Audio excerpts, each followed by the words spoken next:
Is Swan soap gentle? I'll say it is. It's mild as Castile and a suds and whiz. Then I'll take several, 'cause from this day on, the floating soap for me is Swan. Friends, why don't you join the big swing to the new Swan soap? It's baby gentle and it suds like 60.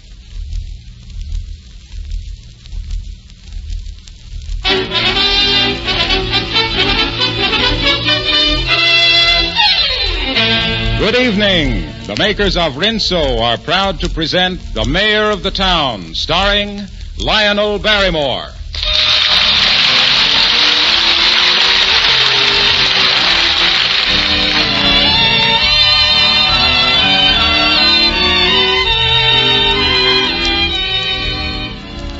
Up they go, down they go. Sounds like a seesaw, but really that's how easy it is to wash dishes with the new anti-sneeze Rinso. Up go those extra-rich Rinso suds, and down goes that pile of greasy dishes before you can say Old Man Wilcox was right. Pretty slick, eh? Getting those dishes done easy as pie for less than a cent a day? Yep. And Rinso's kind to your hands, too. Better get some tomorrow. You'll like it. And now, The Mayor of the Town, starring Lionel Barrymore.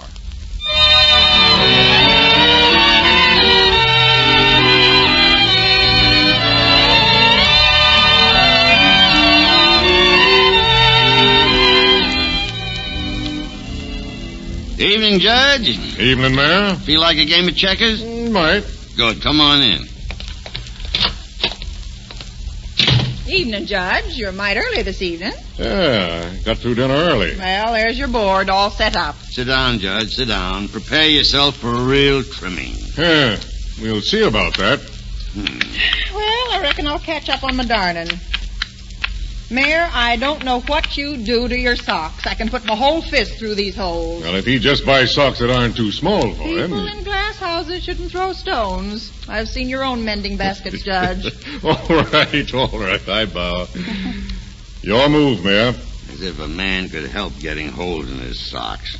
If there's anything I hate, it's intolerance. If you got something to say, speak up. Quit muttering into your chin. Well, it's my chin. I'll mutter into it if I want to. Now, who can that be? Go ahead and move, if you can. If you'd keep your mind on the game, you wouldn't get cornered like that. Mr. Judge, will you kindly play your own game and let me play mine? You're turning into a crusty old fool. You're a poor loser, Mayor. Haven't lost yet. It's a Mr. Henry Kane and Mr. James Jennings from Globe Pictures in Hollywood to see you. Oh, confound it. I forgot all about them. Well, where are they? Out in the front porch. I wasn't letting them in until I found out whether you wanted to see them. I'll let them in. Let them in. Well, all right. Don't rush me. How was I to know you wanted to see them? Thinking of going into pictures, Mayor? No. It's just some tomfoolishness of the Chamber of Commerce. They asked me to help them out. Good evening, Mr. Mayor. May I present my cameraman, James Jennings? How do you do, sir? How do you do? This is Judge Williams, Mr. Kane, and Mr. Jennings. Good evening, Judge. Fine evening, isn't it? One of the best. Reminds me of an evening we shot in a picture called Tropical Interlude. Same sky exactly. Won't you sit down? Oh, playing checkers. Well, I play a bit myself. Got you in the corner, hasn't he, Mayor? Just what is it I'm to do for you, Mr. Kane? Well, now, sir, we won't keep you a minute. We realize you're a busy man. Now, if you'll just let Mr. Jennings snap your picture, we'll be on our way. This is a great day for Springdale. Yes, sir, a great day. Say, what is all this? I'll explain it to you later. Now, Mr. Kane, as I understand it, sir, you want to break your story in the morning paper. Yes, sir. Can't you see the headlines now? Globe Pictures chooses Springdale as cross-section of America, launches drive to find ideal father for newest Globe production, Papa Dear. Well, that's a rather long headline, isn't it, Mr. Kane? Globe Pictures thinks in long headlines, Mr. Mayor. This is fantastic. This contest will last 3 days. Is that right? 3 days during which every Springdale father will run for this signal honor offered by Globe Pictures. Anyone may submit a father along with an essay of 50 words or less. My candidate for Papa Dear is so-and-so and because. And to the winner comes fame and fortune and a Hollywood contract. Well, I don't know whether the fathers of Springdale will thank you for this or not. Mr. Mayor, believe me, this is the day that every father dreams about. Now, Mr. Mayor, will you just shake hands? Good heavens, he talks. My cameraman is a man of few words. Well, that's perfectly understandable. Now, as I was saying, Mayor, will you just shake Mr. Kane's hand while I grab a picture? It'll only take a moment. That's right. Now, take his hand. Now, smile. Smile, Mr. Mayor. Oh, all right. That's it. That's right. Make with the teeth. Yeah, lots of teeth, Mayor. That's it. Yeah, lots of teeth. Gotta have sex appeal, you know. Oh, that's beautiful. There we are. Now, that didn't hurt, did it? Mr. Jennings, are you a dentist or a photographer? Am I a dentist or a... Say, that's a good one. Did you get a load of that, Henry? Some sense of humor, Mayor. Yes, sir. Just a personality kid, aren't you? Well, we'll be running along, Mayor. Got to rush this film over to the papers. Good evening, Mayor. Judge, Globe Pictures salutes you. And I salute Globe Pictures. Good evening, gentlemen. This way, gentlemen. Good night. Go right on. Well, the Chamber of Commerce has pulled some buttes, but this really takes the cake. What was all that? Hollywood, Merle. That man pinched my cheek and said, "Cutie, if you want to come to Hollywood, I'll try and find a spot for you. You're no sweater girl, but you've got a character face." I almost hit him with my broom. Cutie. Fresh thing. Mayor, if you have those two men here again, I'm leaving. What's a sweater girl? Marilla, I just don't know. Stop the nonsense. Papa, dear, of all the ridiculous ideas. Oh, I hope someone I know wins it. Oh, please let it be someone I know. Ha! You thought you had me trapped, didn't you? You didn't notice that man of yours back there, did you? If you keep your mind on the checker game, you'd be a better player. Well, you probably moved the checkers when I wasn't looking. No, a poor loser, huh?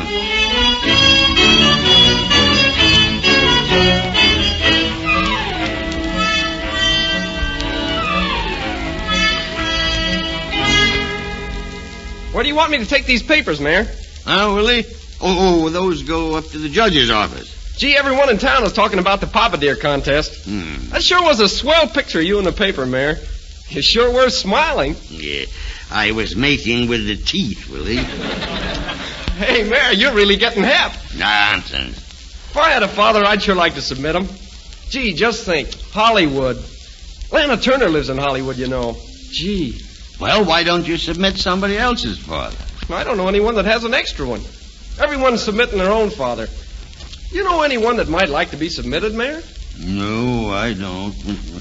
Oh, wait a minute. Do I? I know just the man.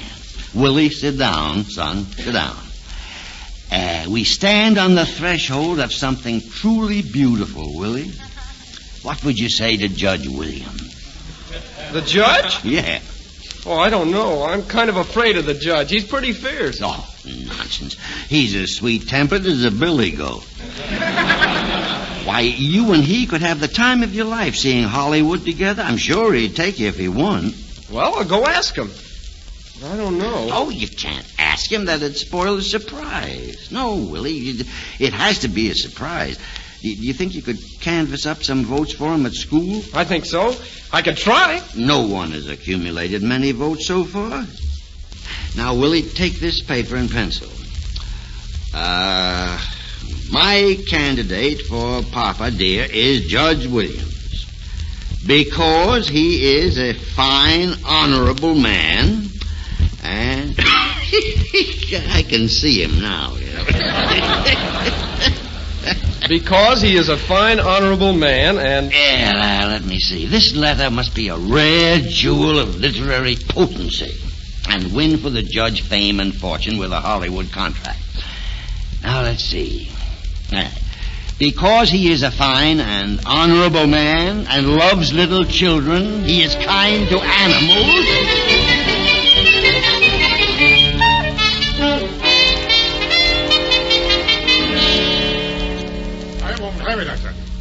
How did I get into this preposterous contest anyway? I'll sue the paper. I'll sue the Chamber of Commerce. And I'll sue you for endorsing the thing. Papa, dear. You look the part. Good firm jaw, clear blue eyes, nice head of hair, too. You will be a sensation. Thunderation. Thunderation! Say, you'll give an old friend an autograph, won't you? Look, now, we've been friends for a long time. Get me out of this. It's your party. You ought to be able to do something. I just can't be Papa, dear. It's an old friend. I'd like to help, but I can't deprive Springdale of this glorious hour. It's only fitting that one of our first citizens should be the recipient of such an honor. The statement said, you are a good man, love little children, and are kind to animals. I smell a rat. I smell a long, low, double-crossing, scheming plot. There's something rotten in Denmark, Mayor. And don't think I don't know it. Well, sir, you can play at that game. Mr. Judge, I don't believe I follow you. You will, Mr. Mayor. You will. Good night, sir. Aren't you going to finish the checker game? Oh, no, I'm going to buy an evening paper.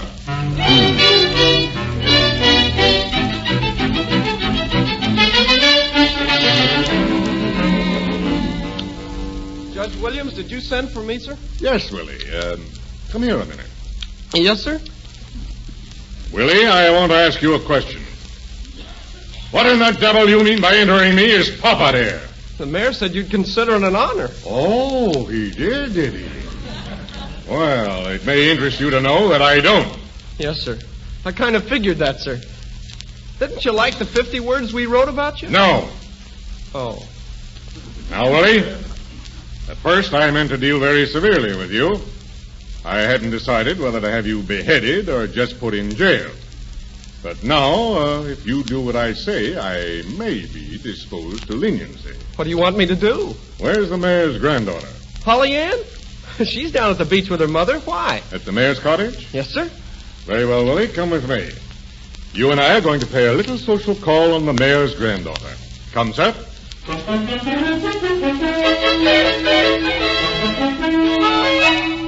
Now, Holly Ann, this is what you say. My candidate for Papa Dear is my grandfather, the mayor, because he is the first father of the city, and because everyone loves him and comes to him with their troubles. He has a beautiful soul and loves roses.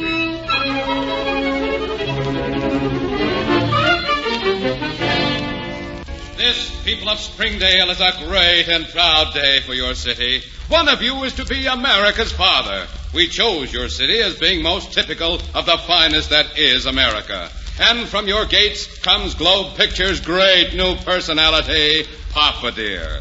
The contest changed at the 11th hour. A new father was entered, followed by a landslide of votes. If he were less prominent, we might call him a dark horse. Oh, pshaw. Looks like you didn't get it, Judge. Oh, that's a blow. I am proud now to divulge the name of Papa Dear. By your own vote, people of Springdale, I give him to you now. Mayor, will you please step up to the platform? Oh, no. This isn't my show. You're doing fine, Mr. Mayor, please, right up here. This way, please. Oh, pshaw.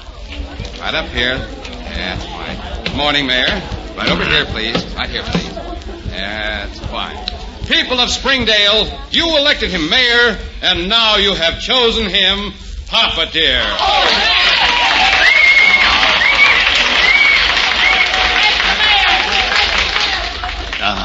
Papa Dear. Now, hold on a minute. There's some mistake. I wasn't the candidate.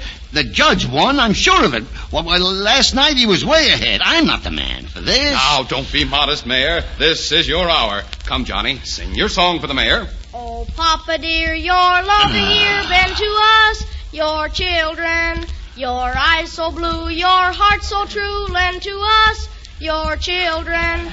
We find you all that you should be. We call you blessed from sea to sea. So near, so dear, and we've come here to tell you you're our Papa Dear.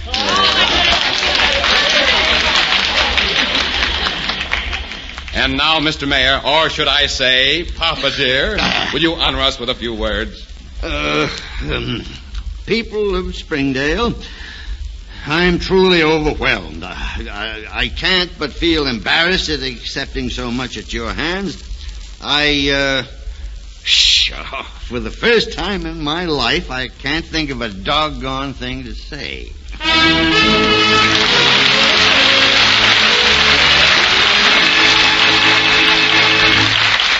Well, now, I think the mayor is a pretty good choice for Papa Dear. But I think a special award should go to Springdale's Bill Brady, who's Papa Dear to 7, count 'em, 7 strapping youngsters ranging in age from 4 to 18 years. And what about Mrs. Bill Brady? Don't I deserve any medals? Indeed you do, Martha, a whole chest full. I was just going to tell the folks about you. Well, then tell them what a quiet morning in the Brady household sounds like. Hey, Mom, did you say I could wear my yellow dress today?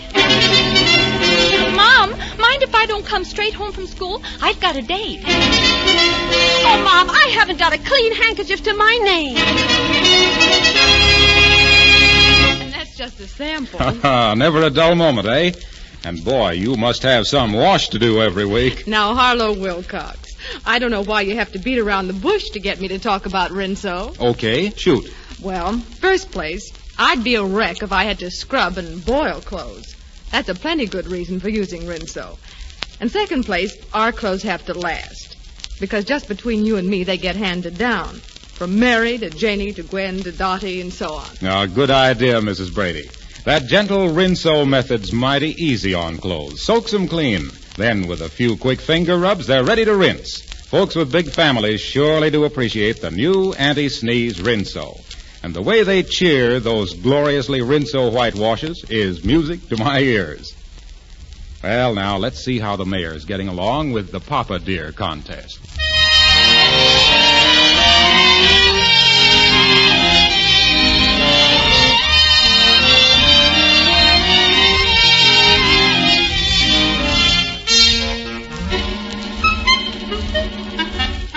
I know you all want to hear about Papa Dear.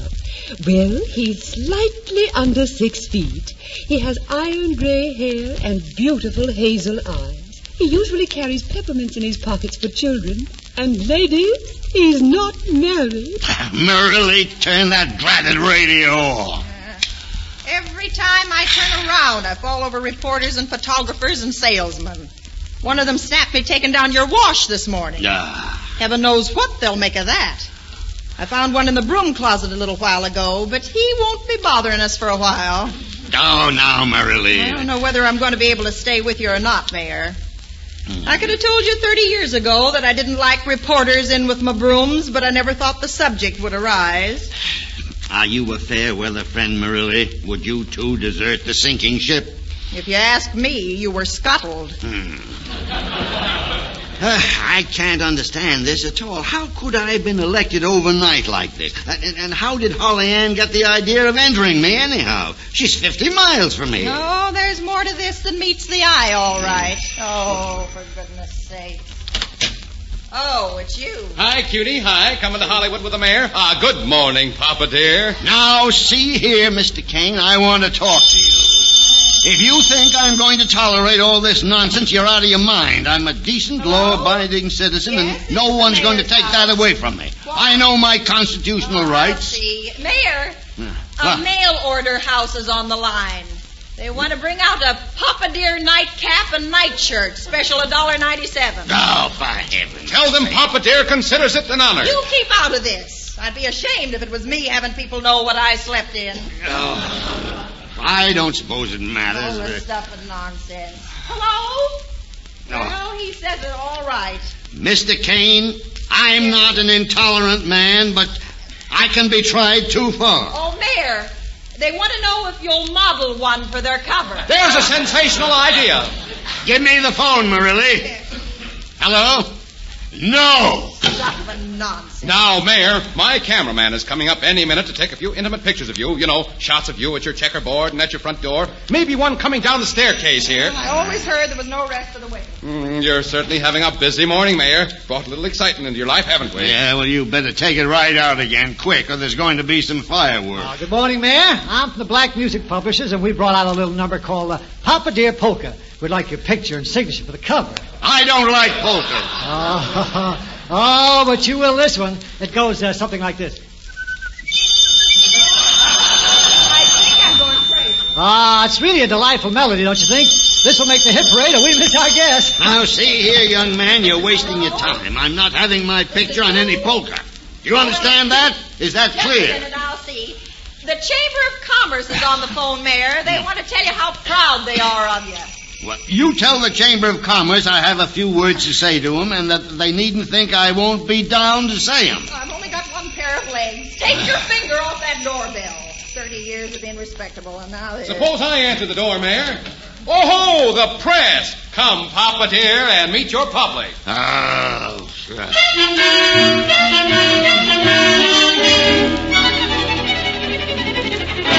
The mayor always uses old garden aftershave lotion.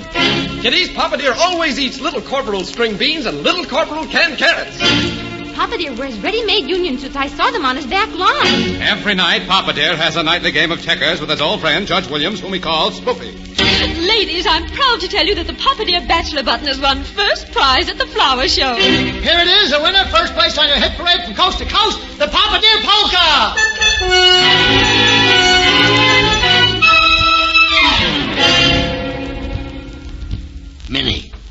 Minnie, this is the mayor. Yes, Mayor. Where are you? Shh, don't talk so loud. I'm in the potato bin in the basement. I've plugged in a phone extension. The potato bin. Well, you'd better get down here to the office. The place is swarming with photographers and reporters. This is the first time I've been alone in days. They follow me everywhere I go. I can't even take a bath alone. Marilli won't even speak to me anymore. Life, look, pick, click, and snap want to get some informal pictures of you.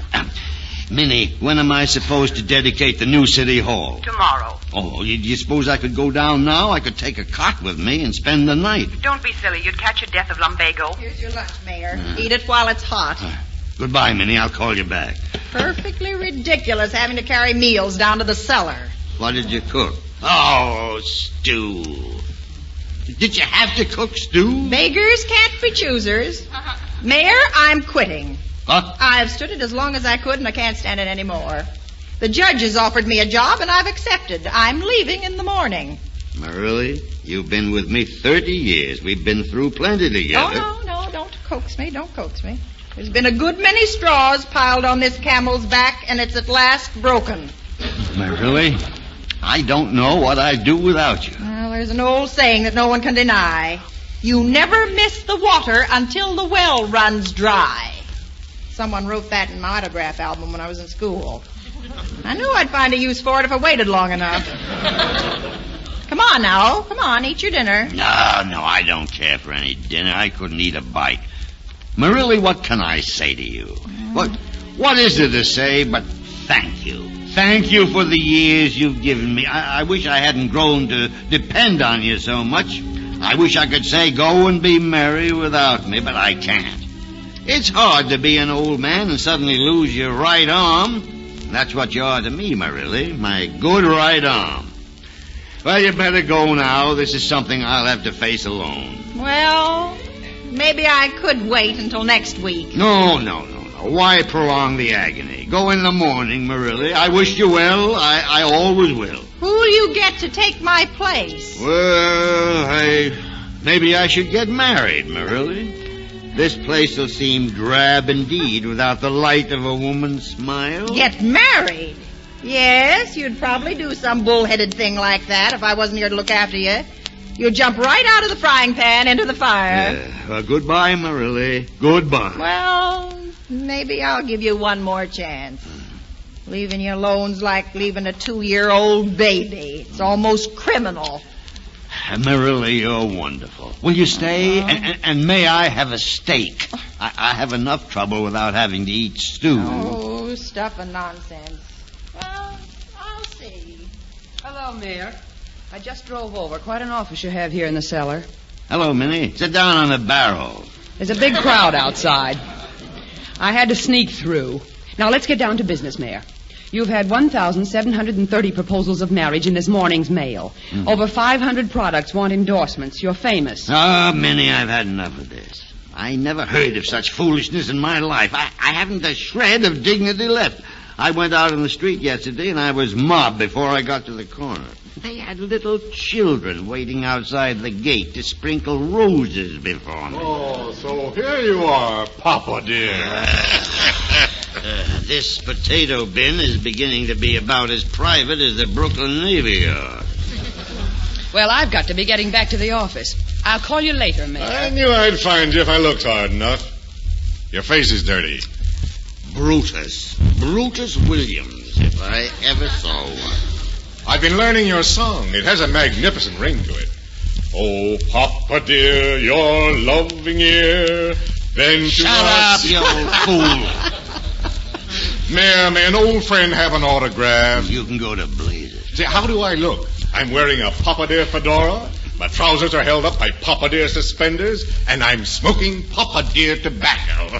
Rather an inferior brand, I might add.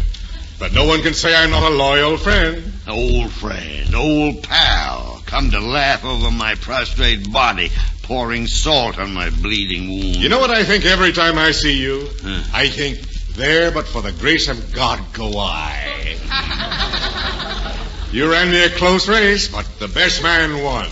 I never will know how... What happened?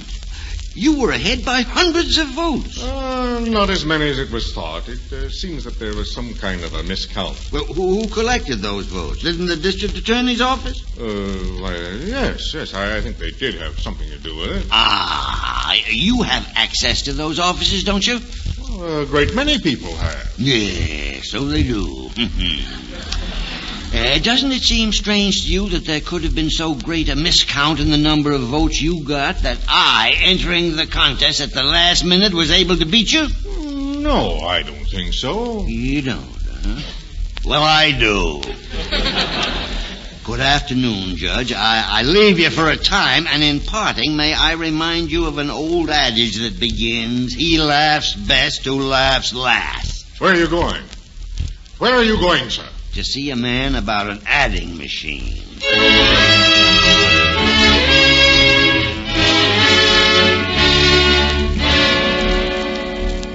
My friends and neighbors of Springdale, believe me, I'm grieved to have been of concern to you.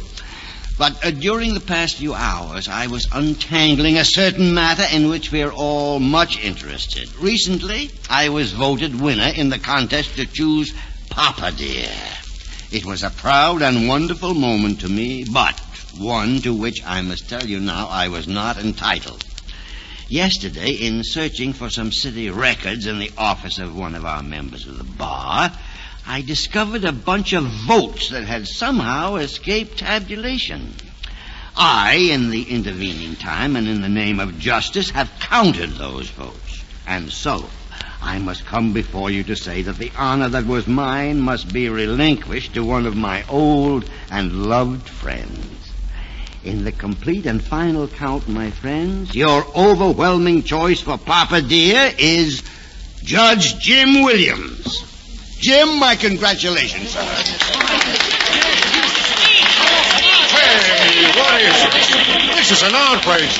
It's a lie. I demand a recount. Turn your face this way, Judge, so we can get a picture. Thank you. Isn't the mayor a wonderful sport, giving up everything like this? Come on, Johnny. Papa dear, your loving ear bent to Mayor, I appeal to you in the name of charity. Get me out of here. I can't breathe. Judge, what do you think of the war situation? Are you married, Judge? Drop us a postcard from Hollywood, Jim. Mayor, don't do this to me. Wait. What is your favorite color, Judge? You like blondes or brunettes? Your public calls, Judge. What are you laughing at, you old fool? Jim, old pal, but for the grace of God, there go I. your eyes so blue, your heart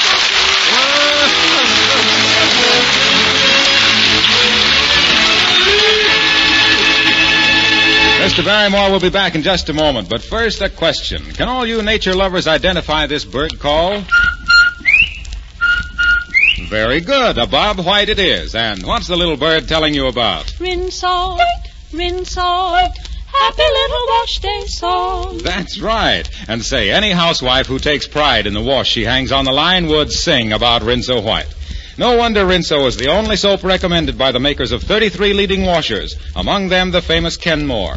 And that famous Rinso run, as little as 5 minutes, is another reason why the Kenmore people recommend Rinso. For with new washers out for the duration, you certainly want to take the best possible care of your machine. So have your Kenmore checked by your local Sears store. And remember, use Rinso in your wash regularly. It saves your washer and your clothes. Mr. Barrymore appears on our show through courtesy of Metro-Goldwyn-Mayer Studios. And now, Mr. Barrymore. Ladies and gentlemen, we're going to be back with you again next week to continue this series of programs, but at a different time and on a different station. We'll be on the air from now on Wednesday evenings, starting Wednesday, October the 7th. So please consult your local paper for exact time and station. I do hope you'll be with us. Good night. Our script is written by Miss Jean Holloway. Harlow Wilcox speaking and bidding you good night. This program comes to you from Hollywood. This is the National Broadcasting Company.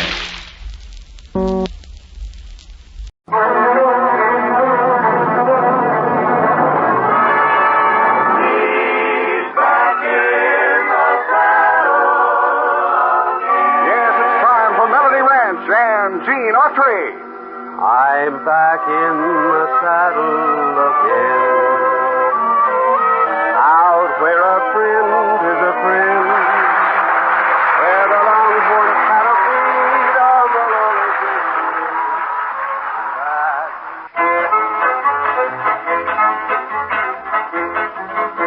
I am no rancho grande, allá donde vivía.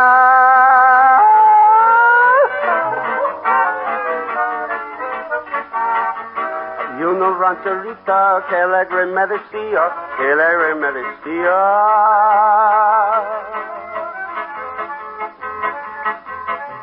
¿Qué voy a hacer tus calzones?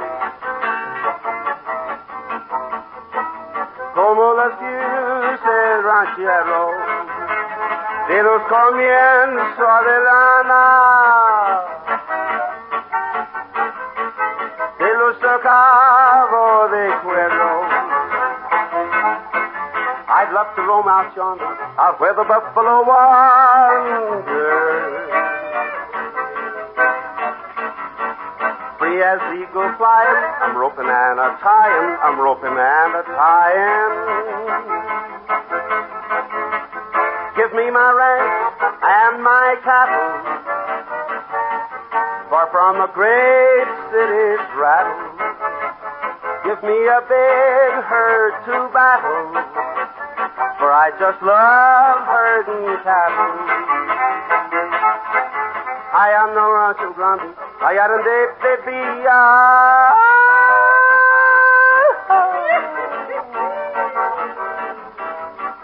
Había una rancherita que alegre me decía, que alegre me decía.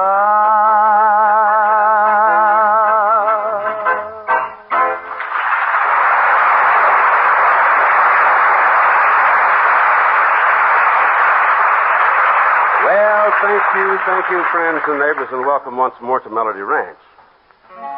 And now, for all of you who've written us, asking to hear it again, here is one little candle. When the day is dark and dreary, and your way is hard to find, don't let your heart be weary. Just keep this thought in mind. It is better to light just one little candle than to stumble in the dark. Better far that you light just one little candle. All you need's a tiny spark. If we'd all live fast, that the world would be free. The wonderful dawn of a new day we'll see. And if everyone lit just one little candle, what a bright world this would be. It is better to light just one little candle than to stumble in the dark. Better far that you light just one little candle. All you need is a tiny spark. If we'd all live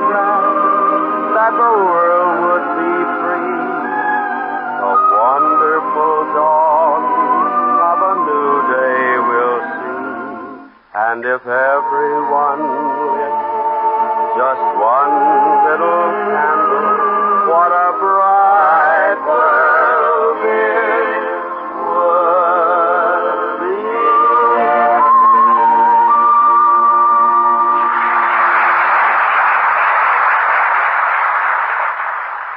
Patrick, old boy, here we are back in good old Chicago, the Windy City. Yeah, you think it's windy now, just wait till them political conventions get here next month. But you can say that again, brother. Say, by the way, Patrick, I imagine that Chicago is quite a bit different than your hometown, isn't it? Oh, you can say that again, Mr. Autry. Back in my hometown, Winston County, there ain't much to see, but what you hear sure makes up for it. Oh, I see.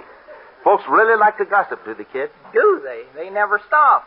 In fact, as Papa used to say, we know whose checks is good and whose husband ain't.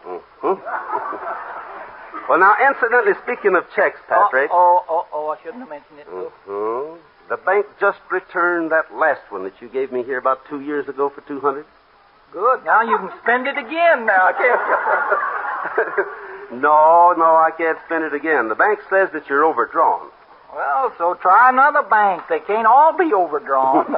Now, look, Bud, don't get so smart. For your information, your check came back marked no funds. Well, you're lucky. Most of them come back marked no bank.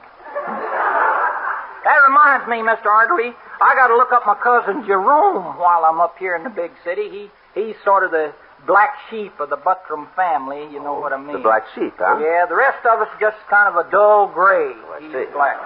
Well, now, what's wrong with Jerome? Well, I'll tell you, when he was just a kid, he'd swipe things, little things, you know, but he'd always take them back. But now it's different.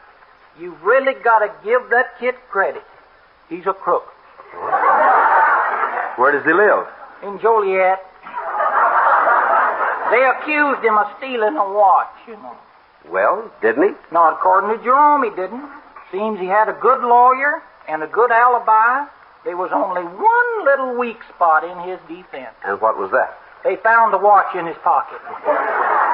Poor Jerome. Yeah, well, I forgot. I got to get going here. You see, I met a girl here in Chicago, and I got a date tonight. Oh, I might have known.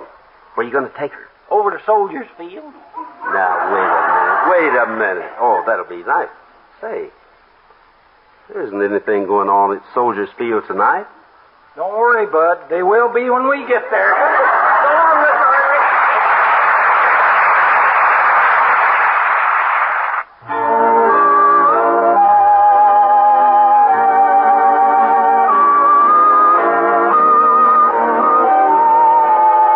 Out in the valley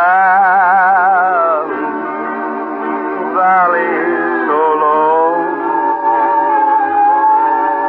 late in the evening, hear the wind blow. Hear the wind blow. Hear the wind blow. Late in the evening, hear the wind blow. Write me a letter, send it by mail. Send it in care of Birmingham jail.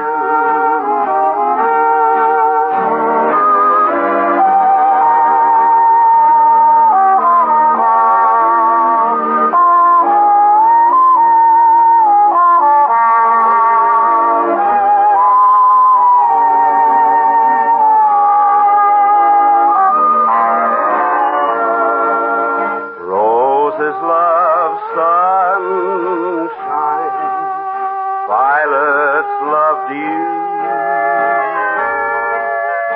Angels in heaven know I love you. Know I love you. Know I love you. Angels in heaven know I love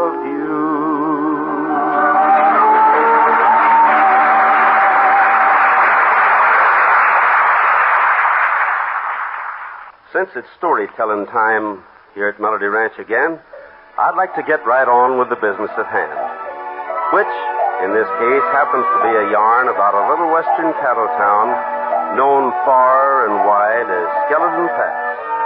At any rate, I was nowhere around when this story actually began, but as Sheriff Jim Brewster later told me when he filled me in on the details, this is how it all started.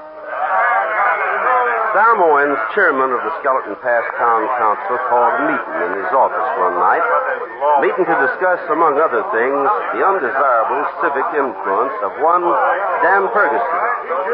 All right, man. Quiet, please. Quiet down. Now then, suppose you could ride on with first business at hand. Now, before we begin, however, I want it clearly understood by everyone present that what I have to say is no reflection in any way upon our good and capable sheriff, Jim Brewster. It sounds to me like you're getting ready to run against me in the next election, Sam. No, I wouldn't have a chance, believe me. But seriously, though, Jim, us folks here in Skeleton Pass are facing a mighty serious problem. As you well know, this town is fast getting to be overrun with lawlessness, and we've got to do something about it. That's right. Well, I'm afraid that's mighty easy to say, Sam, but saying it and doing something about it are two different things. Especially when it concerns a gang like Dan Ferguson's got. You're absolutely right, Jim. I have no argument with you there at all. So look, here's what I propose. Now, let's bring a man into Skeleton Pass with a reputation that'll put the fear of God into those crooks. Someone who can really give you a hand. It listens good, Sam. There's just one thing wrong with it. Where are you going to find a man like that? Already have. Matter of fact, most of you probably heard of him. His name's Gene Autry. Gene Autry? You mean the guy that owns that Melody Ranch spread about 30 miles north of here? That's the one, Jim. He's assured me of his help, and he's ready to come at once. Well, then what are we waiting for? I say let's get him over here as fast as we can. Let's go.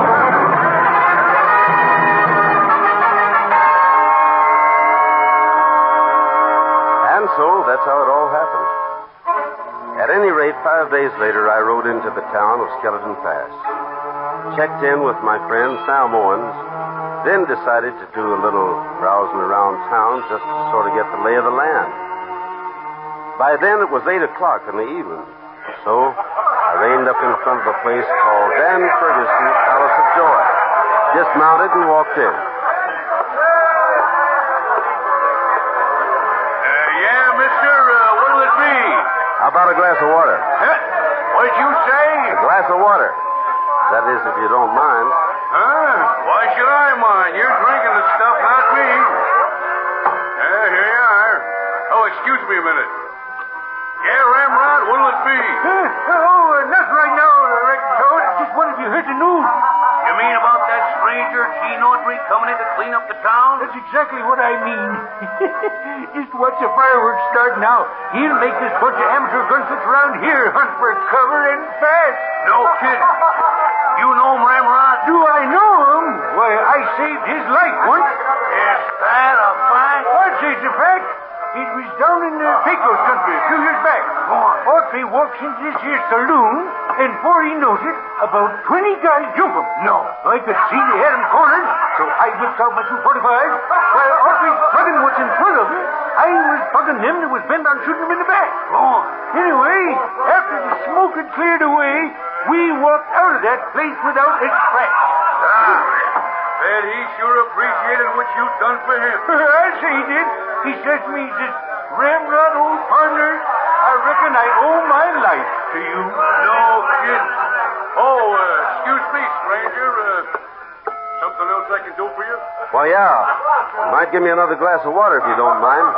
Did you say water, mister? That's right. Why? Well, no special reason. Only this guy I told about Gene Autry. He used to drink water all the time, too. Oh, is that so? Yeah. Say, by the way, you're new around Skelton Pass, ain't you? Yeah. Just got here this afternoon. Well, now, is that a fact? What's your name? Autry. Gene Autry. Incidentally, Ramrod, thanks again for saving my life.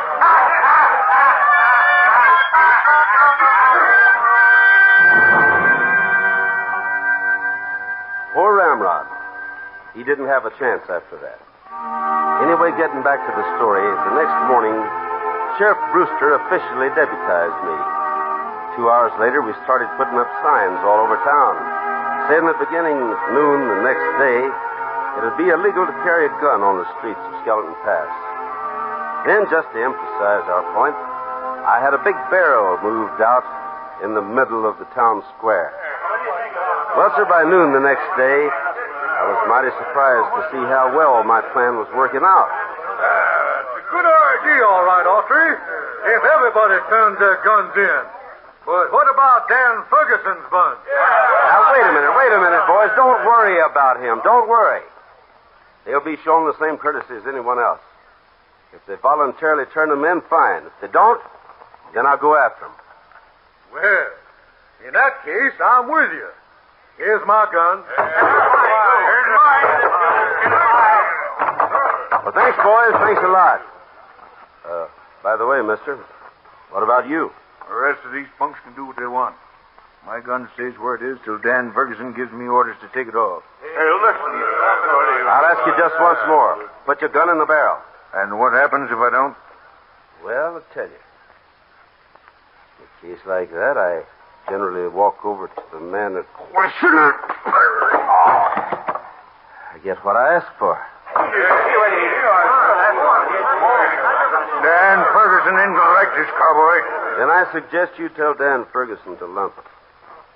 Because if he and the rest of his gang don't have their guns in the barrel by sundown, I'm coming after him.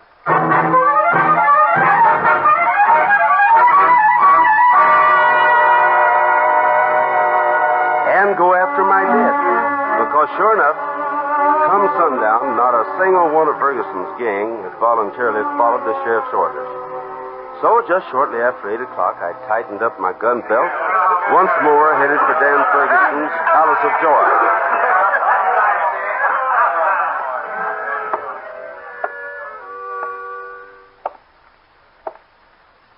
I take it you're Dan Ferguson. You take it right. Funny thing, I didn't think you'd be around so soon. I don't like to keep a man busy as you are waiting. Well, now, that's mighty nice of you. Incidentally, I tell you've gone in the gun collecting business. That's right. And after looking around your place here, I find I need about 10 more before my collection's complete. I see. Bart. Yeah, boss. Step out here in the middle of the floor, will you? Right.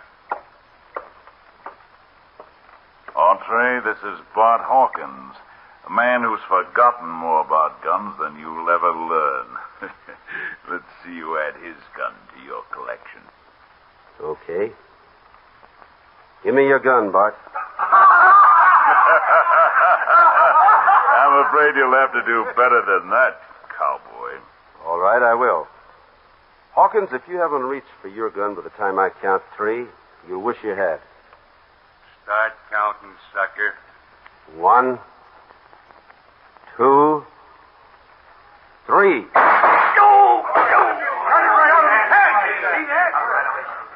Pretty handy with a gun, aren't you? Handy enough? There's just one small thing you're overlooking. Yeah? What's that? How long do you think you can get away with this? How long I get away with it isn't important. But one thing's sure. When I feel, there'll be somebody else coming along to take up where I left off. Why, You haven't dropped your gun, Ferguson. Or maybe you'd rather reach for it. Which will it be?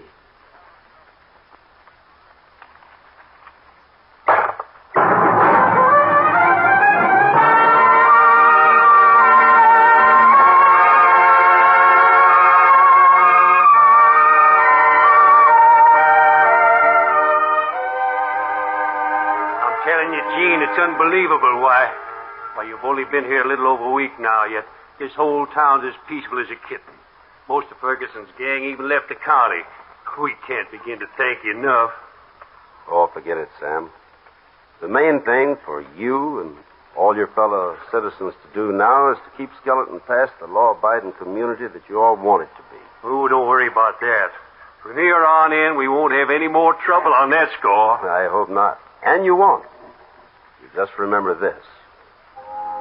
Every day, there are thousands and thousands of peace officers throughout this great land of ours who risk their lives to protect our families and homes against the forces of crime. The star they wear is a badge of courage. The trust they hold, a legacy of faith. Their devotion to duty, an inspiration to freedom-loving people the world over. So look, the way I figure it's this. The least folks like us can do is cooperate with these men and women by obeying the law.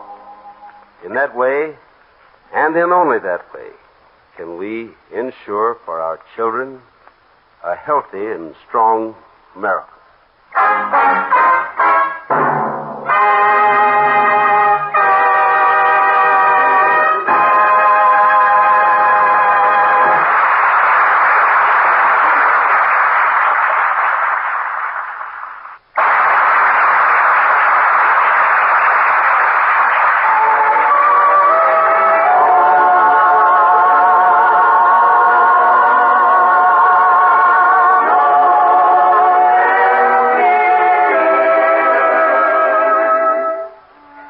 You know, when you mention the name of Cole Porter to most folks, they immediately associate him with some of the greatest music ever written for the Broadway stage. But strangely enough, his favorite, and the song that outsold all the rest, was a tune he wrote about the wide open spaces. Remember? Let me roam the wide open range. Oh, give me land, lots of land under starry skies above. Don't fence me in. Let me ride to the wide open country that I love. Don't fence me in. Let me be by myself in the evening breeze. I listen to the murmur of the cottonwood trees. Send me off forever, but I ask you, please, oh, don't fence me in. Just turn me in. Let me straddle my old saddle underneath the western sky. On my piles, let me wander over yonder till I see the mountains rise. I want to ride to the ridge where the west commences, gaze at the moon till I lose my senses. Can't look at hobbles and I can't stand fences. Don't fence me in. Just turn me loose, let me straddle my old saddle underneath the western sky. On my cayuse, let me wander over yonder till I see the mountains rise. I want to ride to the ridge where the west commences, gaze at the moon till I lose my senses. Can't look at hobbles and I can't stand fences. Don't fence me in.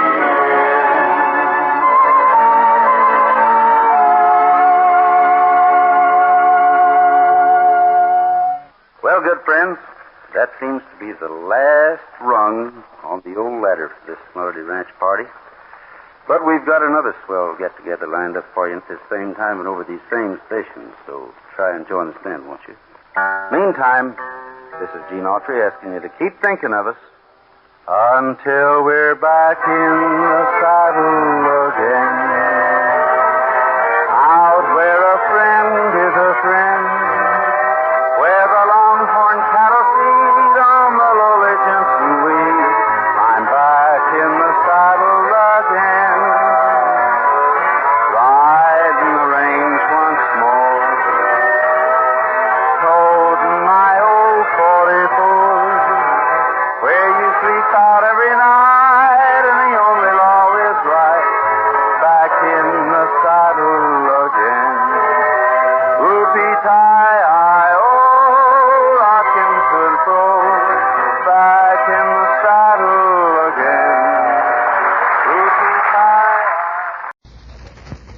Pabst presents The Great Gildersleeve.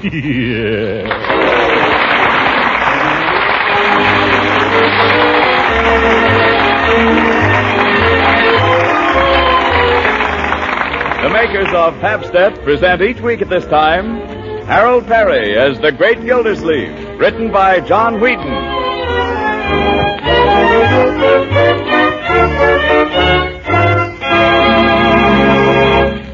We'll hear from The Great Gildersleeve in just a moment.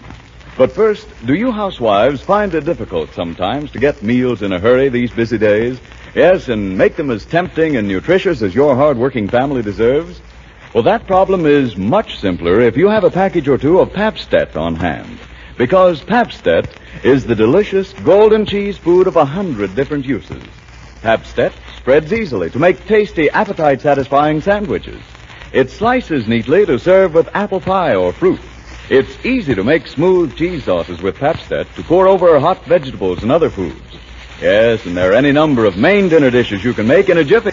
Why, in no time at all, you'll discover 100 or more ways to give tempting variety to everyday meals with Pabst. So keep Pabst on hand. Remember, it's easy to digest. A fine energy food that's wholesome and nourishing.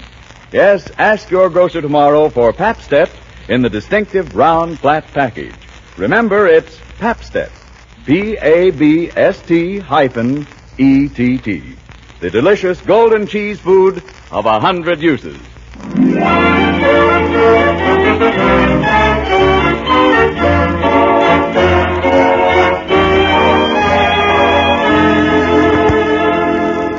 And now let's join our friend, the Great Gildersleeve, who's brushing up on his golf game in preparation for the finals of the annual Labor Day tournament at the Summerfield Country Club.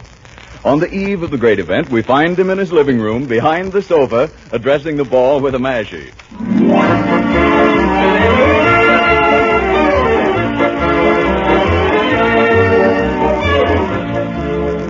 Well, now, let me see. This is a very difficult shot.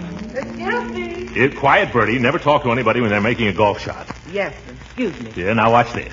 If you ever get in a trap, Bertie, there's just one thing to remember. Oh, I keep out of traps. Yes.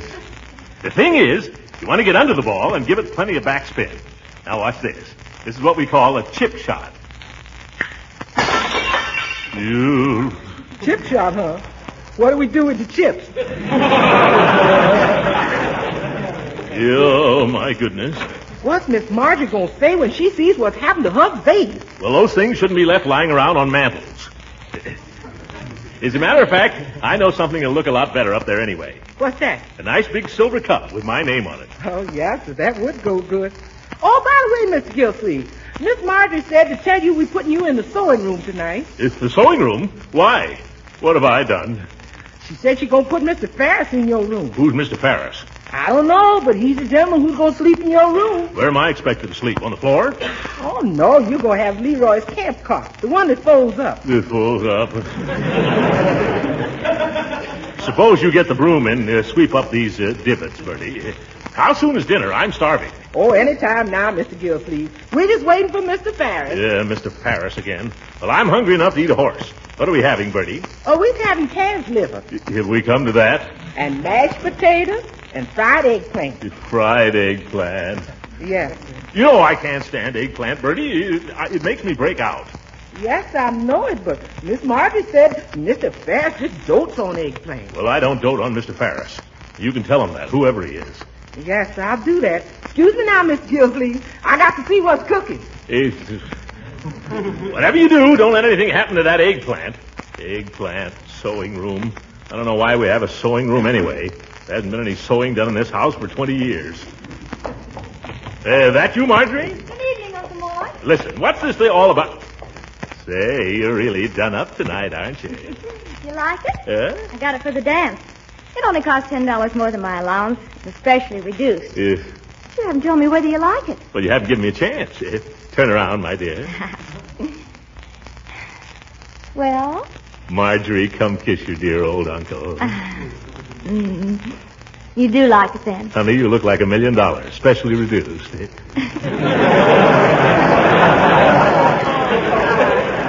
Oh, I'm glad. There's only one thing. You don't think that dress is a little, Oh, don't be old-fashioned, Uncle Mort. I'll bet probably every girl at the dance will be wearing a dress like this. Maybe I'll change my mind and go. Oh, please do. It's going to be such fun. No, my dear. I've got to get my sleep. I got to be in the pink tomorrow. Oh, come on. No, you and Doug go ahead and have a good time. Oh, I'm not going to the dance with Doug. You're not? No. Why not? Well, Doug and I have just had an understanding, that's all. You mean you're not speaking? No, it's all perfectly friendly. Oh, brother, that's worse. Well, who is taking you to the dance? I'm going with Leroy. Leroy? You didn't buy that dress with all to go to the dance with Leroy. And another thing, since when does Leroy go to dances at night? I don't ever... Leroy! Oh, hello, Unc. Come back here, young man. Yes, Uncle Mort. Where did you get that necktie? Upstairs. No, I thought so. Suppose you take it right back upstairs. Yes, sir. Oh, by the way, Unc, can I go to the dance tonight? What do you mean, by the way? I mean, can I? Why do you ask me? You seem to be going. Oh, gee, thanks, Unc. I'll sweep out the whole garage tomorrow. Well, see that you get back here by 10:30. Oh, okay. I'll sweep out the tool shed. Oh, say, I forgot to ask you how you came out in the tournament today, Uncle Mort. Oh, the tournament? Oh, I'm doing pretty well. I played Judge Hooker in the finals tomorrow. Judge Hooker? Yeah. Well, the judge must have improved his game. He's improved his handicap. I think they added in his age or a social security number or something. Oh, you can beat him. Why don't you come to the dance? After all, he's coming. I don't trust that old goat. He's just the type who would sneak home early and go to sleep. Besides, we got a good bet on this game. $2. Well, you're going to miss the best dance the club's ever had. That's right, Unc. And you know all the trouble we had over the band. Well, guess who we finally got? I don't know. Who? They got Bill Farris. No. Yes. Who's Bill Farris? Margie, tell him who Bill Farris is. He's a band leader. He plays the trumpet. Just probably the greatest trumpet player in the world, that's all. Next to Maury Haynes. I never heard of him either. Oh, you have too, Uncle Mort. You know that record, I Don't Want to Walk Without You, Baby? I ought to. You played it night and day for 3 months. Well, that's Maury Haynes on the trumpet. Bill Farris plays a lot like him. Keep him away from here, then. Oh, don't be a Nicky, Uncle Mort. Nicky. As a matter of fact, he happens to be coming here to dinner tonight. We're putting him up for the weekend. Oh, he's the one who's sleeping in my little bed, huh? Oh, we couldn't ask a guest to sleep on a cot. He's the gent who's ordering the meals around here now, huh? Bill Farris. I put up with a lot of things, my dear, but this is the first time I've ever had to play second fiddle to a cornet player.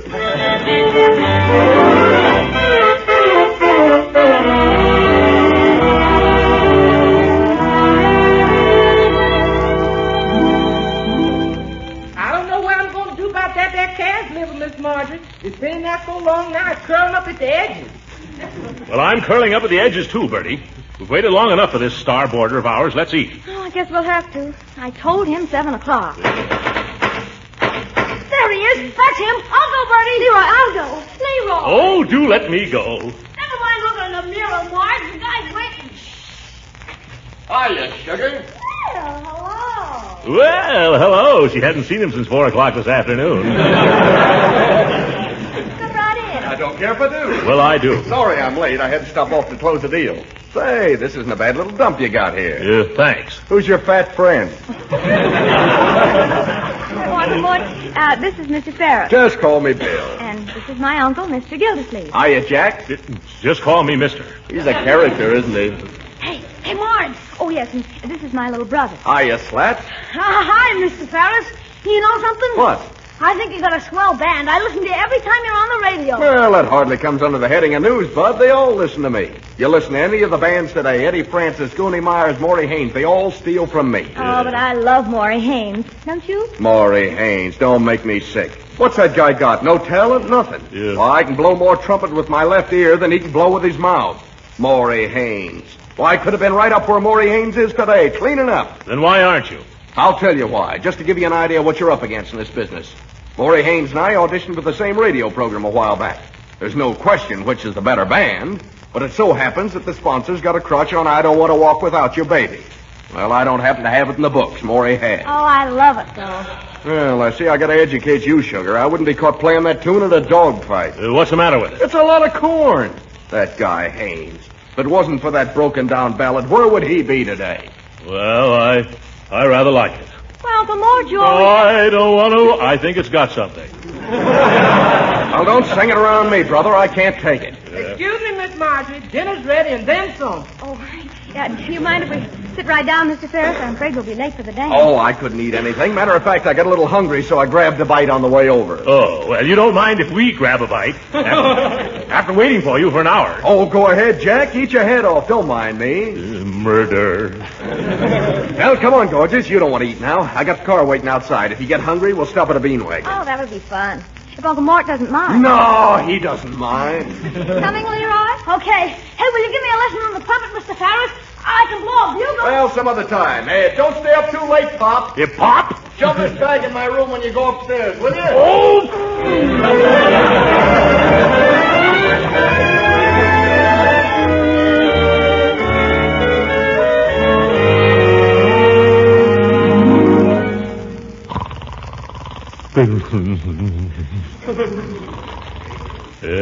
Hooker, watch this drive now. Head down, wrists locked, left arm stiff, come back slow, and 1,700 yards right to the pin.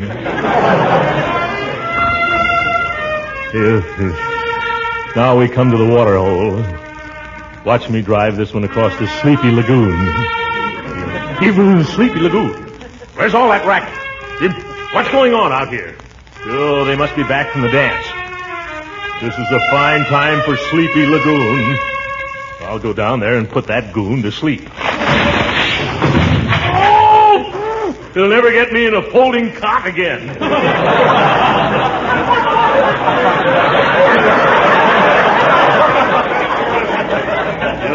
Where's that light switch? Oh, my poor little pinkies. Where's that door? It was here last night. Oh, I'm in the sewing room, yeah. Oh, here it is.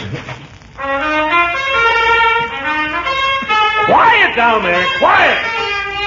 All right, if I gotta go out there.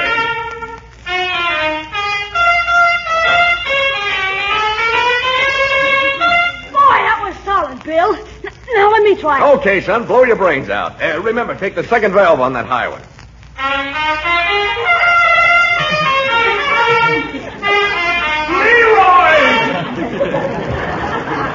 Well, if it isn't Fatso.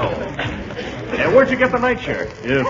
Leroy, you skin right upstairs as fast as your little legs can carry you. I told you to be in bed by 10:30. Is it that late, Unc? It's 2:30 and you know it. Look at your eyes. They're popping out. Now get up there. Yes, Uncle. Oh, I'm sorry, Uncle Mort, if we disturbed you. My window is right over the porch here. Okay, I won't play anymore. Go climb into your snuggle bunny.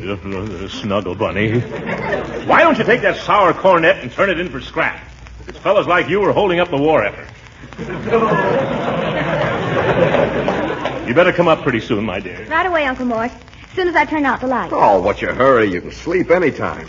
Let's park on the swing here and take a gander at the moon. Well, just for a minute. It's awfully late. Well, move over. Let's get acquainted. Well, I really must go. Oh, nonsense. I don't come to town every day, you know. Say, I hope you're not one of those old-fashioned types. Well, no. Well, then move over. That's better. Take a look at that moon, will you? You know, that moon was just made for you and me. You know, I really must... No, don't say anything. Don't spoil it. Nice out here, isn't it? Uh-huh. Marjorie!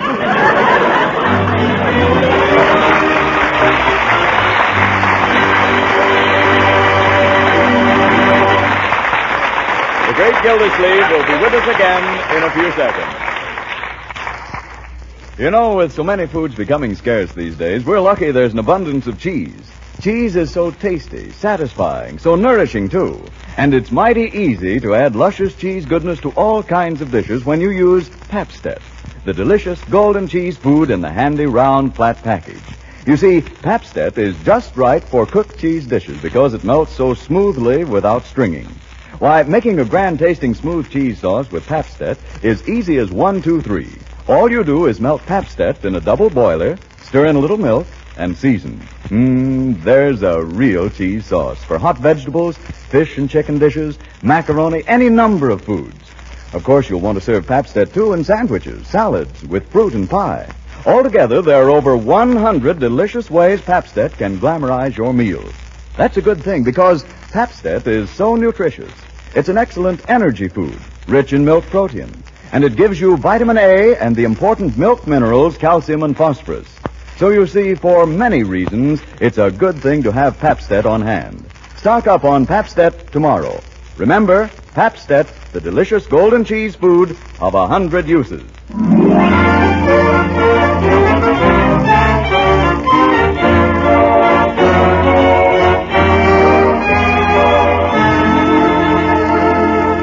Now, let's get back to the Great Gildersleeve. After a hard night in the sewing room, he comes down to breakfast with murder in his heart and circles under his eyes.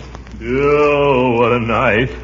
I think I'll just have a poached egg this morning, Bertie. Yes, sir. Uncle Mort, I'm sorry about last night. Really, I am. I tried to... Think nothing of it, my dear. Think nothing of it. What's a mere golf trophy compared to one night of giddy pleasure? Oh, Uncle Mort. Oh, well, I guess I'll just give up the game. It'd have been nice to win a cup, though. Just once before I die. Oh, Uncle Mort, don't talk like that. You're going to win. Anybody home? Oh, it's Judge Hooker. Come in, Judge. He always comes for breakfast. What does he want? I suppose he came over here to gloat. Old goat yourself. Morning, Marjorie. Why, Judge, what's the matter with your leg? Attack of gout. I've got it bad. Did you say gout? What'd you think I said? Can't you see it's killing me? Oh, Judgy, that's a shame. It's something I ate. It kept me awake the whole night. Well, that's too bad. Bertie, cancel that egg. I think I'll have some hotcakes and sausages. Yes, sir. What'd you say, do with the egg? Cancel it. Oh, shucks, I went and poached it. Never mind, bring it on. I'll eat it anyway. Care to join me in an egg, Judge? No, thanks. Oh, it's too bad about your foot, Judge. That'll kind of spoil your game, won't it? Yes, I'm afraid we'll have to postpone the match, Throckmorton. What do you mean, postpone it? You either play it or forfeit it. Now, Gildy, you wouldn't want to win that cup by default. Well, it's tough luck, Judge. You wouldn't want people saying you took advantage of a fellow when he ate a lobster. You should have thought of that before you ate the lobster. Oh, have a heart, Gildy. You know I can't walk around that course. Hiya, Jackson. How's the kid? How's your sleep? You've got the nerve to ask me that. Hiya, Judge. What's the argument? Well, maybe you can settle it for us. You know anything about golf? Oh, do I know anything about golf? Don't make me laugh. Well, I've got the gout. I can't play today, and Gildersleeve here claims I have to forfeit the match. Well, that's easy. I'll play it for you. You? Oh, no, you won't. Why not, Gildy? It's better than a default. Oh, he's afraid, that's all. I am not afraid. I'll play this fellow if that's the way you want it. All right, Fatso, let's get going. Yes,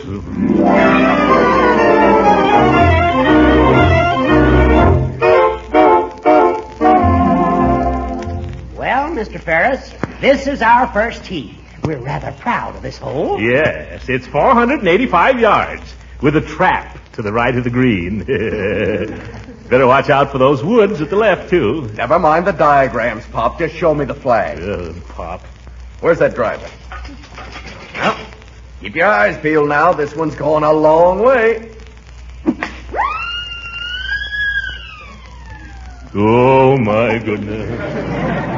Gee, that was a beaut, Bill. It must be 300 yards. 310. That's the longest drive in the history of this hole. It was just a lucky fluke, I hope. All right, Pop, I gave you something to shoot at there. Whip out the old pile driver and see if you can knock the ball off the tee. Don't worry about me, Ferris. I'll show you a drive. Hand me that club, Leroy. Here, Unc. And give me a ball. Here. You better give me the good ball. Oh. There. Now stand back, son. I've got a lot of things to remember here. Head down, wrists locked, left arm stiff, and come back slow.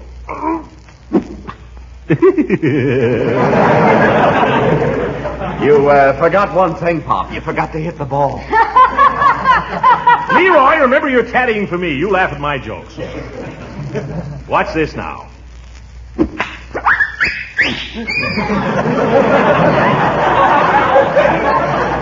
That's all I wanted to know.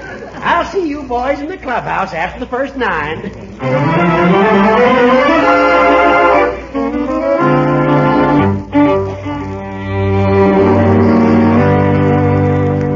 Your attention, please, ladies and gentlemen. Latest results after 8 holes of the final round match between Throckmorton P. Gildersleeve and Bill Ferris, who is substituting for Judge Hooker. Gildersleeve is 2 down. Well, may the best man win.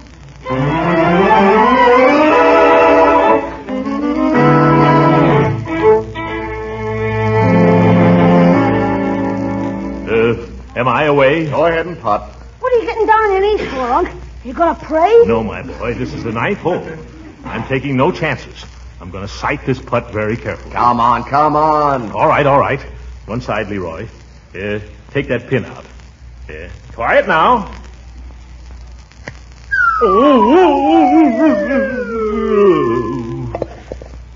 Sighted putt sank same.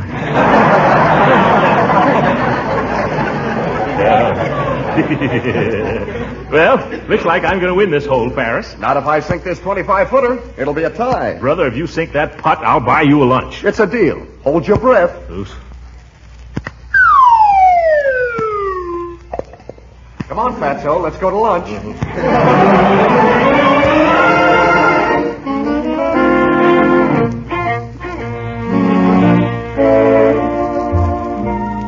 Well, Ferris, another piece of pie? No, not for me, Pops. Light lunch is best when you got another 9 to play. Light lunch, 3 pieces of pie.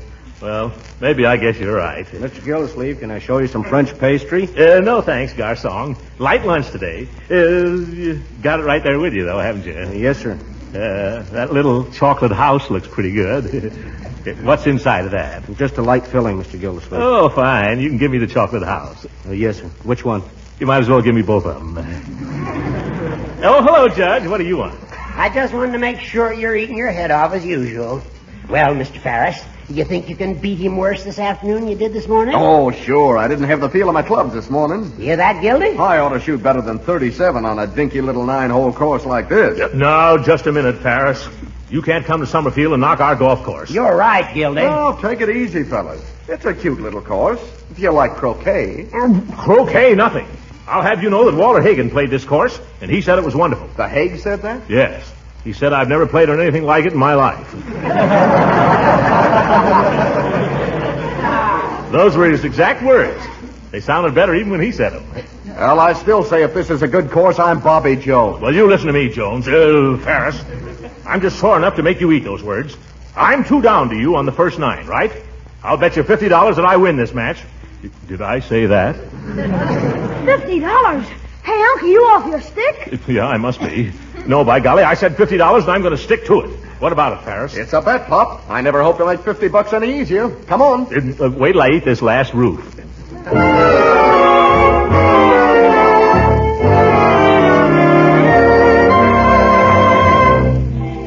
Hey, Uncle Mort, here comes Marge. Maybe she'll bring you luck. Quiet, Leroy. Ferris is about to drive.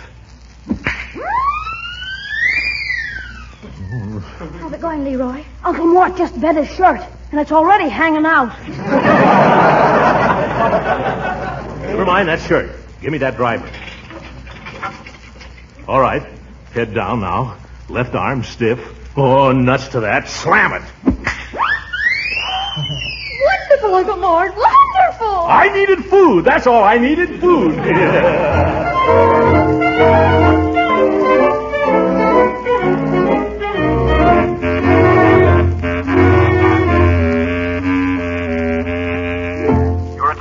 Ladies and gentlemen, latest results on the final round match between Gildersleeve and Ferris. Gildersleeve has staged a great rally, and the players reached the 18th tee all even. They're playing the deciding hole now. And once more, may the best man win. You know something, Unc? I think Ferris has been cheating on the last 2 holes. Cheating? Oh, no, my boy. He wouldn't do a thing like that. Still, he's a cornet player. Yeah, I know for a fact he forgot to count a couple of his shots. He did? Why, that's terrible. Hurry up, Fatso. Let's get this over with. All right.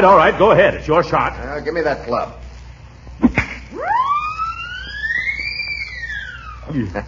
There. Right smack on the green. Pop that, Butterball. Butterball. Now, don't let him get you going, Unc. Here's your club. All right, my boy. Here goes. Look out!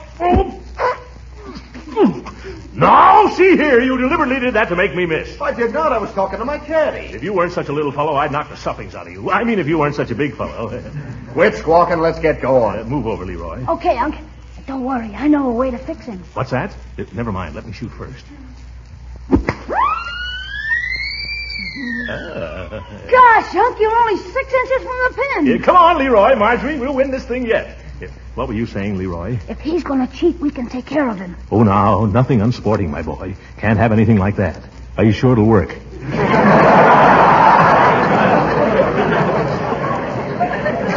Don't you worry, Uncle Mort. Just leave it to me. Yeah. Well, Pop, looks like you'll be home in 5, but if I make this putt, I'm down in 3 and the match is over. Yeah, I can't deny it, Ferris. It's only a 6-foot putt. Want to concede it? Concede? Throckmorton P. Gildersleeve concede? Never. There's a principle involved. What principle, Unc? $50. That's the spirit, Uncle Mort. Well, have it your way, kids. The cup means nothing to me, but oh, that cash. Hand me my putter, Sam. Do it now, Leroy. Now. Okay. I don't want to walk without Hey, quiet. I told you I can't stand that song. Quiet. The boy is just musically inclined. Go right ahead and putt. Darn kid. No. All right, I missed it. But if I sink this one, I still win. Oh, yes, I can still lose. Go ahead. I don't want to walk without Listen, I told you I don't like that song. Now cut it out. Sink the putt, sink the putt. Okay. I don't want to walk. Another miss. Say, Ferris, if you miss once more, maybe I'll win. Don't worry. Watch this one. Yeah. That's no fair. I didn't make a sound. No, but I thought you were going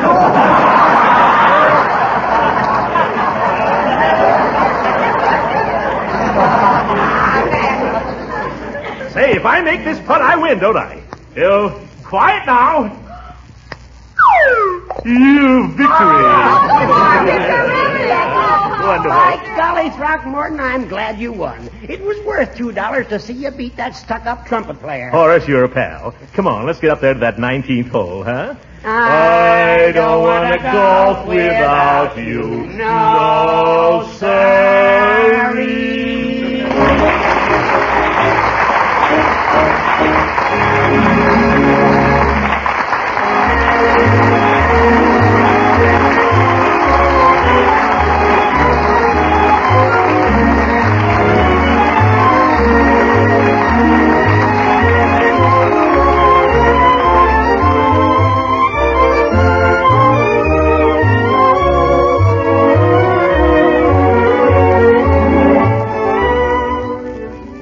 How do you like my trophy, Bertie? My, it sure looks handsome up there, Mr. Gildersleeve. Just what the mantle needed.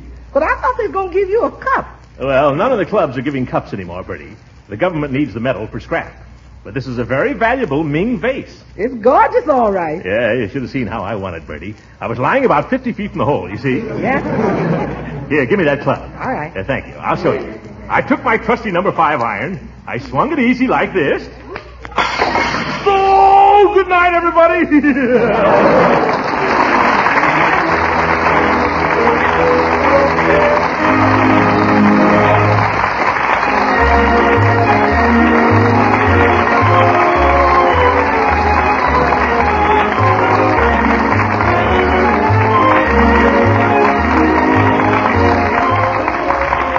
Music heard on this program was composed and conducted by Billy Mills. This is Frank Bingman speaking for the makers of Tapset and inviting you to tune in again next week at the same time for the further adventures of the Great Gildersleeve. Have you discovered the speedy way to make swell macaroni and cheese? These days, clever women make that favorite dish without any fuss of grating cheese, without any bother with blanching and baking the macaroni. They simply open up a package of the product called Kraft Dinner. They cook the special Kraft Dinner macaroni quickly in boiling water, and with the Kraft Grated, which also comes in each Kraft Dinner package, they sprinkle the cheese flavor through and through. Presto, the dinner main dish is ready in only 7 minutes cooking time. But the best part of it is, Kraft Dinner macaroni and cheese is extra special good. Fluffy, light, and drenched in cheese flavor. When good cooks discover this 7-minute way of making macaroni and cheese, they say never again to the old-fashioned slow method. And Kraft Dinner is a money saver as well as a time saver. So tomorrow when you're shopping, get ready for quick, tempting main dishes of macaroni and cheese. Ask your dealer for Kraft Dinner. This program came to you from Hollywood. This is the National Broadcasting Company.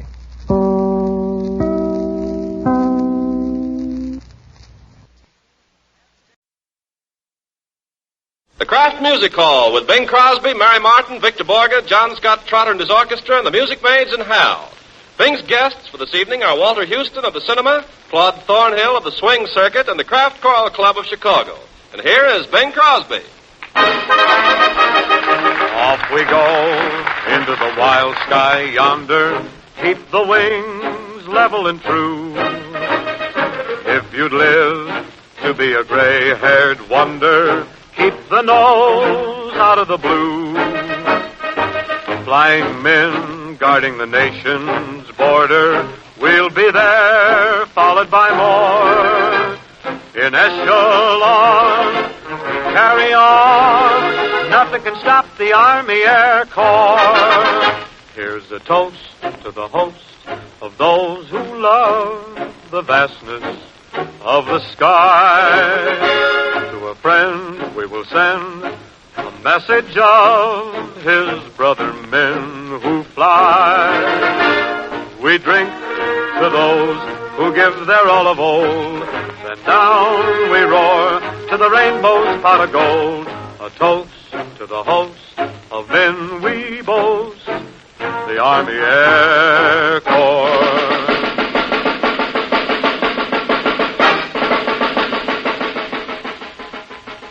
Off we go into the wild blue yonder. Keep the wings level and true. If you live to be a gray-haired wonder, keep the nose out of the blue.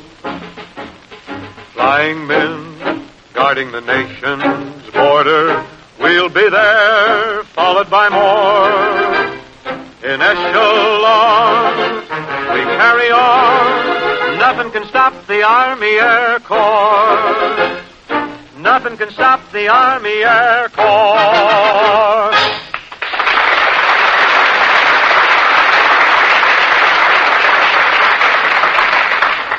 Thus, friends, we greet the men of our Army Air Force, from Trinidad to points east and west, and remind the rest of you that next Monday, April 6th, is Army Day.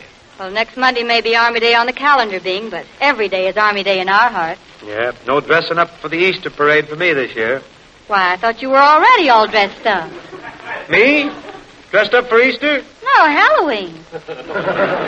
How do you like that, after calling up 5 flights to a tailor who makes victory suits to order? But I'm having a little argument with that boy. Oh, probably arguing because he says no cuffs on the pants. Oh, worse than that. He says no pants on the cuff. Good. Well. Rough boy. What do you care? Every place I go, people say, Bing sure gives fashion a thrashing. Is that what they do? Mm-hmm. Thank you. Well, you find me a guy who can look well dressed up in one of those special new victory suits with all the fancy trimmings eliminated. No cuffs, no pleats, no built-in shoulders, no belts, no suspenders. No belts and no suspenders. Isn't that a little dangerous? No, with every suit you get your choice. Choice of what? How do you get a fan or a bubble? Have you a victory suit too, Ken? Oh, sure, but I can't wear mine till I get the left ear pierced. I never heard of a man having his ear pierced. Well, with no lapels on the suits, I have to have some place to wear my carnation. Oh, how cute. Why don't you pin it in your hair with your V for Victory pin? While you're getting it just right, Mary sings Indian Love Call.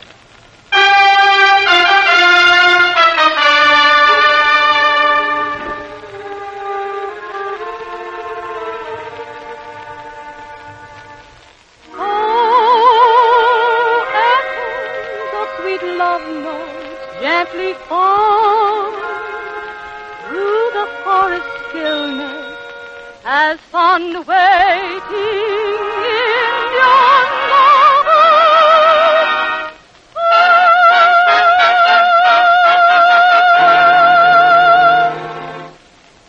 When the lone lagoon stirs in the spring, welcoming home some swanny white wing.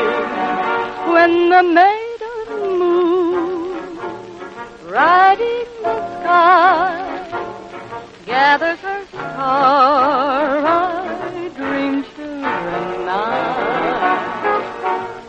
That is the time of the moon and the year, when love dreams to Indian maidens appear. And this is the song that they hear when I'm calling you.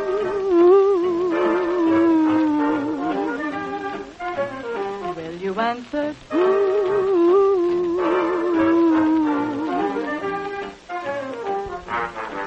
That means I offer my love to you, to be your own.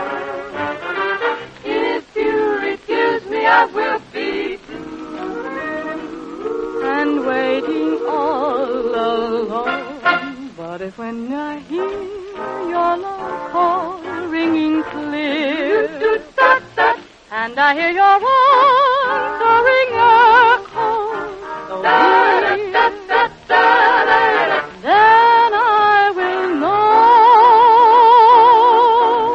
our love will come true. You belong to me. I belong to you.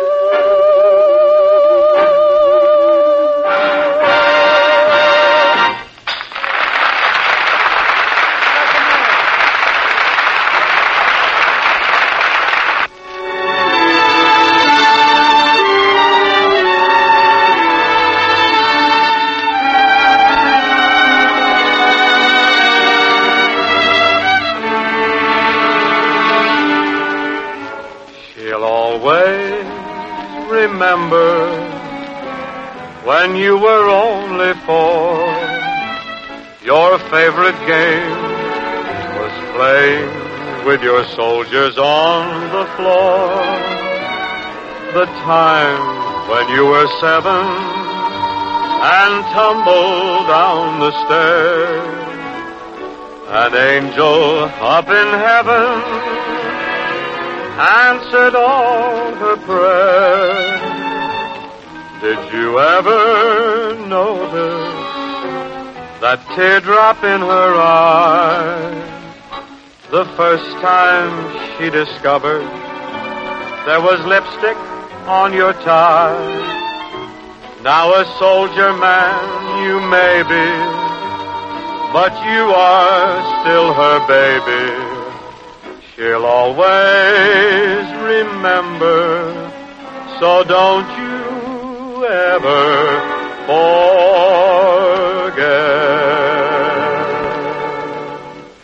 The musical and the literary shenanigans of our Danish friend Victor Borge are always just an edge eccentric, especially as described by Victor himself.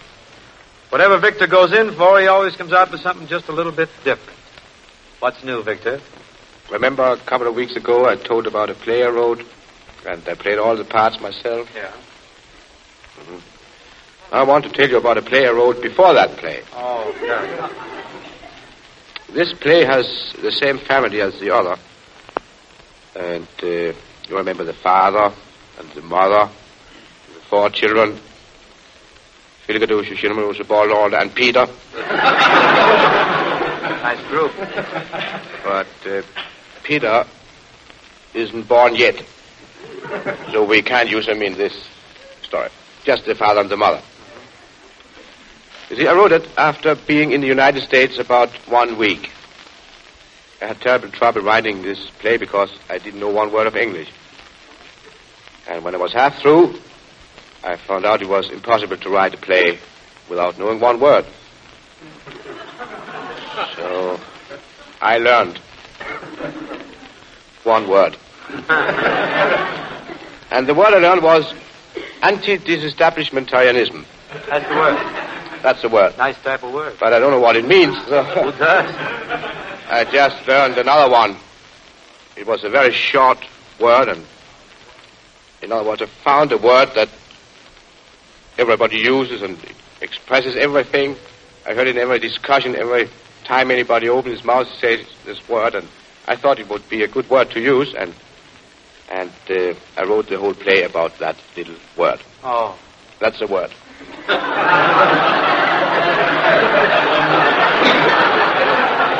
You take it from there. Yeah, I take it from you. You got it, boy. Yeah. The only trouble is spelling it, you know. It spells O-H, but you never hear the H. I don't know why the H is there at all, but I imagine it's only there to keep the O from rolling.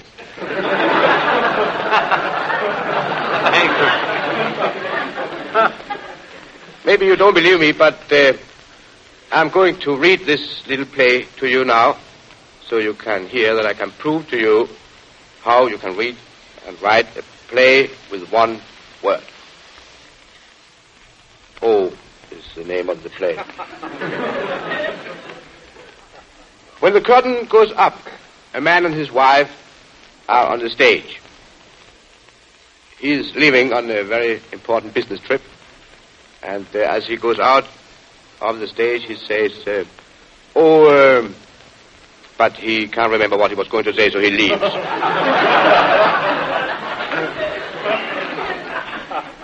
A couple of pages later, the wife is alone on the stage, and she sings a little song. She sings, "O Sole Mio."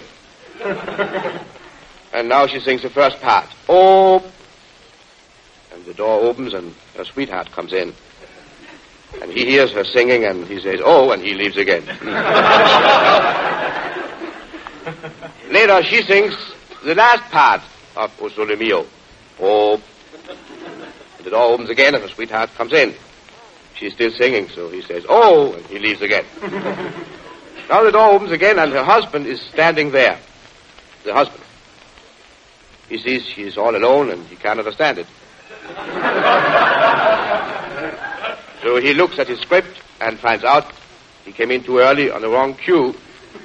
So he says, "Oh," and he goes out again. Now the door opens again, and her sweetheart comes in.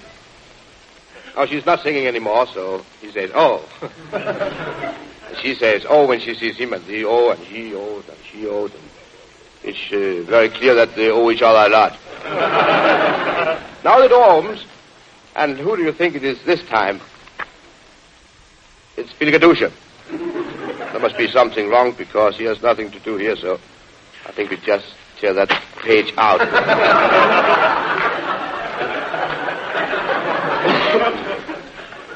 Again the door opens, and now the husband comes in. Really, he comes now. And the woman sees him, and she says, "Oh!" And the sweetheart says, "Oh!" And the husband says nothing because he's so mad that he can't talk. He just takes a machine gun and shoots the man. Oh!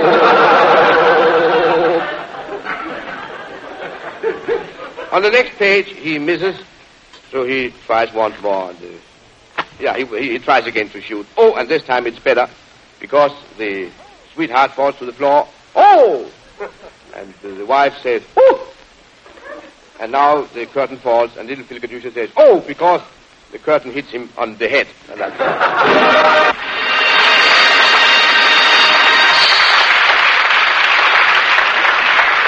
Thank you, Victor. Thank you very much. That's certainly a powerful play. Thank you. Claude Thornhill, on the testimony of every swingle-dingle from coastal to coastal, is one of the hottest triple-threat men in the dance dodge, being equally adept at leading a band, playing the piano, or arranging. He's an erstwhile colleague of John Scott Trotter's when they were in the Hal Kemp organization together. And Claude put some long-cherished ideas of his own and some good men together about a year ago, and since then, he's been knocking the cats numb in every alligator farm that can handle the crowds.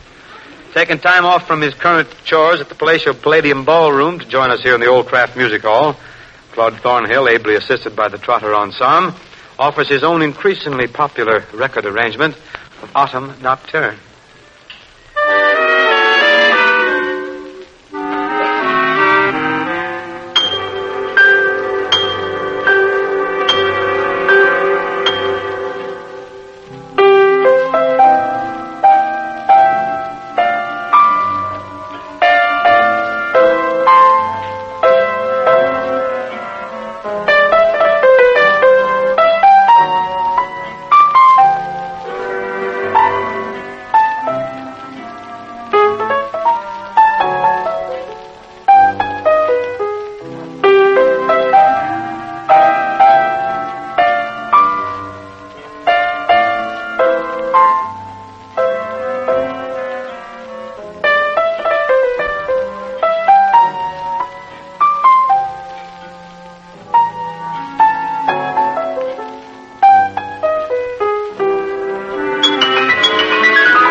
really swell. That takes me back to the days when you and Trotter used to play those twin pianos in the Hal Kemp organization.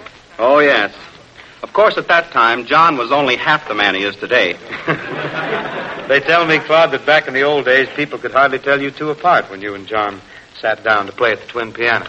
They can now. I've noticed that when John Scott goes to sit down to play now, the stool flinches. Does that flinching bother you, John Scott? Not at all, Bing. When Claude and I played together, it was the folks who did the flinching. Well, apropos of a little flinching, Claude, what's this I hear about them banning those zoot suits at the Palladium Ballroom? Well, the trouble with those long coats is you can't tell if a jitterbug's pants are pressed or not. Look, with those long coats, you can't even tell if their pants are there or not. You know what I mean, don't you, Ken? Oh, now, don't look at me. I'm no jitterbug, but Claude, you band leaders must see and hear an awful lot of funny things. We do, Ken.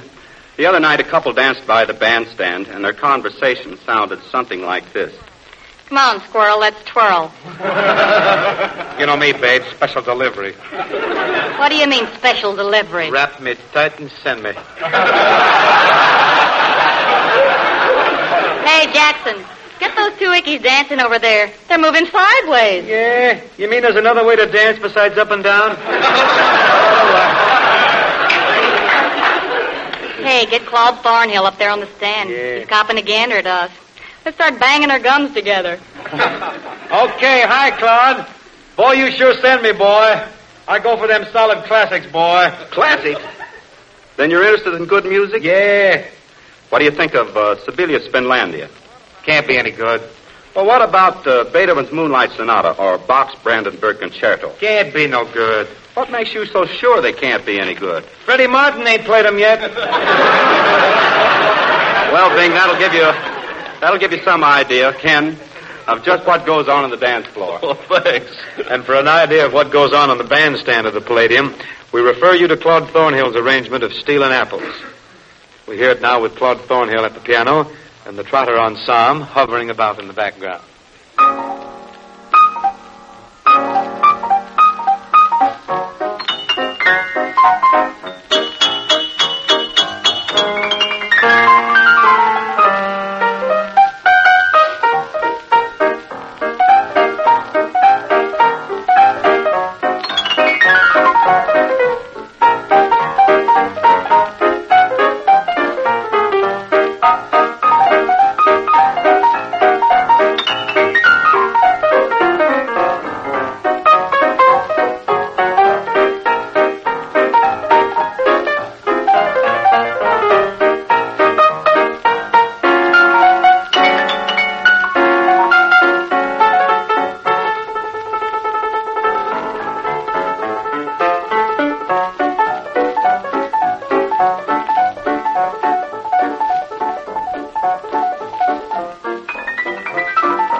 Thus, friends, Claude Thornhill with the Trotter Group playing a little thing called Stealin' Apples.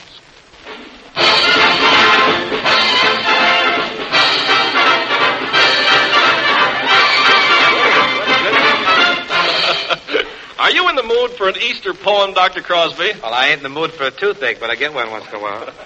Oh, you're going to like this one. I call it Hail Spring. Okay, give us hail and farewell. Hail Spring. This weekend will be an ecstatic delight, for we're having a pause for our Easter vacation. A little bit longer than this one tonight, this brief pause for station identification. Continuing with Kraft Music Hall matters involving Walter Houston, the Kraft Choral Club, Victor Borge, Mary Martin, and at the moment, Moonlight Cocktail.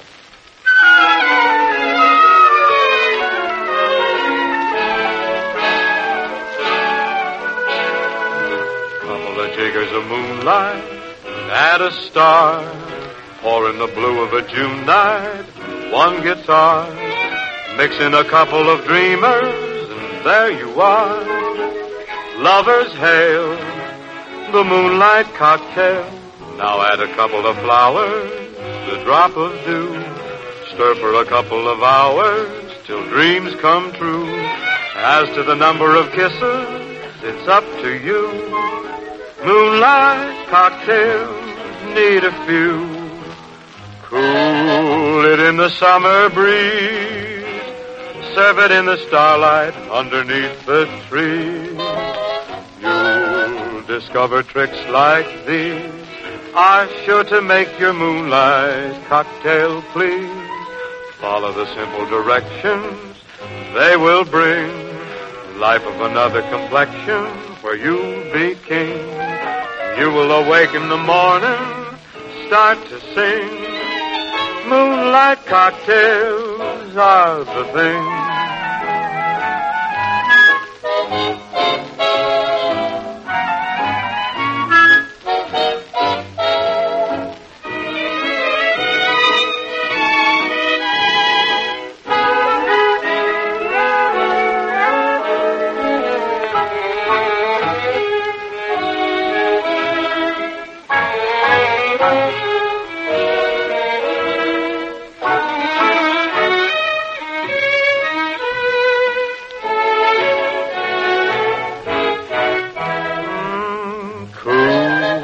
In the summer breeze, serve it in the starlight underneath the trees. You'll discover tricks like these are sure to make your moonlight cocktail please. Follow the simple directions. They will bring life of another complexion where you'll be king. You will awake in the morning, start to sing. Moonlight cocktails are the thing.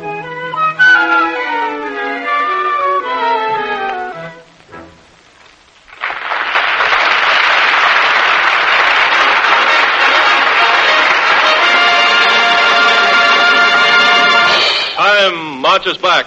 1933, the year of bank holidays. 1933, Franklin Delano Roosevelt is inaugurated president of these United States.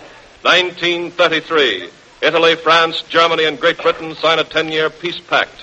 1933, men all over the country are saying... What a horse. Oh, boy. It says here this nag Equipoise earned $322,000. Oh, Harry, wouldn't it be wonderful if you had a horse like that? No, just... Might create a lot of dissension in the stable. Oh. Say, Harry, you know, I see in the paper that the United States Marines are coming back from Nicaragua. Oh, yeah? You going down to the dock and meet them? Oh, don't be silly. What were the United States Marines doing in Nicaragua? Oh, well, you see, they went down there because, in Nicaragua, they figured, well, why shouldn't the United States Marines go to Nicaragua? Thanks. I see where President Roosevelt's going to have a brain trust. There's a good move. Have you sent in your application? Oh, they sent for me. Oh, I might have known. Love is the sweetest thing. What else on earth could bring such happiness to everything as love's old story? Do you really mean it, Harry? Do I really mean what? I'll bet you don't even remember what I said the first time you kissed me. Who's afraid of the big bad wolf? The big bad wolf? Oh, that's a silly song. It's a big hit. Very, very big. Very big. Lazy bones, sleeping in the sun. How you expect to get your day's work done? That's a good tune. You know, the one that gets me this year is, I'm heading for the last roundup. That's not nearly as pretty as, They asked me how I knew my true love was true. I, of course, replied, something here inside cannot be denied. Yeah, I know. That's the smoke gets in your eyes.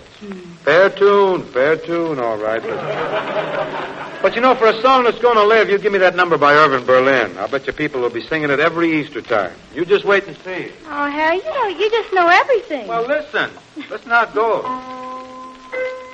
In your Easter bonnet, with all the frills upon it, you'll be the grandest lady in the Easter parade. I'll be all in clover when they look you over. I'll be the proudest fella in the Easter parade. On the avenue, Fifth Avenue, the photographers will snap her, and you'll find that you're in the rotogravure. I could write a sonnet about your Easter bonnet and of the girl I'm taking to the Easter parade on the avenue, Fifth Avenue. The photographers will snap her, and you'll find that you're in the rotogravure. I could write a sonnet about your Easter bonnet and of the girl I'm taking to the Easter parade.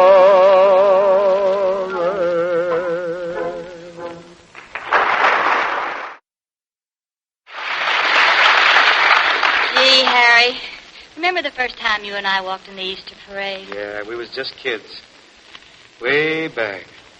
Oh, it must have been way back in 1915. That's the year Daddy bought the Kissel car with the big brass acetylene lamps in front.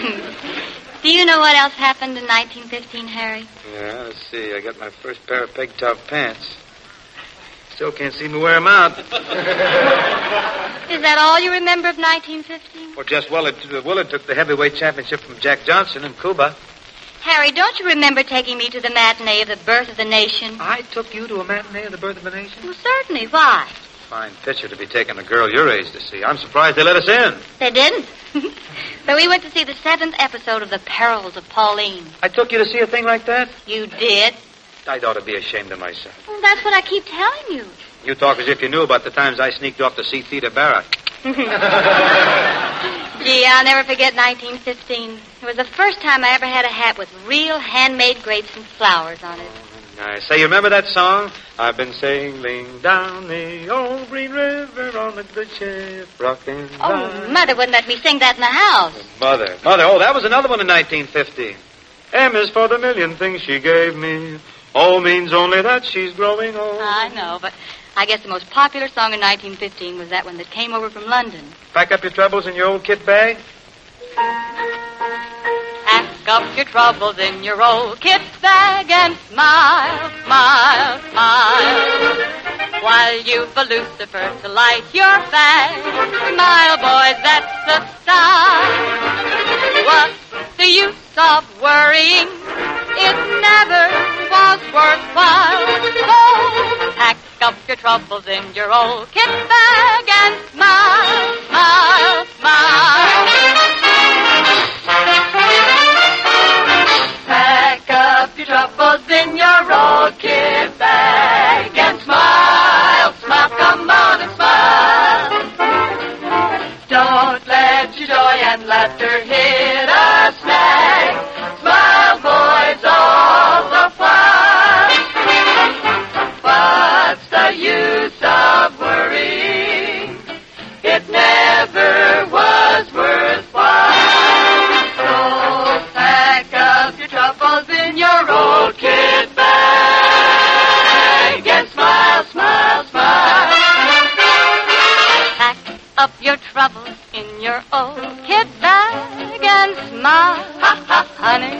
Oh, my. Gotta keep smiling. While you've a Lucifer to light your fire. Light up, Jack. Smile, boy. That's the sign. Don't be brought down, Pop. What's the use of worrying? Don't want a gray hair. It never was worthwhile. Your trouble's just a bump. So pack up your troubles in your old kit bag and smile. Smile.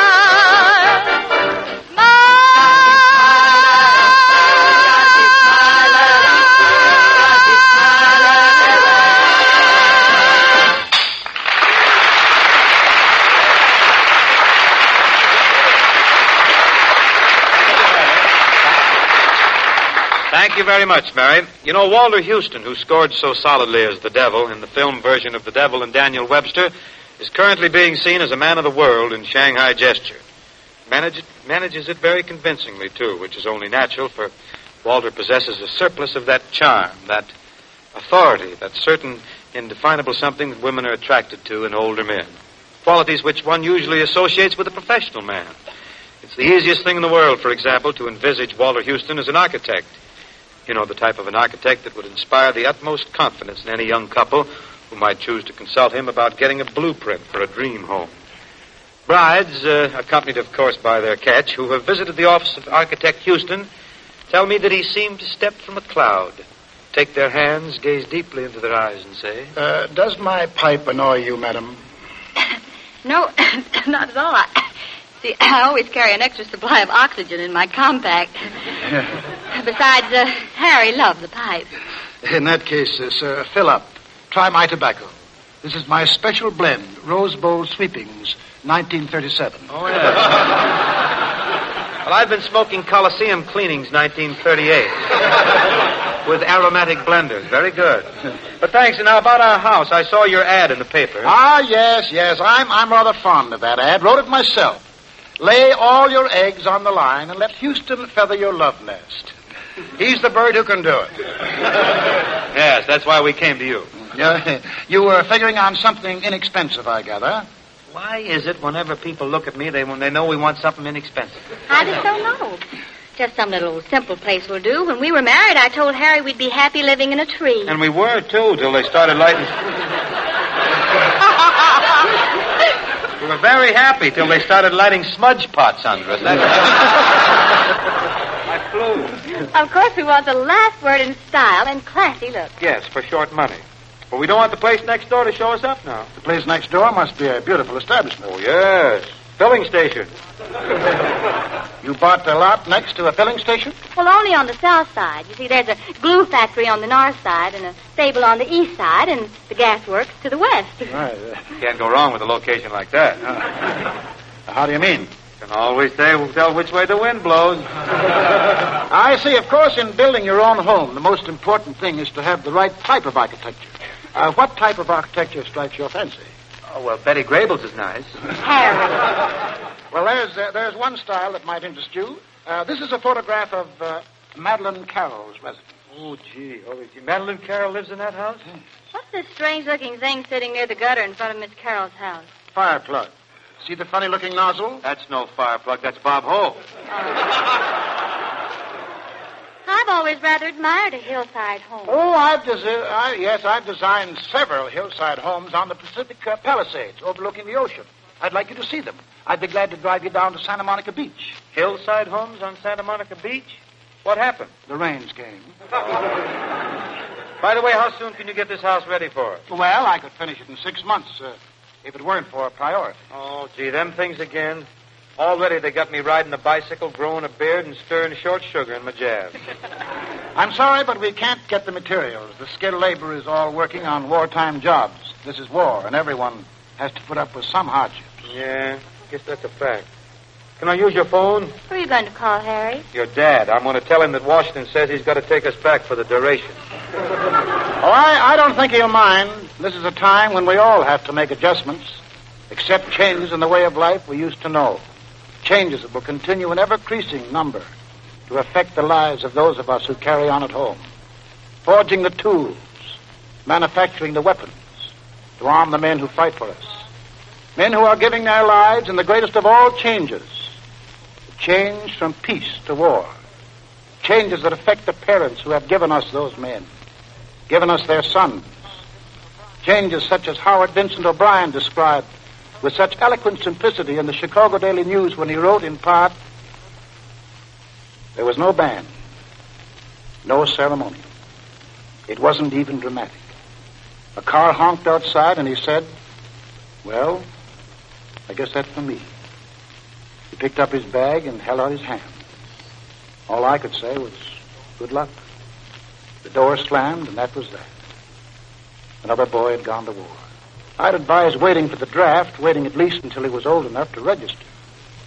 He had smiled and assured me that his mind was made up. He wanted peace, he said. Without peace, what good was living? There was finality in the way he said this. Finality at once grim and gentle. After the door closed behind him, I went upstairs to what had been his room. It was in worse chaos than usual. Clothing was scattered about, sneakers, tennis racket, his phonograph records, letters, invitations to parties he would not now attend. I went then to my room. On the wall was a picture of a little boy, his toothless grin framed in curls. Not much time, I thought, between the making of that picture and the slamming of the front door. Suddenly a queer thing happened. Objects came alive.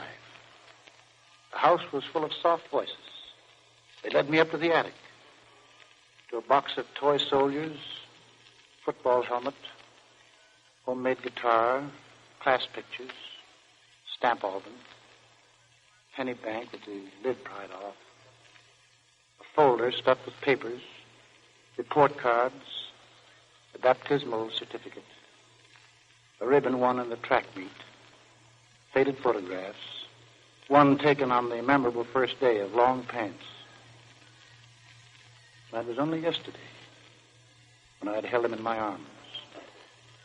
I remember all the scoldings I had given him, the preachments, the exhortation to a virtue and wisdom that I did not myself possess.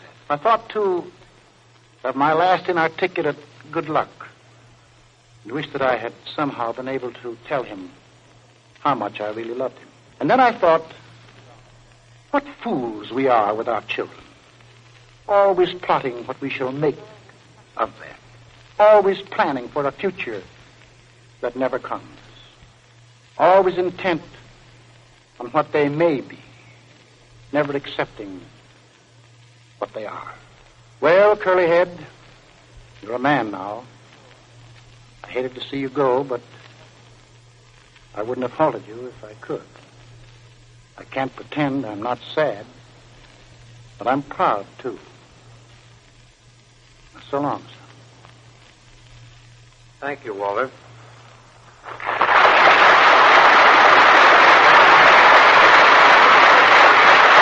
Well, Bing, over 1 million fathers have said, so long, son, and 1 million mothers smiled, proud that their son can serve his country, and finding some comfort in the sure knowledge that wherever he serves, the American Red Cross will be serving beside him, doing all it can, as it has always done, in every extremity. Today, the Red Cross faces its greatest job, standing side by side with your fighting sons all over the world. It takes money to keep the Red Cross there, and it's got to be your money. Contribute now, and regularly, and generously, that a shining light of mercy may be kept shining in a very dark world. Give. Give often and generously to the Red Cross.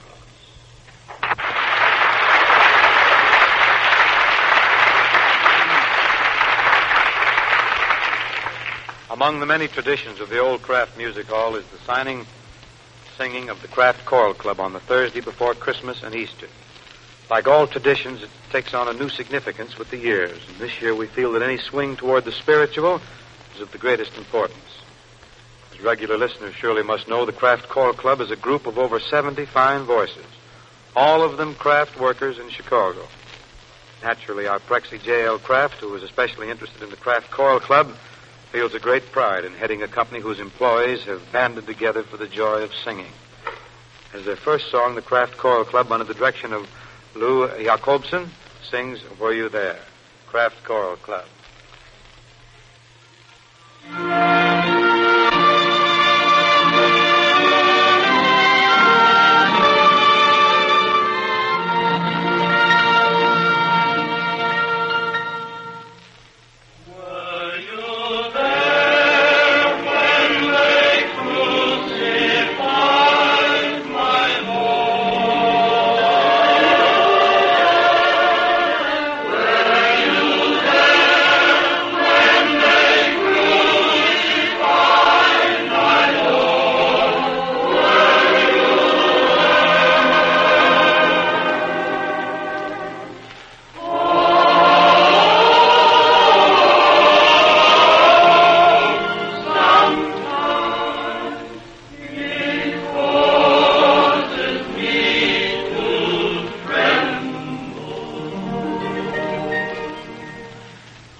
Lovely, isn't it, Mary? Yes, being very lovely. It's the kind of singing that seems to come from the heart. I guess it does, Mary, because the Kraft Choral Club is composed of people who really like to sing. You see what I mean by listening to their second song. As it began to dawn, Kraft Choral Club.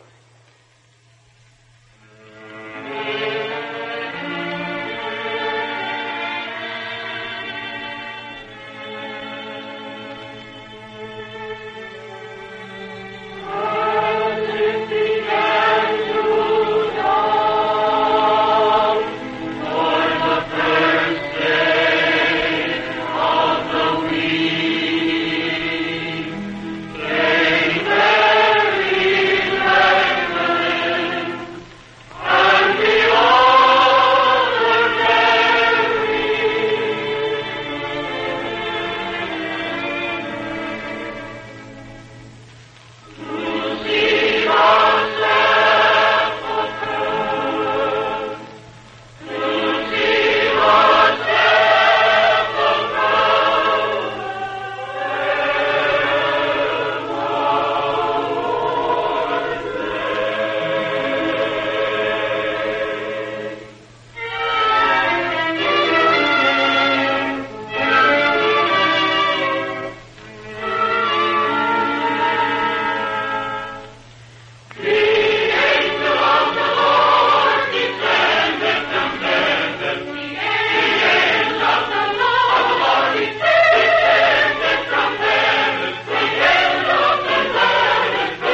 everyone here in the...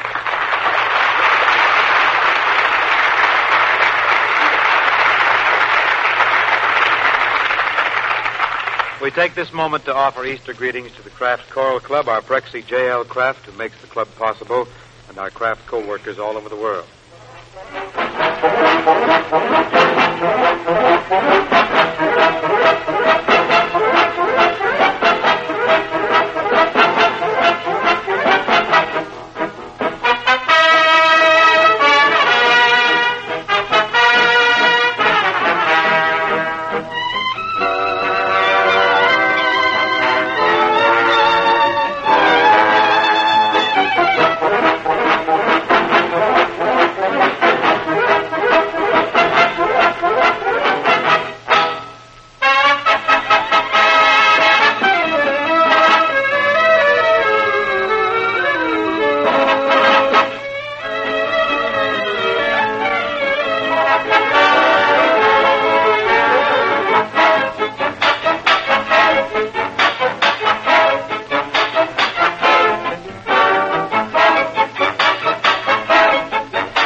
Colorful and exciting treatment of España Connie, John. Now, suppose you mood me into something Hawaiian. Like, sing me a song of the island?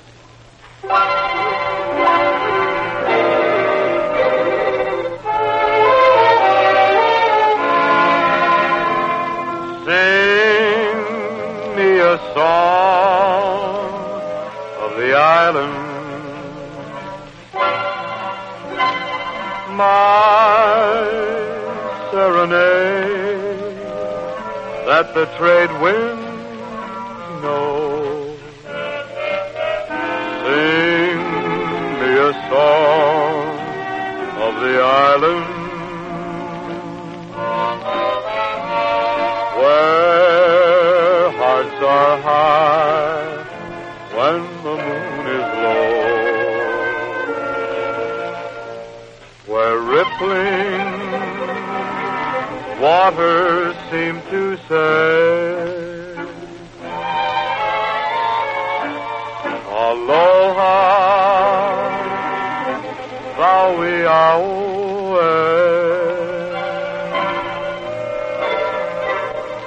Bring me the fragrance of ginger, strum your guitar while I dream away. Sing me a song of the island. Aloha, Vauvia.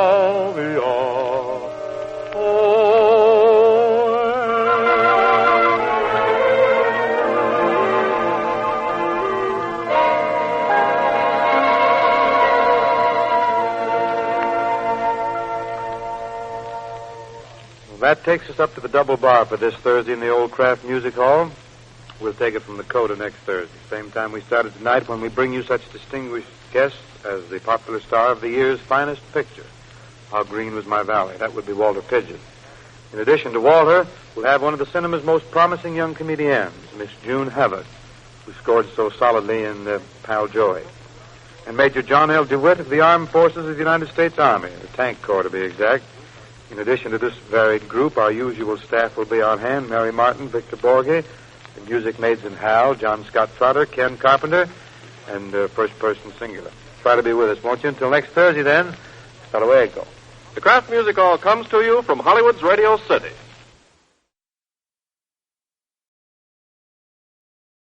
Wait a minute. Have you heard the strange tales of the Whistler?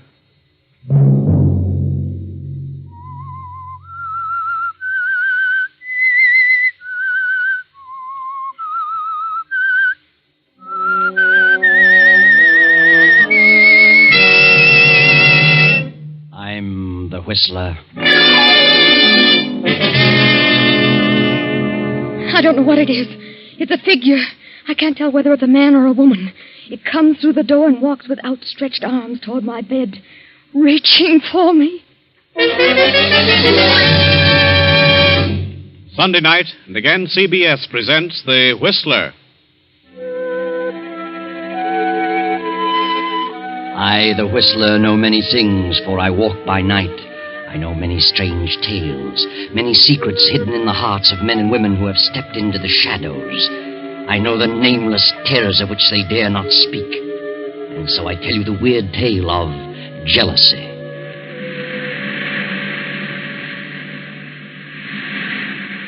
At the edge of the cliff overlooking the sea sits a gray stone mansion, weather-beaten by the storms of several decades. To this mansion, Gilbert Durant brought his bride, Lucia. That was 4 years ago. Gilbert and Lucia were quite happy until last year, when Lucia's half-sister, Beverly, came to live with them. And gradually, something began to happen. At first, Lucia realized that Gilbert's ardor was beginning to cool. He became more absorbed in his writing.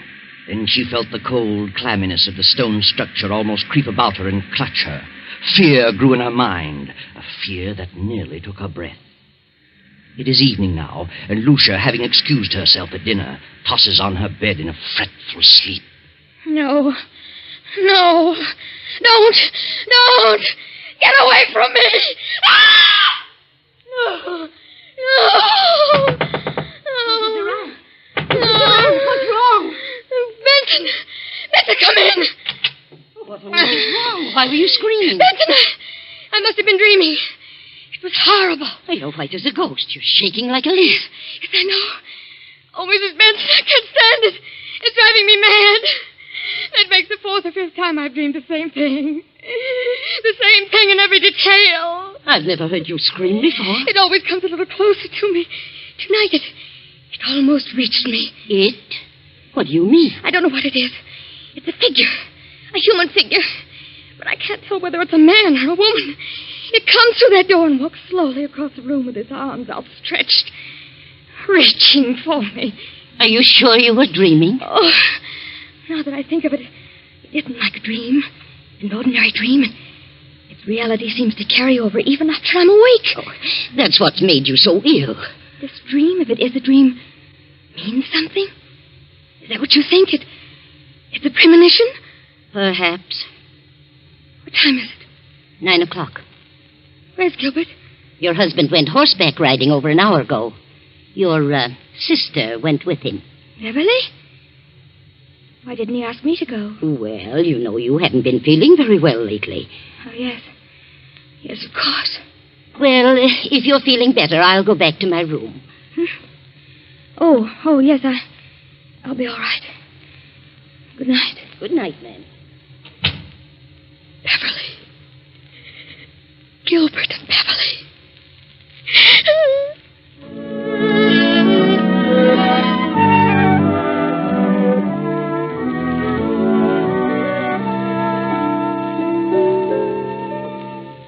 Lucia lies for a while, staring wild-eyed at the patch of moonlight on the bedroom door. And finally she drops off to sleep.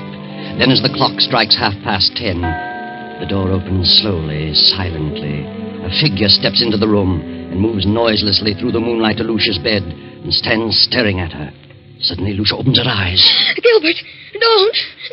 Lucia, what's wrong with you? What are you doing in my room? Why, I just wanted to know how you felt. How long have you been standing there? Oh, just a few seconds. Oh, I was dreaming, I guess, and when I woke up, you startled me. Why were you yelling, don't? I don't know. I haven't the slightest idea.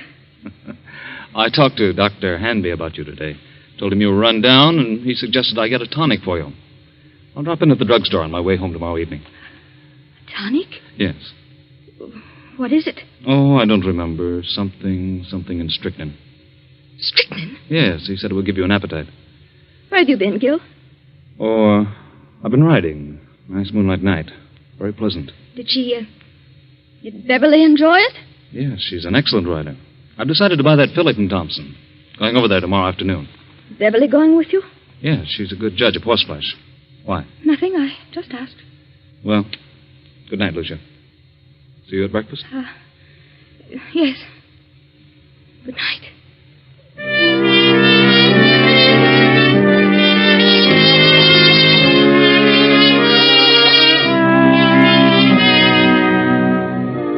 Lucia waits till she hears her husband turn out his light, then slips quickly to her door and quietly down the stairs to the library. With every beat of her pulse, she hears Gil's words. Something in strychnine. Something in strychnine. She snaps on the light and steps to the shelf holding the encyclopedia. She runs her fingers down the long line of books, LMNO, P to R. And then she stops and stares in terror. The S to T is missing. Lucia glances wildly about the room, and then she sees it. There on the desk, the missing volume, and open. She rushes to the desk and stares down at the open page. Good Lord! It's true! It's true!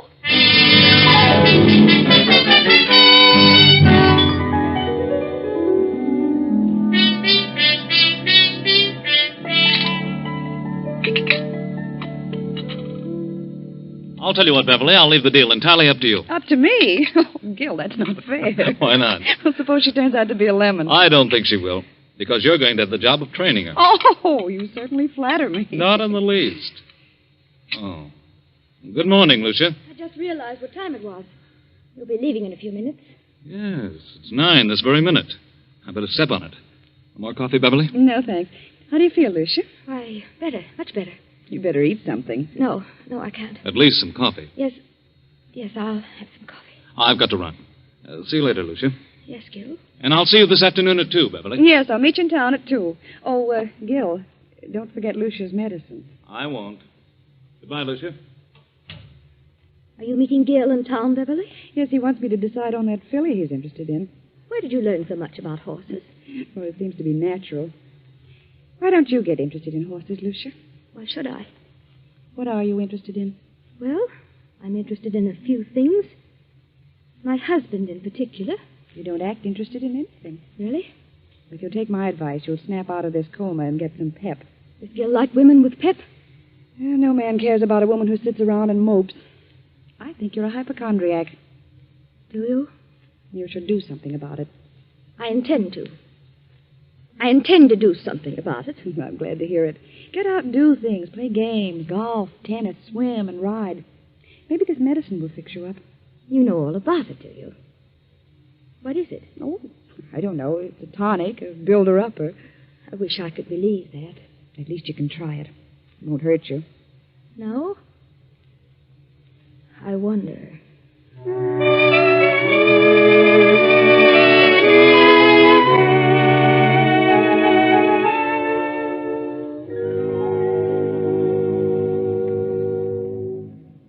Oh, come in, Doctor.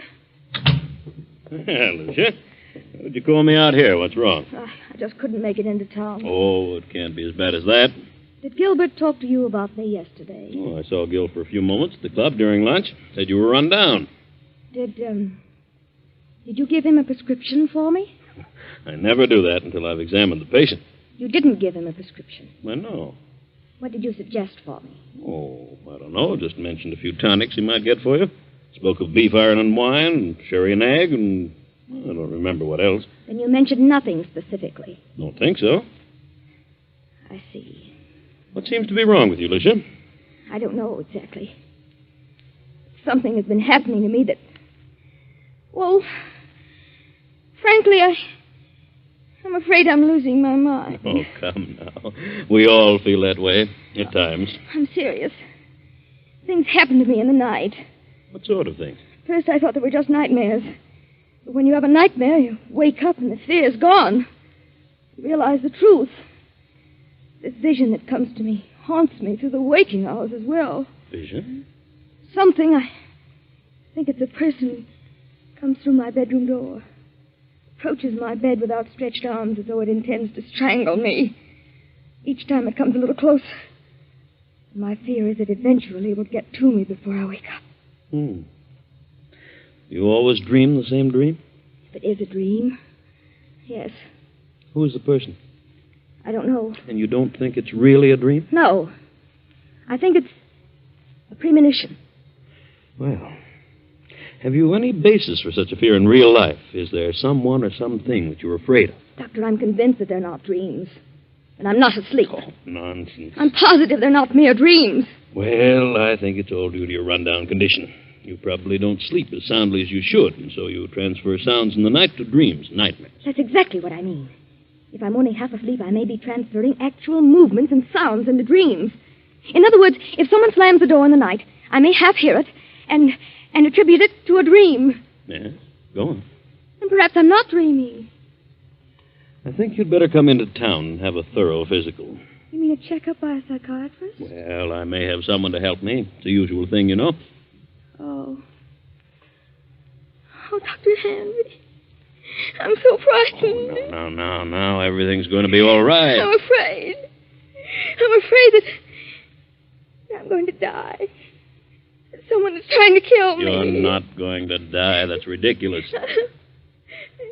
I'll call you and make an appointment. Very well. In the meantime, try not to think about it. Keep your mind on something on the brighter side. Yes, I'll try.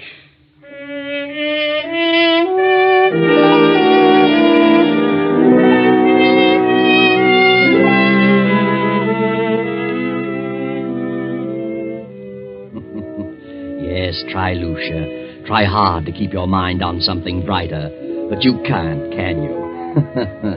That awful gnawing of jealousy and fear occupy every moment. Gil and Beverly, Gil and Beverly. How could they do such a thing? Then, as the afternoon fades and dusk sets in, there is a knock at Lucia's door. Are you asleep, Lucia? No, I'm not asleep. How are you feeling? I seem to have developed a headache. Have you eaten anything today? No, I didn't care for anything. Well, this will help him. Better take a dose now. I'll measure it for you. What is it? Why, it's the tonic. Did Dr. Hanby prescribe it? Well, yes. Yes, he did. Where's Beverly? Down in the library. Did you buy the horse? Yes, Beverly thought she was a fine animal. I didn't know Beverly knew so much about horses. She's a horsewoman after my own heart. Is she? Rides like the wind, too. She had intended to go home tomorrow. She's staying on? She's got to. I wouldn't think of her leaving now. Why not? Well, for one thing, she's going to train the horse. And what else? Why, nothing else. Here, take this. It's a little bitter, but you'll get used to it. Gil! Go ahead. It won't hurt you. I don't want it. And why not? It has poison in it. Well, I suppose it does have a little, yes, but only enough to act as a tonic. I don't want it. I won't take it. I won't. Are you going to act like a child? Take it and quit arguing. I won't. This is ridiculous. I tried to do anything for you, and you act like a spoiled kid. I can't take it. You're impossible, Lucia. I'm afraid. You need this medicine, but you're too confoundedly stubborn. You'd rather sit around and mope all day. Very well, there it is. You can take it or not. Disgusted trying to help you pull out of this. Good night. No, wait, Gil. I'll take it. I don't care whether you do or not.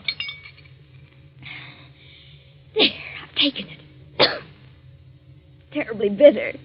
And take another dose around 11. Gil, where's Mrs. Benson? Why, I told her she could have the night off. Thought she might like to spend the evening in town. You let her off? Yes, she's been sticking pretty close lately. Oh, yes. Yes, she has. Good night. Good night, Lucia.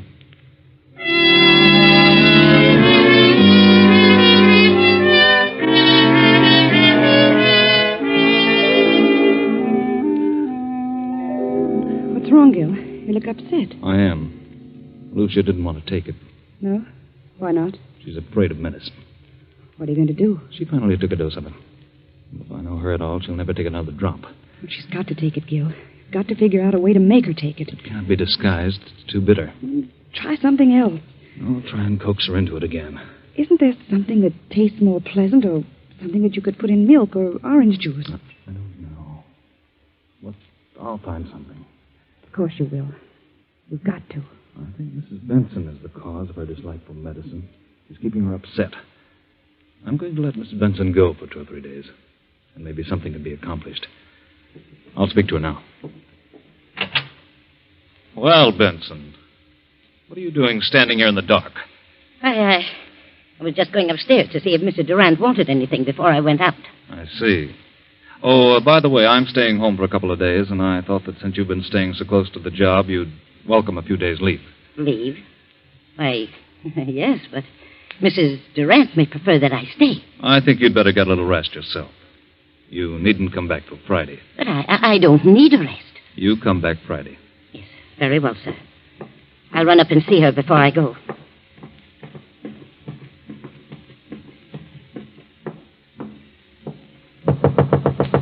Come in. Oh, Benson. I thought you'd gone into town for the evening. I'm leaving in a few minutes, but I had to see you. I'm glad you came up. I've got to talk to someone. I know now they're not dreams. They are premonitions. And I know who's trying to kill me. Who? My husband and Beverly. I know. You know? I just heard them talking low in the library. They were talking about the medicine. He said you were too stubborn and probably wouldn't take another dose. And she said he'd have to find some way to make you take it. Then it is poison.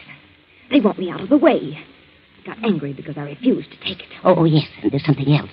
He just told me that he would not be going into town for several days and told me not to come back here till Friday.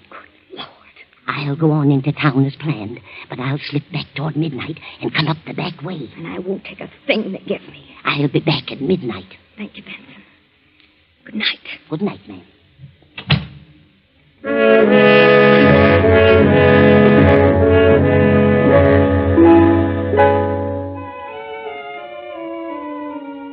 A few minutes before 12, Mrs. Benson returns to the mansion. No lights are burning. So she makes her way quietly through the back entrance, slips up the stairs, and taps lightly on Lucia's bedroom door. Mrs. Durant! Mrs. Durant! Then she turns the knob, opens the door, and snaps on the light. Mrs. Durant, are you here? Then Benson steps quickly toward the bed. The bed is empty, but a horrible sight meets her eyes. Oh, blood. Blood all over the bed. They've done it. They've murdered her. Give me the police department.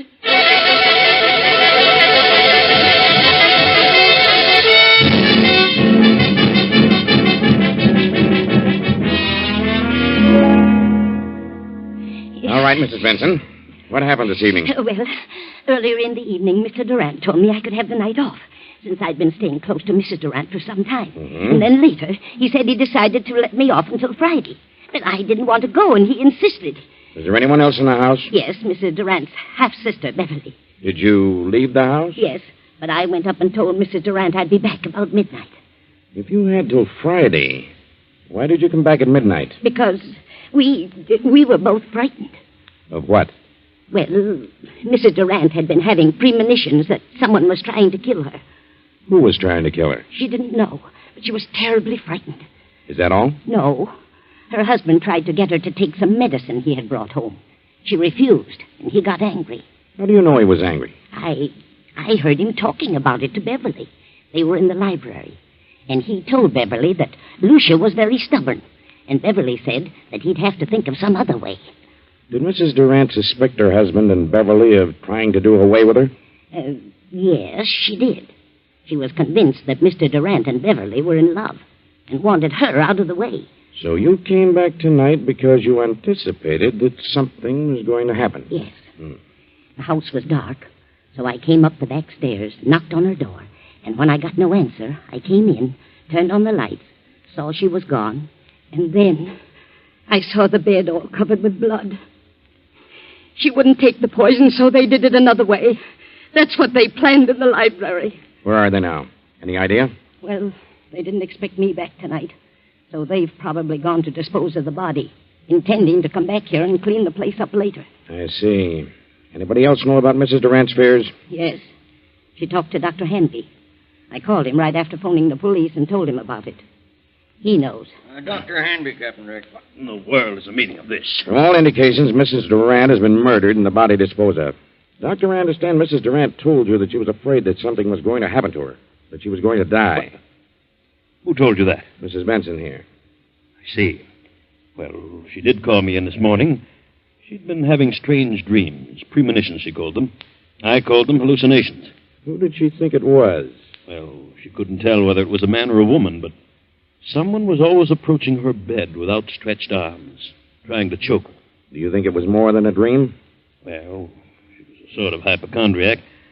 I asked her to come into town where I could give her a thorough examination. I didn't take her story too seriously, but, well, this certainly puts a different slant on the entire picture. Yes, we haven't found the body. I have men out searching now. We'll find it. Well, here's Mr. Durant and his sister-in-law. They found him about a half mile down the beach. How are you, Durant? What in the world goes on here? Oh, what's wrong, Doctor? Take a look at that bed. Good Lord, what's happened? Lucia, where is she? We thought you could enlighten us on that point. What do you mean? Is she dead? Where is she? Gil. Beverly. Give her some water. She'll be all right in a minute. But what's happened? We think your wife has been murdered. Murdered? What are you doing here, Mrs. Benson? I thought you were gone till Friday. Why did you tell her to go until Friday? Why, I thought she needed a rest. She's been having long hours. Where is Lucia? Where have you and your sister-in-law been? Why, I slept upstairs and saw Lucia was asleep, so we decided to take a little ride down the beach. It was still early. Didn't take anything with you? Certainly not. What do you mean by that? What would we take? I don't know. I just asked. Did you two try to get Lucia to take some medicine? No. Wait a minute, Beverly. That won't do any good. Yes, we did. She was run down and needed a tonic, but she refused to take medicine. Why did she refuse? I don't know. Maybe she was afraid of being poisoned. That's ridiculous. Why should I want to poison her? I loved Lucia. How long has your sister-in-law Beverly been here with him? Why, I don't know. It's quite some time. Just a minute. Are you inferring that Gil and I'm not inferring anything. I'm merely asking questions. Well, whoever suggested such a thing is lying. Why, Gil and Lucia... Just a moment, Beverly.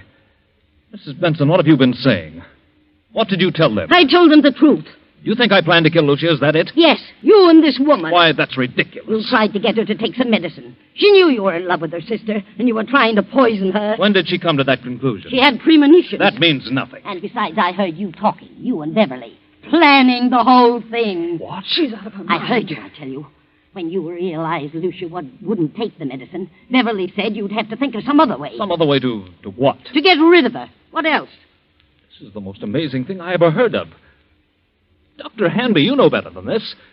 Do you think I had a reason back of wanting to know about various medicines? No, I didn't. Not at the time, but now... Now what?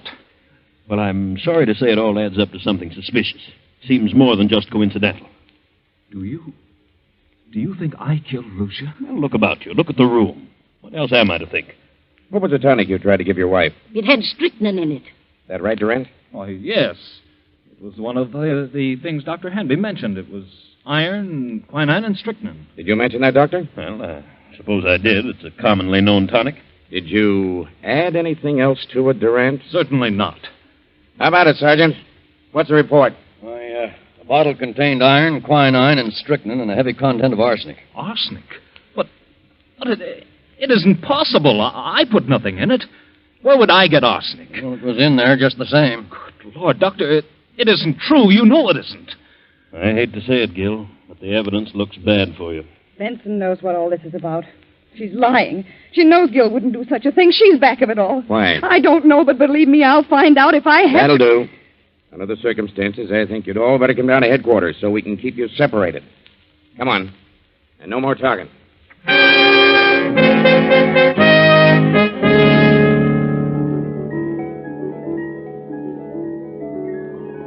48 hours pass. Hours of relentless grilling, endless questioning. Finally, Gil and Beverly are released on a writ of habeas corpus. Now weeks have gone by, and Lucia's body has not been discovered, and so the district attorney is forced to make a public announcement that in spite of the apparent evidence, no murder charges can be preferred against Gil and Beverly due to lack of corpus delicti, the failure to produce Lucia's body. Now Beverly and Gil are in the library. Beverly, I want you to know how wonderful I think you've been, the way you've stuck right beside me through this thing. I know it's been a trial for you, and, well, you're one girl in a million. Thanks, Gil, but it isn't over yet. They won't stop their search for Lucia's body, and if they find it, we haven't a chance. I know, but what can we do about it? Well, why couldn't we leave the country? Together? Not necessarily. They'd be sure to follow us. We could go separately in different ways and... And meet someplace later on? Is that what you mean? Yes, that's what I mean. It seems a bit mad. That would equal an out-and-out confession. But, Gil, if they find Lucia's body, we haven't a chance. It's too strong against us. We never could come back, Beverly. Oh, what of it? I don't want to die, Gil, and I don't want anything to happen to you. Beverly, I don't know what to say. I'm frightened, Gil. I can't stay here with such horrible fear hanging over me. I'll go mad. If you don't go, then I will. I'll leave tonight. Please, Beverly, I need you more than ever now. Please don't go. Don't worry, Gilbert. She won't leave you. Lucia. Good Lord. I won't let her leave you. I'll see that you both go together. And stay together for a long, long time. Lucia, what does this mean? We thought you were dead. Disappointed, are you? Where have you been? What happened to you? Coming to that. You thought I was dead. Well, I'm not. I'm live enough to pull this trigger. I've been behind those drapes, and I heard every word you said. Now I know you're in love with each other. Now I know you wanted to do away with me. In love? With Beverly? From the day she came here. She took you away from me. I did not. We never thought of such a thing, never. It never entered my mind. Why do you lie about it? You do love her. Why don't you admit it? I love Beverly? Yes. You certainly have a vicious mind, Lucia. For the first time, I see you for what you really are. I never even thought of such a thing. But now that you mention it, I realize the truth. Yes, I do love Beverly. Gil, don't. Why shouldn't I? And it's Lucia's fault. She's the cause of it. A suspicious-minded devil. She let her imagination run away with her. She built this thing up, and now it's boomeranged on her. Oh, what a mess you've made of things, Lucia. You mean you and Beverly, you didn't plan? Certainly not. You must have been out of your mind. Oh, Gil. Gil. I thought... I was sure. Oh, Gil. Gil. I'm sorry, Lucia, but that's the way it is. And you've no one to blame but your own miserable self.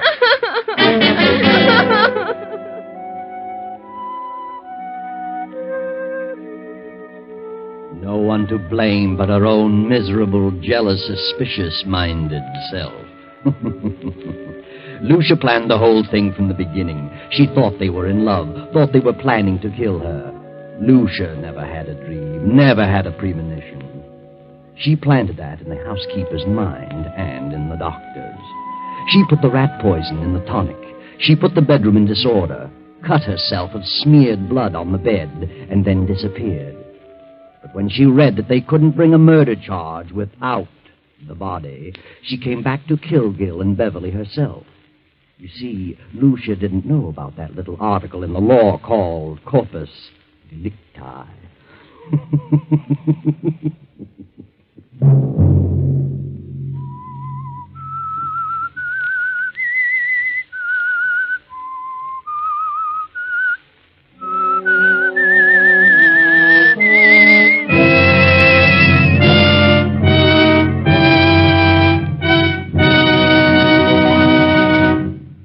CBS has presented The Whistler. Original music for this production was composed and conducted by Wilbur Hatch. The Whistler is written by and directed by J. Donald Wilson and originates from Columbia Square in Hollywood. Next Sunday, 9:15... I, the Whistler, will return to tell you the eerie tale of Back from Beyond. Good night. This is the Columbia Broadcasting System.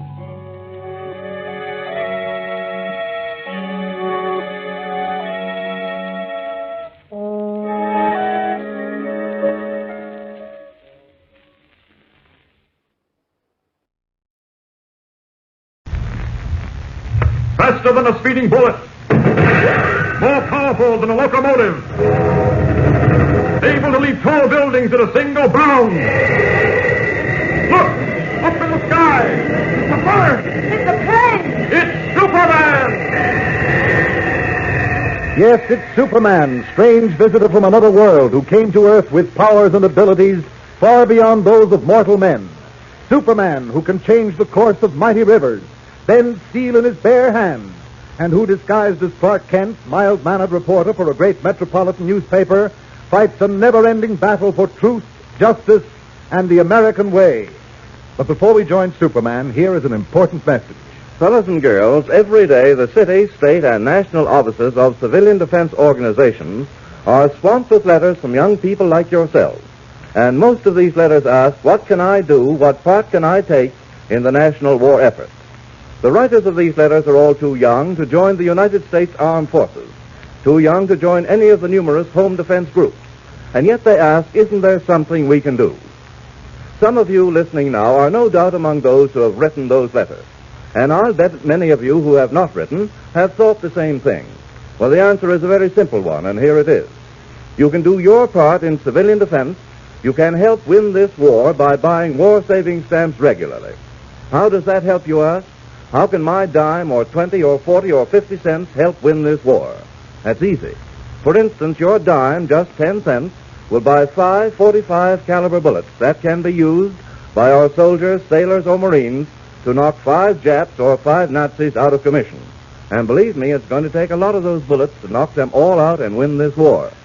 Another thing, 50 cents, which represents 5 10-cent or 2 25-cent war-saving stamps, will buy enough fuel oil to bring one of our destroyers a full mile closer to the Jap fleet in the Solomon Islands. And you know what happens when our Navy gets close enough to turn on the heat. And here's one more thing for you to think over. If every fella and girl in the United States bought at least 5 10-cent war-saving stamps every day, the amount of money they would lend to the government would buy enough fighter planes and bombers to blast Hitler's Luftwaffe right out of the air. So remember that each and every dime is important. That buying war-saving stamps is a very important way to help win this war. So why not pledge today to buy war-saving stamps regularly? And keep in mind this slogan. Every time you've got a dime, buy a war-saving stamp. And now, the adventures of Superman.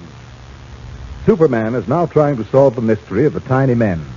The Tiny Men have on several occasions appeared in London, where Kent and Lois Lane, girl reporter, are now working as foreign correspondents.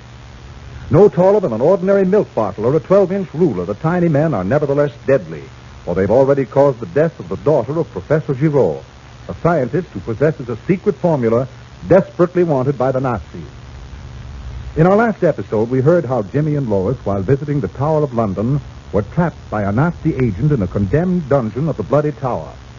Superman, in the guise of Clark Kent, investigated the tower that night but failed to find his friends. At the suggestion of the chief warder, he telephoned their hotel, thinking they might have returned. Professor Giraud answered the phone. In the midst of their conversation, the professor suddenly screamed in fear. "The Tiny Men," he cried. "They're here. They're after me." The phone went dead. Leaving the tower quickly, Superman stripped off the disguise of Clark Kent and went into action. We join him now as he streaks down out of the night sky and lands in front of the boarding house on Bayswater Road. There. That didn't take me long. Fortunately, the street's deserted at this hour. I better get inside and see what's happened to Professor Giraud. No time to change identities. There's the flat. Door wide open. Professor Giraud lying on the floor. Great Scott. Professor Giraud. Is that you, Monsieur Kent? Is there... No! Who are you? Never mind that now. I'm here to help you. Tell me quickly what happened. I had the telephone ringing. Yes? I came in here to answer it. I know. It was a friend of mine, Clark Kent. He wanted to know... Yes, but what happened here? While I talked to him, I heard movement behind me. I turned... Yes, go on. Try to go on, please. Tiny men. 3, 4 of them standing in the doorway. The sight of them so queer, so strange, I fainted. They have always filled me with horror, and I am an old man. What then? What happened after that? When I came to my senses, there were 2 men in the room. They called each other Muller and Dr. Wright. Oh? I have heard of Dr. Wright before. Cruel, vicious, shrewd. I talk too much. I have not much time. I must tell you. Yes, go on. They force me to tell where I hid the formula. What? They are on their way now to get it. They must not. With that formula in their possession, the entire world is doomed. Where is it? The formula, where is it? Tell me quickly. I hid it. I am so tired. Tell me, where is the formula? Tired. Sleep. Ah. Well, he'll never tell me now. Funny, though, his talking about sleep at a time like this. A dying man in these circumstances doesn't talk about sleep. Is he trying to tell me something? And if he was, what? Sleep. Doesn't make sense. Wait a minute and Yes, by heaven, it does. Sleep, of course. It couldn't mean anything else but that. Oh, if only I'm in time. If only... Out the window. Now then, up, and away! Faster than a speeding bullet, Superman wings his way across a silent, blacked-out London. Even as he does so, the warning wail of an air raid alert breaks the silence. And shortly after, the dull thudding of the ack-ack guns announced the arrival of enemy planes. And while the Luftwaffe tries to break through the defenses of London, as the RAF wings into the sky to do battle, a quiet scene is taking place outside the fairy tale exhibit at Madame Tussauds Waxworks. Yeah, Kamala. Here's the entrance to the fairy tale exhibit. We shall soon have what we want, and then we shall really be masters of the world, eh? Well, is this formula, is it really so important? What exactly the formula is, I do not know. As to its importance, well, would I have been called to Berchtesgaden to confer with our beloved Führer if it were not important? The Führer himself told me that on that formula depended the possible winning or losing of the war. You think we shall be rewarded handsomely, eh? We shall indeed. Now then, see if you can find a light switch. There should be one right here by the door. I saw it here. Look, the exhibits themselves light up. Yeah. I see they have replaced the exhibit of the Black Knights following that stupid failure of our henchmen. There is the Gulliver exhibit. And over there is the one we are looking for. Sleeping Beauty. Yeah. Mm-hmm. Herr Doctor, what is that figure standing over there? Huh? Oh, the one in the red cape and the blue suit. Yes, with the letter S on his chest. Probably some legendary hero of the English. I have never seen anything like him before. But come, the formula. Professor Giraud said he had placed it between the hands of the Sleeping Beauty. Between the hands, yes. And there are her hands, clasped across her breast. Will they break if we separate them? What does it matter? Look, Muller, my own hands are trembling. I, who pride myself on my calm nerve, I tremble at the thought that in another moment the formula will be in our possession. Yes. I, too, am not myself. There's a feeling of tension in the air. Feeling that... Quiet. I am now about to separate the hands of this wax figure. Now. Herr Doctor, we have been tricked. The formula's not here. But Professor Giraud said... He lied. He tricked us. He did not lie, Dr. White. What? Who said that? I did, Dr. White. Du lieber. Doctor, look. The wax figure. The man in the red cape is coming toward us. You're right, Muller. Wrong again. I'm no wax figure. I'm flesh and blood, as you two gentlemen will find out in a moment or two. I have a gun, whoever you are. And you know how to shoot it. You people always use the same line. Well, if we must go through this dreary business again, let's get it over with quickly. Point your gun at me and shoot. You have the formula. Hand it over. I have the formula, but I'm not handing it over. Finders keepers, you know. Then I am afraid I must kill you, my friend. Come here, Dr. White. You Nazi folks that you're Supermen. Let's see what you can do against a real Superman. My throat. Take your hands off my throat. Muller! I'm getting out of here quickly. Oh, no, you're not. He flies. He flies through the air. The greatest of ease. Sorry to do this, Muller. I'm afraid it'll hurt you more than it will me. Not so fast, Fight. Now, what have you or your men done with Miss Lane and Jimmy Olsen? I know nothing whatever about... That was just a love tap, Doctor. I want you to remain conscious until you tell me where they are. I tell you, I know nothing whatever. Come on now, before I lose my temper. I know nothing about them. I swear it. You hear? I swear it. Fight, let's get one thing straight. Something happened to Jimmy and Miss Lane in the Tower of London today. I'm as sure of that as I've ever been of anything. You can save us both a great deal of trouble by telling me where they are. I haven't really started working on your fight, and I don't want to. No. But I will if you force me to. Now then, Are you going to talk or aren't you? Even as Superman tries to force Dr. Veidt to reveal the whereabouts of Lois Lane and Jimmy, the girl reporter and the Daily Planet's copy boy lie imprisoned in the dark cellar of the Bloody Tower. Far in the distance, they can hear the dull reverberations of German bombs falling on London. Jim, did you hear that? Yeah, kind of close. Jimmy, I don't like this. You remember what that so-called guard said about the cellar being closed off to visitors because it was unsafe? Yeah. Well, the bombings London has been subjected to must have done a great deal to weaken the supporting arches and beams down here. That rumbling we heard, I think it was one of the arches beginning to give way. Leaping mackerel. In that case, I wouldn't be surprised if this room collapsed on us. Nor I. Well, it'd be a quicker death than starvation. Oh, gosh, don't talk about it. My stomach feels as empty as the inside of a bass drum. Miss Lane, do you think Mr. Kent will find us maybe, huh? Well, he'll investigate, of course. He knows we came to the tower this afternoon. But I don't think they'll ever think of looking down here. No, Jimmy, I guess you and I might just as well. Jim, hey, something hit me on the head. I heard like old Harry, too. Wait a minute, my hand just touched it. What is it? It's a piece of rock. Gee, that means the ceiling above us. Maybe not, Miss Lane. Maybe. Oh, why fool ourselves, Jim? This room is over 500 years old. They built them strong in those days, but not that strong.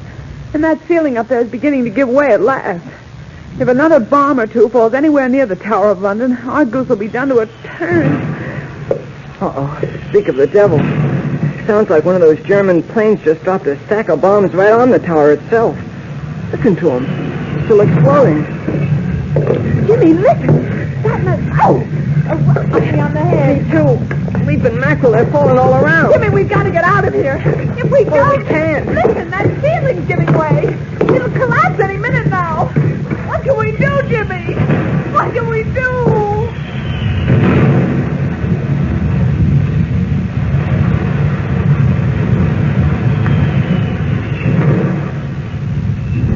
There's nothing Jimmy or Lois can do. But there's plenty Superman could do if only he arrives in time. Everything depends on how long it takes him to force the confession from Dr. Veidt. In our next episode, we'll know what happened. We'll also hear the solution to the strange mystery of the tiny men. Have you figured out the answer to the tiny men yet? Who are these strange little creatures no bigger than a milk bottle? Well, if you want the answer, be sure to listen in Monday, same time, same station. Tune in and follow the adventures of Superman. Well, there goes Superman until Monday of next week. Meanwhile, don't let the weekend go by without buying your share of war saving stamps. And remember what I told you at the beginning of this program, you fellows and girls who are too young to join the armed forces or any of the national defense organizations. You can do your part. You can help win this war by buying war-saving stamps regularly. So talk it over tonight with Mother and Dad. Ask them to give you a dime every day or even every other day for war-saving stamps. And then buy some extra stamps out of your regular weekly allowance. Get all your friends to buy stamps regularly, too. Or better yet, why not organize a war-saving stamp club right on your block or in your neighborhood? Make this your club slogan. Every time you've got a dime, buy a war-saving stamp. Faster than a speeding bullet. More powerful than a locomotive. Able to leap tall buildings at a single bound. Look! Up in the sky! It's a bird! It's a plane! It's Superman!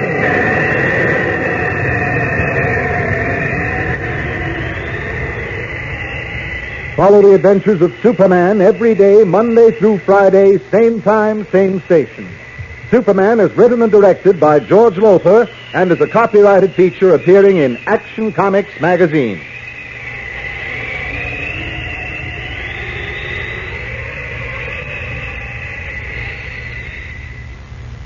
This is the Mutual Broadcasting System.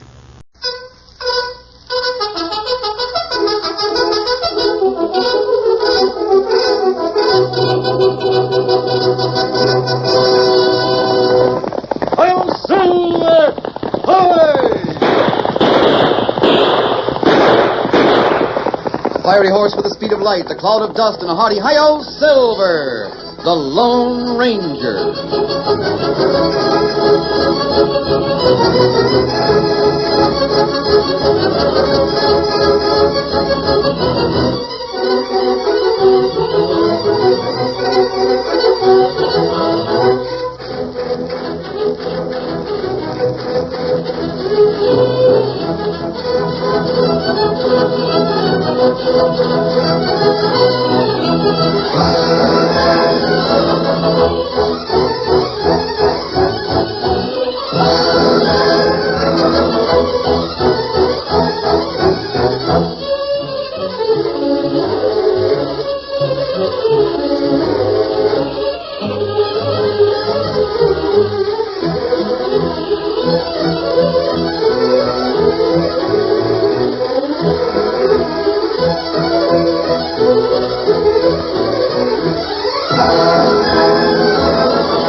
With his faithful Indian companion Tonto, the masked rider of the plains led the fight for law and order in the early western United States. The stories of his strength and courage, his daring and resourcefulness have come down to us through the generations, and nowhere in the pages of history can one find a greater champion of justice. Return with us now to those thrilling days of yesteryear. From out of the past come the thundering hoofbeats of the great horse Silver. The Lone Ranger rides again. Come on, Silver. There's trouble on the trail ahead. Hail, Silver! Hooray!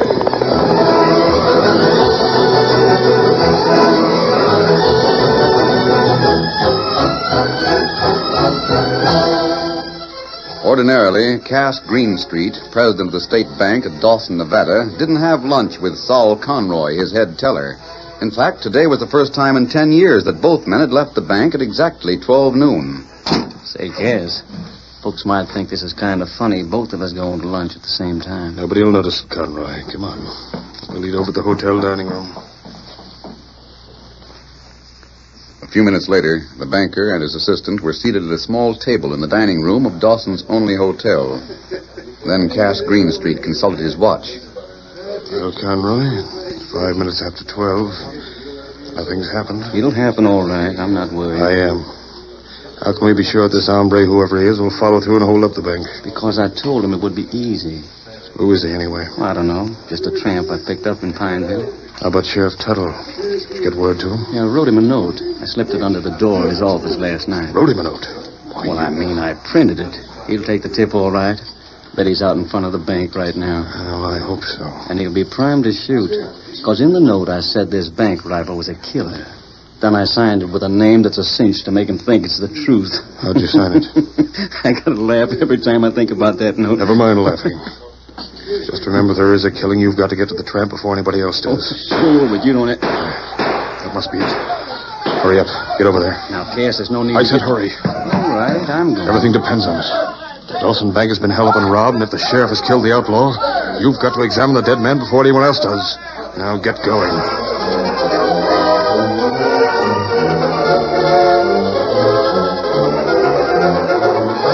Oddly enough, the fears or hopes of Cass Greenstreet had been true. A masked outlaw had tried to hold up the bank just a few minutes after 12 o'clock. And it had been a simple affair because there had been no one there except an old bookkeeper. And when the outlaw had emerged from the bank with a sack of gold under his arm, he'd walked into the point-blank fire of Sheriff Tuttle's 6 guns. He was killed instantly. That afternoon, just at sundown, a small crowd gathered on Boot Hill to witness the unhappy outlaw's burial.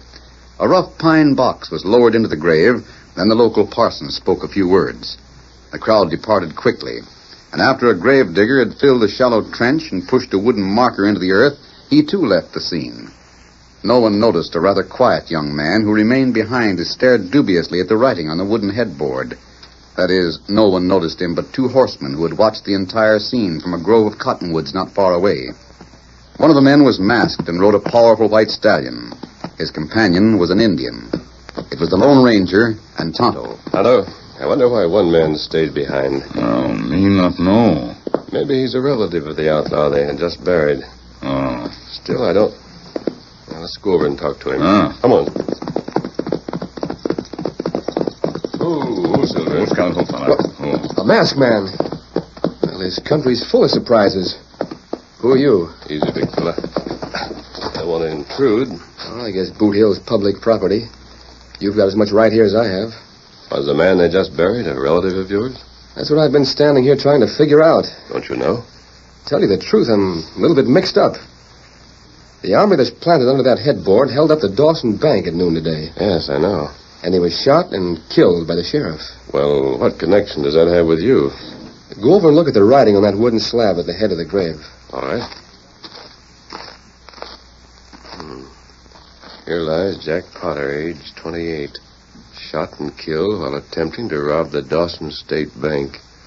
May his evil soul at last find peace. Well, it just says that the outlaw was a man named Potter, age 28. Yeah, I know. Well, that's what's got me mixed up. Well, what do you mean? Well, that's my name. You see, I'm Jack Potter.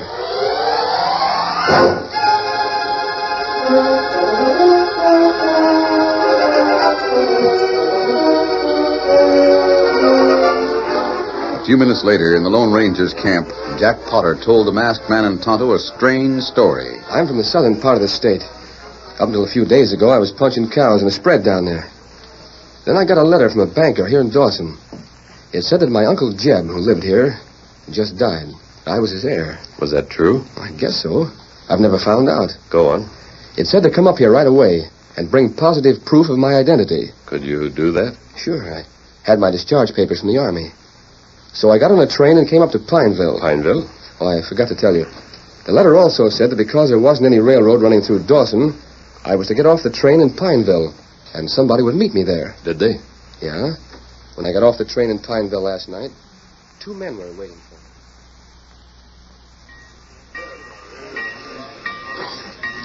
Are you Jack Potter? That's me. Well, welcome to Pineville. My name's Conroy. Mr. Greenstreet from the Dawson Bank sent me over to meet you. Well, it's mighty nice of Mr. Greenstreet. But I guess I could have found my way to Dawson, all right? Oh, sure, but I brought my rig. We'll drive over in the morning. Morning? Oh, it's a hard trip. You'd better rest here overnight. Oh, excuse me, Potter. This is Mr. Anderson. Glad to know you. Hey. I have a room reserved for you at the hotel. Guess we might as well go on over there. Sure, anything you say. Oh, by the way, Potter, I hope you brought your legal identification with you.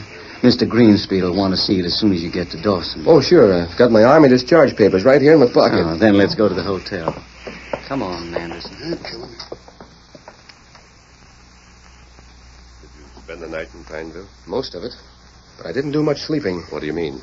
Well, the 3 of us, Conroy, Anderson, and I, had supper. Then we went upstairs to our rooms. Well, here's your room, Potter. Anderson and I have to go up another flight. Couldn't get all 3 rooms on the same floor. That's all right, Mr. Conroy. I'm not used to hotels, but I'll make out all right. Oh, of course you will. And we'll call you first thing in the morning. Good night, Potter. Good night. Good night, Mr. Anderson. Good night. And what happened the next morning? Things began to happen before morning. You see, I'd been sleeping out in the open for years. That hotel bed felt strange. I couldn't get comfortable. I must have turned and twisted for an hour or more, but I couldn't go to sleep.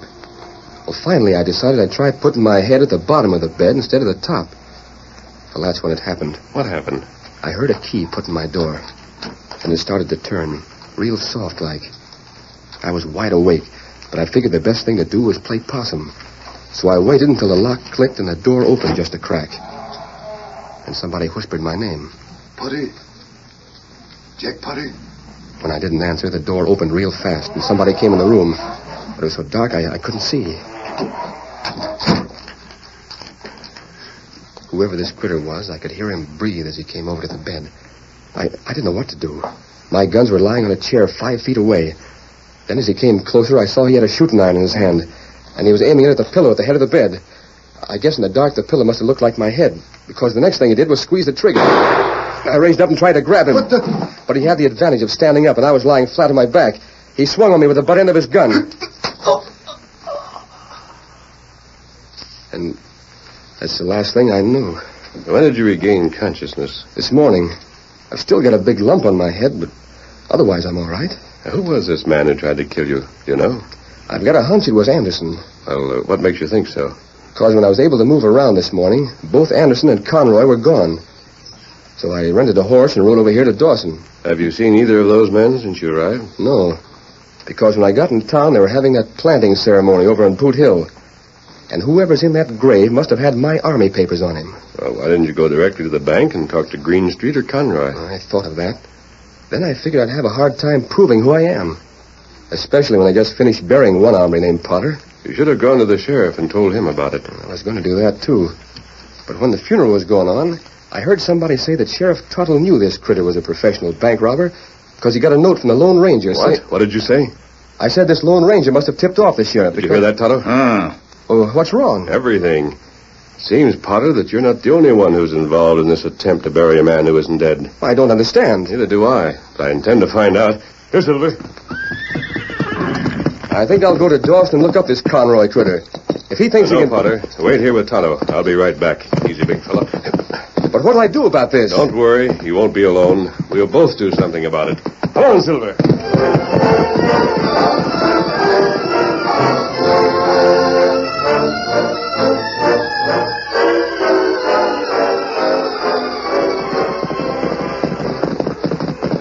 Oh, Silver. Oh, boy. Oh. Easy, big fella. Steady. Wait for me.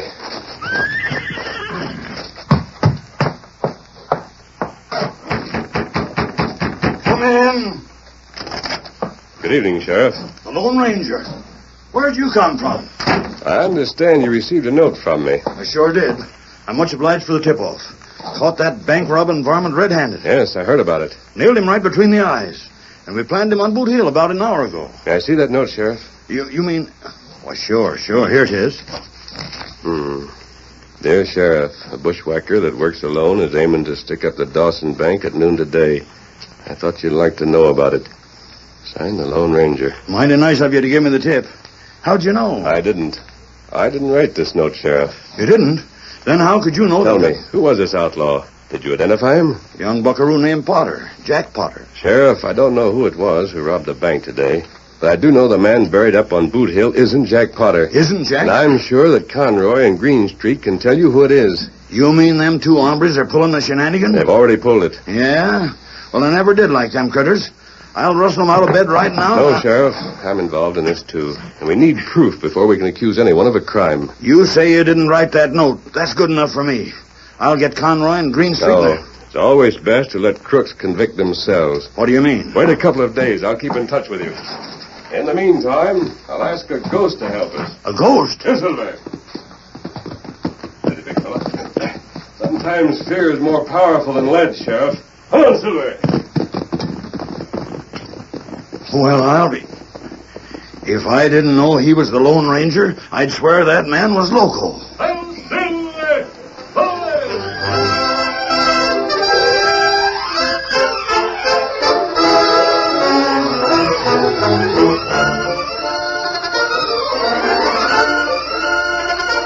The curtain falls on the first act of our Lone Ranger story. Before the next exciting scenes, please permit us to pause for just a few moments.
continue our story.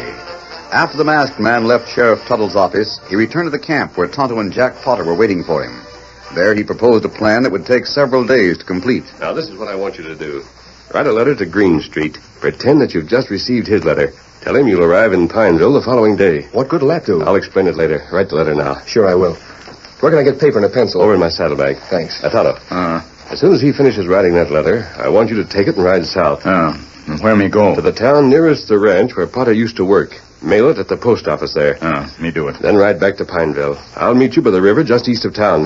Here. It's sort of scribbled, but I guess you'll be able to read it. That's all right. Here, Tonto. Now ride fast. I want that letter to arrive back here in Dawson by tomorrow afternoon. Easy, Scout. Me take letter. Come back to Pineville. That's right, and hurry, Tonto. Get him up, Scout. I guess I don't exactly understand what you're doing. It's simple, and that's the main reason why it should work. You and I'll go to Pineville, and then, day after tomorrow, you'll pretend you just got off the train. But why? Because tomorrow afternoon, Mr. Greenstreet will receive a letter he'll hardly believe.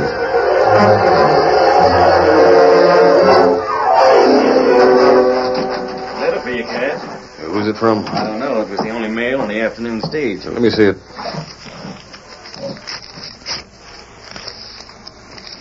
What? Well, this is impossible. What is it? This is from that kid down south. Jack Potter. Potter? Listen. He says, Dear Mr. Greenstreet, I am sorry to hear about Uncle Jeb's death. Regarding the inheritance and complying with your instructions, I'll arrive in Pineville tomorrow afternoon. Sincerely yours, Jack Potter. Oh, I know what it is. That letter's been delayed some way. It should have been here 2 days ago. But it doesn't make any difference now because I met him. Conroy, look at the date at the top of the page. Date? Why, sure. Dated yesterday morning. Can't be. It's a mistake. I thought you met this kid in Pineville yesterday afternoon. I did, Cass. Really, I did. I thought you hired a tramp to put a bullet through his head. The same tramp that was killed yesterday. I did. I mean, he did. I know he killed Potter because he brought me the Army discharge papers that night in the hotel. And besides that, I heard the shot. Then how do you explain this letter? It's a mistake. Potter must have written it before he left and put the wrong date on it. Maybe you're right. Just to make sure, you'd better go over to Pineville tomorrow and meet that train from the south. Yes, it isn't true. It can't be true. Listen, I don't know what happened in Pineville, but I do know what'll happen to you and me if that Potter boy is still alive. Go over there, meet that train, and if he's on it, don't hire any tramps. Do the job yourself this time. You mean? You know what I mean. All right. I'll do it.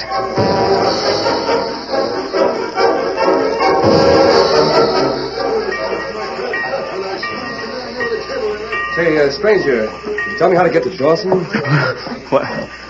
Why, sure. I'm a stranger in this neck of the woods, and I thought... What's your name? Potter. Jack Potter. I'm on my way to Dawson. I guess we'll have to catch a stage over there, but I don't know where to find it. Have you ever been here in Pineville before? First time I ever saw the place. Say, stranger, what's wrong with you? Oh, nothing at all. You know, it's rather a coincidence you coming up and speaking to me like you did. That's so? Yeah, you see, I came over from Dawson to meet a man named Jack Potter, and I guess you're him. Well, this is lucky. What's your name? I'm Sal Conroy. Mr. Greenstreet from the bank sent me over to meet you. That's mighty nice of Mr. Greenstreet. He sent word about Uncle Jeb dying, so I came right up. Guess he must have got my letter, too. Yes, he got it. Well, where do we catch the stage for Dawson? Well, there isn't any stage until tomorrow morning. We'll have to spend the night here in Pineville. Oh, that's so? Well, I guess I can use the rest. Oh, sure you can. I've got a room all reserved for you at the hotel. Well, it's mighty decent of you, Mr. Conroy. But you shouldn't have gone to all that trouble. Oh, no trouble at all. Glad to do it. You see, Mr. Greenstreet told me to be sure and take care of you. So I'm just following instructions. Oh, here, let me carry your suitcase. Thanks, Mr. Conroy. Come on, we'll go to the hotel now.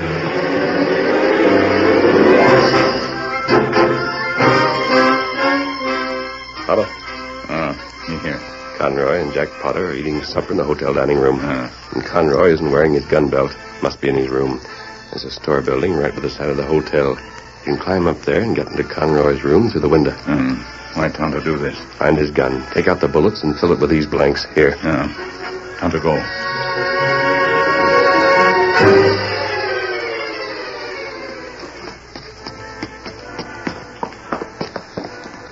Well, here's your room, Potter. My bunk is one flight up. Couldn't get both rooms on the same floor. Oh, that's all right, Mr. Conroy. I'll make out all right. Feel right at home. What's that?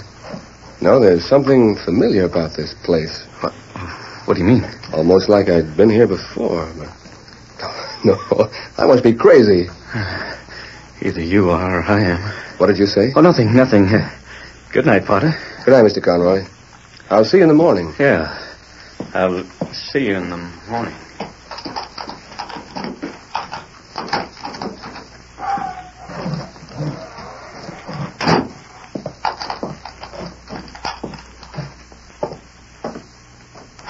Now, the only thing to do is wait. Pretend to be asleep.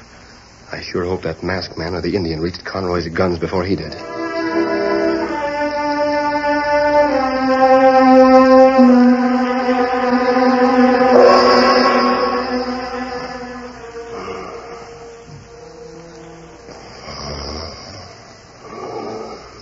gotta keep this up. Make it sound like I'm really sleeping.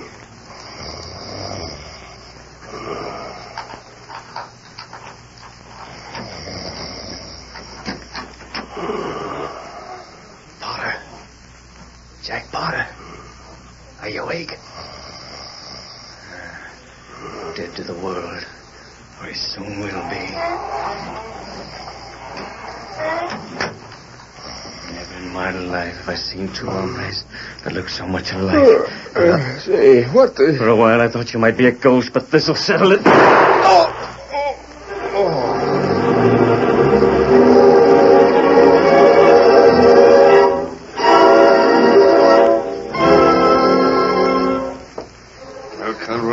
I met the train case yesterday afternoon. Well? And this kid, Jack Potter, was on it. He was. And who was the other critter? The one the tramp drilled, or said he did? I don't know. Those army discharge papers the tramp gave to you. We planted them after he was killed. They belonged to Potter. What happened to the kid you met yesterday? I took him to the hotel in Pineville. Then I plugged him just like you told me to. Are you sure? I'm positive. Well, I hope so. There's been a mix-up someplace, but as long as they're both dead, I guess... Letter for you, Mr. Greenstreet. All right, give it to me.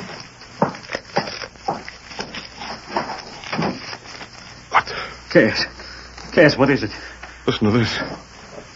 Dear Mr. Greenstreet, I'm sorry I missed the Pineville train yesterday. I hope I didn't inconvenience you in any way. I've decided not to ride the train anyway. I'll come to Dawson direct by stage from the south. I'll arrive about 10 p.m. and go right to the bank. Sincerely yours. Signed, Jack Potter. No, it can't be from Potter. He's dead. It's right there in black and white. I don't believe it. I killed him. And dead men can't write letters. Shut up. You've got to figure this out. It's a ghost, Cass. That's what it is. Jack Potter's dead. He's lying up there on Boot Hill. I killed a ghost last night. And now this is another one. Quiet. How can I think with you sniveling like an old woman? But, Cass, I talked to him. I ate supper with him when I killed him. No, I didn't. Nobody can kill a ghost. That's why he's coming here tonight. Quiet. Oh, Cass. Only one thing to do. We've got to ride out and meet the stage tonight before it gets to town. Ride out and meet... No, I'm not going. I say we're both going. But this time I'll do the shooting. Cass, you can't kill a ghost. Somebody that's already dead. Stop yapping. A good solid slug from a 45 doesn't care what it hits. You and I'll meet that stage.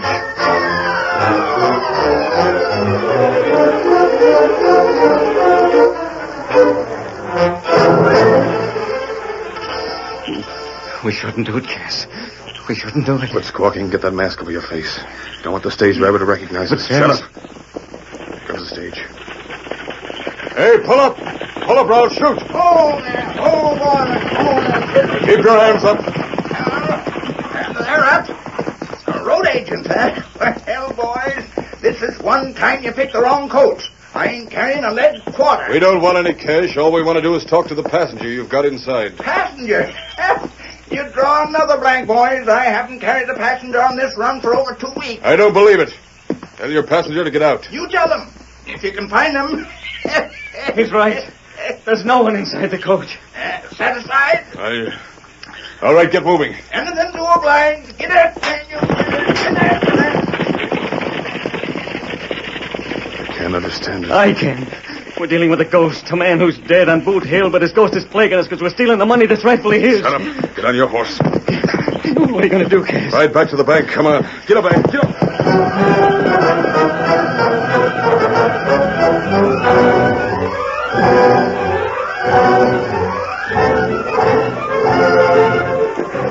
Come, Potter. As soon as they get inside, you go up and knock on the door. Shall I carry the suitcase? Of course. You just got off the stage.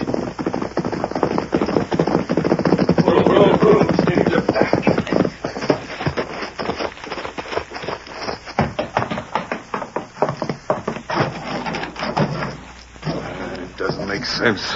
None of it. Yes, I told you what we're up against. If you mention ghosts again, I'll... Use at the door. No.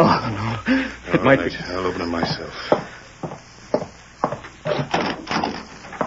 Mr. Greenstreet? Who are you? Seems kind of funny that you don't ask me in. I've had a long trip. I just came in on the 10 o'clock stage. You just... Yes. I thought you'd be expecting me. My name's Potter. Jack Potter. Cass, it's him. It's Potter. The man I killed, he's dead. Shut up. I will not shut up. You're talking to a ghost. This is what we get for robbing the estate. I came to see about the money that Uncle Jeb left to me. Oh, you did, eh? Well, I don't believe in ghosts, so get your hands up, both of them. Why, Drop that suitcase and get them up. That's better. Now, listen to me. I don't know what your game is, but you're not going to outsmart me. I'm not trying to outsmart anybody. Oh, yes, you are. But I'm going to plug you so it doesn't make any difference how much you know. Sure, I took the money from your uncle's estate. I've got every bit of it. And now I'm going to... You do nothing, Greenstreet. Why, you... Come on in, Sheriff. Well.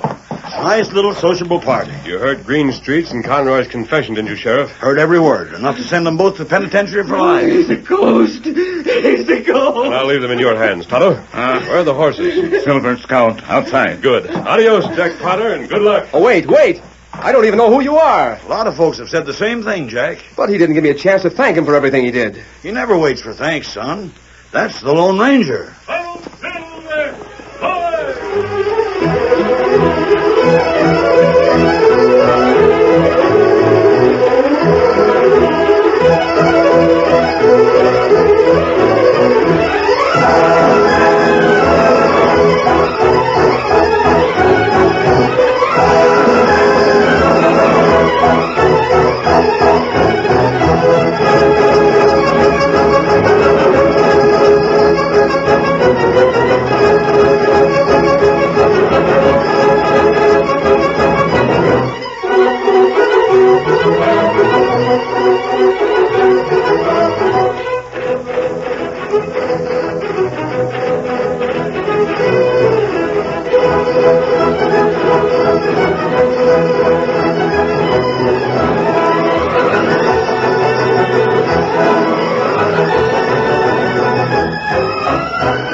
The story you have just heard is a copyrighted feature of the Lone Ranger Incorporated.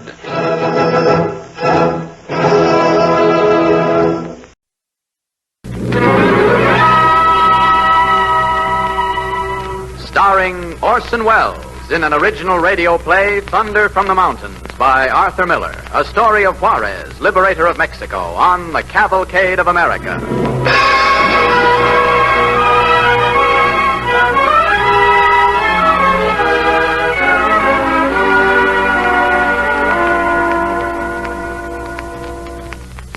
75 years ago, on June 19th, as the light of dawn broke over the peak of Mount Popocatépetl, death by rifle fire was administered to Ferdinand Maximilian, last emperor of Mexico. With it came liberty to a nation. More than any other, one man was responsible. He was Benito Juarez. It is his ever-glorious story that we tell tonight, with the celebrated young actor of stage, screen, and radio, Orson Welles, portraying the role of Juarez and narrating our program.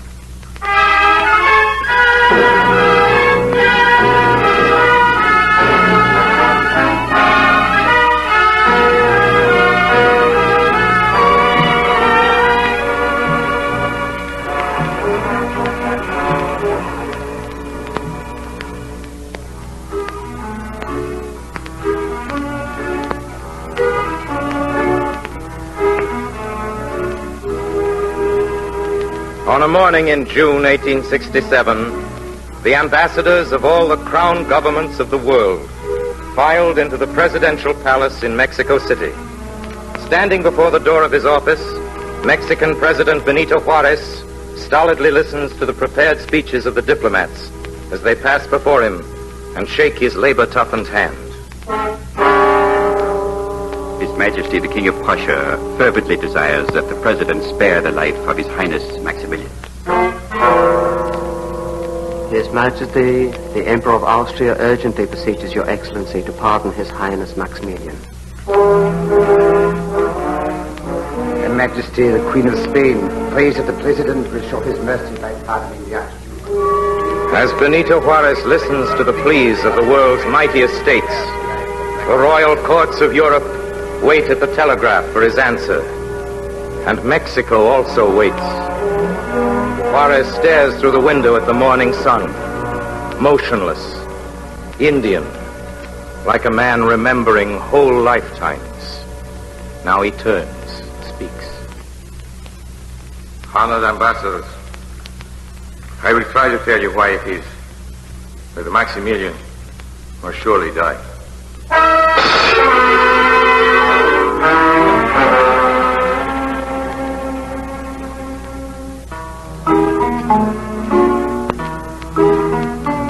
Listener, there were two men who lived a century ago, and it is a strange and marvelous thing, but if they were to stand side by side before the sun, they would have cast two identical shadows.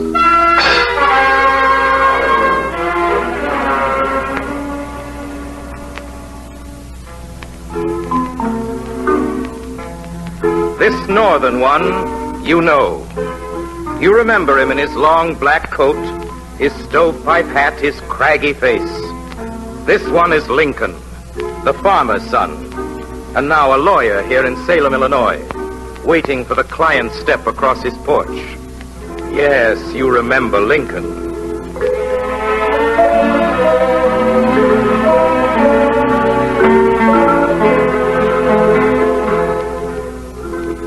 Now travel your eye down the spine of our continent, 2,000 miles south of Salem, across the Rio Grande, across the high spikes of the Sierra Madre. Here this other lawyer lived, a century ago. This other Lincoln, this Indian man, with the narrow Indian eyes you do not remember. But his craggy face, his stovepipe hat and long black coat make a familiar silhouette. This Mexican one is Juarez, Benito Juarez, pacing his office floor like Lincoln in the north, waiting for the client's step as Lincoln waits in that same quiet year, 1 century ago. Let me understand, old man. You have been working this piece of land very long. All my life, senor. They told me if I go to Juarez, I will find justice. Where is justice, Juarez? Your justice must come with facts. Every year you pay 100 measures of beans for the land. How many measures did you offer to pay your landlord this time? Whole crop was 30 measures. That is what I give him. It is not enough, he says. He must have my little gray donkey besides. He goes to the donkey and starts to lead him away, so little Pedro... Pedro is your son. Oh, no, senor. I found Pedro on the roadside last year. He's a little boy. God forgot to teach him how to speak. Little dumb boy. He was like a friend to that gray donkey. It is possible, senor. Oh, yes, it is possible. So, when Don Manuel, my landlord, tried to take the donkey away, little Pedro would not let go of him. Don Manuel took out his whip, senor, and he beat my Pedro. Beat him again, and he beat him to the ground. Pedro cannot walk now. He cannot walk, senor. Juarez, I have no money. Is there justice in Mexico for a man without money? Come with me. Juarez. Where? To Don Manuel. There are laws in Mexico, Uncle.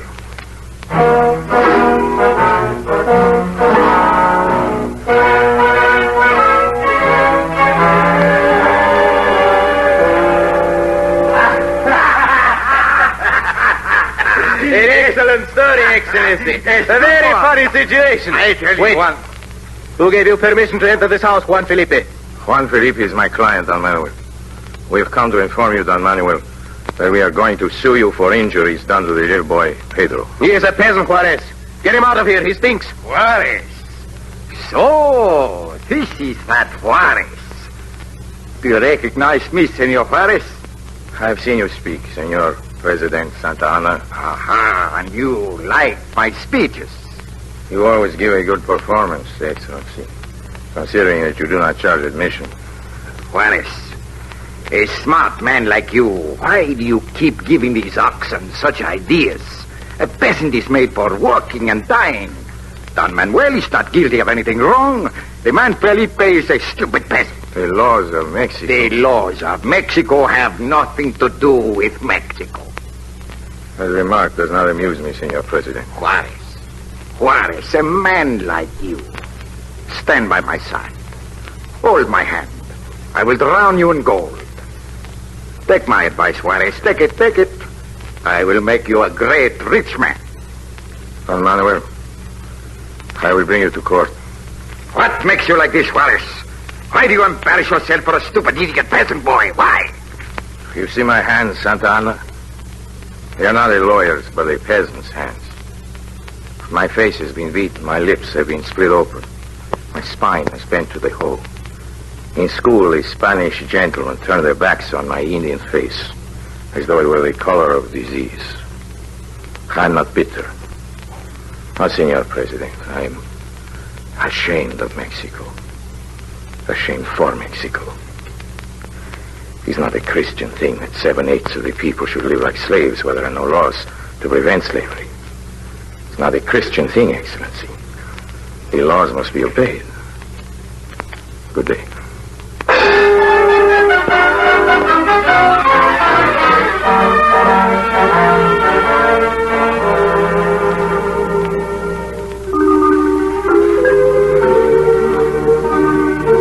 In Illinois, that other Lincoln loved silently in those days, while this southern one, wordless, walked up and down in his stovepipe hat before the house of Margarita, courting, playing the bear, pacing the sidewalk in his methodical way until her door would open respectably and a voice would call, "Come in now, good senor." Margarita! Come away from the window. It is not correct to pick at him when he's playing bear. It is not nice for a girl. Oh, he must love me. Every night for 6 weeks. No one night has he failed to appear. I think it is about time to let him into the house. 6 weeks. Quite a lot of walking up and down. And he is such a busy man. Oh, just let me watch him 1 minute more. How dignified he is. Say my new name, Father. Senora Margarita Juarez. Margarita Juarez.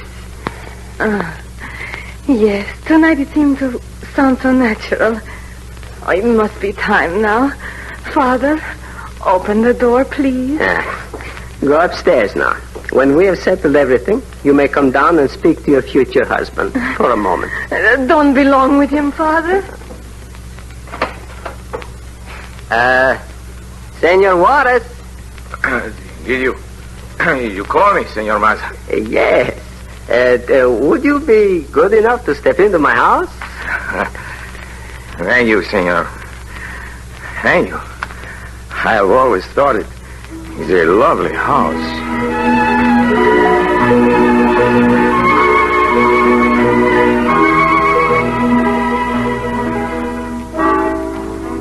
Peering outward on the several states, the taller one in Illinois saw the drums of war uncovering and listened for the sound he feared.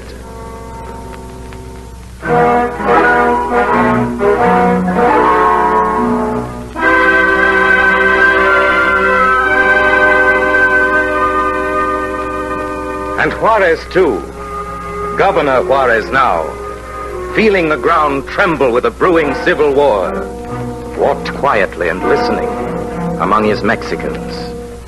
A strange governor, no braided uniform or painted women running drunken through his palace halls. He walked in places no governor had ever walked before, searching for that dangerous core of anger that festered somewhere in the state. Excellency, you will get dirty if you go down into the mine. Oh, I've been dirty in my life. I have always wanted to see a silver mine. Especially yours, senor. You lead the way. Yes, Excellency. To the right, Excellency. This way, please. No, let us see them dig. I beg your grace. Turn here to the right. Senor, how are these men? Chained? Excellency. By what law you chain these men? Are they apes? They are always running away. Are you aware, senor, that the law forbids this? I have heard of it, Excellency. You had heard of it? You had heard of it? Break those chains. At once. Remember, friend, laws are made to be obeyed, not to be heard of. Cut your chains. I will be back. Remember it.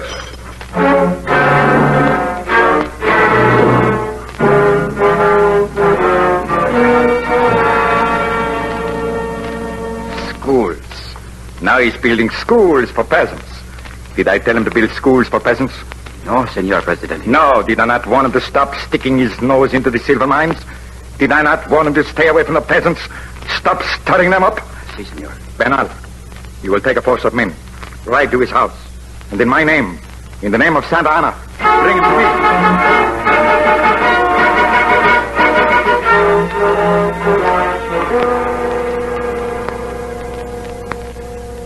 You are listening to Orson Welles as Benito Juarez on the Cavalcade of America, presented by DuPont. Exiled from Mexico, Juarez, penniless, lands in New Orleans. Many months later, a tall gentleman enters the top floor of a shabby rooming house in New Orleans and is talking with Benito Juarez.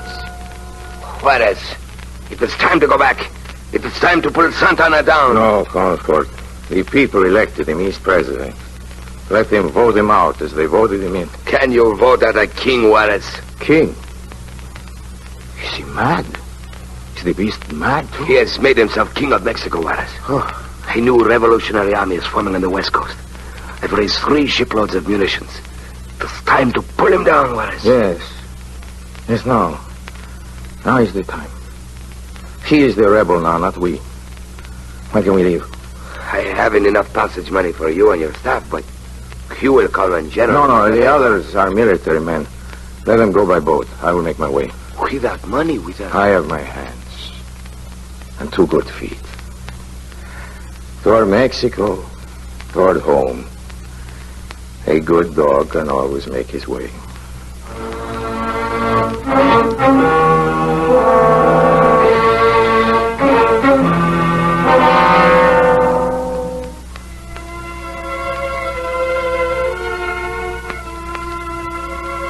Lincoln in Springfield, standing at the rail of the Washington-bound express, turned to the people who stood waiting in the rain.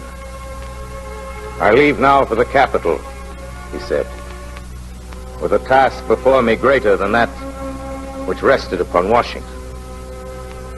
And they waved him silently on his way toward war.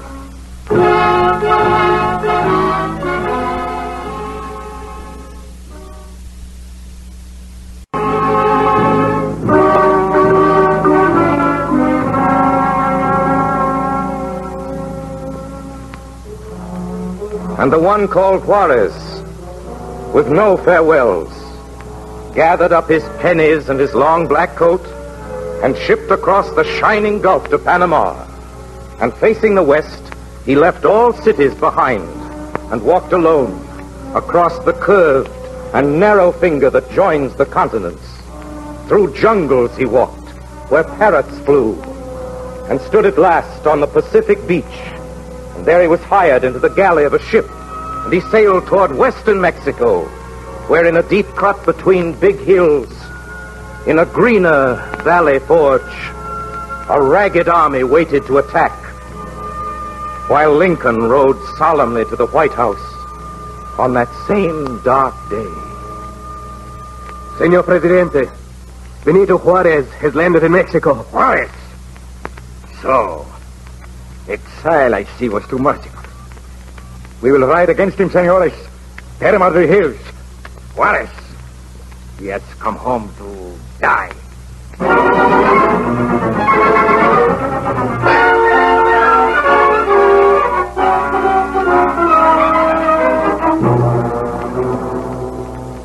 The land is on fire. The sky burns. The people lift up like lions, roaring their anger from the coast, from Atitlan and Atoyac, from the towns of the Spaniard and the Indian towns. They came from Tehuantepec, Durango, and the river there, from the Bay of Banderas. The fishermen ran with salt on their lips, as once the fishermen of Marblehead came in their boats to crash the heights for Washington. The sowers of corn and the makers of bread, the black-eyed and the fair, the forest men, whose backs were bent like the trees they cut. They came, sweetening with blood the deserts of long dead centuries, and they scrawled new names on Mexico's face. Dios y Libertad, or God and Liberty. And the stones rang like bells from Guadalajara to the Gulf. President Juarez. That has a beautiful sound, President. Diego, where is my family? Are they here yet? They will be here immediately, Excellency. You may enter the city at your pleasure now. The flags are flying. The people are dancing under the new archways. Profound congratulations, Excellency. No, I do not believe we have met, senor. Ambassador Cellini, Your Excellency, of France. I have an urgent request. Yes, senor. What is your request? My emperor asks Mexico's immediate payment of her debt to France. $12 million. Payment, Excellency. You know well enough, senor. Mexico cannot pay any debts for at least 2 years. In that case, it is my duty to inform you that Emperor Napoleon's army, under His Highness the Archduke Ferdinand Maximilian, is at this moment landing on your coast. May I have the honor of carrying your reply to His Highness? You may have that honor. Yes. Go to this Habsburg, this military doll, this sudden Mexican emperor. Tell him that though he has very cleverly arrived at the moment when the people are exhausted from his civil war, he will be received with the same exquisite hatred as only the people of the Americas know how to brew for conquerors. Tell him, please, that if we have buried thousands upon thousands of our patriots this frightful year, the soil of Mexico is still broad enough and deep enough for one more grave.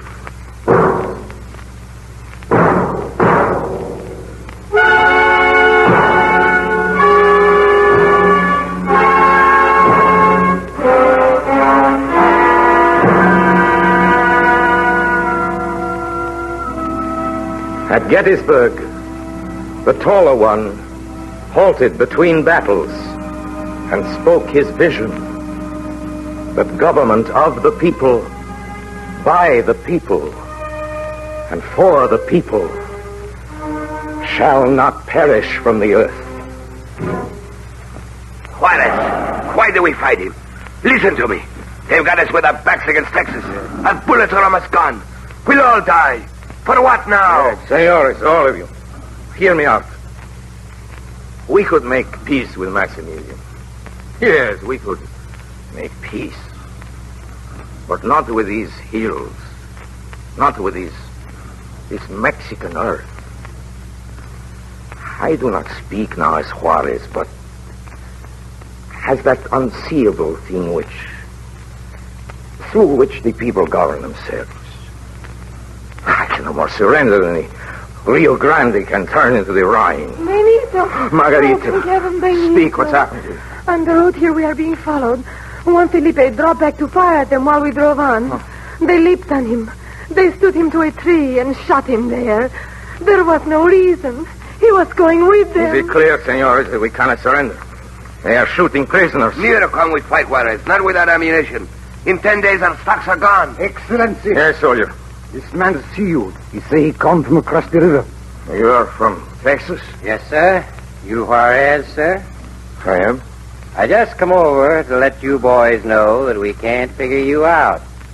Every night, we've been leaving a pile of rifles, powder, and cartridges right out on the riverbank on our side. And ain't one bullet been taken yet. Don't you want the stuff? Well, it belongs to the United States Army. Between us, mister, we kind of figure we can spare it. I don't know how to thank you, senor. I guess Abe Lincoln ain't too happy about that foreign prince yelling across the river at us the rest of our lives. Well, good night. God bless you, senor. And God bless Abraham Lincoln. Thanks, sir. Bye. That was 30 million people talking, senors. Mexico is not alone.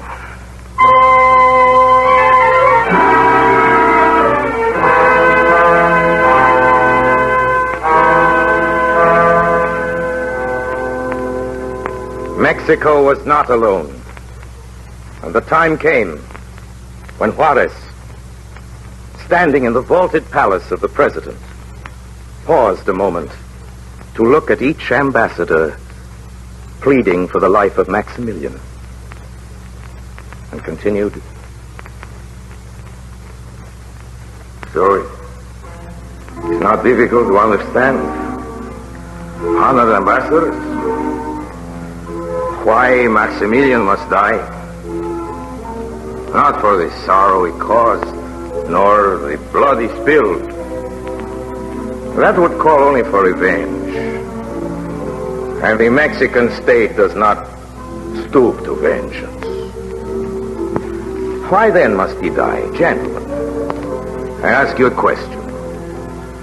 Why is it that the United States of America, alone, among all the great powers, has not sent an ambassador to plead with me for Maximilian's life? Why do they not send a plea? Because they know that for a democratic state to pardon a would-be tyrant is to make mockery of that state and its whole people.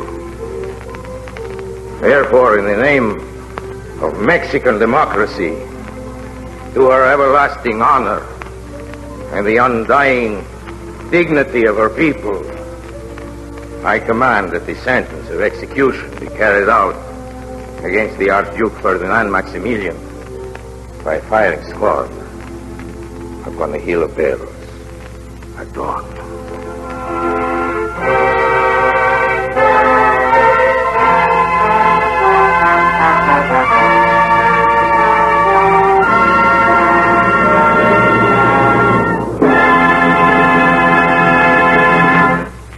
Thank you, Orson Welles. Ladies and gentlemen, in a few moments we will hear again from Mr. Welles. But first, the momentum of America will not be stopped, says the president of the DuPont Company in the current issue of the DuPont magazine, marking the company's 140th anniversary. The course ahead, he gives as his opinion, is beset with difficulties. No doubt it holds many discouragements.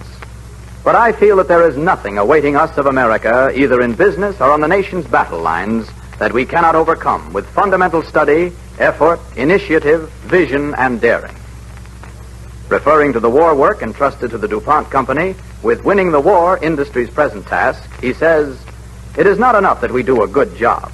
That would be merely accomplishing the expected. The great war plants and charged to our building should be completed ahead of schedule. They should produce beyond their planned capacity. Both in rendering service and in producing goods, we should do more than is asked. With satisfaction, I can report that the DuPont organization is achieving these goals." The president of DuPont goes on to speak of the future when this passing illness of civilization shall be gone. "I feel we have much about which to be encouraged in speculating on the future," he says. "In chemistry, we have a field of endeavor that the future, no doubt, will prove has been but sparsely explored. The prospective demand for accomplishments in that field and for the creation and discovery of better things for better living is unlimited. Unusual initiative and effort will be required of us. Our industrial scientists must endeavor to penetrate those more difficult areas into which up to now few have dared venture to explore. Do we have the courage and confidence to win through, he asks, and answers, I believe we do. The war and the peace will both be victories. Friends of the Cavalcade who would like a copy of this anniversary edition of the DuPont magazine may have one. Write to the radio section, DuPont, Wilmington, Delaware. The magazine is printed in color with full-page illustrations of a modern industrial chemistry plant at work, plastic noses for bombing planes, barrage balloons, an airplane production line and shipyard. There are 36 pages of information about the part chemistry is playing in war production. DuPont will be happy to send you a copy so that you may know some of the wartime accomplishments of chemistry and what they will bring to all of us when peace comes again in terms of better things for better living through chemistry. And now, ladies and gentlemen, the star of our play.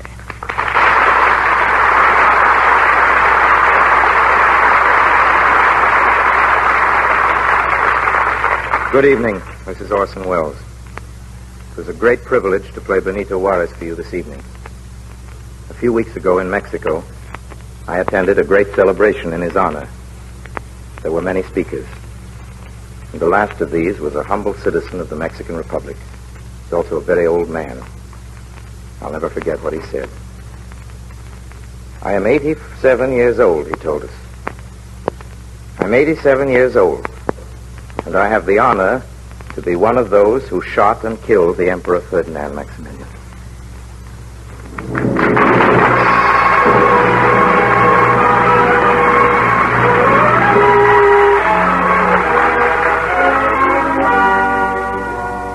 Next week, ladies and gentlemen, Cavalcade will welcome back as its star, Madeleine Carroll, in a modern drama of an American Army nurse based on a story in the October American magazine. The play will be called I Married in Bataan. Next week, Madeleine Carroll in I Married in Bataan. On tonight's program, the orchestra and musical score were under the direction of Don Bury. This is Clayton Collier sending best wishes from DuPont. This program has come to you from New York. This is the National Broadcasting Company.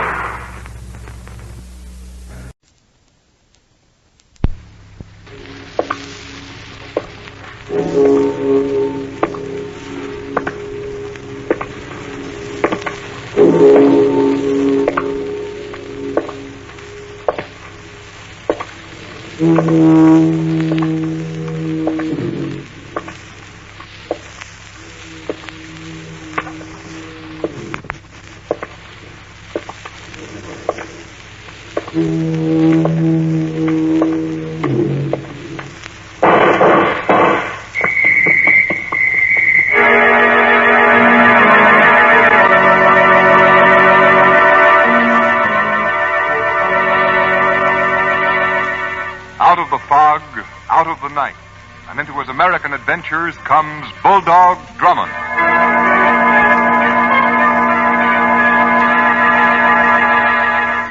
The music fades. Your local announcer's voice superimposes itself over the theme music, just as my voice did when I started speaking. Your opening announcement would sound like this. Tonight, the Blank Company presents another of the exciting adventures in the life of Bulldog Drummond, amateur detective, soldier of fortune, champion of lost causes, the most celebrated adventure detective of fiction and the screen, who now comes to his loyal friends through radio with more of his baffling and intriguing mysteries. We invite you to follow in the footsteps of Bulldog Drummond. We invite you, too, to try blank. At this point, your announcer will describe your product, store, or service, followed by 40 words of selling copy.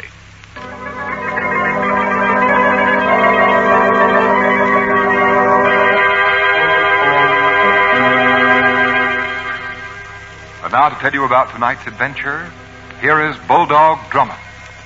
Come with me to one of the great highways which spread like ribbons across the broad expanse of the United States. It is late at night, and a driving storm beats down on the countryside. Coming up toward the crest of a steep hill, a huge express truck laden with goods slowly climbs. In the driver's cab, two men peer intently into the night. Hey, Bill. You heard? What time is it? 3:30. Say, did you see that? Yeah. Another truck behind us, signaling with their lights. I wonder if it's anyone we know. I'll give them our signal. 2 long flashes and 1 short one. Here comes their reply. Long, 2 shorts, and a long. It's funny. I never got that signal on the road before. I guess it must be some new outfit. Yeah. Boy, I'm sure glad we ain't alone on this road. What do you mean? The Richards mob. You ain't worried about them, are you? Well, they got away with 6 hijackings in the last 2 weeks. 2 of them were on this road. Yeah, but they wouldn't pull another job so quickly. They're not so dumb. They know the cops are looking for them. Yeah, well, I hope you're right. Hey, that truck's coming close. Only it ain't a truck, Red. I can see it clearly now. It's a car. Yeah, here they come. Okay, you in the cab. Pull over and stop. Say, Red, they got guns and rifles. Yeah, 4 men in that car. Better do as they say, Bill. Come on, stop or we'll let you have it. I mean business, Bill. Business or not, I ain't stopping. They're firing at us. You better duck. Hey, the road's wet. Be careful of skidding. I know what I'm doing. I hope so. Are you going to pull over? This is your last chance. Bill, you better stop. No, I can manage her. Now you did it. We're skidding. Hold tight. I'll bring her out of it. Just take it. Bill, you're heading for the bank. Get her in the center of the road. I can't. She's out of control. Watch it, Red. We're going to crash.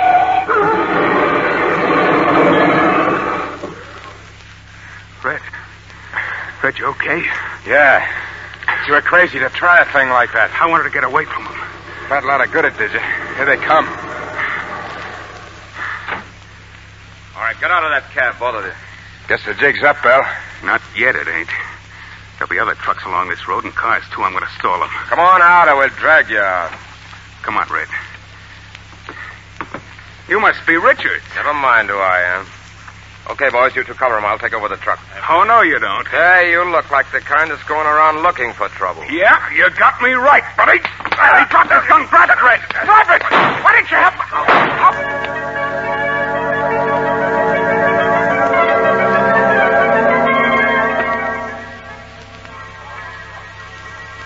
Dr. Wilson wanted in Ward 8. Calling Dr. Wilson. Captain Drummond? Denny? Oh, I got your message, Captain Drummond, and here I am. But would you mind telling me what this is all about? Well, Denny, I've asked you to meet me at this hospital because we've got one of the most important commissions we've ever been assigned to since we landed in the United States. Oh, I say, what's up? It seems there's a gang of hijackers stealing truckloads of goods consigned for shipment to England. Hijackers? Yes, Denny, it's an American word for a sort of road pirate. Oh, I understand. Or when did you receive this commission? Well, we must work as quickly as possible. You know how badly they need those American goods back home. Oh, yes, of course. Just how do these modern descendants of Captain Kidd operate? Instead of ships, they use automobiles, Denny. Instead of cutlasses, they use sawed-off shotguns and submachine guns. Otherwise, the methods are exactly the same. Terrorize or even kill the drivers and make off with their trucks. They're a particularly nasty lot, Denny. Yes, I can well imagine, Captain. One of their victims, a man named Cassidy, is in that room. He was courageous enough to resist them. They beat him, shot him. If a doctor will permit it, we'll have a chat with him. Ah, there's Dr. Wilson now. You may come in, Captain Drummond. Come, Denny. I don't think you'll be able to have much of a talk with him, Captain Drummond. He's been delirious for the last 2 days. Talks coherently for only short periods. I understand, Doctor. Red, why don't you help me? Grab his gun, Red. Help me, Red. Cassidy. Red. Cassidy. Who are you? I'm Captain Hugh Drummond. I'm investigating the hijacking. Oh, yeah, the fight. Did they get the truck? Did they get my load? Huh? Yes, Cassidy, yes. Now, look, do you feel well enough to answer some questions? Yeah, I guess so. Good. Now, can you tell me exactly what happened when you were held up 3 days ago? Yeah, well, Red and me crashed into the embankment. Then they came up in their car. How many men did they have in the car? 4, I think. Did you recognize any of the men who attacked you? No. I guess I was kind of crazy of me to wail into them like I did, but It was dark, and I figured they wouldn't be able to shoot straight anyway. I thought I could stall them till another car came along the road, but I guess it didn't work. You know, Red didn't help me much. Oh? In fact, he just stood there. Say, Captain Drummond. Yes? Now I come to think of it, the way them lights were signaled. Yes? A long in two shorts and then a long. And then the way Red... Oh, my head. Yes, Cassidy, go on with what you were saying. Light signals. Red. Yes, Cassidy. What about Red? Red, why don't you help me? Grab his gun, Red. Give me a hand here, will you? They're coming at me. Don't let him, Red. Oh, Dr. Red. Wilson. Dr. Wilson. I'm afraid this will be all for the present, Captain Drummond. Yes, I understand, Doctor. Why don't you... Denny. Coming, yes. Help me, Red. I say, Captain Drummond, who's this Red person he's talking about? Oh, Red Nelson, the driver who was with him when the truck was held up. And strangely enough, he wasn't injured in the fight at all. Oh, that's curious. Well, have you questioned this Nelson person yet? Yes, I had a little talk with him before coming here. He's scheduled to take a cargo of goods worth $30,000 to New York tonight. He doesn't know it yet, but I'm going to be on that truck with him, Denny.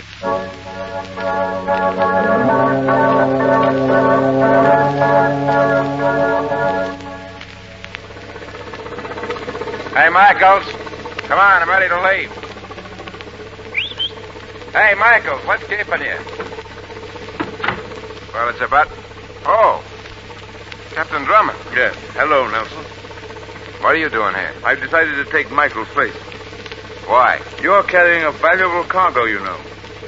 You haven't any objection to my coming along, have you? Well, it's hard work.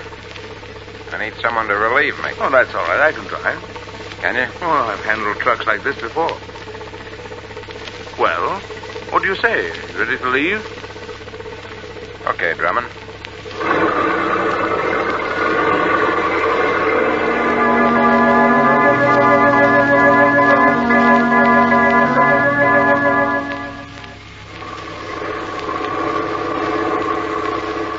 Well, Nelson, when do you want me to take over? I'll tell you when, Drummond. Oh, you've been at the wheel for 5 hours now. I should think you're rather tired. No, I ain't tired. Say, what's that? What? Those lights in your mirror. Signals. Signal from whom? Another truck in back of us. You can see it in the mirror. I can see a pair of lights. Well, it looks more like a car from here. Oh, cars don't signal like that. It's another truck. Look, they're flashing their lights again. Yeah. Well, what does that signal mean? He's asking if everything's okay. Right. Are you going to reply? Yeah.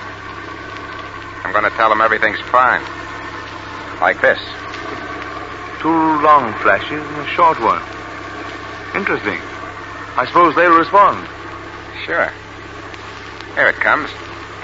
Long one, 2 short ones. What does that mean? It means this. What, a pistol? Yeah, get him up, Drummond. Come on, get him up. All right, Nelson. What are you going to do? You're not going to leave this cab alive, Drummond. I'm afraid you won't either. What do you mean? Look, your truck's going off the road. Where? Hey, let go of my hand. Drop that gun. Drop that gun. Oh, you ain't going to... Stop it, I tell you. No. You ain't going to get away with it, you...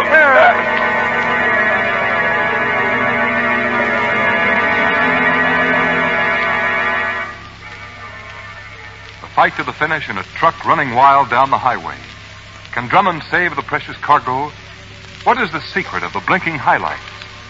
In just a few moments, we'll know the answer to this secret. The music fades, and at this point in the program each week, your local announcer presents a minute and a half of your selling copy. However, as is customary on the premiere performance of network shows, let's listen to the following suggested personal message to be read on the opening program by your local announcer or a chief executive of your company. Good evening, ladies and gentlemen. Tonight is a great one in the career of the blank company. For tonight, we present for the first time the most celebrated adventure detective of fiction and the screen, Bulldog Drummond, who will now be brought to you, our good friends and his loyal friends, through radio. we have developed this program for your entertainment to make your Sundays more pleasant and to circle a weekly date on your calendar to get together with the Blank Company.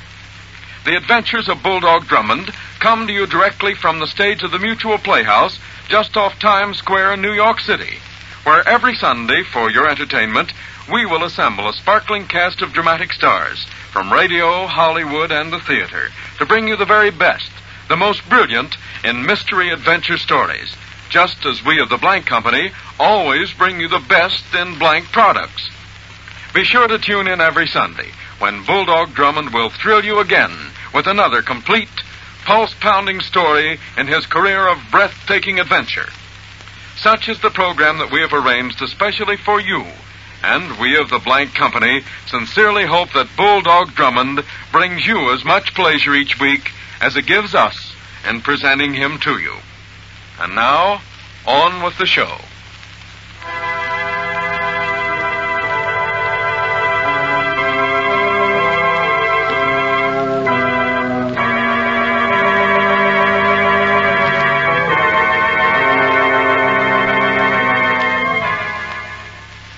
We left Drummond struggling with Red Nelson in the cab of the huge trailer truck, which is swinging crazily down the highway as the two men grapple. Drummond is relentlessly twisting Nelson's gun hand. Drop that gun. You ain't gonna get away from it, are you? Now to stop this truck. There we are. All right, Nelson, step out of it. Come on. Got your pistol now, so you better not try anything. What are you going to do with me? You better talk fast, Nelson. If you're smart and tell me what I want to know, it'll take years off your sentence. What do you want to know? Those light signals we saw. They came from Richard's car, didn't they? Yeah. Did he plan to hijack this truck? Yeah. What was the signal you gave him? Was it the signal to stay away? You ain't got a thing on me, Captain Drummond. You ain't going to get any information out of me.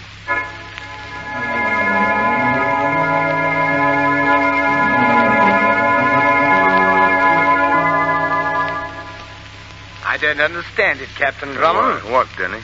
Why that Nelson person is so foolish as to withhold the information. Oh, it's quite simple. He thinks Richards will help him. As soon as we got back here, he saw a lawyer, and we haven't been able to get a word out of him since. It's rather discouraging, isn't it, Captain Drummond? Yes, rather. I thought Nelson's capture would give us an important lead, but it's just another blind alley. We're back just where we started from, and it is... What are you laughing at, Captain Drummond? Denny, have you seen the seat of your trousers? The seat of my trousers? You must have sat in some paint. Oh, dear me, so I have. Looks quite ghastly, doesn't it? Well, that rich yellow doesn't exactly harmonize with your blue suit. Oh, I must rush home and change. No, don't. But, Captain Drummond, it's most embarrassing. Embarrassing? Why, Denny, those trousers have just given me a plan that will lead to the capture of the Richards mob. Have they? Oh, I don't see how a pair of trousers can capture a gang of hijackers. Oh, you will, Denny, you will. Oh, do you mind telling me what your plan is, Captain Drummond? Of course not. In every one of these hijackings, the truck was taken from the drivers on the highway. Yes, that seems to be the general method. Yes, 2 days later, the truck would be found empty miles away from the spot where it was held up. The hijackers had unloaded the goods, and unless I'm greatly mistaken, stored them somewhere. Oh, can you be sure of that? Well, not absolutely sure. You see, the police in New York and Chicago have received very little of the stolen property. These hijackers are clever. They know that it's rather easy for the police to trace large quantities of stolen property. Oh, yes, I see. And so they're selling only small amounts of it. In that way, they protect themselves. Very clever. Yes, but here's the rub. They must have some place where they can unload and store the stuff. And that's the place we're going to find. But how? With a clever paint trail, which we'll find in the crime laboratory here at police headquarters. Come on, Denny. We have a lot of work to do.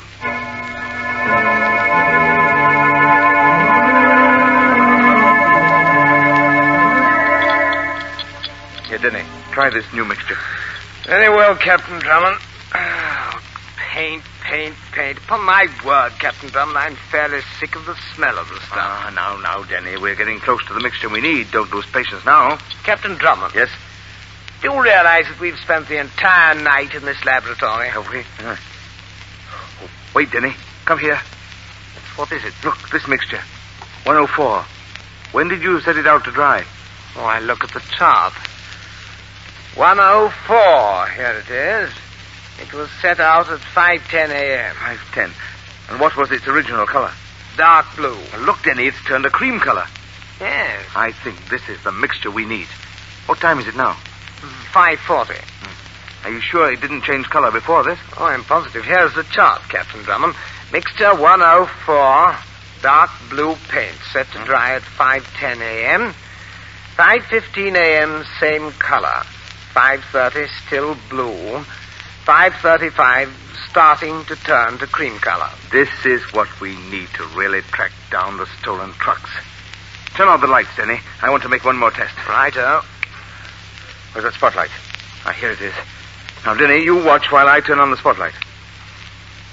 There we are. See, Denny? We can see that mixture 104 without any trouble. That cream shade looks white under the spotlight. Yes. All right, Denny. Today is the 21st. I'm going to call the Trans-State Transport Company and tell them to spread the word that a valuable truckload of goods will be sent to New York on the night of the 23rd. And, Denny, I think that date will mark the end of the Richards outfit.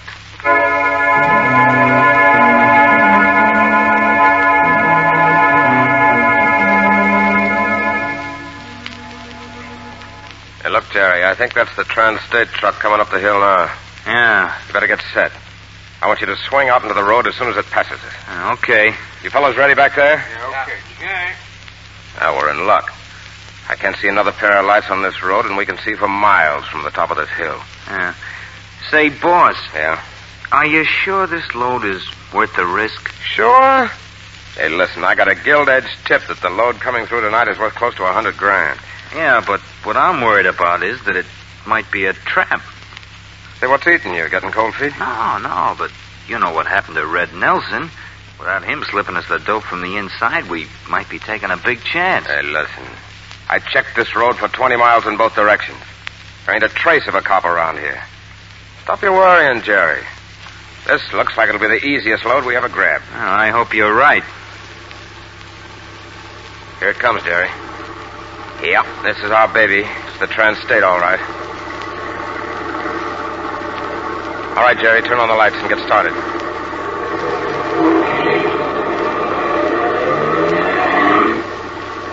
Jerry, pull over close to the cab. Right. You fellas in the back, get ready those Tommy guns. Okay, Jerry, blast your horn. Right. Hey, you in the truck. Pull over. Stop or we'll let you have it. Come on, pull over. Yeah, that did it, Richards. They're stopping. Pull up in front of them. All right. Come on, man. Right behind you. Hey, you two get out of that cab. That's right. Now make it quick. Come on. Keep your hands up. Okay. We're getting out. Come on, Denny. All right. Now, we won't shoot you if you don't give us any trouble. Jerry, you get in the truck. All right. I'll follow you in the stick-up car. Okay.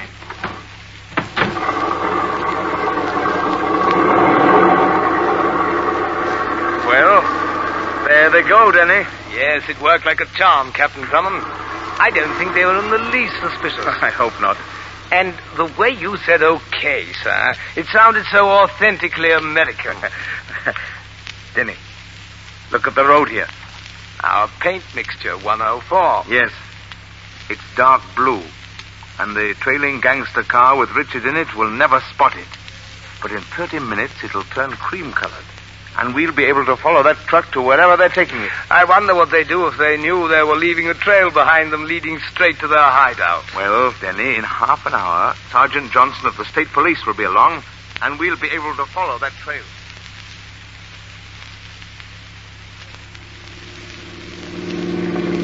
Sergeant Johnson, I think we're reaching the end of the trail. Better slow down. All right, sir. Look, Denny. The line of paint goes right up to the entrance of that warehouse. Yes. Stop here, Sergeant, please. Now, look, Sergeant. You'd better turn out the lights on this car and radio headquarters the location of this warehouse and tell them to send some men at once. All right, Captain Drummond. Come on, Denny. What are you going to do, Captain Drummond? Have a look at that warehouse. It seems to be dark and deserted. They probably have blinds over the windows. Look, Denny. You can see how the white line made by our paint mixture goes right through that garage entrance. Yes, it does. Look, there's a door over there. Quiet now as we approach. Righto. It's open, Denny. Better get your pistol ready. Maybe trouble. Right. Oh, come on. Look, son. Huh? There's a light up there near the back. Yes. Look, there's the truck we were in tonight. Yes, but where are the men? There doesn't seem to be a soul about. Yes. That's curious. Denny, the door. Somebody close the door. Come on, back, quick. It's locked. I'm afraid, Captain Drummond, we've walked into a trap. Yes, they must have seen us come in and slipped out through another entrance. Well, Captain Drummond, if we didn't succeed in getting the pirates, at least we succeeded in getting their booty. Look at this place. Why, there are hundreds of thousands of dollars worth of stolen goods here. And Denny. Yes? Do you smell smoke? Smoke? Yes, Captain Drummond. Well, look there in the back. A fire. Yes, Denny, those bounders are far cleverer than I gave them credit for. They knew that the game was up, and they set this place on fire to destroy the evidence before they fled. Captain Drummond, what was that? Denny, look over there. Crate upon crate of chemicals. This place will be a roaring furnace in 5 minutes. We've got to get out of here. Try the door over there, Denny. Right. I say this door's locked. Try the window, Captain Drummond. Denny, these windows are barred, too. We can't get out through them. There goes another crate of chemicals. Captain Drummond, this fire's spreading as fast as lightning. All these doors seem to be locked. What are we going to do?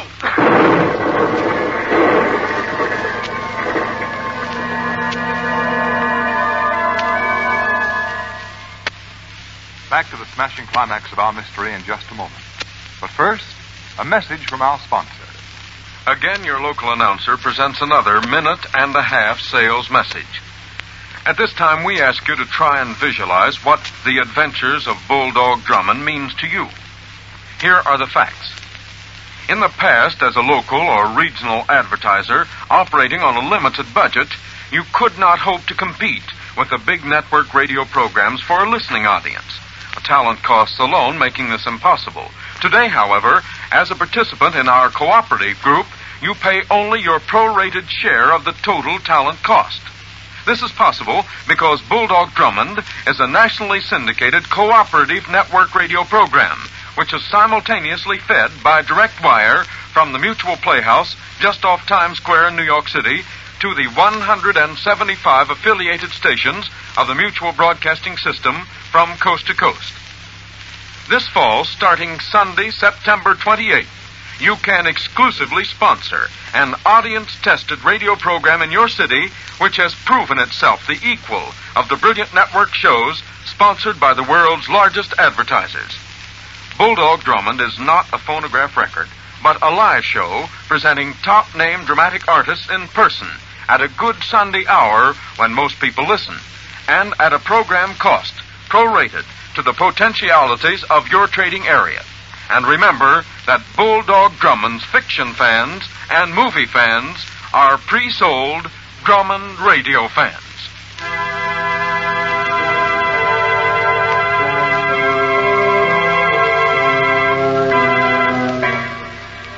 Now back to Bulldog Drummond.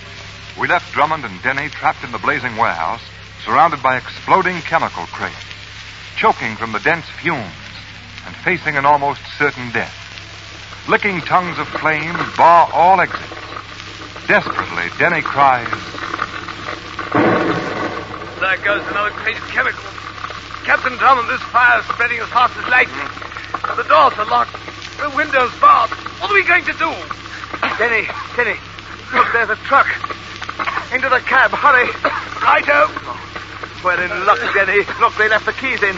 What are you going to do, Captain Drummond? Use the truck as a battering ram and smash through those garage doors. Hold on, Denny. Here we go.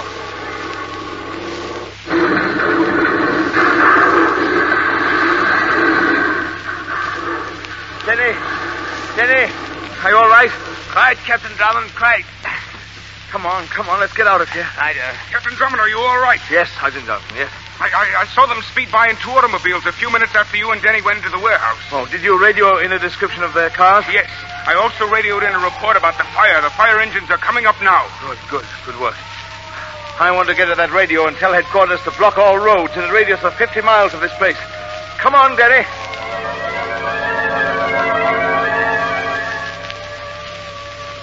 Calling all cars. Blockade all roads in 50-mile radius of Old Simmons Warehouse. Richard's mob believed in vicinity. Calling all cars. Calling car 29. Barricade Road south of Hollis Head. Calling car 38. Barricade Road south of Robbins Turnpike. State Police Headquarters. Special orders to Police Chief of Martinsville. Barricade all roads west of your town. Richard's mob believed in vicinity. Description of cars they are...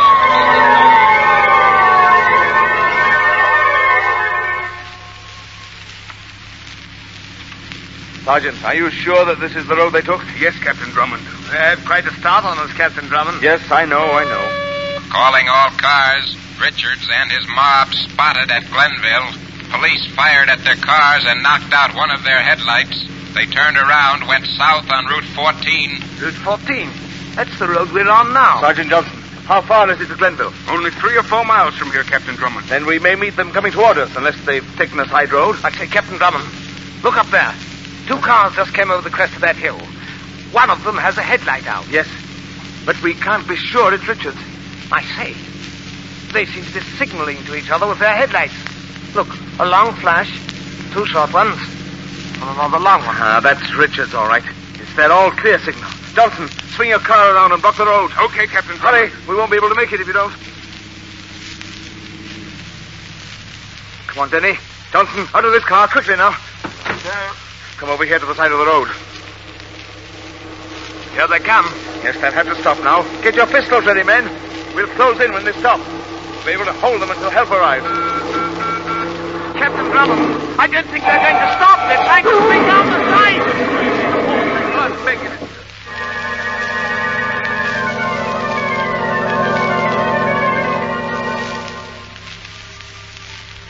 Captain Drummond. Yes, Denny?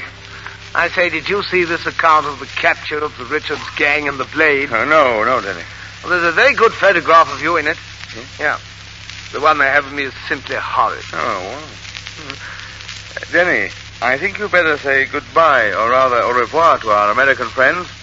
Well, what do you mean? Well, we're leaving on the Clipper for England. I received a cable only an hour ago.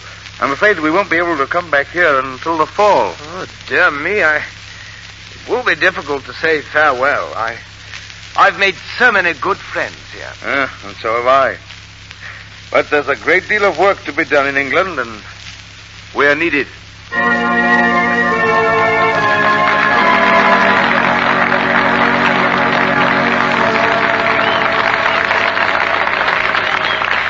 Again, the music fades. Again, your local announcer presents a half-minute sales message. We suggest you have your selling copy at this point feature specials, traffic items, price merchandise, or special promotions. Strong, do-it-today copy with plenty of sell.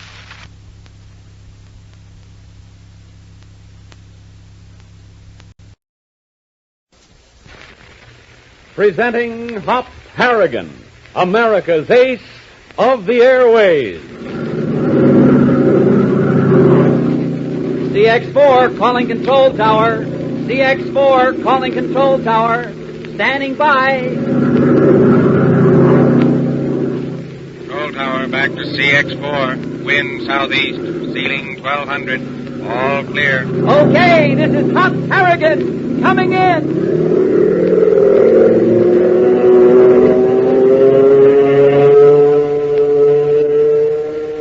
Boy, listen to the roar of that motor as Hop brings his ship in for a landing. And believe you me, when Hop brings her in, it's never anything but a perfect three-point landing, because Hop's an expert flyer.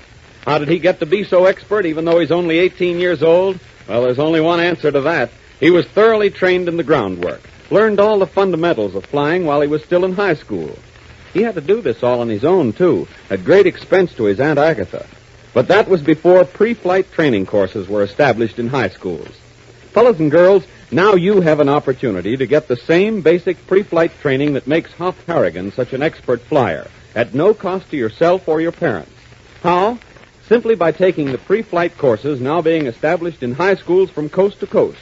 Courses that teach navigation, meteorology, aviation, aerodynamics, engine design, and other things that make a good flyer. What's more, you can take these courses as part of your regular high school curriculum during regular school hours.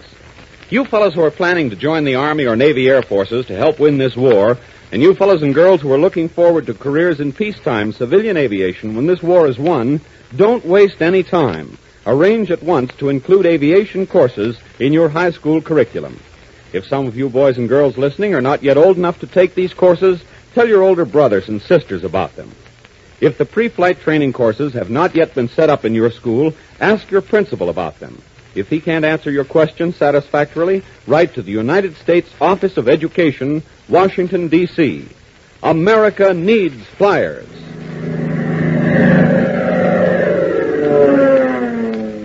And now to our story. After several narrow escapes from German patrols, Hop Harrigan, who had parachuted down into occupied France on a special mission, finally made contact with Karl Strasser, supposedly a British agent. Strasser was to arrange the theft of a German Messerschmitt, on which was mounted the new, deadly Nazi airplane cannon. But what Hop didn't know was that the real Karl Strasser he had met was really a Gestapo agent in disguise. Innocently, Hop pulled the Gestapo net tighter, not only around himself, but also around his friends. Meanwhile, with Hop on his way to Calais, a detachment of Nazi troops has gone to the farm of the Coulars, with orders to destroy the modest house and take the French family prisoners. Listen. Papa, it is Lisa. She has returned. Oui, Maman. I will open the door. Germans! Right, Kolar. Germans. You swine. You know it's a penalty for aiding enemies of the Third Reich. Now you will suffer. We do not know what you are talking, monsieur. Quiet, you crow. You know what we mean? We learned this morning how you gave aid and shelter to a British spy. And now you will learn how we Nazis handle such matters. Burn the house! Yeah. Oh, please, monsieur, please. Mama, do not cry. We will be all right. The Nazis cannot help us. Oh, those good-hearted animals, Papa. The house of our children, flaming. Red flames like the blood of all. And while Hitler's gangsters pillage and burn the little farm of the friendly Coulars who have helped him, Hop has arrived at Calais and is approaching the doors of a cafe near the waterfront, the Café Boule de Suite.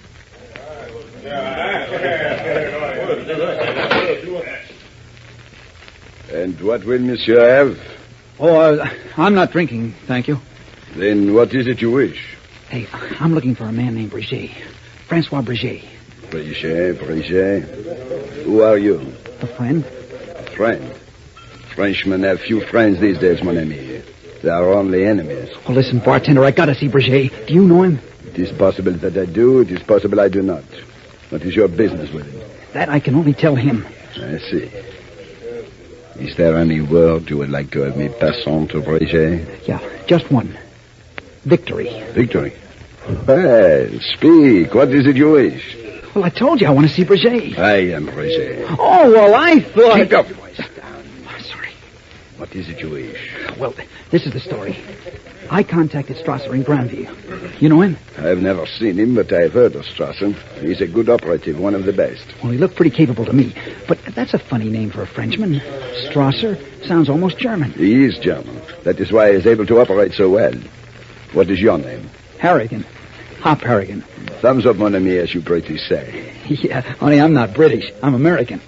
So, mon ami, American.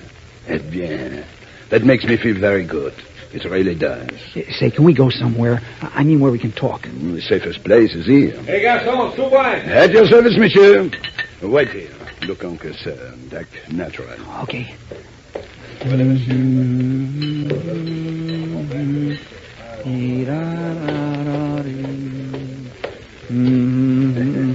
You are mon clé de la lune, mon ami. A pretty French song, is it not? Yeah. Makes me think of some people who are very good to me. In this business, there is no room for sentiment.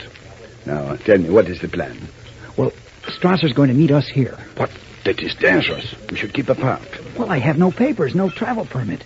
Strasser had to get them for me, and I couldn't very well refuse to tell him where I was meeting you. Oh, oui, all right.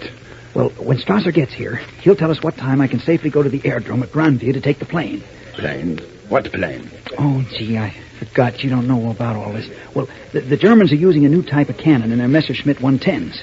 I'm supposed to fly one back to England so the British can study it. Well, then, what do you want of me? You're to radio to England in code, telling them to send a fighter escort, and that the plane's got to get away safely. Once I'm off the ground with it, the Nazis are going to throw everything they have at me. I see. Well, it is a very good plan. But how did you know about me? Kirby, the man who's supposed to come here, got sick, and I substituted. He told me all about you. He gave me your secret orders. I see. Frankly, mon ami, I do not like all this. It is risky business. We are playing with our lives. Could the English not lower one of the cannon-equipped Messerschmitts over England and then shoot it down? Well, that's been tried, but the Nazis won't play. They won't even come over the channel. Bien. I suppose it is the only way. If you two French gentlemen will pardon our intrusion, perhaps you will serve us a beer. But of course, monsieur. Then serve it at once. 1,000 pardons, monsieur. Mach schnell. Talk less and do more. And you, my friend, you have nothing to say? No, monsieur. Strange. Very strange. You Frenchmen have so much to say usually. Lately you have been quiet. So quiet. Oui, monsieur. No, monsieur. Oui, monsieur. Is that all you know? My apologies. I am so clumsy. I will bring you another glass directly. Here you are. And my beer.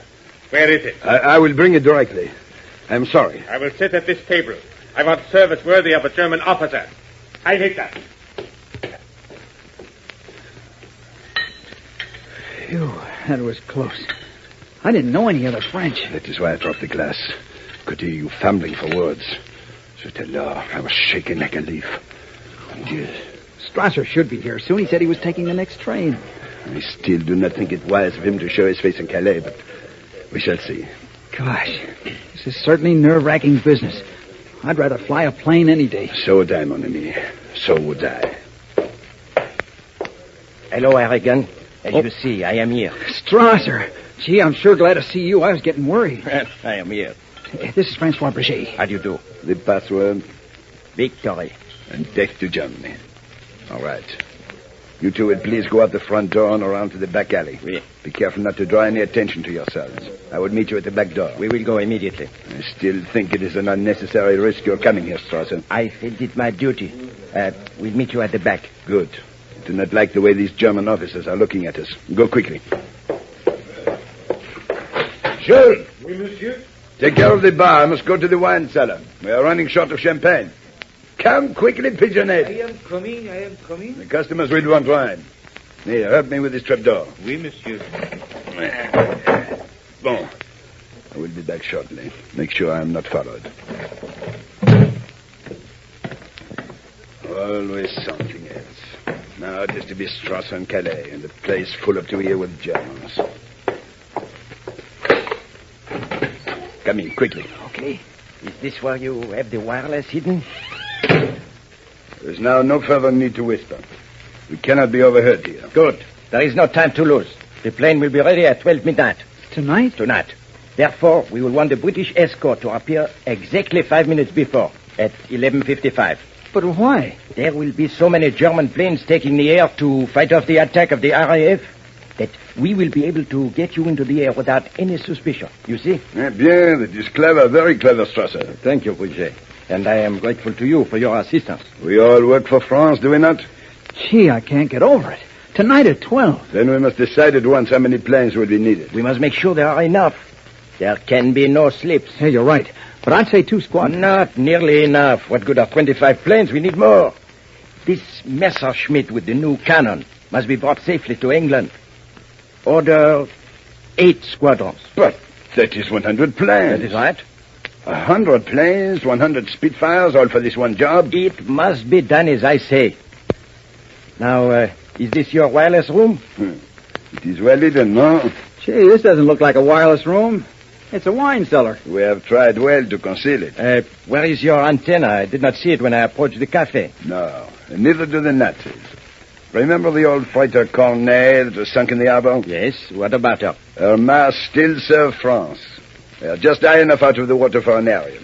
And this is her radio. Well, you mean you salvaged your wireless from the wrecked ship? Of course. Where else would I find a wireless? But I see no wireless. Where is it? Right here. But you're pointing to a wine cask. Yes. Quite right, mes amis. A wine cask. But you pull the front of it out, like this. And behind it you have... no more wine cask. A wireless. Amazing!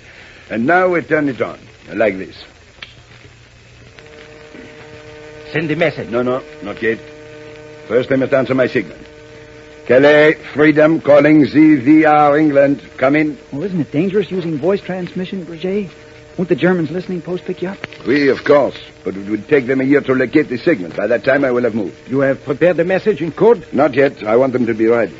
Gee, you certainly have to take a lot of precautions in this business, don't you? Yes, my friend. In this business, as you call it, you pay for an error with your life. That is correct. And lives are not cheap these days. I guess not.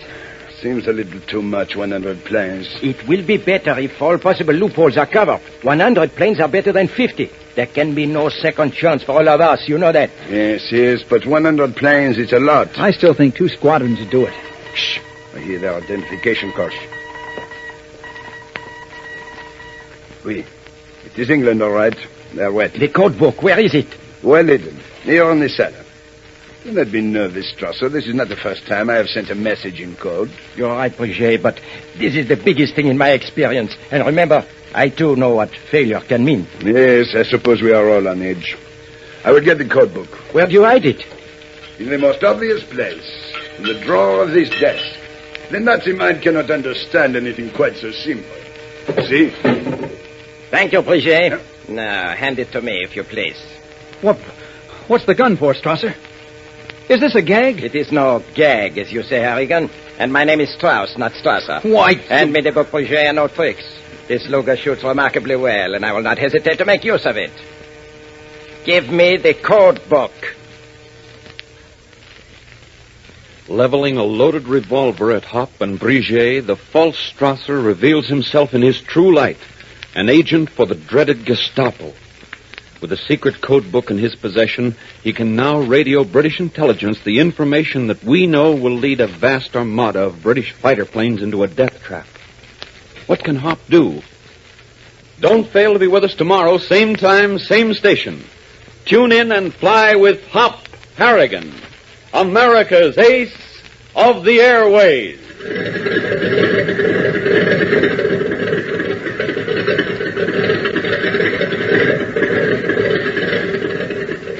CX-4 to control tower.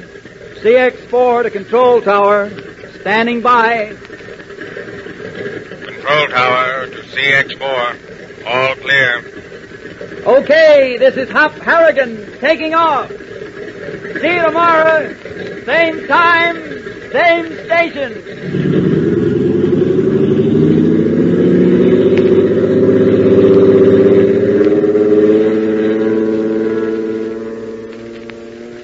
Hop Harrigan is a copyrighted feature appearing in All American Comics magazine.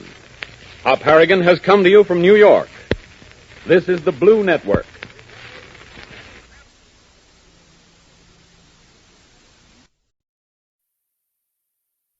The Raleigh Cigarette Program from Hollywood, starring Red Skelton, with Ozzie Nelson and his orchestra, Harriet Hilliard, Wonderful Smith, and yours truly, Truman Bradley.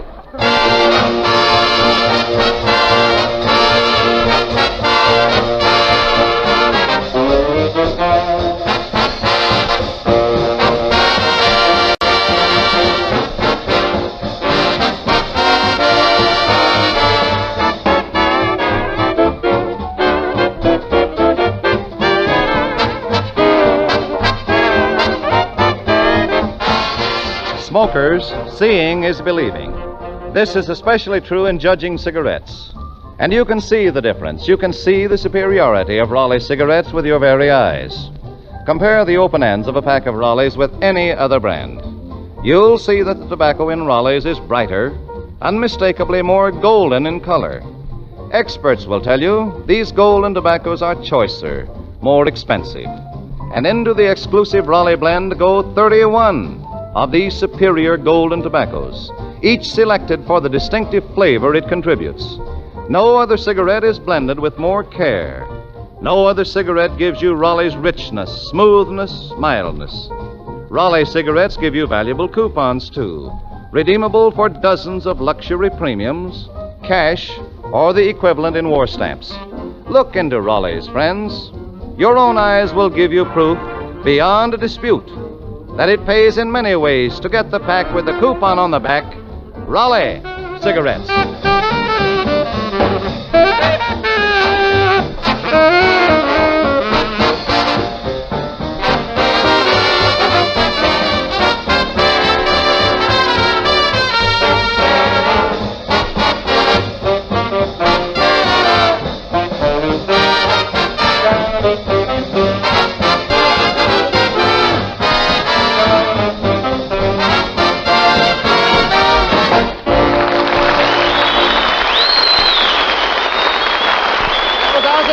Orchestra playing My Gal Sal. And now we bring you Metro-Goldwyn-Mayer's brilliant young comedian. Brilliant. The star of our show, Red Skelton. Thank you very much, the armed forces out there. Thank you very much, and good evening, ladies and gentlemen. Say, Truman, wasn't it good to hear Fibber, McGee, and Molly back on the air tonight, huh? Oh, it was wonderful, Yeah, Red. boy. Indeed it was. Say, Red, what have you been doing? Well, I've been getting my car ready for the gasoline race meet. Getting your car ready? What do you mean? I've been weaning it. No kidding. I rode down here tonight on a streetcar, and I found the cutest little camera. No You kidding. did, Red? Oh, I forgot. NBC took that out, didn't it? There we go. You know, I think gasoline racing will be good for California drivers, Red. They won't drive so crazy. They're really wild here, aren't they? Yeah, I saw a guy up on Hollywood Boulevard yesterday, and he was driving along with his arm around his girl. Driving with his arm around his girl. Yeah. Well, that's nothing. Oh, no, she was in the rumble seat. Hello, Red. Hello, Ozzy. Say, you look good tonight. Oh, I feel great. Yeah. I'm in love. Are you sure it's love, or maybe it's just vitamins? Huh? No, it's love, and Love, huh? she's wonderful. She's a blonde. A blonde, huh? What's the color of her eyes? Well, I don't know. She always wears goggles. She always wears goggles? Why? Did you ever try welding without them? Hello, Red. Hello, Harriet. Say, what do you think of the new gas ration? Oh, I just drive along till I run out of gas and then fill the tank with 7-Up. Does it work? No, but you ought to hear it fizz. Say, did you ever try to roller skate, Red? Yeah, I tried roller skating, but it's too tough for me. So I've been practicing on a pogo stick. Everything was fine until I came downtown. Yeah, what happened, Red? Well, I waited for the light to change, and I pogued when I should have gogued. Well, you know, walking won't hurt any of us. Yeah, you know, that's right. I don't know how many times I've walked from one end of Hollywood Boulevard to the other. I know, Red, but they've all got defense jobs nowadays. Yeah. Well, we might as well get used to this rationing idea, Red, because pretty soon we're going to have meatless days, too. Oh, yeah, and everybody's going to have to eat fish or chicken. Yeah, you know, my rooster heard about the meatless days over the radio, so he barracudaed him...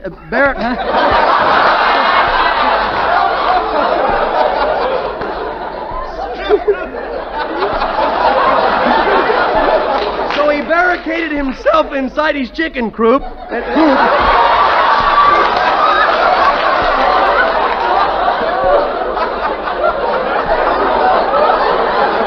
No kidding, I'm the only comic in radio that reads the blotches on the paper. My rooster heard about meatless days over the radio, so he barricaded himself inside the chicken coop. Really? Yeah, and all day long he keeps yelling, if they want me, they gotta come and get me.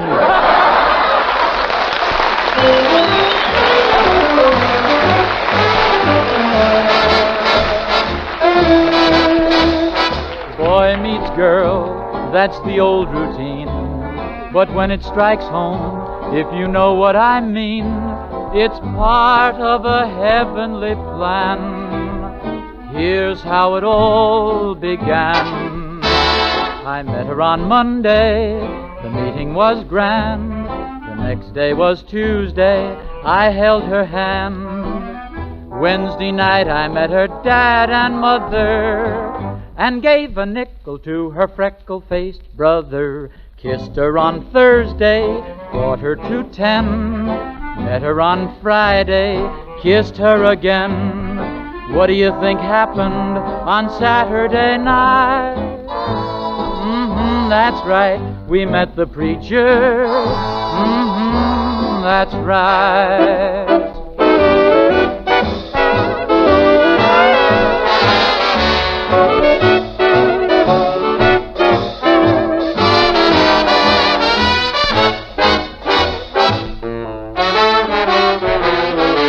I met him on Monday, the meeting was grand. The next day was Tuesday, he held my hand. Wednesday night he met my dad and mother. He gave a quarter to my freckle-faced brother. A quarter? A nickel is the usual. Well, you see, these kids are organized. I met him on Friday, he kissed me, and then what do you think happened on Saturday night? That's right, he got drafted. That's right.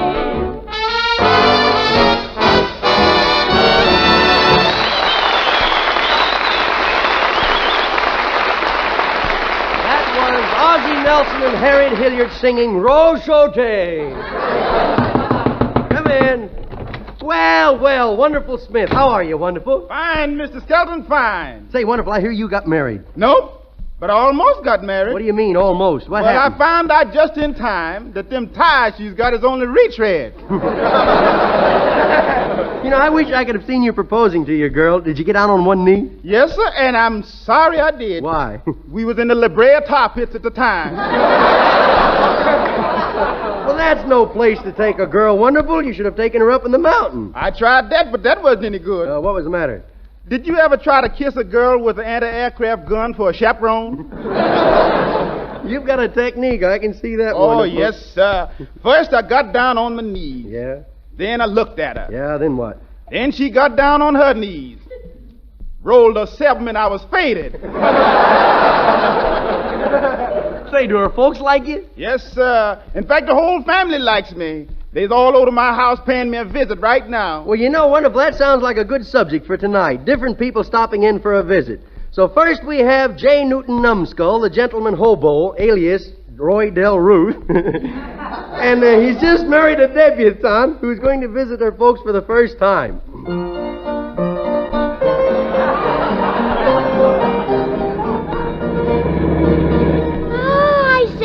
Are we really going to Niagara Falls on a honeymoon? No. I don't want to see Niagara Falls. I want to see Hitler, Hirohito, and Mussolini. But why? They're much bigger drips.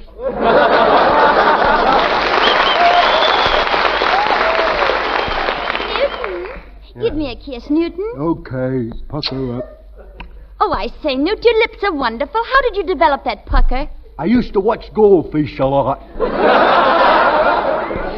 we're almost home, Newton. Oh, I do hope Father and Mother will like you. Do you think they will? Oh, surely. When I was a child, I was always bringing home mongrels. No. Well, they ought to like me, all right. I don't drink, I don't gamble, I don't stay out at night. What do you do? I'm ashamed to tell you. Oh, come on, tell me, Newt. You sure you won't tell anybody? I won't tell. What do you do? I drive 36 miles an hour. Well, we're coming to where I live. Okay. Save that rubber, Bob. Oh, dear, there's Mother. Something tells me she's seen the papers about my marrying a hobo. Gwendolyn, my dear, is it true? Is it true? Our name is ruined. What are you crying for? Did you lose your job at the shipyard? Mother, this is J. Newton Numbskull, my husband. Oh, my poor girl. Married to a man. Oh, I wouldn't worry about that. I wear slacks a lot. Jeeves, Yes, madame. bring the luggage and show him to the guest room. Oh, you don't have to dirty a sheet just for me. I can sleep anywhere. The bar, the wine cellar. You're not a drinking man, are you? No. You don't get this way from eating peanuts.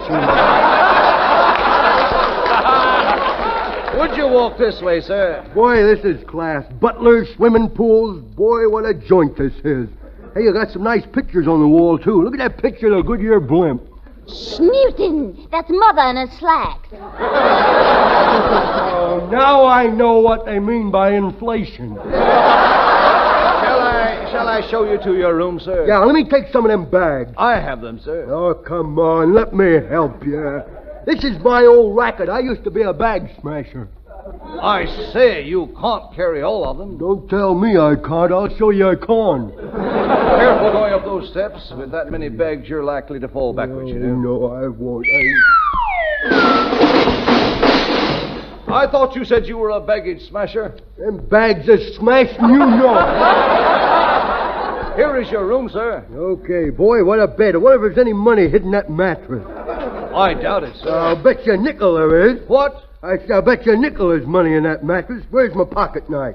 I'll find out, boy. Find out. Money in here. Well? You got change for a dime?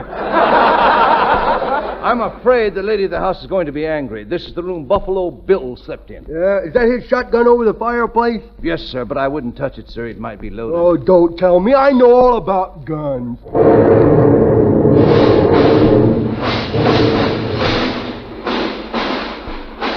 Oh, well, a little fresh air never hurt anybody.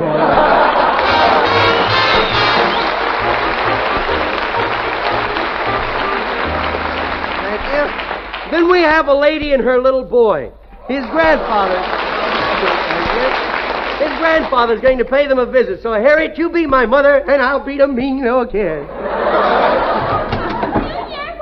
Here I is, over in me bakery shop, making mud pie. Oh, Junior! Don't yell at me. I didn't use any sugar. Somehow they don't taste as good without her. Oh, Junior, you didn't eat any of those mud pies, did you? Yes, I did, but I never do it again, no. The rocks I used for nuts broke me widow teeth. They did? Yeah, now I really got a gap in me yap. Oh, just look at you. You're so dirty you look like a little pig. Ain't I don't? Come on, greet me up and try to catch me. Come on. Hey, Mommy, will you button the back of me son's suit? Isn't it buttoned? I don't think so. It feels like me drawbridge is down. No, Junior. Now, it's all right. Come on, get cleaned up. Oh, you can. I just got a telegram, and who do you think is coming to visit us? The stork. No, storks don't send telegrams. I bet if they did, you wouldn't have been home when I arrived, would you? Now, listen. Your grandfather is coming. You mean old creepy Joe with a long white beard? Yes, Junior. Oh, boy, where's me scissors? Now, Where's Junior, me scissors? if you try to cut his beard off again, you'll get a whipping. Well, he said last time I was here I could cut it off, and next time he came. Oh, but you don't really want to, do you? He don't know me very well, does he? Now, you get into the house and wash up. Go on. Okay. Me grandpa's coming to pay our dividends. Oh, now to watch me face. First, I will throw the soap out the window. Now for a couple of quick dabs. Singing in the bathtub. I wonder why your voice always sounds different when you're in the bathroom. Hanging in the bathtub. Junior, can you reach the water? Yeah, but a good thing it can't reach me. I'd be glad when I learn to read so I won't keep burning me little fingers on the hot water. I would turn it on good. Oh, I burned my fingers. What's the matter? I burned my little fingers. You didn't because there's no hot water. I froze me fingers. Now you go dry your hands. Okay. Not on that. Oh, why do you use my best guest towel? You always slap me when I use the curtain. Hey, which towel shall I use? You know which towel is yours. They all have our names on them. Oh, yeah. Hid, hurt, and the dope. Which one's mine, Mommy? Well? I bet you don't know. But we do, don't we, folks? Oh, somebody's door. I will go. We got company. Open the door.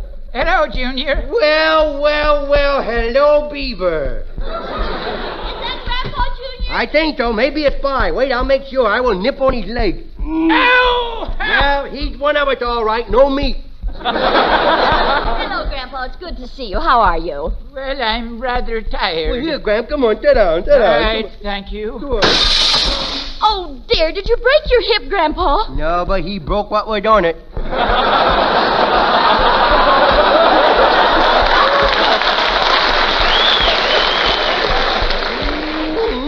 Smell the orange blossom.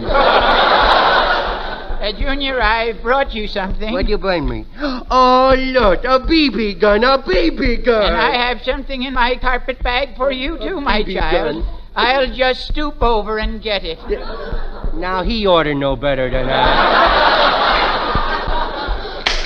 Oh, you shot me while I was stooping over. Now, that's not fair. Maybe not, but boy, what a target. You'd better put that gun away. Let me have it. No, I want it. Junior, let him have it. No. Let him have it. Okay. Oh, not that way. Now she tells me. Oh, I don't know. I guess I must be getting old. I'm so tired. I think I'll go take a nap. Oh, you ain't old, Gramp. That long white beard of yours is sapping your strength. Let me cut it off. Oh, no, maybe so, but I'd die if anything happened to that beard of mine. Would you, really? You wouldn't touch my beard. You wouldn't touch it, really, now, would you, Junior? He ain't naive. He numb. Now, you let Grandpa get his rest, Junior. Okay, I will just sit right here. I will sit here. Oh, boy. Now, here I is, practically all alone. Now, let's see. Oh, quiet, Gramp. I can't think. Let's see, I will go over my list of things to cause confusion. Break a vase. Nope, none left. Pull a cat's tail. Nope, none left. I don't know why it is, but me widow mind keeps wandering back to Grandpa's beard.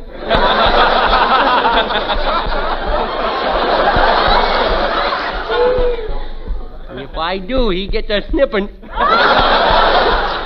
I do it. I would take the scissors and cut off his beard. Snip here, snip there. Boy, ain't he fuzzy looking. Uh-oh, I feel something way back inside. Well, look who I found. Hopalong Cassidy.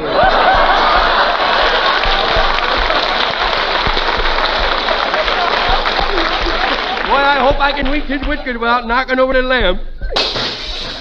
Junior! What did you knock over? Meow, meow. Oh, that darn cat. It always worked, always worked. Now back to me dirty work. Boy, this beard sure is tough. There's an awful lot of devil grass in there. Oh, don't he look naked now. I will go get a mirror so he can see himself. Hey, Gramp, wake up. Look, Gramp. Mm-hmm. Look, Gramp, look. Oh, yes, that's a picture of me when I was a young man. No, it ain't. That you now. I cut all you beard. That's a good boy. It's a nice ain't night. it, dog? What? What's going on in here? I cut Gramp's whiskers off. Junior, you didn't. What do you think that is on the floor, Mort? Oh, now you're going to get it. Oh, my vaccination, my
And his orchestra playing I Got a Gal in Kalamazoo named Rochote.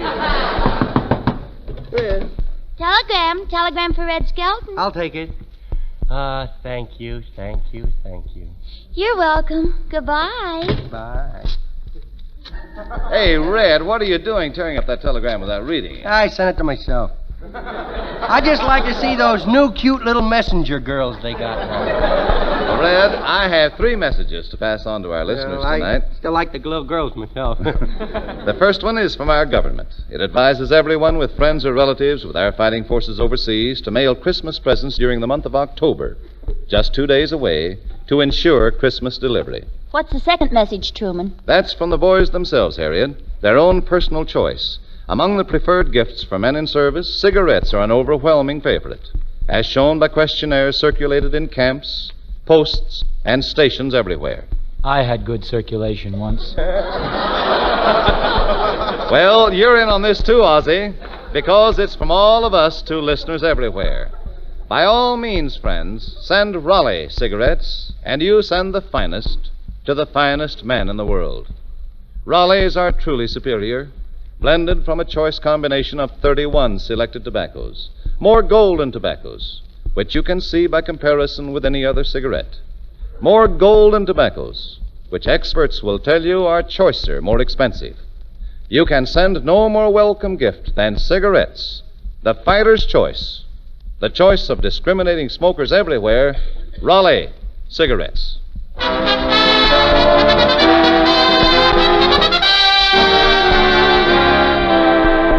Getting back now to people stopping in for a visit, we have Clem, the fellow from the country.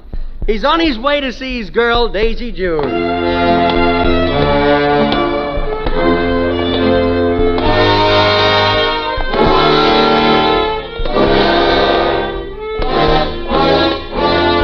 Well, here I am. I dream of Jeannie right there. Gee, I hope Daisy June's home. Uh-oh, there's a light on in Daisy June's house. I'll tiptoe over and see what's the occasion. It's a good thing I ain't wearing shoes. I'd wake everybody up. What's that sign on that chicken house there? Anybody found around here at night will be found around here in the morning.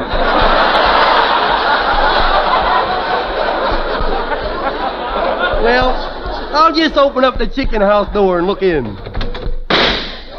Well, how do you like that? That rooster took a shot at me. Who's there? Oh, hello, Clem. Well,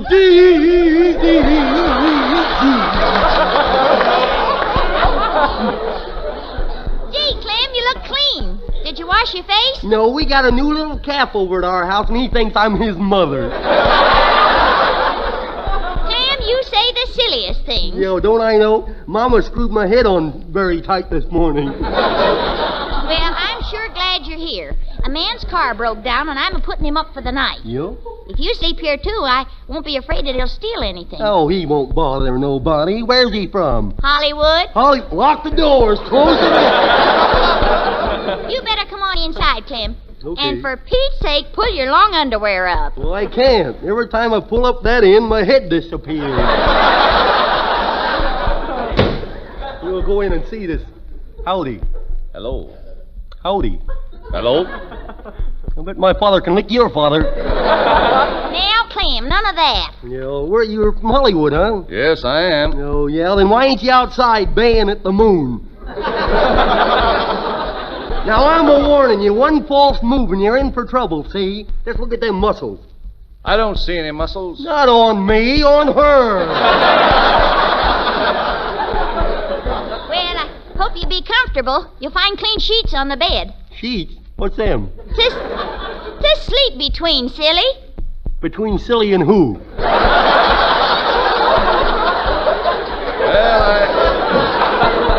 I think I'll retire for the night. Yeah, I'll go upstairs with you. Good night, boys. Good night. Good night. You'll probably keep that She up sure all right. is nice. Yeah, someday she's going to make me the happiest man in the world. Oh, is she going to marry you? No, she's going to teach me to play hopscotch. Clem! Would you like a cookie? Sure, send her in. Good night, boys. Good night. Good night. She'll keep that up all night. That sure is a nice bedroom, see? Say, it's a comfortable bed, too. Yeah, Martha Washington slept in this bed. Martha Washington slept here. You mean George, don't you? No, Martha. Here, have a chocolate. cold in here, too. I think I'll have a nightcap. What's that?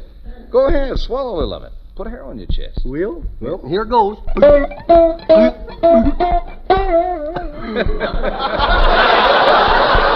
I told you to put hair on your chest. Well, put hair on your chest. Well, sure enough. Step right up and call me Peter Rabbit. Clem, I nearly forgot to tell you. I talk in my sleep, you see, and the only time you'll get any sleep is when the guy I'm talking to answers me. Oh, that's okay. I dream a lot. I dream every night I'm riding a scooter, and the only time you'll get any rest is when I'm coasting.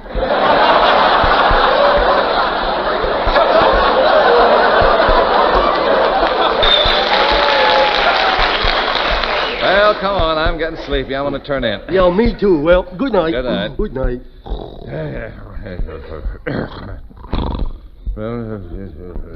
He's beginning to talk in his sleep already. You think you'd like some muslin, madam? 1 yard, 2 yards, 3 yards. 1 yard, 2 yards, 3 yards. 1 yard, 2 yards, 3 yards. Brother, you're going to pay for a bed sheet in the morning. 1 yard, 2 yards, 3 yards. Hey, take it easy. I feel a draft. Hey, you ripped my nightshirt right up the back. Oh, there's that cat. I better put her outside. Come here, kitty. Come on, come on. Come on, outside. Don't get tough with me. Out here, go. Get out of here. Hey, let me in, will you?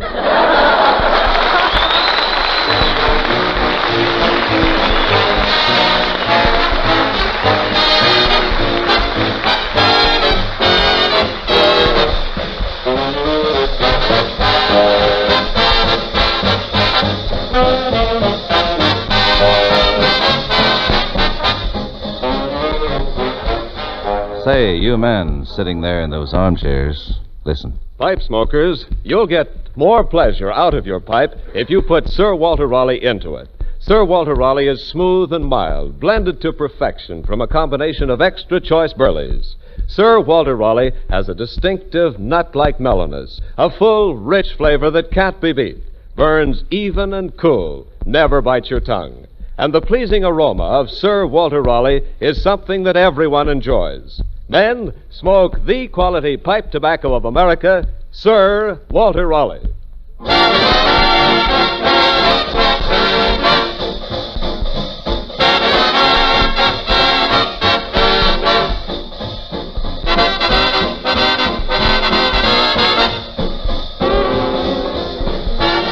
Remember, we'll all be back again next Tuesday at the same time. Red Skelton, Ozzie Nelson and his orchestra, Harriet Hilliard, Wonderful Smith, and yours truly, Truman Bradley.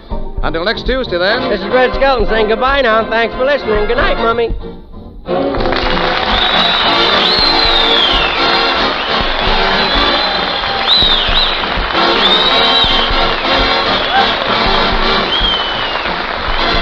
Red Skelton is heard on this program through the courtesy of the Metro-Goldwyn-Mayer Studios. This program has been broadcast in the armed forces overseas and has come to you from Hollywood. This is the National Broadcasting Company.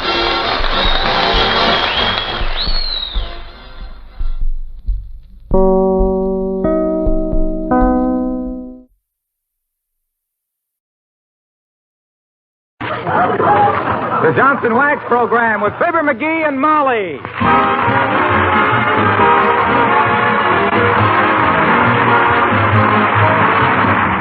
The makers of Johnson's Wax and Johnson's Self-Polishing Glow Coat present Fibber, McGee, and Molly, written by Don Quinn, with music by the King's Men and Billy Mills Orchestra. The show opens with Of Thee I Sing.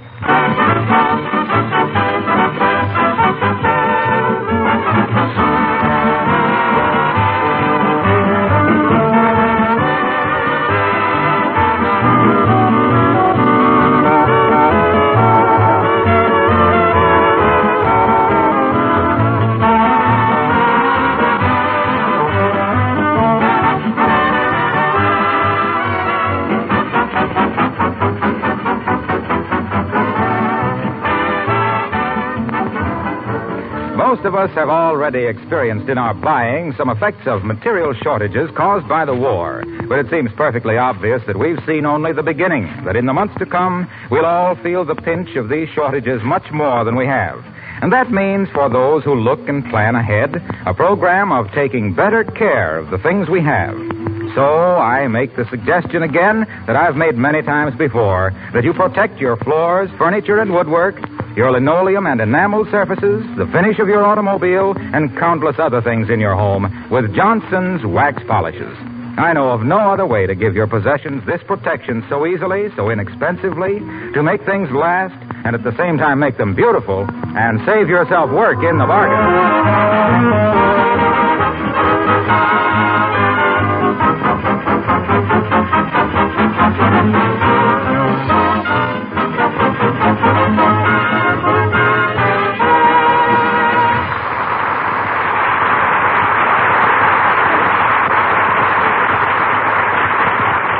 As the poet said, home is the hunter, home from the hills. Only these hunters weren't hunting, they were fishing.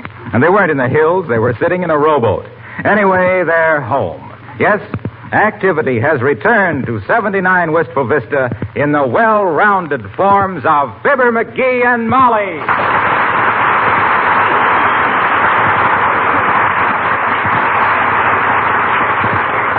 My goodness, McGee, am I glad to be home. Ah, me too. Well, you unpack while I take all the films down to the drugstore. I think these are going to be the best snapshots I ever took, Molly. You ever took? Yeah. You made me take all of them. Oh, Molly. Now, listen, if there's a picture of me in that lot, it's because I was reflected in your wet bathing suit. Well, gee whiz, Molly, you know I'm no good with a camera. You're no good behind it, but, oh, brother, you're a regular glamour boy in front of it. Am I really? You ain't just saying that because you admire me. Look, sweet, I'm a busy woman. Now go away. Get out of my hair. What there is left of it after 13 weeks away from a beauty parlor. Okay, I'll run along. Hey, did you take that last roll out of the camera? No, I didn't have the camera. You were carrying it. I was? Why, I laid it on that little shelf over the seat when... Oh, my gosh. What? I left the doggone camera on the train. Oh, fine. Oh. You know, you're a lot of fun to travel with, dearie. Yeah, but Molly, you know... I never know what you're going to do next. Oh. And a good thing, too. If I knew, I'd never leave the house. Yeah, but what am I going to do about the camera? Well, what was the last picture you took? It was the one you took of me making like I was a cowboy on that stuffed horse. Well, in that case, I'd just leave the camera on the train. Maybe they'll never find out who it belongs to, I hope. No, sir. I sold 27 subscriptions to Nasty Confessions to win that camera.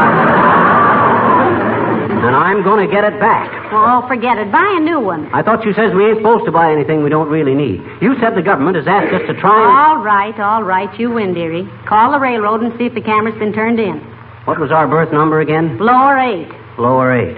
And if everybody sleeps as badly in it as I did, there should be a lower 8. Molly, that's a pun.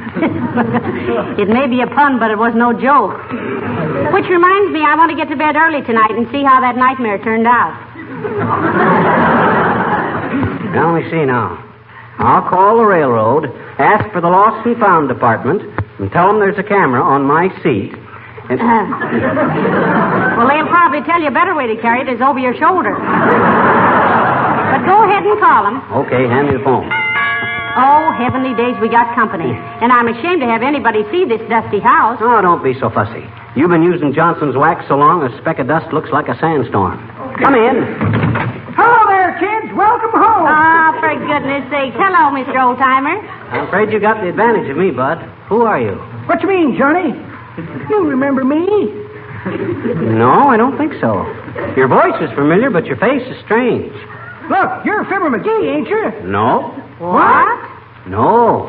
Everybody says that since my vacation, I'm simply a different person. I don't know who I am. That's pretty good,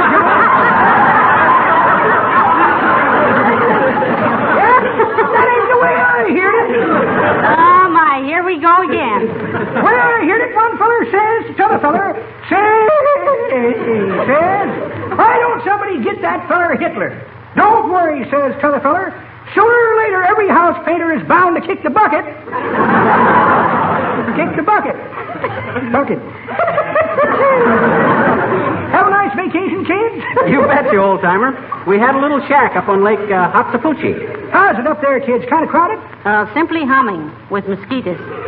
And what have you been doing this summer, Mr. Old-timer? Working in a defense plant, daughter. Oh, how'd you get that job? Well, sir, I answered a ad, Johnny. Yeah? Seems they wanted a man with vision. A man people could look up to and one that could still keep a down-to-earth attitude. And I got the job. Doing what? Testing parachutes. I'll drop in here someday and tell you about it. Well, glad you're home, kids. See you later.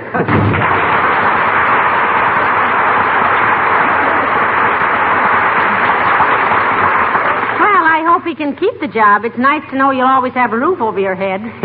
Yeah, he's just Oh, hey, the camera. Give me the phone. Here. Thanks.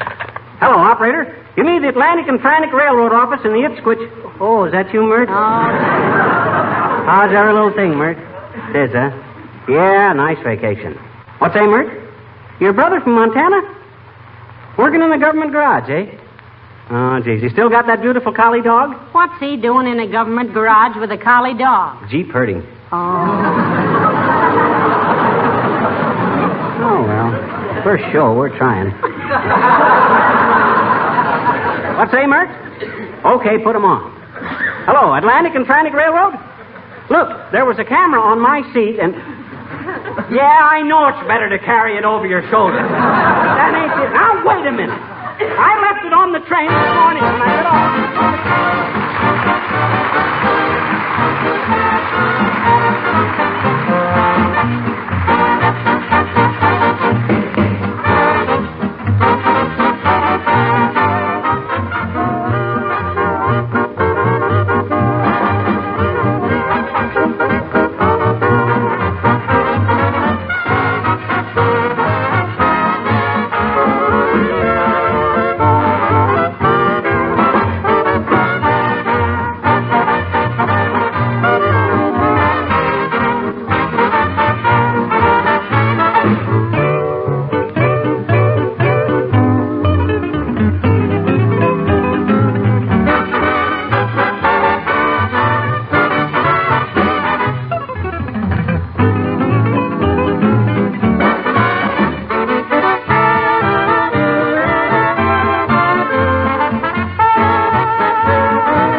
Glad you left the camera on the train, McGee. I love railroad stations. Whenever I smell train smoke, I want to go someplace. Yeah, me too. Someplace else. Hey, I wonder where the Lost and Found department is. Well, we just want the Lost department. We haven't found anything. They just call it that because you go there when you've found you've lost something. Oh. I'll ask the guy at the information desk. Hey, Bud. Hey, you. 4F.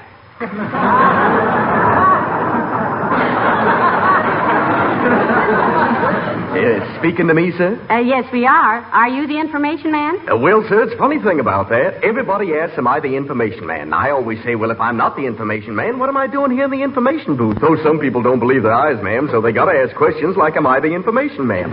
Yes, ma'am, I am. Well, look, Gabby. I left my camera on the train this morning, and I want to see if it's been turned in. Where's the Lost and Found department? Well, sir, it's a funny thing about that. Everybody asking for the Lost and Found. So many people leaving things on trains. My sister left a box of cheese sandwiches on the train once. Was doing a heat spell, so they found them all right. The second door down the hall. Well, thank you. What time do they close? Well, sir, it's a funny thing about that. We used to keep the Lost and Found department open 24 hours a day, but now with fewer people trying to locate lost articles, they only keep it open during business hours, regular business hours, which is okay, I guess, 5 o'clock. You'd go around Robin Hood's barn for a shortcut, wouldn't you, Bud? Well, much obliged. Come on, McGee. Second door down the hall. I'm glad that's all we had to ask that guy. He just turns his voice on and leaves it running. Oh, well, Oh, McGee, look. Who's that over by the newsstand? Well, as I live and breathe, but not very fast because it don't excite me much. If it ain't Abigail Uppington. My dear Mrs. McGee, how nice to see you again. And Mr. McGee. Hi, Uppy. Nice to see you again, Abigail. And what a clever little hat you're wearing. Hat? That's what she says, Uppy. Hat. H-A-T, hat. You know, that little cloth thing you wear on your head if your hair looks okay, and if you don't, you wear a turban. Oh, but I don't understand. I am not wearing a hat. Well, then what's that thing on your head? Thing? Why, I don't believe that I... Oh, my goodness, how silly of me. It's the book of the month. I've been carrying a book on my head lately to improve my carriage. That ain't a carriage, that's a truck. McGee, pay no attention to him, Abigail. I think it's very intelligent of you to keep trying to improve yourself, even at your age. Thank you.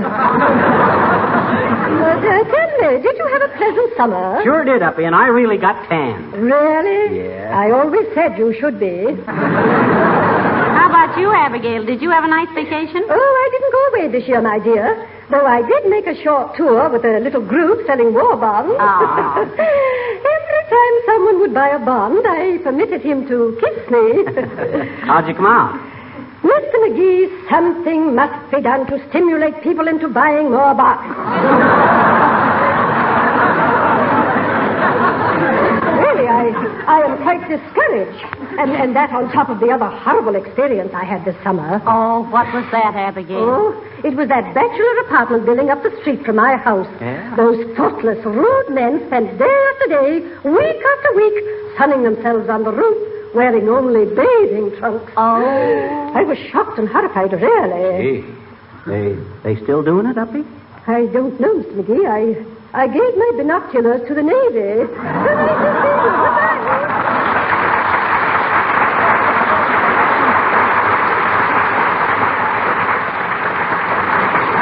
Come on, McGee, get your camera and let's get home. I have a lot of house cleaning to do. Who said house cleaning? Uh-oh, that man's here, Molly. Hi, Harlow. Hello, Mr. Wilcox. It's nice to see you. How are you, Molly? You're a sight for sore eyes. And look at old man McGee here. Why, you're looking swell, Pop. Hey, don't pop me, you big hulk. You feel so young, why ain't you in school? You ducking the truant, officer? That's how I feel, all right. Young. New lease on life. Had a wonderful summer. Well, you really look at Mr. Wilcox. Where'd you go? Didn't go anywhere. Didn't have to. Why do people go away? For relaxation, rest, sunshine, sport. Why, I had all those things right here. Take it easy, Junior. You'll burn yourself out before you're 90. Say, how'd you get all those things? Rest, sport, and sunshine without leaving town, Mr. Wilcox? Just by working a little harder selling Johnson's self-polishing glow coat, Molly. Subtle, ain't he, folks? Like a bull in ballet slippers. Yes, sir. To me, there's no greater sport than battling dust and dirt and dampness with Johnson's glow coat. And it's so easy to apply. I get a good rest because it shines as it dries. And do I relax? Just to know that a kitchen linoleum can be so easily protected against dust and dirt calms my nerves and makes me so contented I sleep like a log. Oh, well, how about that sunshine? Baby, you haven't seen sunshine till you've seen the smile on a housewife's face when she takes a look at that gleaming, sparkling, glow-coated linoleum. That's why I say... Harlow. Hey? Look, you're so full of pep. So full of health and everything. Can you put your hands flat on the floor without bending your knees? Certainly. And hold that position? Why, sure. Watch. You mean, like this? Come on, Molly, let's go. Hurry. Look back, McGee. He's still doing it. That's okay. I'll send the boy down Thursday morning to tell him he can straighten up. I think it was kind of a dirty trick to run away from him like this. He don't mind. He's in his favorite position, bending over looking at a floor. Hey, this must be the lost and found. Come on. Oh, hi, Bud. My name is McGee, and I left the camera on... Sure, the camera. Now, let's see, you'd be a two-way brownie type. I would be a bit surprised if it was a very camera because there's a torn place on the strap. Did yours? Yes, and I... That's fine. Take it along. No, you don't have to sign anything. You've identified it. Well, good day to you.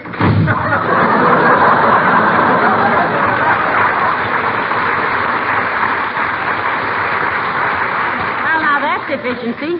And it's nice to know what type you are, dearie. Yeah, ain't it, though? Now, if somebody asks me where I stand in the draft, I can say I'm a brownie, 2A. Well, come on, let's grab a cab and go home. No, sir. Now, it costs us $1.25, and we can buy 5 war saving stamps for that. We'll take the streetcar. Oh, but Molly, it makes me sick to ride facing backwards. Well, you can get a seat facing forward. Oh, but I like to ride facing backwards so I can see who gets on. Oh, for goodness sake. Make up your mind. Well, Mayor Latrivia, imagine meeting you. Good day, Mrs. McGee. Hello, McGee. Hi, Latrivia. Going away? No, we just come down to the station to get my camera. Left it on the train this morning. Well, how's everything? Splendid. A nice vacation? Very nice, Mr. Mayor. And you? Oh, yes, though I've been very busy, of course. War bond rallies, civilian defense organization, salvage programs. Say, I got a great slogan for you on that salvage stuff, Latrivia. Oh, please, McGee, do you have to? I'd like to hear it, Mrs. McGee. Oh, it's a honey. Now, just imagine a big sign on the salvage truck that reads, "We want all kinds of scrap metal, so get the lead out."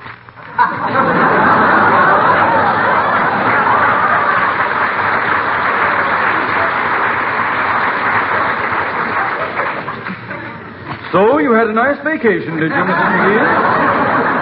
Just wonderful. You know, there's nothing as healthy as the fishing trip, and when it's McGee fishing, it's even healthy for the fish. Well, perhaps I should take a fishing trip myself. A little incident in my office a short time ago made me quite angry. Oh. In fact, I'm highly incensed. You are? Come here and let me smell. He means he's furious about something. Well, maybe he put on too much of that incense and somebody started wisecracking, huh? McGee, I have not been using incense. Well, what if you did? Who cares? I kind of go for a good smelling shaving lotion myself.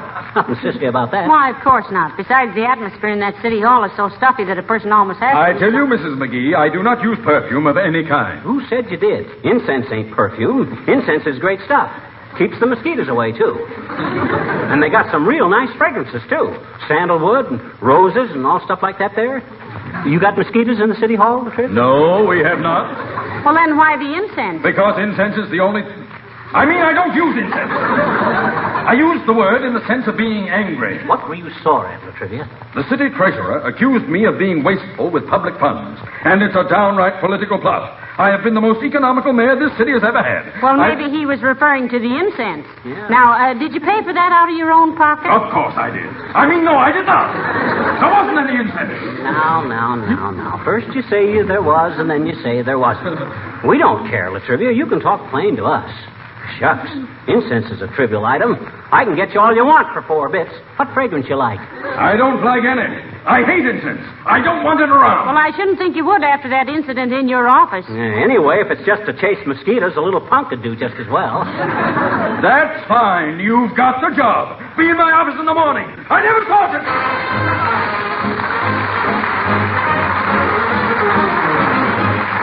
The King's men sing Praise the Lord and pass the ammunition.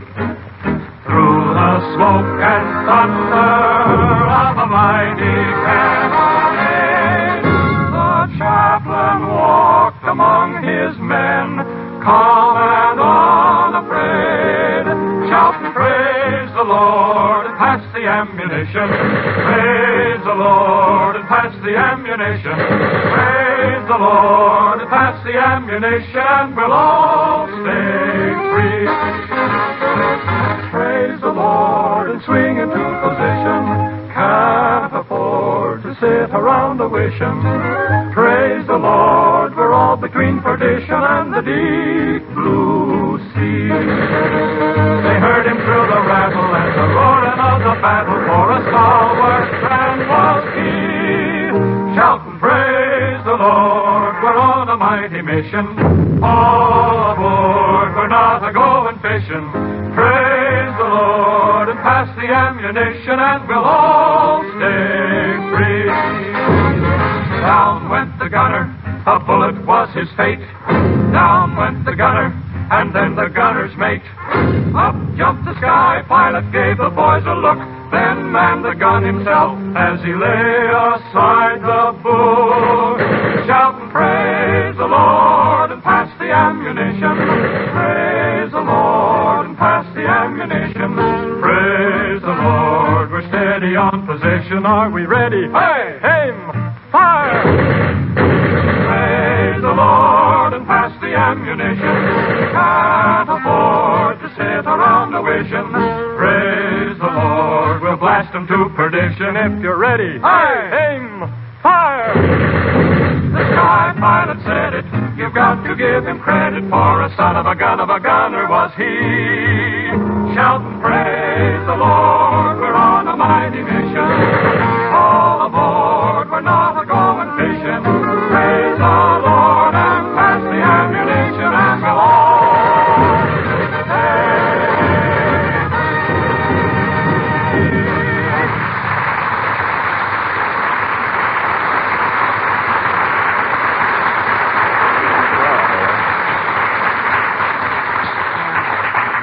McGee, riding home on the streetcar didn't hurt you any, did it? No, I even kind of enjoyed it a little bit in spots. Hey, where'd you say the mother rolls of film were? In the box with your fishing tackle upstairs in the hall. Say, wait a minute. I'll go get them for you, dear. Oh, no, don't you get them. I'll get them. Oh, no. Oh, okay. Ah, there's a woman for you. Tired as she is, she still runs upstairs to get something for me. I'd never let her do it if I didn't know she was happy to do it. I'd do anything to make her happy. Why, she's the good... Now, who in the... Come in. Hi, mister. Oh, hello there, little girl. Well, I haven't seen you in a long time. What you been doing all summer? Oh, gee, we've been awful busy, mister, me and Willie, too. Yeah? We got real savage. About what? I Hmm? says, what'd you get savage about? Oh, about 2 tons, I betcha. 2 tons of what? Savage. Well, what made you savage? Oh, we didn't make it. We just collected it. In Willie Toops' coaster wagon. You collected... Hey, you by any chance mean salvage? No. Huh? I says, by any chance do you mean salvage? No, not by any chance. We collected it on purpose. and gee, were they glad to get the radiator off my daddy's car. They said it was almost all copper. Well, that was pretty generous of your father to give him his car radiator. Oh, he didn't know we took it. Oh.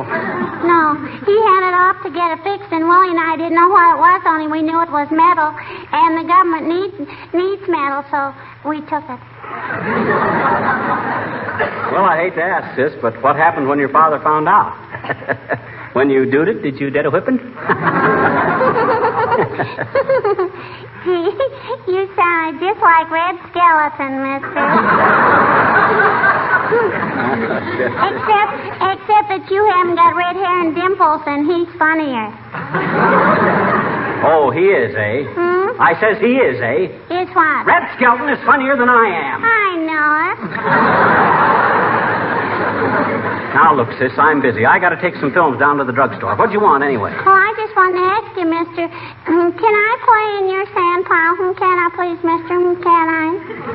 What do you mean, my sand pile? I haven't got any sand pile. Oh, you have to.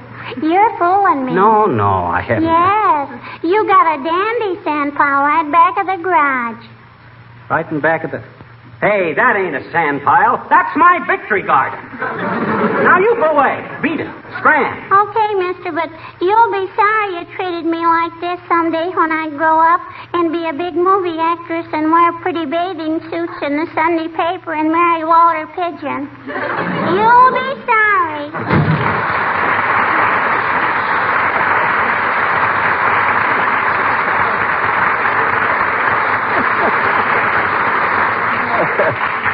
Silly kid. Doesn't even know Walter Pigeon is already married to Mrs. Miniver. Well, here's your film series, and on your way back to the drugstore now. Come in. Hello, Mrs. McGee. Hello, Miss McGee. Welcome home. Oh, Mr. Wimple. Hi, Wimp, old man. How you feeling? Oh, not bad, Mr. McGee. Except I'm a little sore up here. Oh. Did you break your collarbone or something, Mr. Wimple? Oh, no. I just went and got tattooed. See? Oh, my gosh, a rabbit. What'd you get a rabbit tattooed on there for, Wimp? I thought Sweetie Face would like it. Oh. She's often said she wished I had a little hair on my chest.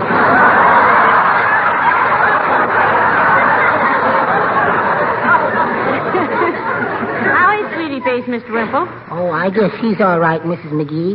Though she's mad at me right now, and I didn't mean it that way at all. You didn't mean what way? What I said at breakfast yesterday, the night before she'd gone to bed with a sick headache, and when she came down to breakfast, I said, "How do you feel, horrible?" Meaning, of course, how do you feel, horrible? Was she ever angry? Well, what'd she do? Oh, she picked me up by one wrist and one ankle and whirled me around, and then everything went black. You mean you were knocked out? Oh, no. Sweetie Face had thrown me into the coal bin. Tell me, did you have a nice summer? Sure did, Wimp. Say, you know, you ought to get away yourself for a while. It'll do you good. Why don't you do that, Mr. Wimple? Take a few weeks in the woods. Oh, I couldn't afford it, Mrs. McGee. I could have once, but not now. You had dough at one time, Wimp? Oh, yes, indeed. At one time, I had more folding money than I knew what to do with. Oh, and what happened? It folded. Well, I'm glad you're home again. I'd like to stay a while, but I promised Sweetie Face I'd come home and practice for the Army. Practice what? Maneuvers. Oh. Sweetie Face straps me in a baby carriage at the top of the stairs and gives it a push. Wow. She says if I ever get into the Army, she wants me to know how to drive a Jeep.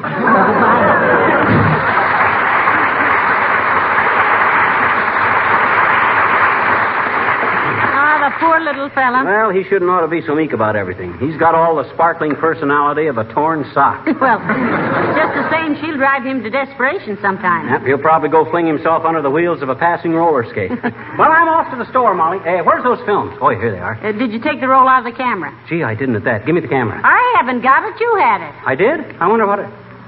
Oh, my gosh. What? I left it on the streetcar. Oh.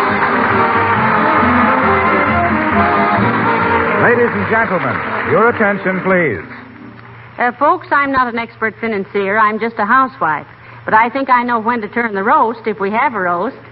And when the Army needs the roast more than we do, we'll have macaroni. I don't care for macaroni. McGee, if it's going to help the government, you'll eat macaroni and like it. With tomatoes? Why not? That's all right, then. On macaroni, tomatoes are good. Now, where was I? Oh, yes. Well, I just wanted to say to you other housewives and you men who sit in the living room and read the paper while we girls do the dishes, that if we put our minds to it, we can strangle a post-war depression with our own apron strings. We can avoid most of the mess we had after the last war by backing up our government right now. We've got to pay our bills and not buy anything we don't need. We've got to pay no more for things than the price Uncle Sam has set for those things, and ask our merchants to post those prices where we can see them. Hey, incidentally, I just got a bill from the milkman. I paid it. Now be quiet. Okay. And in order to help pay for this war and provide a cushion for ourselves after this war, there's no better investment than war bonds. Remember, V for victory, and if you know your alphabet, you know the only way to reach V is through you. Good night. Good night, all.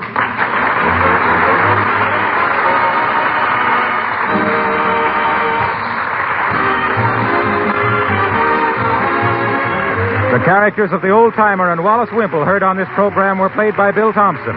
This is Harlow Wilcox speaking for the makers of Johnson Wax Finishes for Home and Industry, inviting you to be with us again next Tuesday night. Good night.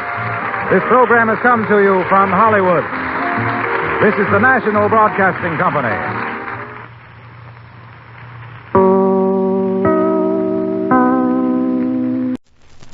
Americans at Work.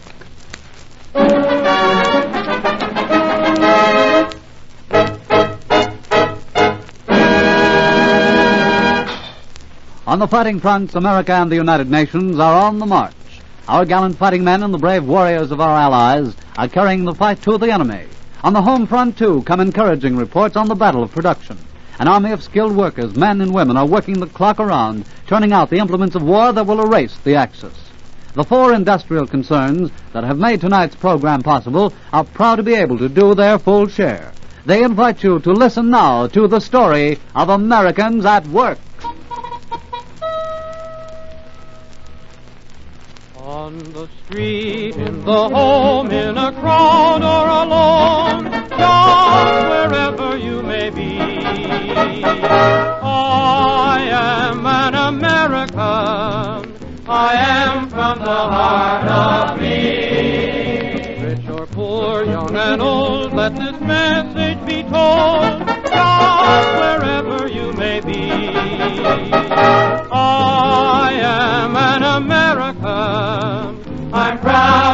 my liberty. In the factory, in the mill, through each valley, from each hill, raise your voice and give America a thrill.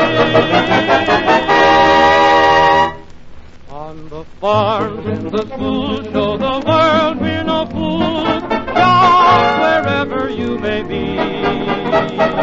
I am an American. So am I. I'm an American. Me too. And the great transition that has taken place in American industry from civilian to military production, the Chicago area has shown wide aptitude in producing the multitude of war materiel needed for victory. This means a great deal more than planes, tanks, and guns.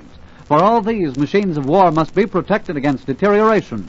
And V.J. Dolan and Company are proud to play a conspicuous part in supplying great quantities of lacquers, synthetics, and industrial finishes. Their output also finds its way and plays an important part in camouflage, wood preservation, rust prevention, and for identification and numerous other uses. Another record of which the Americans at work at V.J. Dolan and Company are justly proud is their 100% participation in the Treasury Department's payroll savings plan. They suggest that you buy bonds to help remove the blemish of the Axis from the face of the earth.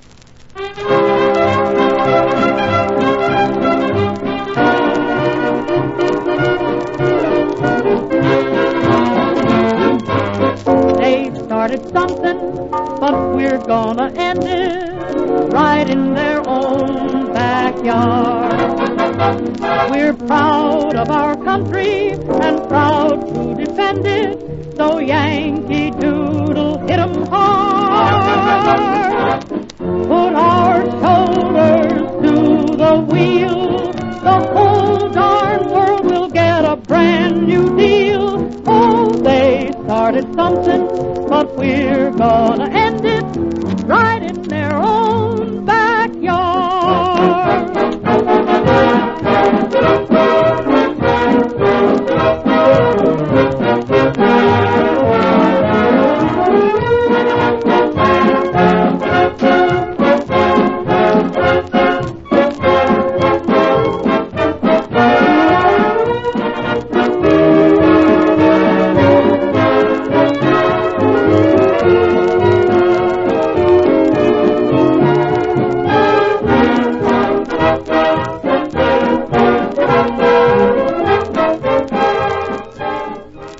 America's war plans are avoiding the mistakes of World War I when widespread sabotage existed due in great part to lack of employee identification.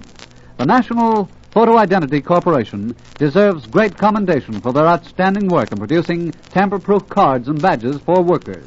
Their exclusive dual-principal portable camera, in use in hundreds of leading war industries, offers exact, complete, positive identification of all your employees.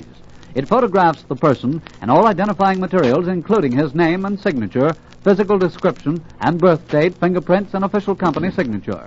Manufacturers and other executives and plant managers who have an employee identification problem are invited to contact National Photo Identity Corporation, 600 South Michigan Avenue, Chicago, or telephone Wabash 7830. At this time, ladies and gentlemen, it is our distinct pleasure to present our guest speaker of the evening, Mr. Carl E. Payne, sales manager of Oscar W. Hedstrom Corporation. Mr. Payne. Thank you, Norm. Do the thing. Power to him who power exerts. And so it is today with all red-blooded Americans. We want victory.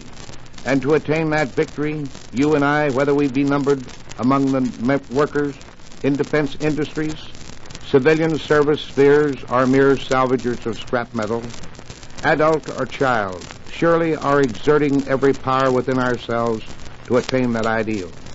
The Hedstrom slogan, victory is everyone's job. And only by doing our work unselfishly, zealously holding to the highest standards of skill and workmanship, regardless of the many sacrifices we are called upon to make, can you and I assist our democracy in the ultimate victory before us. That will bring better understanding, happier and safer living conditions for all peoples throughout the world. Yes, whatever our vocation today, whether in the armed forces, administrative bureaus, of government affairs or the highly mechanized branches of industry, we are all soldiers together, fighting in our respective jobs for the greatest victory this world has ever witnessed, the victory of mutual friendship and understanding among all nations and people, and for the abolishment of wars and the establishment of a lasting peace on earth. Do the thing. That is the slogan adopted by the personnel throughout the 5 defense plants of the Oscar W. Hedstrom Corporation, whose motto is work with one another, because that is the policy that gets things done. The battlefront you and I are confronting with today is vast in its scope, and in addition to being a faithful and loyal worker, the patriotic way in which you can do more for your country is to buy war bonds to the limit of your financial ability. I am happy to go on record that every employee of the Oscar W. Hedstrom Corporation is a purchaser of war bonds. Doing the important and necessary things now will result in an earlier victory for America and ourselves. Thank you.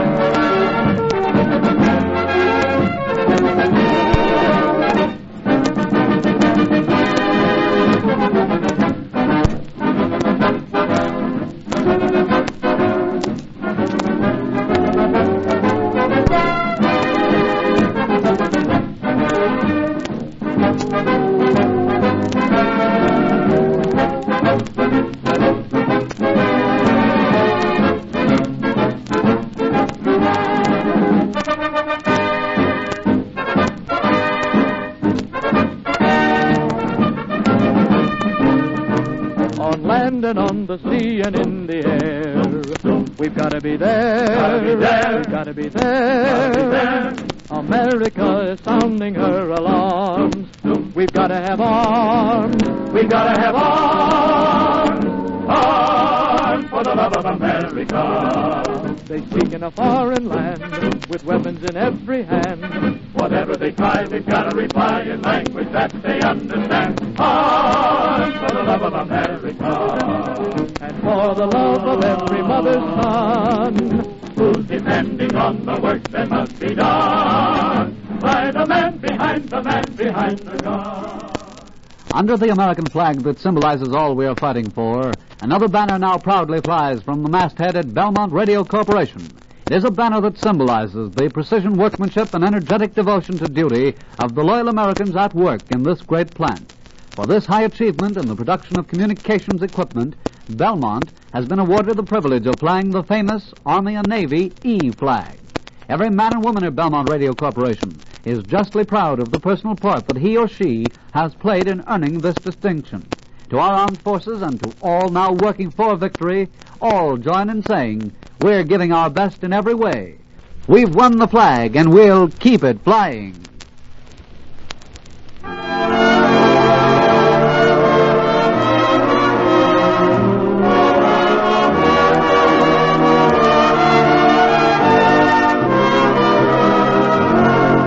I saw a peaceful old valley with a carpet of corn for a floor, and I heard a voice within me whisper, this is worth fighting for.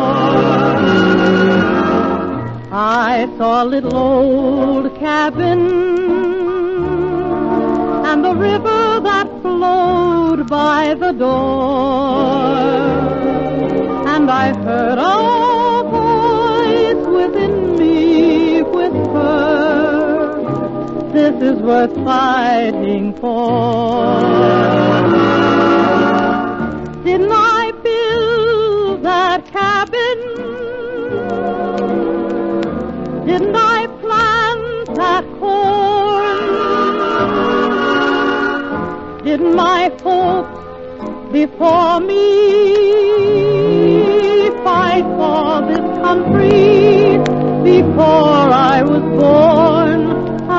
gathered my loved ones around me, and I gazed at each face I adore. Then I heard the voice within me whisper, this is worth fighting for. Today we're truly a united nation. And tonight we're paying tribute to the wizardry of technicians, engineers, researchmen, skilled craftsmen, and ordinary workers as they stand shoulder to shoulder, working in the common cause of victory. Occupying a prominent position in the field of metal castings, patterns, precision instruments, and many other essential production needs is the Oscar W. Hedstrom Corporation. Their men and machines are at their intricate tasks day and night to help assure our fighting men the finest war implements in the world. The men in management at Oscar W. Hedstrom Corporation are certain of victory and are equally certain that out of the chaos that is war will come technological improvements which will mean a richer and happier life for all of us in the years to come. God bless America, land that I love. Stand beside her and guide her through the night with the light from above. From the mountains to the prairie, to the ocean, white with foam. God bless America, my home, sweet home. The four industrial concerns that have made tonight's program possible close the broadcast with this solemn pledge. Employer and employee alike, living and working in constructive accord, resolve to maintain their faith in the American way under which this nation has prospered, and pledge themselves to preserve by united effort our heritage of security, liberty, and justice.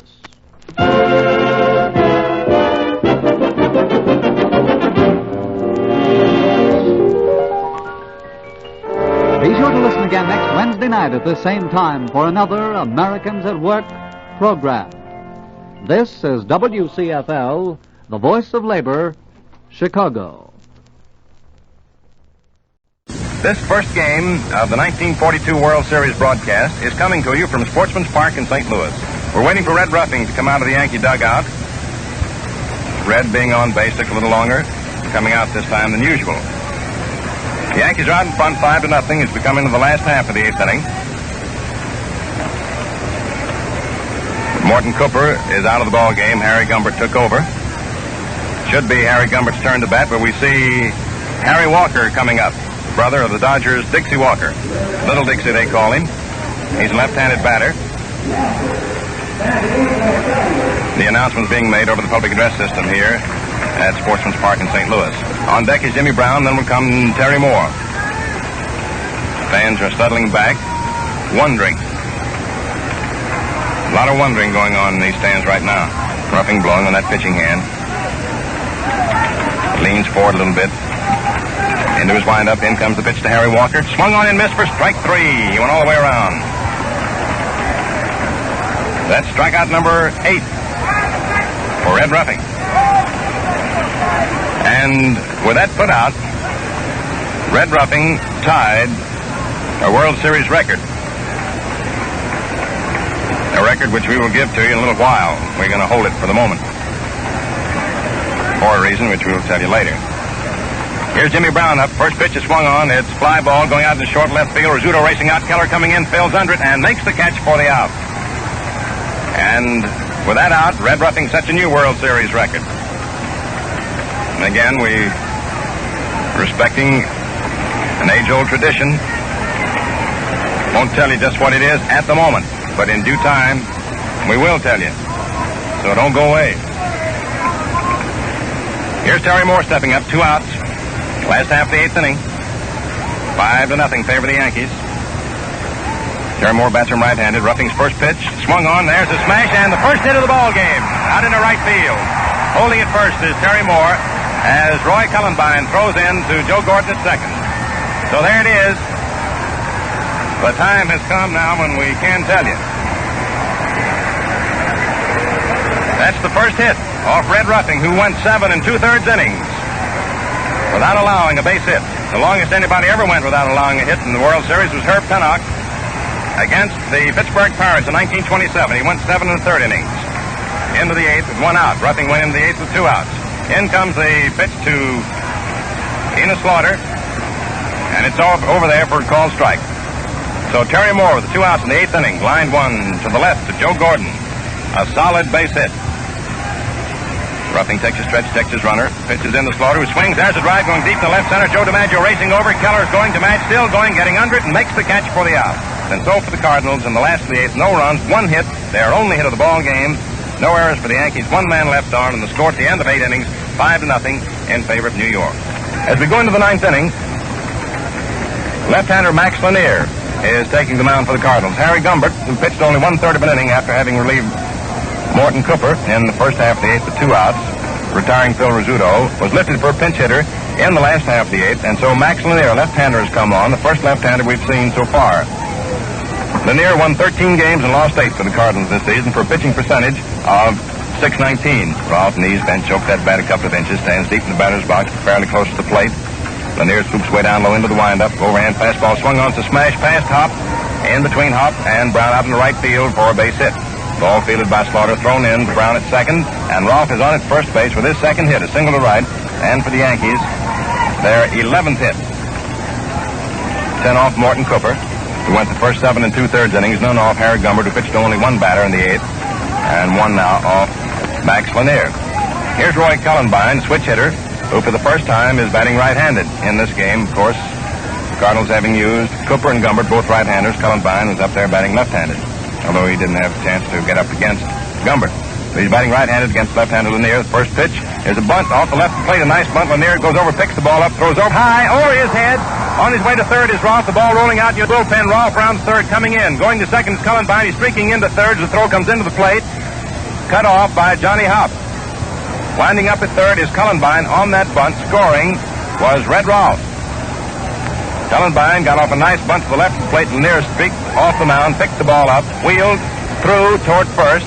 Jimmy Brown wasn't quite at the baggage yet, but did manage to get over, but the throw was high over his head, rolled out to the Yankee bullpen.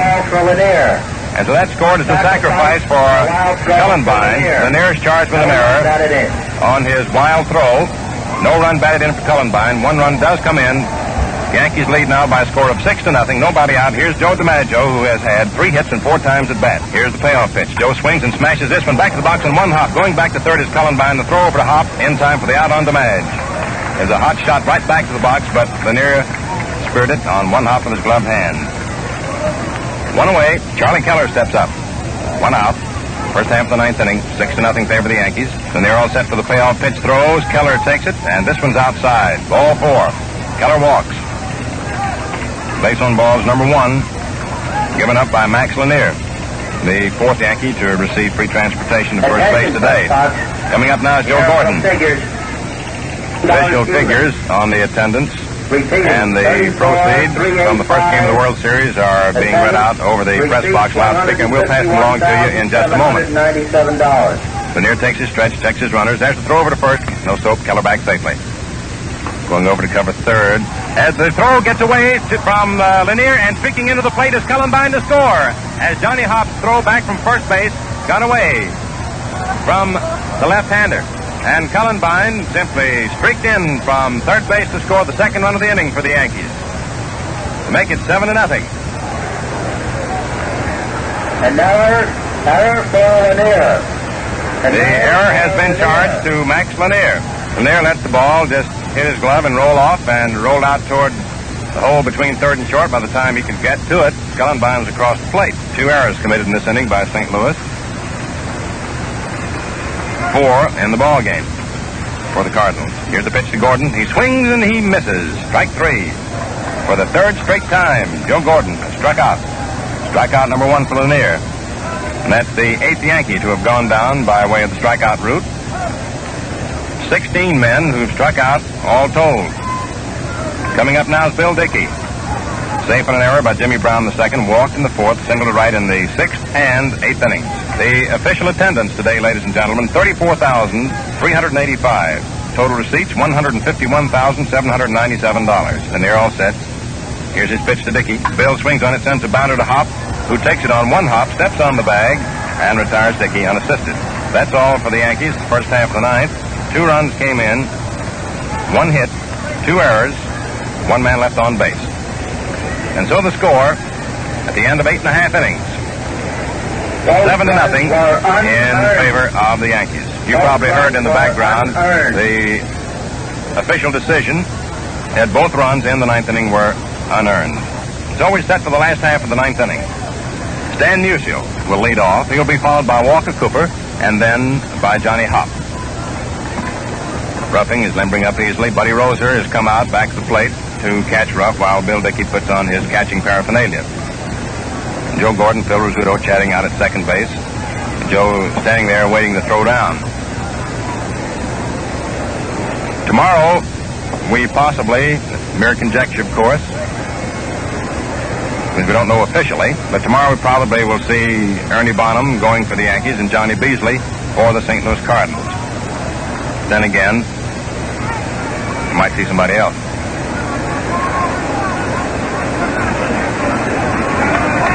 But you will know who it'll be when you tune in for the second game of the World Series. Brought to you exclusively by Gillette. First pitch in to Stan Musial as we open the last half of the ninth. Is right in there for a called strike. Remember, the time will be the same. Ruffing goes into his windup.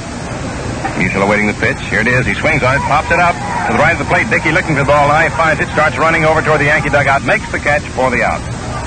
1 away for the Cardinals in the last half of the ninth. Bill Dickey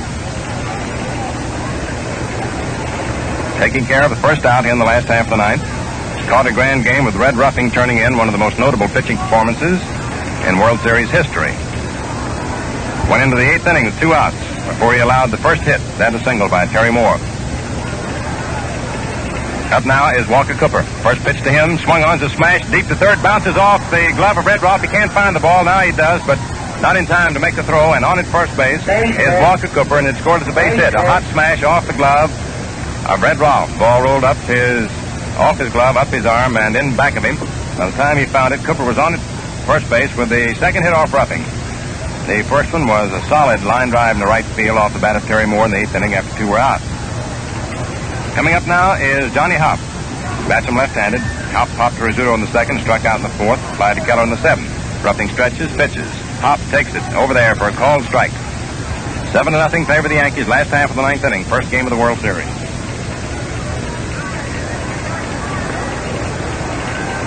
Red all set. Checks Cooper, then pitches to Hop, who swings and drives one out into left field. Charlie Keller is getting under it, and he makes the catch for the out, and they're 2 down. Walker Cooper halfway to second, comes back to first. Throw in escapes Rizzuto, but backing him up is Joe Gordon. 2 away, and the batter scheduled to be Whitey Kurowski. Looks as if we may have a pinch hitter. We do. Ray Sanders.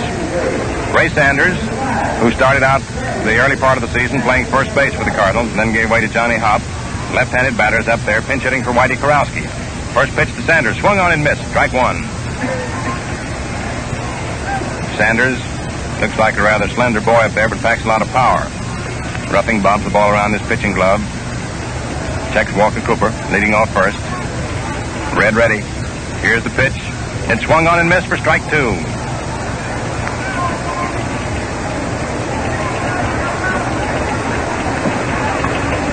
No balls, 2 strikes. Whitey Kurowski, for whom Ray Sanders is batting, was struck out 3 times by Ruffing, and Kurowski's only 3 appearances at the plate. Next pitch to Sanders, a little bit low outside. Ball 1. 1 ball, 2 strikes. Cooper has short lead off first. Buddy Hassett just in back of him, not on the bag with him. Ruffing looks over. Now he steps onto the hill. Gets the sign from Dickey into the stretch. Sanders bent at the knees awaiting the pitch, and it comes. It swung on and fouled off back to the plate, coming down onto the screen. Dickey couldn't get it. 1 ball, 2 strikes, the count of the pinch hitter. Second pinch hitter we've had.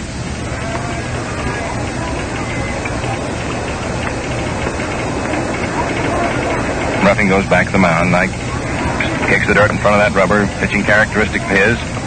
Spud Chandler is loosening up in the Yankee bullpen, and so is Marvin Brewer. Chandler might go tomorrow. Here's the pitch. Inside. Ball 2-2 the count.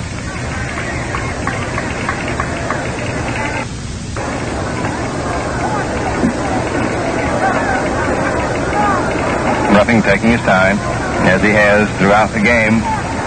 Pitching easily, smoothly, and doing a pretty good job of it, not permitting a hit until the 8th inning after 2 were out. Here it is. The pitch is high. Outside for ball 3. And so the count is run out on Ray Sanders, batting for Whitey Kurowski here in the last half of the 9th inning of the first game of the World Series, with the Yankees leading 7-0. Walker Cooper on at first base, 2 outs. Sanders holds that bat down the bend of the handle.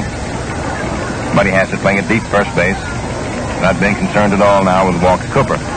Ruffing takes a stretch. Pitches. There goes the runner. The pitch is outside for ball 4, and Sanders walks, sending Walker Cooper down to second base.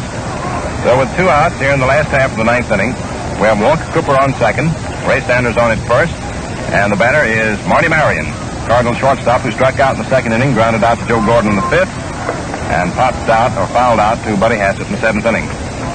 Bats him right-handed. Walker Cooper wanders off second base. Sanders off first. The stretch by Ruffing the pitch. Marion takes a fastball right in there. Strike 1 call.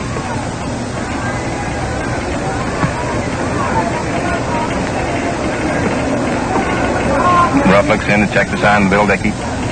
Runners lead. Here's the pitch. Swung on as a line drive going out to right field, and it is in fair territory. Rounding third, coming in the score is Cooper. On his way to third, and rounding it now, coming in is Sanders. To throw in from Cullenby, not in time.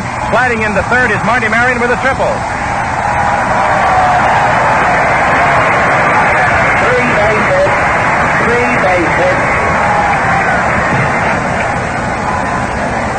It's a 3-base hit for Martin Marion, a line drive down that right field line, scoring Walker Cooper and Ray Sanders with the first 2 Cardinal runs of the ball game. The score now 7-2 in favor of the Yankees. Marion credited with 2 runs batted in. Going to have a pinch hitter for Max Lanier, Ken O'Day.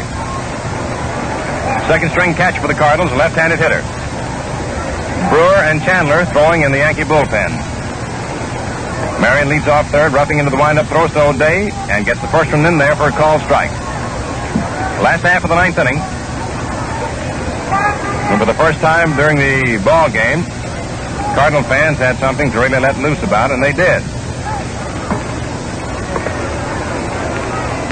Ruffing all set for the next pitch to O'Day. Here it is. Ken swings and smashes a bounder. Back at second. Gordon gets his glove on the ball. Can't hold it. The ball caroms off out into center field. Scoring is Marion.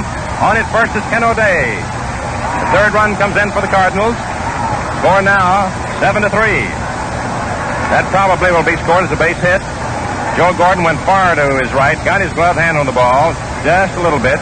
The ball caromed off into center field, and it scored as a single for O'Day.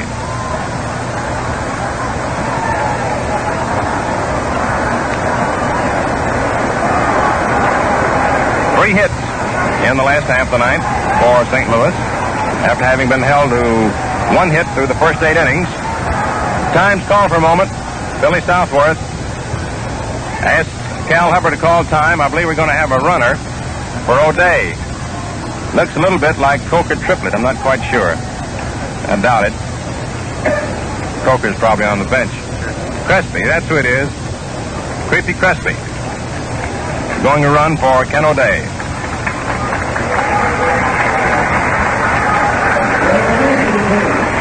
Jimmy Brown's up there.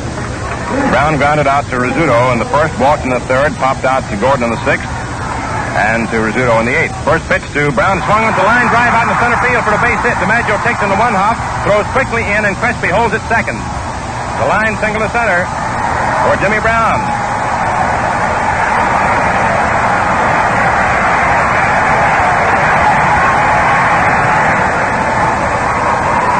And the Cardinal fans again have something to roar about. I think that's going to be all for Red Ruffing. And it is. That's all for Ruffing. Listen to the hand for Ruffing as he leaves the mound.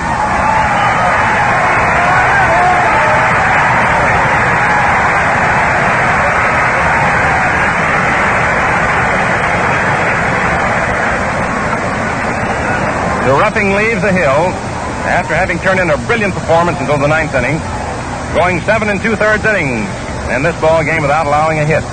Terry Moore reached him for a solid single to right in the eighth, but he managed to get Slaughter. Then in the ninth inning, with 2 outs and 1 man on, he walked Sanders batting for Karowski. Marin tripled. O'Day came through the pinch single. Crespi ran for him and went to second when Jimmy Brown singled to center.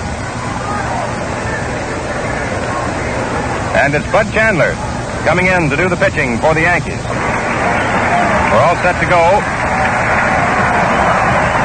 Chandler won 16 games and lost 5 for the Yankees during the regular season for a pitching percentage of .762. First man on face will be Terry Moore. Chandler all set now. Crespi moves off second. Brown off first. Here's the pitch to Terry Moore. Swung on to smash out in left field for a base hit on the ground. Rounding third on his way to score is Crespi. The ball fielded by Keller, thrown into third. Holding it second is Brown. And the Cardinal rally still goes on.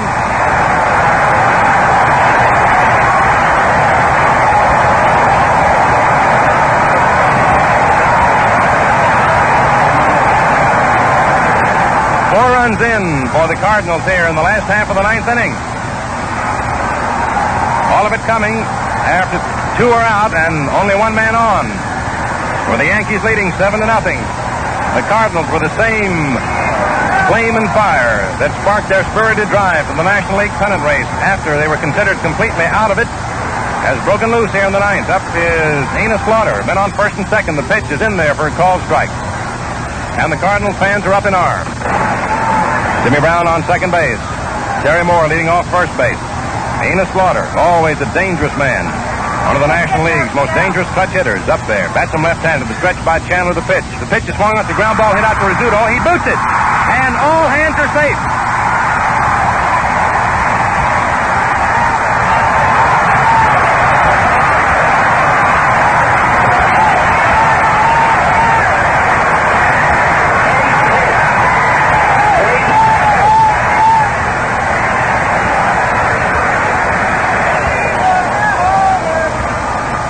The official score has given Enos Slaughter credit for a base hit. The ball took a little bad hop. So the bases are loaded with Jimmy Brown on third, Terry Moore on second, and Enos Slaughter on at first base. And the Cardinals have batted around. And here is Stan Musial up to the plate, who led off with the score 7-4 in favor of the Yankees. The tying runs are on. And here's Musial, the stretch by Chandler. Time call for a moment. He steps off the hill. And the Cardinal fans are roaring, as you can hear in the background. Jimmy Brown leads off third.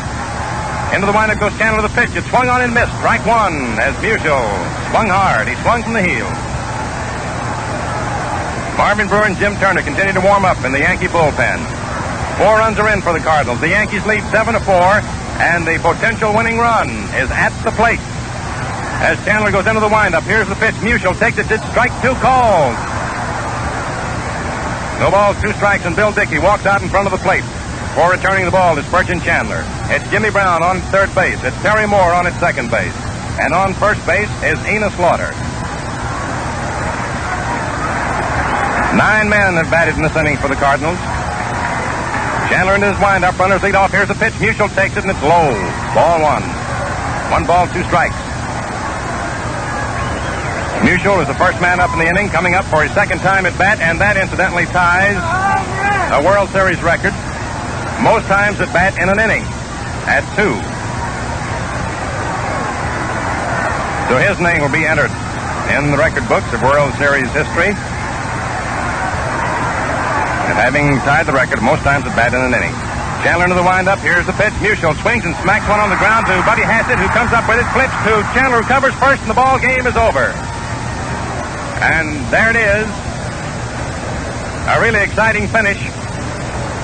But the Yankees managed to persevere and win the first game of the 1942 World Series by a score of 7-4.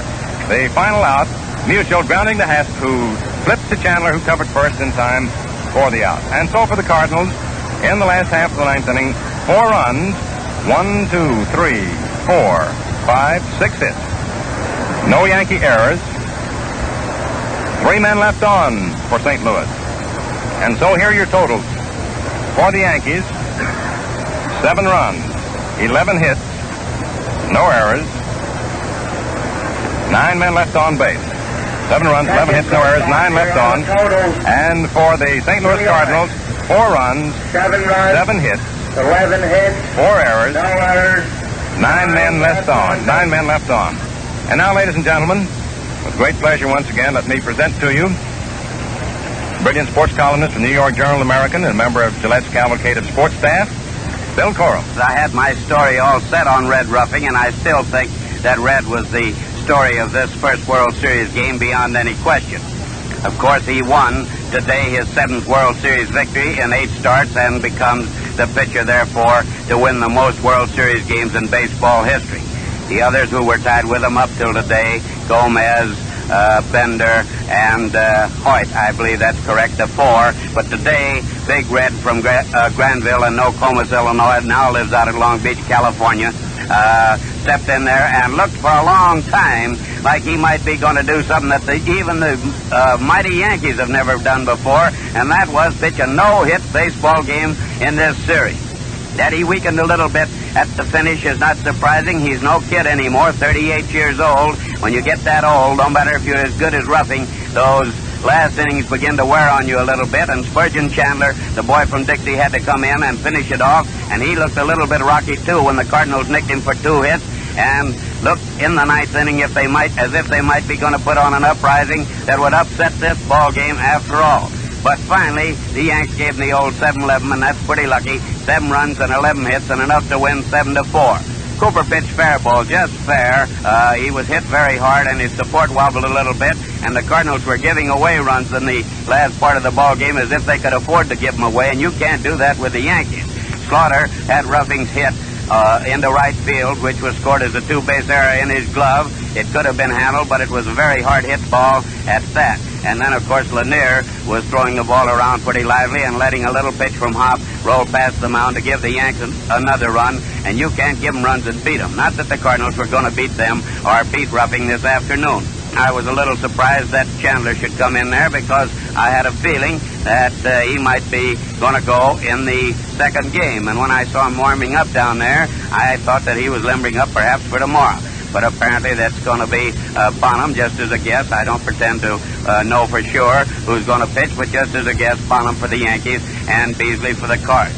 Possibly will work out that way. I'm sorry, Ruffing couldn't have gone just a little bit further, because it was way back there in the mauve decade when we worried about bicycle tires and not automobile tires when a fella ever pitched a one-hit baseball game. That was Ed Ruleback for Frank Chance's fearless Frank Chance's Chicago Cubs against the hitless wonders, the White Sox, on October the 10th, 1906. That's the way back there. And going into the 9th inning, Red had that record in his hand for a tie at least. And, of course, until the 8th, he might have gone on to be the first no-hit pitcher in World Series baseball. It was Herb Pennock, I believe, against the Pirates in 1925, who pitched 7 1/3 innings, went into the 8th. 1927 was the date, Mel points out. Went into the 8th inning and got the first batter, and then allowed his first base hit. Up to that time, my memory also is that Herb had pitched perfect baseball. Now, tune in tomorrow at 2:15 Eastern Wartime for the second game of this great series. Until then, smooth sailing, smooth shaving, and good afternoon from your host, the Gillette Safety Razor Company, Red Barber, Mel Allen, and Bill Corum. This is Mutual.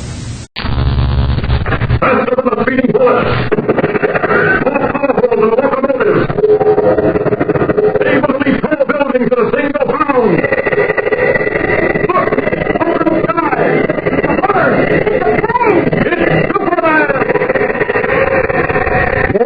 Superman, strange visitor from another world who came to Earth with powers and abilities far beyond those of mortal men. Superman, who can change the course of mighty rivers, bend steel in his bare hands, and who, disguised as Clark Kent, mild-mannered reporter for a great metropolitan newspaper, fights a never-ending battle for truth, justice, and the American way. But before we join Superman, here is an important message. Fellas and girls, have you ever seen a squadron of American bombers roaring through the air in formation? Have you seen newsreel pictures of Uncle Sam's destroyers cutting through the seas on patrol in search of enemy subs and surface raiders? I'm sure you have, and I bet you were thrilled. You probably felt terribly proud, too. Well, if you've been buying war-saving stamps regularly, you have a right to be proud. Not only because those planes and those ships represent the fighting spirit of America, but because you helped to build them. Yes, sir, every time you bought a war-saving stamp, your money helped by the labor and materials that are used to make planes and ships and equipment to knock out the Nazis and the Japs. So next time you hear some boy or girl on your block say, "Oh, shucks, what difference does it make if I buy one stamp or not? What difference can one dime make?" You tell them it does make a difference. It makes a big difference. Tell them, for instance, that 5 dimes will buy enough fuel oil to take an American destroyer 1 full mile closer to its objective. Or that 1 dime will buy 5 .45 caliber bullets. Tell them that if every boy and girl in the United States bought just one 10-cent war-saving stamp every day, it would add up to enough money to buy a lot of swift pursuit planes, with which our Army and Navy forces could blast the Axis out of the air. And while you're at it, you might remind them that this is one way that all you fellows and girls can help win this war. Now, after all, everybody can't join Uncle Sam's armed forces, but all of us can buy war-saving stamps. So talk it over with Mother and Dad tonight. Tell them you want to help Uncle Sam win this war by buying war-saving stamps regularly. Buy them every day if possible. And I'm sure that they're going to be glad to cooperate. And now, the adventures of Superman. Superman, in his disguise of Clark Kent, Lois Lane, girl reporter, and Jimmy Olsen, Clark's young friend, are now in colorful, romantic Arabia. Strange things have already begun to happen.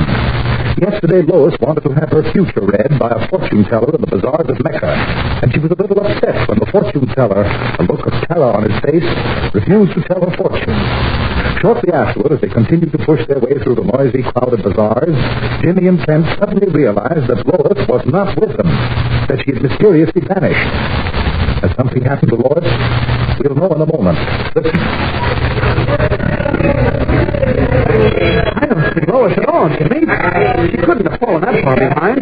We've got to find her, and right away. Well, you don't suppose she's been, a fortune teller and everything?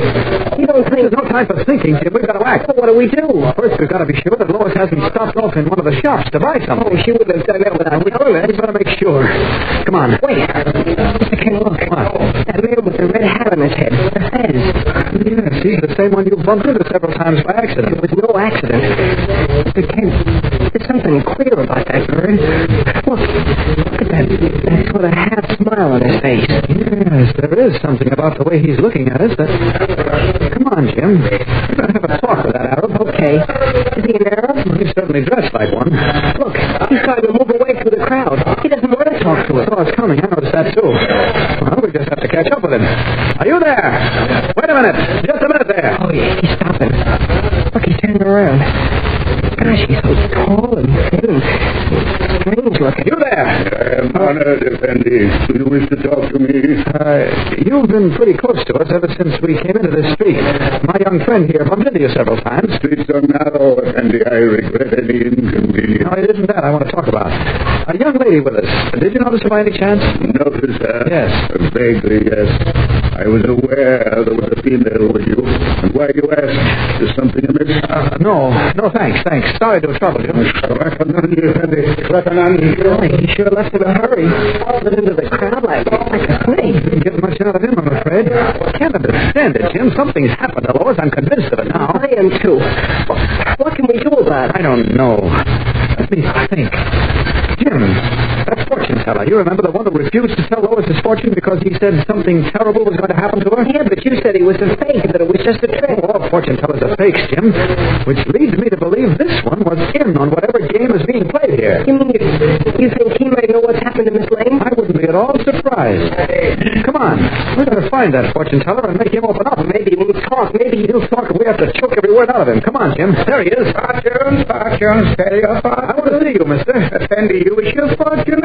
No, leave me in peace. But Giovanni, you are the one with the female. Leave me in peace. I'll leave you in peace, friend, after you tell me what I want to know. What has happened to that young woman? No, I will not tell. It is Never mind the build-up. She's disappeared, vanished. Now I want to know what's happened to her. She has vanished already so soon. What do you mean? Her face was written in the sand. I dared not tell her, but I thought not it would come so soon. Stop the mumbo-jumbo. I'm convinced you know what's happened to her. This is all part of some trick. Trick? You think I fooled you? Certainly. You don't expect me to believe that you actually saw anything written in that silly sand of yours. Of course. I might have known. You are not an Oriental. You come not from the East. You could not possibly believe that I have power to tell the future. Of course we don't believe it. It's a fake, isn't it, Mr. Kent? Naturally. So be it. Fortune, offending. He's ignoring us, Mr. Kent. What are we going to do? Physical violence won't do any good with his kind, I'm afraid, Jim. Maybe we'd better try playing the game. What do you mean? You'll see. Look, friend. I've got to find that young woman. She's vanished. Disappeared completely. Can you help me? Perhaps it is possible, and perhaps the sands will tell what you should do. Shall I read the sands, offending? Yes, please do. Very well. I stare the sands so. And now I gaze upon what there is written. What do you see? Wait, Effendi, wait. Mr. Kent, look. His eyes are positively blazing. See, maybe there is something in this fortune-telling business. Nonsense. Effendi? Yes? Here's what you must do if you would find the female. Yes, go on. When the muezzin calls from the minaret, follow on where the music shall lead. I don't understand. I can tell you no more. When the muezzin calls from the minaret, follow on where the music shall lead. That hardly tells us a thing when the muezzin calls from the minaret. Oh, what's going on back there? There seems to be trouble of some sort, Mr. Kent. There's a whole crowd of arrows milling around someone or something. Did you hear that, Mr. Kent? I certainly did. Someone needs help. Come on, then. Let's help them before that crowd kills them. Not on your life. They tear us to bits. You wait here. Where are you going, Mr. Kent? To get the police. I'll be back in a jiffy. Here's the dark doorway. No one can see me here. I couldn't possibly handle that mob as Clark Kent, but I certainly can as Superman. Now to step out into the street and join the fun. Up and at 'em. There. All right, out of the way. Let me get to that man. Oh, your wood would jump. Oh, Mr. I'm jolly good, old boy. Jolly. Jimmy, get back here. Get out of the way. On your life, I'm going to help you if I can. There, you take that. Nice work, youngster. Wish I could handle them the way you do. You're just throwing them around by the dozen. They're scattering fast. Oh, looks like you've done the trick. Yes, it does. Take care of our English friend over there. I've got to leave now. Oh, but Superman, wait a minute. Up and away! Oh, golly. What a man. You now, boy. Help me up here. Will you help me up? Gosh, you're in a bad way, sir. Those Arabs would have killed you if it hadn't been for Superman. Well, I joined those big babies anyhow. The skulls packed me on the pair, but that strange I can hardly stand, but I'm not sure. Oh, no. No. What is it, sir? Me monocle. Your what? Me monocle. Me eyeglass. Oh, look at it. Look at it lying in the dust. Shattered beyond recall. Oh, gosh, I thought it was something pretty bad the way you talk. It's only a monocle. Only a monocle. Only a monocle. Hear me, my dear Miss Cardew. That monocle has been twice around the world. No ordinary monocle, that. Played to the crowned heads of Europe, to the President of the United States, the Premier of France. Hey, what's going on here? Or rather, what stopped here? What happened to the riot? Oh, Superman took a hand in it. What? Didn't last long after that. Superman, eh? I wonder where he came from. All I know is he always manages to turn up when he's most needed. Oh, dear. Perhaps if I were to fit the pieces together with some sort of stickily bob. What's the matter with him, Jimmy? The Arabs almost killed him before Superman arrived. Oh? And all he cares about now is that broken monocle. Excuse me. My name is Clark Kent, and this is my friend Jimmy Olsen. We tried to come to your rescue. Yes. Devilishly sporting of you. Too bad you wouldn't play my monocle, you know. Excuse me if I've been neglectful of this. Forgot to introduce myself. My name is Sir Mycroft Bittersweet. Oh, that's my stage name, you know. I've forgotten my real one. Oh, you're an actor. An actor? I am an interpreter, sir. An interpreter of the bard. Shakespeare, you know. William. 3 times around the world, sir. 3 times? I thought you said the monocle had been around the world twice. Well, Well, yes, I left it at home once. So you're a Shakespearean actor. Oh, quite. How did you start this riot? What made those Arabs so mad? That, yes. Trifling sordid business. Dates, Dates? Yes, I ate some dates from that stand over there. The ruddy proprietor of the establishment demanded payment. Quite right, of course. Yes. I said I'd pay him by reciting a speech from the immortal works of Shakespeare, and I did so. What's that? He hit me on the head with a slightly used pomegranate. Awkward, most. I take it you haven't any money. Money? Of what use is money, sir, to an interpreter of... What's that? The muezzin, the Mohammedan choir of the hour of prayer. You ask me, could use a few lessons in voice culture. Please, quiet.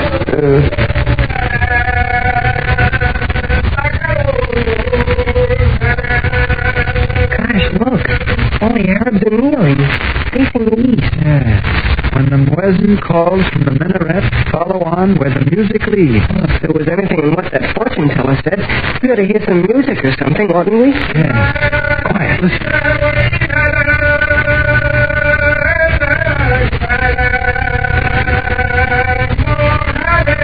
Hear anything? No, of course we wouldn't. It was nothing but just... Wait. Listen. I say, devilishly odd music, that. Where's it coming from? What interests me is where it's going to lead us to. Come on, let's follow it. But how can we follow music? I don't know, Jim, but we'll try.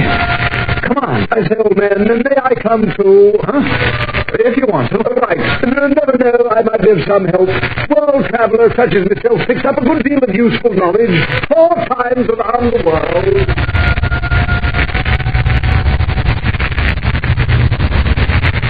Well, our friends are having some weird and interesting adventures and meeting some odd characters in the bargain.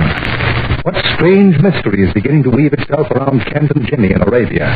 What has happened to Lois? Will the music lead them to her? Be sure to hear tomorrow's exciting episode. Listen every day, Monday through Friday, same time, same station.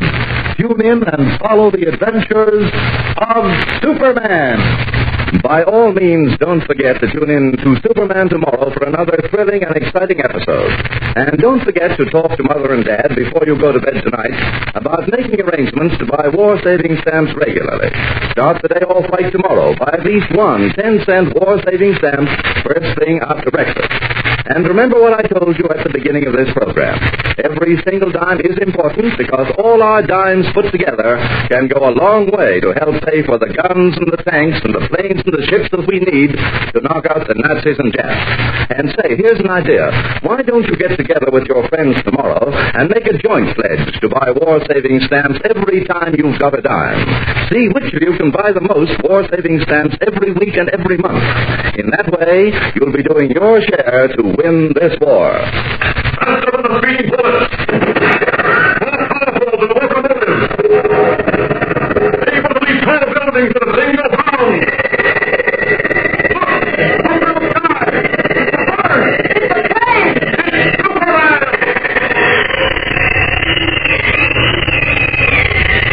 Follow the adventures of Superman every day, Monday through Friday, same time, same station. Superman is written and directed by George Lothar and is a copyrighted feature appearing in Action Comics magazine.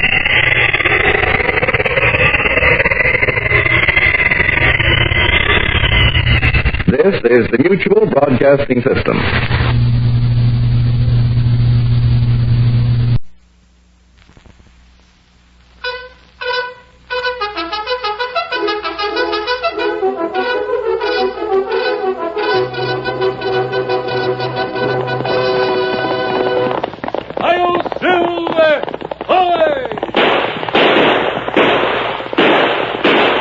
Fiery horse with the speed of light, the cloud of dust, and a hearty hi-yo, Silver, the Lone Ranger.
With his faithful Indian companion Tonto, the masked rider of the plains led the fight for law and order in the early western United States.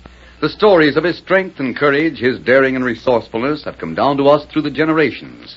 And nowhere in the pages of history can one find a greater champion of justice. Return with us now to those thrilling days of yesteryear. From out of the past come the thundering hoofbeats of the great horse Silver. The Lone Ranger rides again. Come on, Silver! We're heading for Prairie City. Hi-yo, Silver! Hi!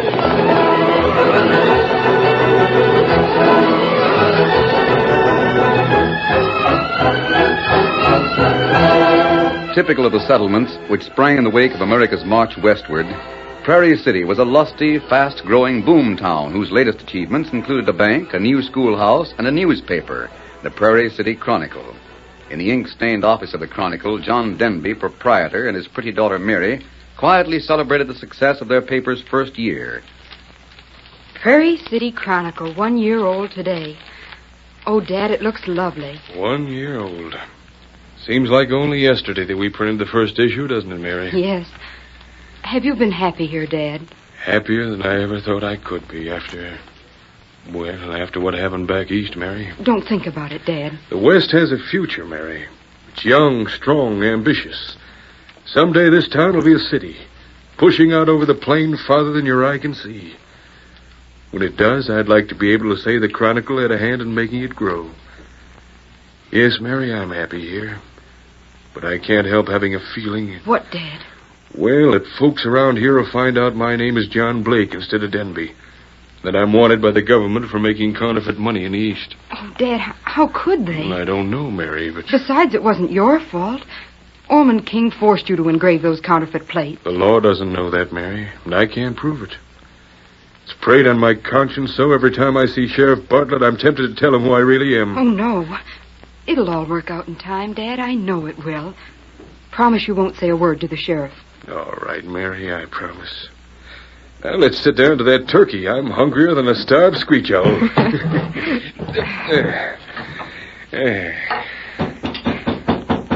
Oh, Shaw. I'll go, Dad.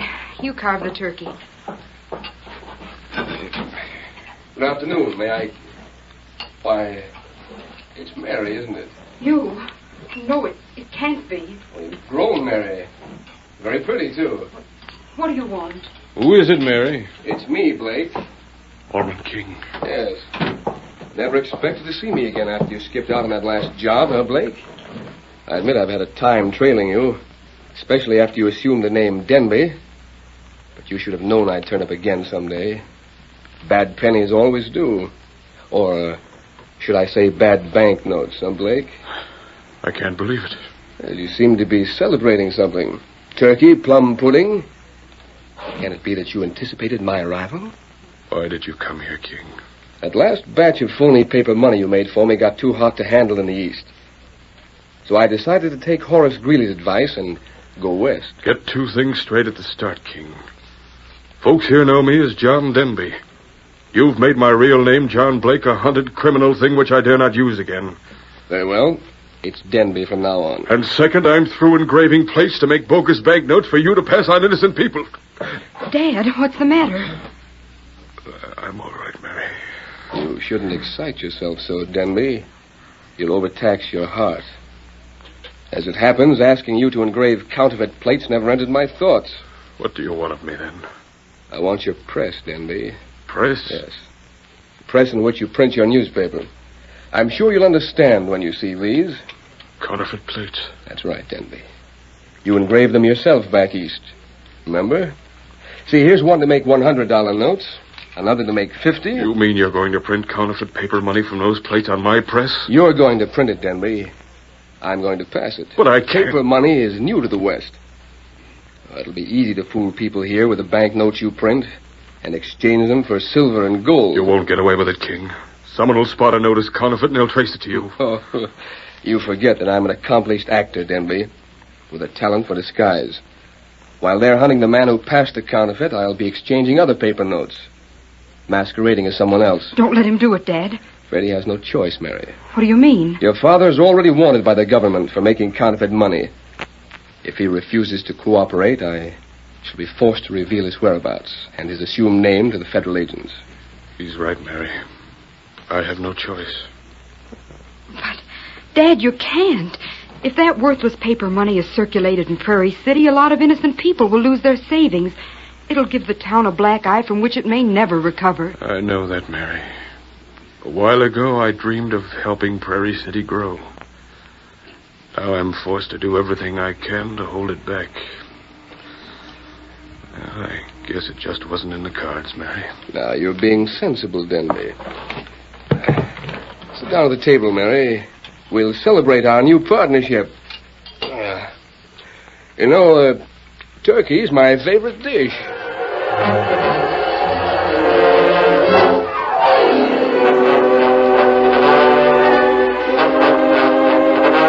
A week after Ormond King's arrival in Prairie City, a man wearing a suit that was obviously too small for him and carrying a battered old satchel entered the city bank and walked up to a teller's window.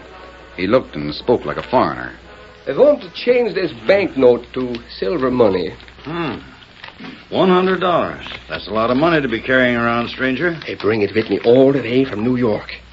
It's been safer than carrying silver, yeah? We don't see much of this here folding money out west. Wait here till I get permission to cash it, will you? Yeah, sure. Come in. Sorry to disturb you, Banker Holmes, but there's a man outside who wants to change this here banknote for hard cash, gold and silver. $100 note, eh? What kind of looking fella is he? Well, he's a foreigner. Well, it looks genuine enough. Them counterfeiters we've been warned against are so slick you can't be too careful. Yes, you're right, Banker Holmes. There's a government circular I received just the other day about a counterfeiter named Ormond King. He used to be an actor and is clever at wearing disguise. You think I better cash this here note? Yeah, I guess it won't do any harm. But write down a description of this foreigner. Keep track of him. Never can tell. We might need it. I'll do that. And when you're through, report back here. I'm going to write a letter to James Baird, the federal agent at the county seat who's been sending us them circulars about counterfeiters. I'm going to invite Baird to come to Prairie City and examine this here banknote. I want you to post a letter. Be back in a minute, Banker Holmes. I'm sorry to keep you waiting, stranger. That note of yours is the first paper money we've seen in this town for some time. Here's your 100. Hard cash. Thank you, master. By Yiminy, I'd buy me store with this, I bet you. Now, don't let anybody shortchange you, stranger. I won't. I'll see you again, yeah? Come in anytime. Stupid fool. If he only knew it, he's the one who's been shortchanged. A cool $100. And by Ormond King.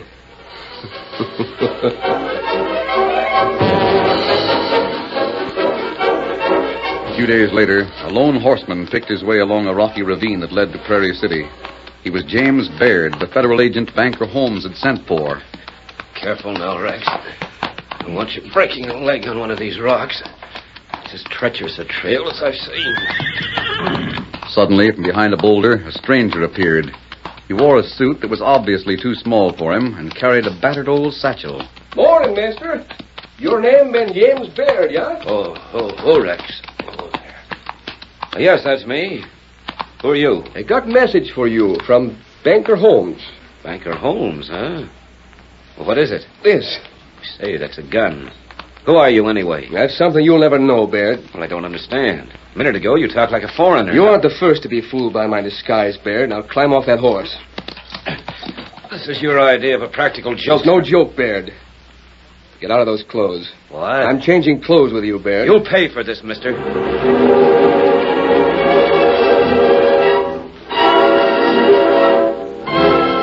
Disarming the federal agent, Ormond King forced Baird to trade clothes with him. After the change had been made, Baird continued to protest. I don't know what's behind these shenanigans, stranger, but I warned you. You're becoming very tiresome, Baird. Let me see how you look. Well, splendid. You look more like that foreigner I was impersonating than I did myself. Well, what's this all about? A touch of makeup added to these clothes of yours I'm wearing. I shouldn't have any difficulty at all impersonating James Baird. Indeed, I doubt that anyone will ever know the difference. What do you mean?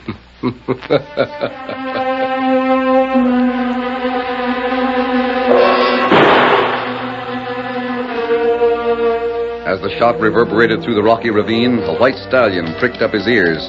And his rider, a tall man wearing a white hat and a black mask, reined him in abruptly. Oh, Silver, That was a gunshot, Tonto. Come on, Silver. Get him up, Scout. Guiding their horses through the treacherous ravine, the masked rider and his faithful Indian friend soon sighted the target for the shot they had heard. It was the body of a man lying face down on the dusty trail. Beside the body was a battered old satchel. Oh, Silver, boy. Easy. We're too late, Tonto. Him dead. Judging by his clothes, he looks like a foreigner. You must have me. What this? It's a satchel, Tonto. Easterners use them on business trips. Doesn't seem to be anything in this one. Man with gun, maybe robbed foreigner. It's possible, Tonto. Oh, wait. There's a wallet on the trail. Stamped with initials. The initials J.D. I wonder. Help me with this fellow, Tonto. Look at the belt buckle he's wearing. The initials check.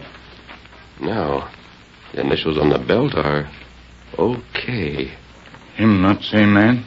No. And if the dead man isn't the owner of the wallet, the killer must be. Him maybe drop wallet, not know.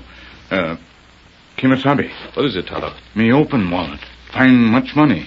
Yes. 3 $100 banknotes. It's a lot of money for a murderer to be... Wait, Tonto. This money is counterfeit. What counterfeit? Bogus. Worthless. This paper money has been cleverly faked to resemble real currency and fool innocent people. How you know? It isn't always easy, Tonto. The main point to remember is that the workmanship is inferior to that of real money. Now, look here. See how smudgy the borders of this bill are? How blurred and broken are the lines in the portrait? Well, in real money, the lines are clear and firm. Tonto savvy. I've heard that counterfeiters were operating near here. But I didn't know they'd come this far west. You think the murderer is a counterfeiter, too. And his initials are J.D. Come on, Tonto. We've work to do. You wait, Kimasabi. What is it, Kimasabi? Footprints murderer make before him shoot. Not same footprints him making getaway. You're right. The murderer left shoe prints when he approached this spot. When he left, he was wearing boots. That means that... Murderer changed clothes with dead man. Make believe him victim. Right, Tonto. And his tracks are headed for Prairie City. Yes, Silver. Help me lift the body across Silver's saddle, Tonto, and we'll be off. Me help. There. Easy. All right, big fella. Get him up, Scout. Get him up. Come on, Silver.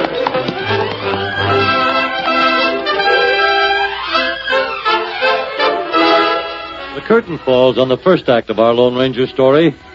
Before the next exciting scenes, please permit us to pause for just a few moments.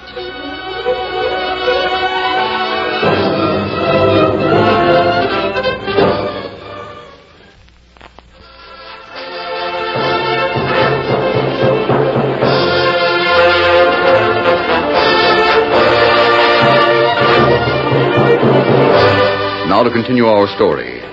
Leaving the dead man at a deserted ranch, the Lone Ranger and Tonto entered the outskirts of Prairie City and slowed their hard-ridden horses to a walk.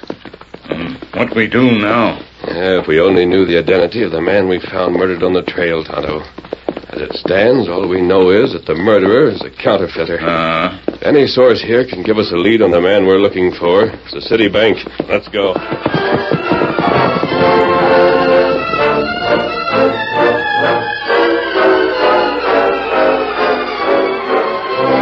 Meanwhile, in the private office of Banker Holmes, a stranger identified himself as James Baird, the federal agent. Order, Baird. Thank you, Banker Holmes. Now, if you let me see that note you asked me to examine. Here it is. $100 bill. We don't often receive this here paper money at the bank. And after them circulars you sent out, I was a mite worried for fear this note wasn't genuine. Naturally. You needn't worry about this note, however. It's quite genuine. You're sure? Certainly. Counterfeit money is my business. Yeah, that's right, ain't it? I'll just put this note away for safekeeping. If you've nothing more to show me, I'll go along. But I'll be in Prairie City for a few days if you wish me to examine any more banknotes. I hear paper money's becoming popular in the West, so I shouldn't be surprised if more of it turned up at your bank while I'm in town. Come in. Sorry to bother you, Banker Holmes, but there's a masked man here says he wants to see you. A masked man? Yeah, says he's got important business with you. Oh, I don't want... Banker Holmes, I'd like to talk to you. You can't... I'll see here. Who do you think you are? Shall I throw him out, boss? I wouldn't advise you to try it, my friend. Close the door. Sure, stranger. Banker Holmes, Have any banknotes similar to these come to your attention recently? 3 $100 bills. Yes. Why, yes, stranger. Got one just the other day. Looked just like these. Ferner brought it in. Did you say a foreigner? Yeah, wait a minute. Got a description of him in this drawer. One of my clerks write it out. Here it is. Does it describe this man as about 6 feet tall, dark hair, dressed in a suit that's too small for him, and carrying an old satchel? Yeah. Say, how did you know? My friend and I found a man answering that description on the trail. He was shot. Shot? Have you any idea who did it? This gentleman's a federal agent, James Baird. I sent for him to come from the county seat and examine the foreigner's note. The county seat, huh? That's at the other end of the trail. Been in town long, Baird? About an hour. Why? I merely wondered if you'd had time to examine Banker Holmes' note. Of course. It's genuine. Oh, I see. What's your opinion of these 3 bills? Why, yes, they seem to be genuine, too. Sorry to call you a shot, Baird. These bills are counterfeit. Counterfeit? Then the note the foreigner brought must be counterfeit, too. Probably. I found these bogus bills in a wallet near the place where the foreigner was shot. What kind of a counterfeit expert do you call yourself, Baird? You told me the foreigner's note was real. It is real. Are you going to take the word of a masked man against mine? He may be the counterfeiter himself. Or even the murderer. Say, stranger, who are you anyway? Well, that's not as important as why I'm here. Now, have you any idea who the foreigner might be? Well, no, I ain't. Matter of fact, I didn't even see him when he came to the bank. And if he was one of them counterfeiters, though, these government circulars ought to give us a clue. Who's this one on top? Ormond King. Just about the slickest of them all. Circular says he used to be an actor and is clever at wearing disguise. Ormond King. The initials OK. Fits. Huh? If you gentlemen will excuse me, I'll look into this case. I assume you left the murdered man as you found him. I didn't say he was murdered, Baird. I said he was shot. Where can I find you later? My friend and I are staying at the old Rogers Ranch. The old Rogers Ranch. Well, I'll see you gentlemen later. I don't know what to make of that fella. I do, Holmes. May I see that note you had? Oh, sure, stranger. Yeah, here it is. Yes, just as I thought. This note is counterfeit, Holmes. Counterfeit? But hey, where are you going? Hey, stranger! Hello. You saw the man who just left the bank? Time to see him. Follow him. Find out if his accomplice is the man whose initials J.D. are on this wallet. You not come too? I'll wait here for your return, Tonto. If our friend suspected I was trailing him, well, he'd try to escape. You think him... That man is the murderer, Tonto.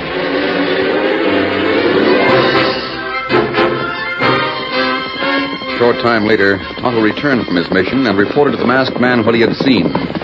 Kemosabe. Tonto from a baron. See him go in newspaper office. Sign over door say, John Denby. John Denby. Huh. Well, that fits the initials J.D. I wouldn't be surprised if the counterfeit money is printed on Denby's press. What we do now? Was Baird there when you left? No. Him only stay a few minutes. Him in plenty big hurry. I imagine he would be. Let's go, Tonto. We're going to have a talk with John Denby. Come on, Silver. Get him up. Come. Reining their horses, the masked man and his Indian friend quietly approached the office of the Prairie City Chronicle on foot. Downstairs was heavily shuttered, as if to conceal from passers-by some mysterious happenings inside. But in the second-floor rear, a crossbar jutted from an unshuttered window. There's our entrance, Tonto. That window on the second floor. And how we get up? I'll hook that crossbar with my lariat. There. Now we'll make a noose at one end for our feet. Fasten the other end to the pommel of Silver's saddle. Yes, Silver. Guess that knot'll hold. Ready, Tonto? Tonto ready. All right, big fella.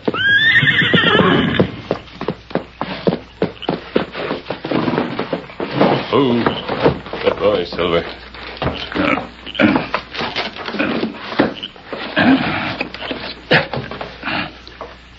This sleeping room. Yes. We must be just over the shop. Listen. Oh, it's no use, Mary. I just can't go on. If I print any more fake paper money for Ormond King, I'll never be able to face Prairie City again. But, Dad, you heard what he said.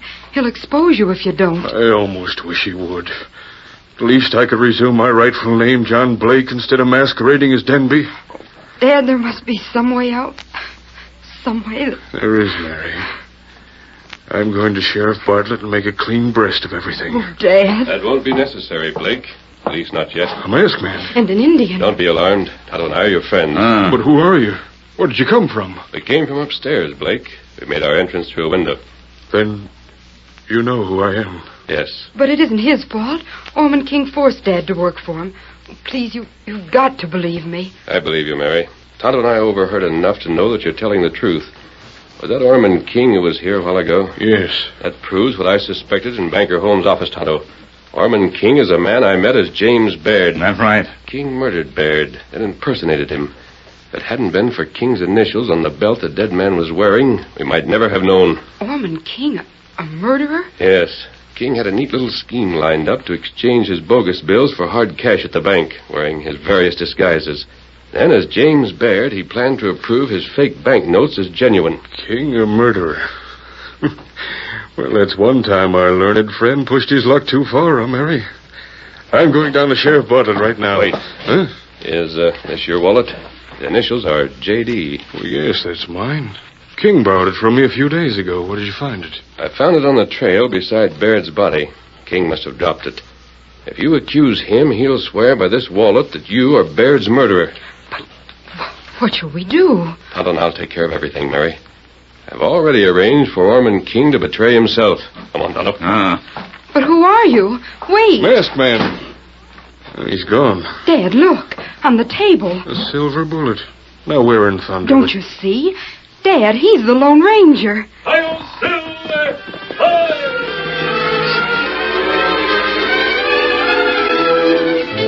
Dusk was falling as the Lone Ranger and Tonto arrived at the deserted Rogers Ranch where they had taken Baird's body. I got to hurry, Tonto. Ormond King believes Baird is still alive. It'll soon be dark enough for him to feel safe to come here. That's right. We better move this couch into that patch of moonlight near the window, Tonto. So King will think he sees Baird lying here. Tonto Savvy. That's fine, Tonto. Now we've nothing to do but wait for Ormond King to bait his own trap.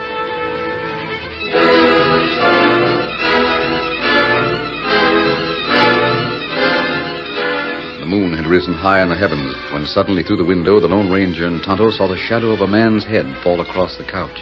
It's King, Tonto. And what we do now? We've got to wait for him to make the first move. That way he'll sign his own confession. Shh. He's coming in. I thought I settled your number on the trail, Baird, but I must have been mistaken. This time I'll make certain. Turn off that lamp, Tonto. Tonto, do it. You! Yes, King. You shot my hand. You came here to shoot Baird, didn't you, King? Why, you... But you're too late. You murdered Baird out on the trail. Beneath these blankets are pillows arranged to look like a man. But in the bank that day, you said he was shot. You made me think That's right, King. You twisted my words into believing Baird was still alive. Why, you double-crosser, I'll get you for this. Yes! That'll do for you, King. Kemosabe, you hit him plenty hard. Now we'll tie him up, Tonto. Tomorrow we'll deliver him to Sheriff Bartlett for the hangman's noose.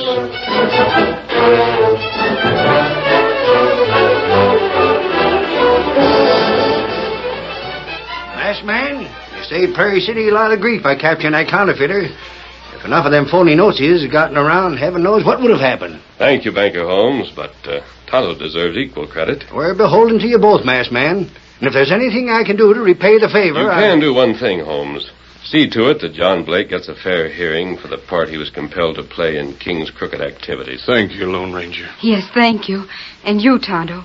You've both given my father hope for the future. A future in which he and the Chronicle may have a chance to help Prairie City grow. You can count on me to do everything Why, he's gone. Yes, he's gone. Hail Silver! Hey!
you have just heard is a copyrighted feature of the Lone Ranger Incorporated.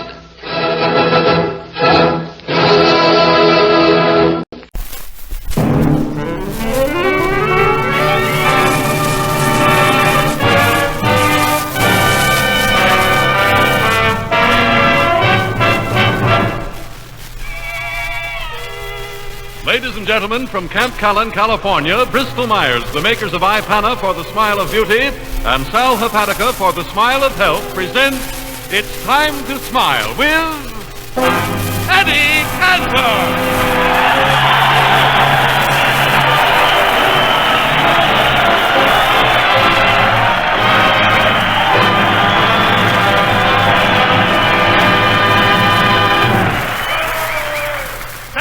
Thank you, Harry, Bonzel, and good evening, ladies and gentlemen. Well, Harry, I just finished a Bond tour and drove all the way down here from San Francisco.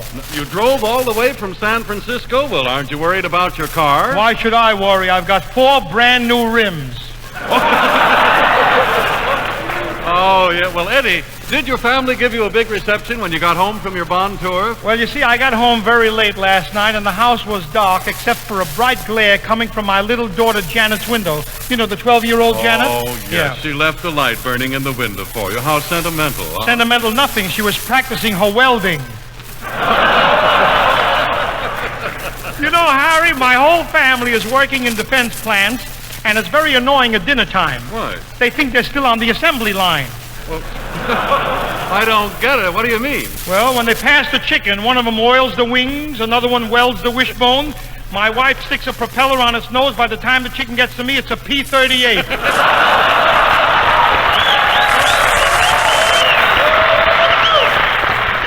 Well, really, Eddie, women in defense work are doing a grand job, but what about the women's army? Do you think they'll be any good in actual combat? Do I think the women's army? Yeah. Harry, are you kidding?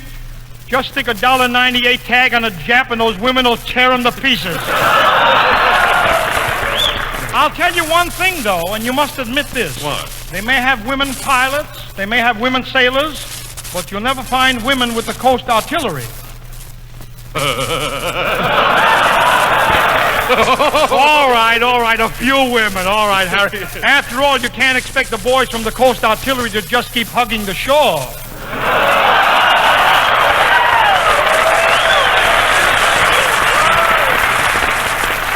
Oh, you know, Eddie, I think it's a swell idea having a women's army. It makes it a kind of a family affair. Well, that's right. You know, in Japan, Harry, they're very family conscious. They are? When a Jap is inducted, his parents give him a party, and he meets all his relatives. Oh. Then he goes to the front, and he meets all his brothers. Finally, when he comes face to face with the American Army, yes, that's when he meets his ancestors.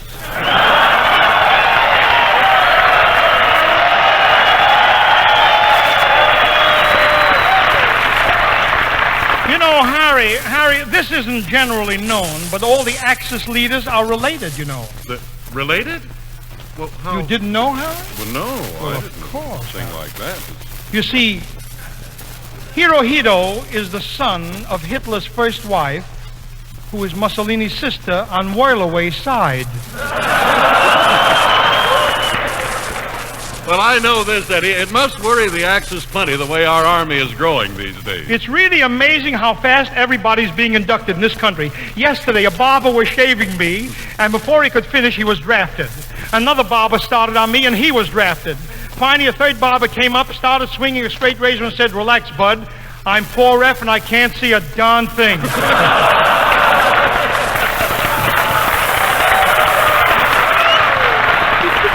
No, I'm afraid you're exaggerating. No, now. believe me, Harry, they're drafting honestly, Harry, well, I know one fellow who tried to claim dependency. He went down to his draft board with 10 children.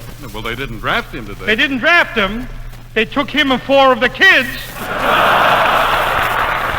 Boy, we're getting an army, I'm telling you. It's wonderful the way everybody's cooperating these days. Well, they should be glad to help, Harry. I know I am. I don't like to brag. But this summer, they made me an honorary Frigidaire warden. Oh, well, Frigidaire warden, what do you do then? During a blackout, I go around opening ice boxes to see if the little light is out.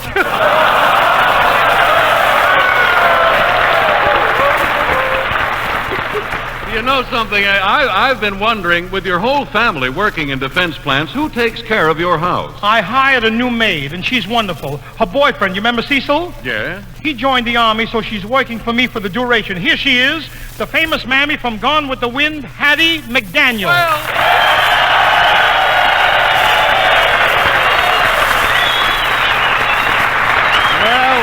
Hattie McDaniel, it's sure good to see you. How is your boyfriend Cecil getting along as a soldier? Swell, Mr. Von Zell. Cecil's got a wonderful invention to help the Army during blackouts. Yeah, Reedy, what is it? A pair of dice with neon numbers. I'll be back. All right. Tell me, Hattie, has he been playing dice around the camp? Has he? You know that flag that's flying over the officers' quarters? Yes. That's the general's shirt. Oh, Hattie, I don't believe that Cecil would gamble for the general's clothes. You don't, eh? Then how come the general is now walking around with 2 stars on his barrel? Hattie, tell me, how did he make out with the other officers? He won all their medals. Medals? Medals? How many? Mr. Cantor, when the government collects Cecil, the scrap iron drive is over.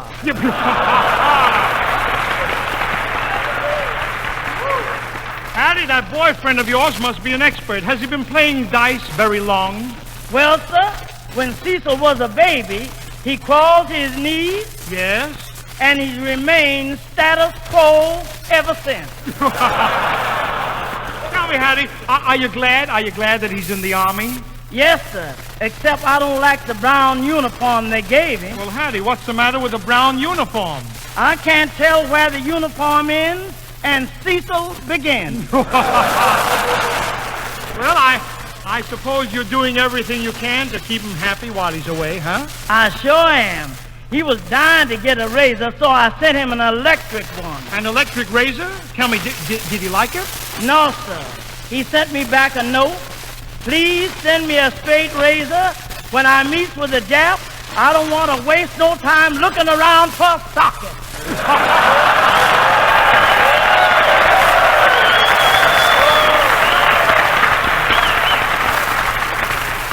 All right, Hattie, my girl, let's forget Cecil. Can you go to work for me today? I'm afraid not, Mr. Cantor. You see, my sister had a baby, and I'd like to get the day off. Is it her first child? Shucks, no. It's her 15th. 15? Yes, sir. One more, and she goes on We the People. One more, and she is We the People. Okay, Hattie, you can take today off and start to tomorrow, right? Well, not exactly, Mr. Cantor. If you don't mind, I'd like to get the day after my day off. Yes. I want to visit Cecil so he won't forget me. Oh, visiting him is not necessary. Just send him a picture of yourself. Oh, no. I did that once and never again. What's the matter? I sent him a snapshot of me swimming in the ocean in my new bathing suit. In your bathing suit? Well, tell me, what happened? He sent it to the War Department with a message, cited sub, sank sane.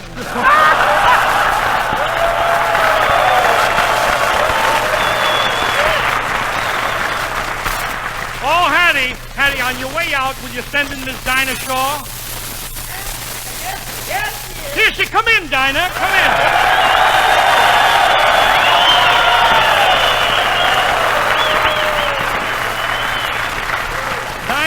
Dinah, I know for a fact that you played more than 50 camps and bases in the far west this summer. Tell me, how do you like Camp Callan? Oh, it's wonderful, Mr. Cantor. And these fellas sure are ambitious. They march around the camp so much they ought to call it Camp Callus.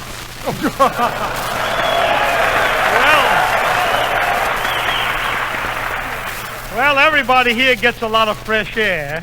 Of course, the boys on KP aren't getting much sun, but they certainly do a lot of peeling. Music, Cookie Fairchild, music, but fast. Here comes Dinah.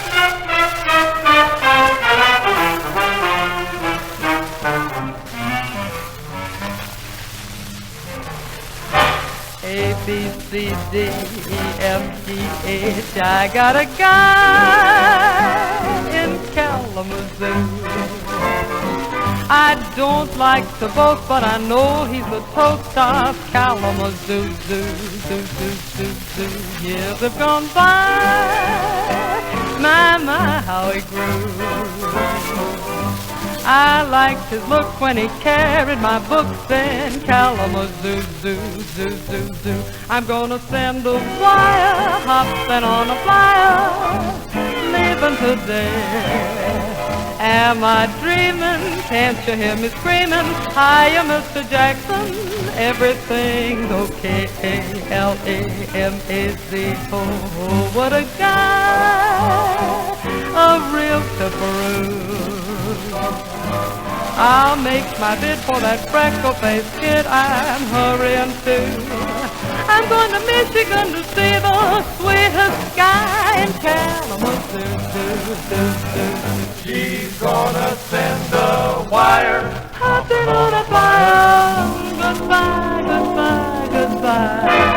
Am I dreaming? I can hear her screaming. Hiya, Mr. Jackson. Everything's okay. Okay. Okay. L-A-M-A-Z-O. What a guy. What a guy. A real pepperoo. I'll make my bid for that freckle-faced kid I'm hurrying to. I'm going to Michigan to see the sweetest guy in Kalamazoo.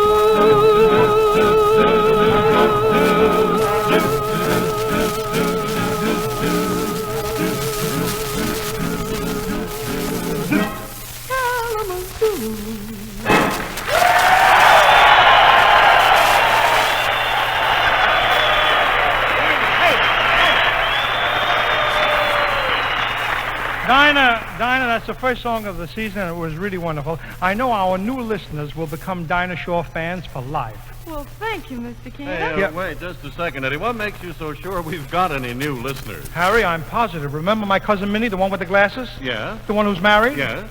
Twins. No. Twins. Honest, Harry, twins, two of them. Well, what do you know? In that case, Eddie, let me be the first to tell them. Tell them what? About Ipana toothpaste. Ipana. Harry, wait. Ho. What's the matter? Harry, no teeth yet. They're babies. Little babies. Oh. But don't worry, when they get a little older, I'll tell them all about Ipana and gum massage. Don't worry, Harry. Oh, well, thank you, Eddie. I know it'll help them have a smile they can be proud of. Because, you see, ladies and gentlemen, Ipana is unsurpassed for cleaning and brightening teeth. That's one reason why it's recommended by so many dentists. In addition, when used with massage, Ipana helps stimulate and strengthen gums. And since your teeth are seldom bright and sparkling unless your gums are firm and healthy, well, it's just good common sense to start massaging with Ipana toothpaste regularly. So why not get a tube of Ipana tonight? Incidentally, don't forget the government ruling. We can't buy toothpaste of any kind unless we take an empty tube to the store in exchange. So please turn in an empty metal tube of some kind when you get your Ipana toothpaste. Ladies and gentlemen, one of the great dramatic talents of the screen.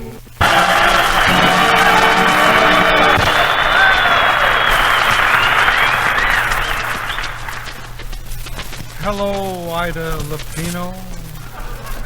Hello, tall, dark, and 4S.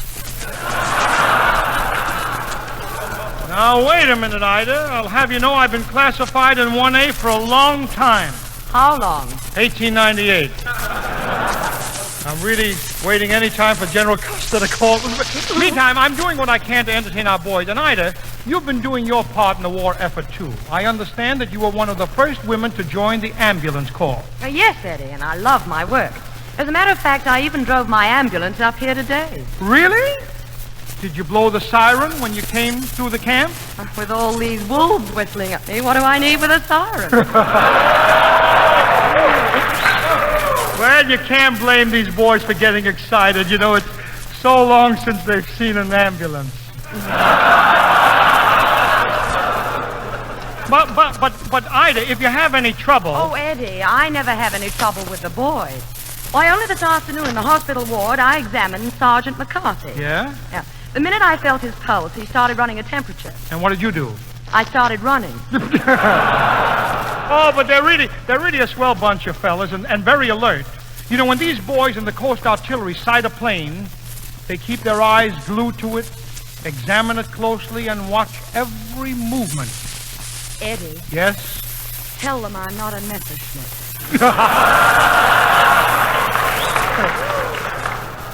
You know, Ida. Yes, dear? All right, boys, start looking at me now, all right. Ida, you know, these boys go through a rigid training. They're very strict in this camp. Yesterday, a private disobeyed one of the rules, and they punished him severely. A private? Yeah. What did they do?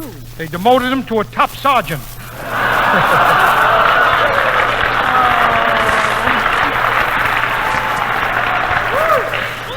Eddie, you're fooling. Of course I am. You know, a man has to work pretty hard to become a top sergeant. He must be shrewd, extremely intelligent. In fact, the Army insisted that no one but a top sergeant would be allowed to referee the Joe Louis-Billy Conn fight, and that's why they had to call it off. Eddie, what do you mean? Where are they going to find a top sergeant who count up to 10? You know.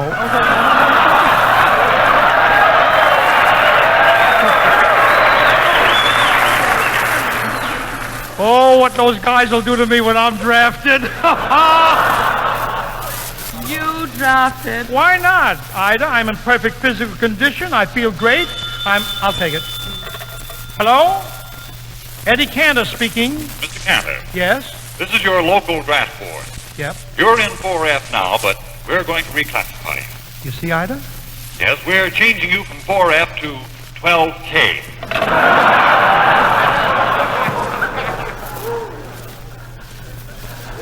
Ida, tell me, what is that 12K? Well, that means they don't call you unless the Japs get to Pomona. No, we'll have them in Forest Lawn before that. Look, stop being funny. You know, I've seen a lot of your films, Ida. I love those dramatic roles you play, the neurotic woman, mentally unbalanced. Oh, yeah. Yeah. I mean, for instance, when I say, you feeling, thinking I could love you when we've been apart for so long. So long. That's perfect, Ida. Exactly the way you do it on the screen. Oh, so long, and yet I remember what you've forgotten. That's, well, a great piece of acting. And acting? Go on, deny the truth. Blind yourself to the past. Forget all those blissful moments. Ida, look. All those joys we shared. Ida. And now... Ida. Now, what's to become of the little ones? The little ones? Oh, you're cruel. And I hate you, do you hear me? Hate you.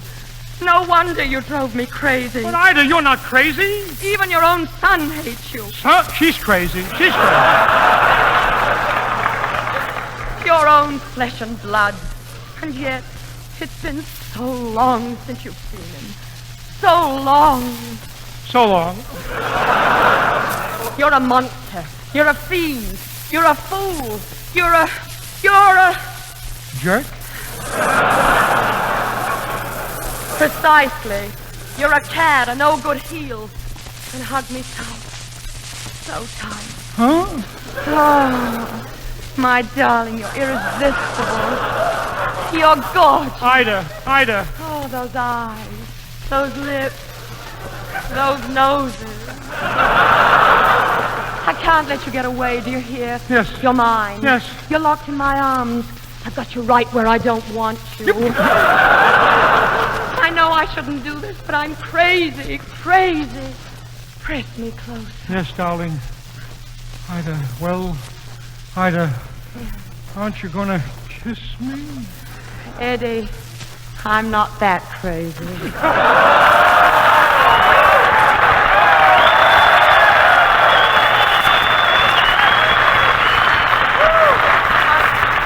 Sorry, Eddie. I guess I was carried away, you know. Making those dramatic pictures, my nerves aren't what they should be. I can quiet your nerves by introducing you to the answer to the prayers of the Women's Army, America's first USO host. Who? How do you do? Great Gordon, the Mad Russian.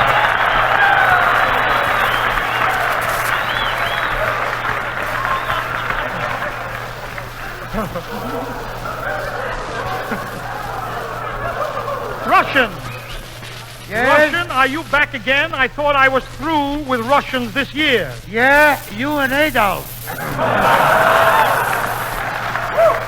Cantor, get set for a long winter campaign.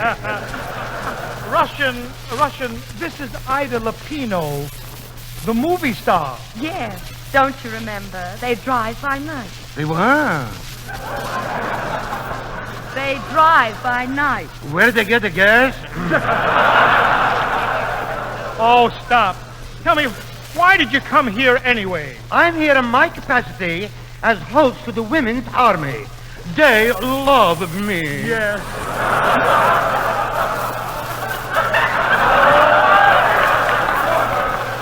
I am their mascot.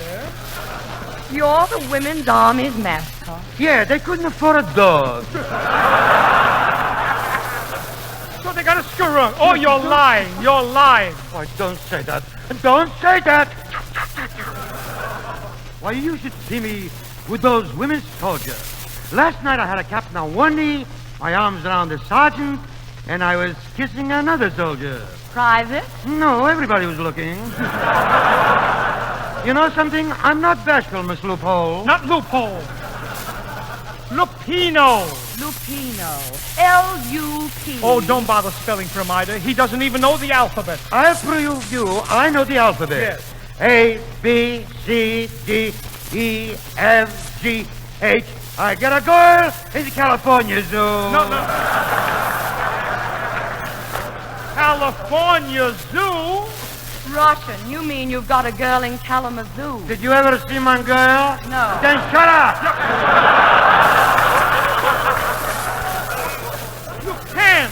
You can't talk like that to Miss Lupino. I want you... Yes? To apologize to the lady. You apologize. Stop passing the buck. It's my salary and I can do what I want with it. Russian. Yes? I insist that you apologize to Miss Lupino. Very well. Miss Lapires? No.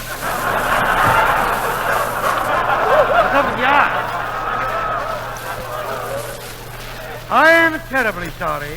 And to prove that I really like you, tonight I'll take you out. What time will I call for you? Will you call for me? Yep. Call for you? Call for you? Yeah. Russian, a lady never calls for a gentleman? No, I'm a lady and you must pick me up. Then the date is off. But why? If she can be picked up, she's no lady.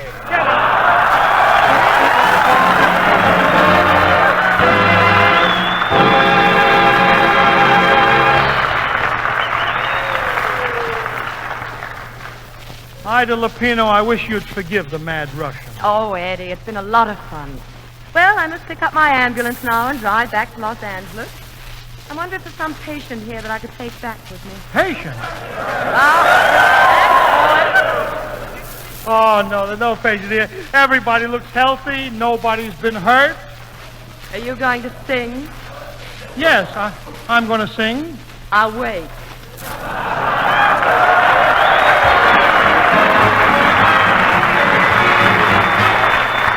Wait a minute. Just a minute, Cookie, will you let me take this phone? Hello? Hello, Sam. Sam, this is Joe, and I'm getting sick or tired of waiting for that dough you owe me. I'm sorry, but you've got the wrong number. Oh, now, wait a minute, Sam. Don't hand me that wrong number stuff. Are you going to pay me my dough? Look, mister, I'm not Sam. My name's Eddie, and right now I'm on the radio. I don't care if you're sitting on a piano. I want my dough. Look, but you don't understand. This is the Time to Smile radio program. You know Ipana, Sal Hepatica? Sal who? Sal Hepatica. Ever hear of it? Ever hear of what? Sal Hepatica. Wait a minute. We can both save a little time. Listen. Ladies and gentlemen, when you wake up in the morning feeling headachy and out of sorts due to the need of a laxative, Sal Hepatica helps you feel better faster. Because then Sal Hepatica brings speedy, gentle relief, usually within an hour. So when you know about Sal Hepatica, you don't have to put off till night taking the laxative you need in the morning. You don't have to risk feeling miserable all day long. And here's another thing to remember about Sal Hepatica. Sparkling Sal Hepatica helps sweeten an upset stomach by helping to reduce excess gastric acidity. So get a bottle of Sal Hepatica from your druggist tonight, or first thing in the morning. And any time you need a laxative, morning, noon, or night, see how much faster you feel better when you take gentle, speedy Sal Hepatica. On a bike built for two, I'll go riding with you. We'll go rolling along. It's the grandest machine, doesn't need gasoline. Just go rolling along. Our hearts will go riding in rhythm, the breeze singing love's sweetest song. Over valley and hill, there is no greater thrill than rolling along. Oh, Daisy, Daisy, tell me your answer do. I'm half crazy for the love of you. We won't have a stylish marriage, 'cause we can't afford a carriage, but we'll look sweet and silently as we're rolling along. You can scuttle here, a heater, shingle, groover, and bonito. You can take a crack and smack 'em like a helpless old mosquito when you're rolling along. Every time you work your pedal, Gehring drops another medal, and another Nazi goose begins a cooking in the kettle while you're rolling along. We can't speed the job, we've got to do saving gas and rubber together. If you keep the wheels a twirling, we'll go whirling on to Berlin, so we can't go wrong. Mount your bicycle and paddle, laddle low, and show the Japs and rats and Nazis where to go. So let's start 'em rolling along.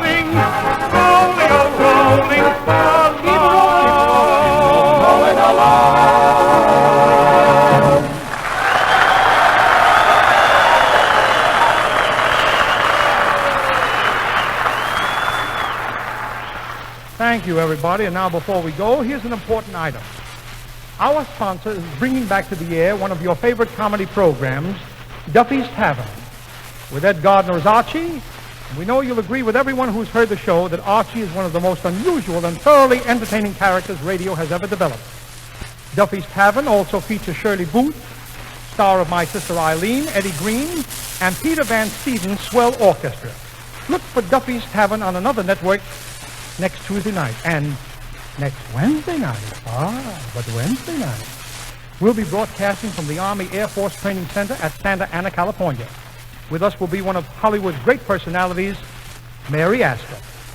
In the meantime, how about writing down in your memory book the two products that make our Wednesdays together possible? Ipana for the smile of beauty, Sal Hepatica for the smile of health. Ipana, Sal Hepatica. And remember, I love to spend each Wednesday with you as friend to friend. I'm sorry it's true.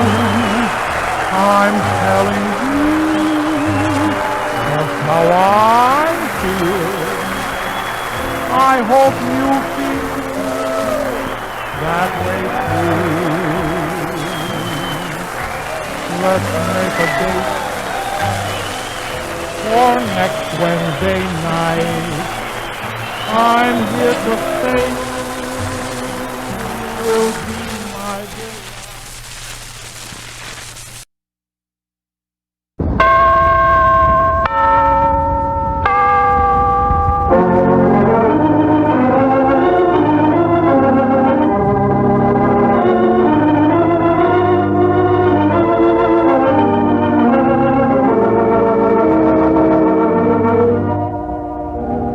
From Hollywood, California, we bring you a new prize-winning Dr. Christian play called On to Glory, starring Gene Hersholt as Dr. Christian, and presented for your pleasure by the Cheesebro Manufacturing Company, owners of the trademark Vaseline, and producers of Vaseline Petroleum Jelly, Vaseline Hair Tonic, and other Vaseline specialties.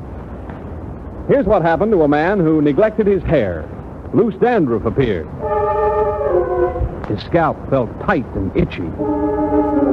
His hair became brittle, lifeless, and downright unmanageable. Yes, sir, he had dry scalp. What to do? what to do. Happily for him, he tried Vaseline Hair Tonic. Vaseline Hair Tonic checked dry scalp. Vaseline Hair Tonic made his hair good-looking and healthy-looking again. Millions of men and women have had that same experience. For dry scalp is very common, and Vaseline Hair Tonic has what it takes to relieve it. Vaseline Hair Tonic actually supplements the natural oils of the scalp. Unlike most preparations, it contains absolutely no drying ingredient whatever. Here's all you do. Before every hair wash, give your scalp a good brisk massage with plenty of Vaseline Hair Tonic. This stimulates the circulation, thus helping to prevent excessive falling hair. It loosens dandruff scales and stops that dry, itchy feeling in the scalp. After the shampoo, rub a little Vaseline Hair Tonic directly on the scalp. This checks dryness, helps to keep your scalp in good condition, and your hair naturally good-looking. For double care, both scalp and hair, use Vaseline Hair Tonic regularly. Get a bottle tonight, only 40 or 70 cents. You'll be glad you did.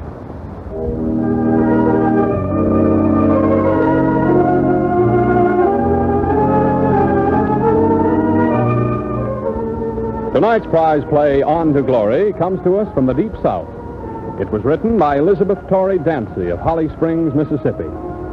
I've always been surrounded by material I would like to write about, she says, and On to Glory is my first literary success, so you know I'm happy over it. This encourages me to try to find more time for my efforts at writing. Mrs. Dancy's play is different from any other we have presented in this prize-winning series because all the characters in it are colored, except Dr. Christian, played by our star Jean Hersholt, and Judy Price, played by Lurene Tuttle. A splendid group of Hollywood's best Negro talent has been assembled for tonight's play, headed by Lillian Randolph, who plays the chief character, Aunt Tenny, Ernestine Wade, who plays Verily, Aunt Tenny's favorite niece, Margaret Hairston, who plays Adley, another niece, and the versatile Octet, talented group of Negro singers, directed by Jester Hairston. The opening scene finds Dr. Christian and his secretary, Judy Price, on their way to a country call. And so the curtain rises. Well, Judy, I'm so glad you could come with me today. Oh, I'd love to go. Country calls are always the most interesting. Is it far? No, only about 7 or 8 miles to see an old colored woman, Aunt Tenny. You remember her, don't you? Oh, yes, of course I do. Is she very sick? It's a strange case. I haven't been able to find anything much wrong with her, though she says she's not going to live long. Really? Yes, when I was there yesterday, she seemed to have made up her mind that her time had come and nothing could save her. You mean she's just willing herself to die? Something like that. She has sent for all her friends and relatives, and yesterday she asked me to revise her will. Her will? Oh, she got me to write it for her 2 or 3 years ago. I expressed it as nearly as possible as she dictated. Oh, I'll bet it's a scream. I suppose she's married. No, she's on her 4th husband now. Lots of kids, too, I expect. No, she hasn't any children at all. So she's leaving all her possessions to one of her nieces. Well, what about her husband? Who, Luke? Oh, he says she won't leave him anything because Luke is so... Well, he's not responsible. Evidently, she wears the pants in the family. Yes, she completely dominated Luke. You know, he can read and write, but she can't. Even so, when she sends him on an errand, she makes him write a note and sign her name. Then she sends the note by him? Exactly. He's quite a character. Yes. How old is she? Oh, she's not so old. In her 60s. But her heart is sound and her blood pressure about normal for her age. In fact, she has nothing but vague aches and pains she complains about. Well, then her trouble's mostly in her mind. Yes. As I see it, to one of her type, dying is a very dramatic incident. Oh. I believe she has thought about it a lot and carefully planned the final scene of her life. Evidently, she likes attention. Oh, yes, and naturally, on her deathbed, she would get more attention than she has been able to command at any other time. With relatives and friends, mourners, a big funeral. Of course. She told me that she had always kept her burial insurance paid up and wanted to be put away right. And you think the thought of this final scene is so pleasing to Tenny that she's trying to hasten the day? Yeah, I believe so. Oh, why, it's fantastic. Stage your own death. What if it doesn't come off? I'm afraid it will come off. Dr. Christian, can a person die just because she wants to? Possibly. Anyway, Aunt Tenny can cause a lot of trouble. Keep her folks upset by refusing to eat, staying in bed, having feeding spells. She's already had them so many times that she's sure that they're real. Well, there we are. Come on in, Julian. Anthony and Joe will be glad to see you. All right. Who's the girl at the door? That's Barry Lee, Anthony's favorite niece. Good morning, Barry. How's our patient today? Good morning, Dr. Christian. She's about the same. Won't you come in, sir? Thank you. Morning, Tanny. How do you feel this time? Poorly, Dr. Christian, poorly. I just hear that's all. And I knows my time ain't long on this here earth. Good morning, Aunt Jenny. Who's that? It's Miss Judy Price, my secretary. Oh, Lord, that's Miss Judy. I sure do appreciate you coming to see me, Miss Judy. But I ain't gonna be there long. Oh, it can't be as bad as that, Aunt Jenny. Yes, it's so. Verily here can tell you what a time I've been having. Verily's my youngest sister's child. How do you do, Verily? Good morning, Miss Price. Rest your coat? No, I think I'll keep it on. Verly's mother, them already gone to glory, and I'm still here struggling and hurting. Oh, Aunt Jenny, does you pain yourself? Oh, I sure do. Verily, where's your sister Adley? Adley will come to see you pretty soon now. Miss Judy, I sent for Verily and Adley both at the same time. And Verly's been right here by my side ever since. And Adley ain't even set her foot in the door. And me even have my furniture to her. Well, you know Adley's got a little baby, Aunt Jenny. I know Adley's got a little baby now, the 4 months old now, but she can tote that young one up here. She ain't too good to tote it. Well, now, don't excite yourself, Aunt Jenny. I know that's why I asked Dr. Christian to change my will for me and leave my furniture to Verily. Doctor, if you got it ready, I'd like for you to bring it when you come to see me tomorrow. If I'm still here. And I want you to read it to me. Let my folks hear it, too. So they'll know what to say. Oh, I'm sure you'll still be here, Aunt Jenny. Oh, yes, we want you to be with us a long time yet. We're going to get you well. Oh, no, sir. I just feel that just like someone tells me, time is ahead. And my soul is with it. And my bail insurance is all paid up. Oh, Aunt Jenny. Now, you Verily, you look under my pillow. Use my bail policy. They're all right. I'm so weak. I hardly raise my head to get it myself. Here it is, Aunt Jenny. Let me see it. Hold it in my own hand. I can't read, but I can tell by the look of it what it is. You folks what can read can see where it says it's hard to be dead when the time comes. Oh, that's very foresighted of you, Penny. I want to be put away decent. I don't want nothing said about the way I depart on my journey for the glory up yonder. Now, Verily, honey, put it back under my pillow. Because if my head is laying on it, I know it won't get lost. I'll have to go now, Aunt Penny. Keep on with the medicine, as I told you before. Don't forget. Bring that will, Dr. Christian. I won't forget. I'll find you tomorrow. Come on, Judy. Goodbye, Aunt Jenny. Good day, Dr. Christian. Good day, Miss Judy. Come back and see me if I'm still living. All right, Aunt Jenny. Goodbye. Verily, I want to speak to you outside a moment. Yes. Good day, Aunt Jenny. Verily, you want your aunt to get well, don't you? Yes, of course I do. Then you must help me. You must do exactly as I say, even if what I tell you to do seems strange. You understand? Yes, sir. I'll come again tomorrow afternoon around 3 o'clock. Before coming into the house, I'll blow my car horn. Yes, sir.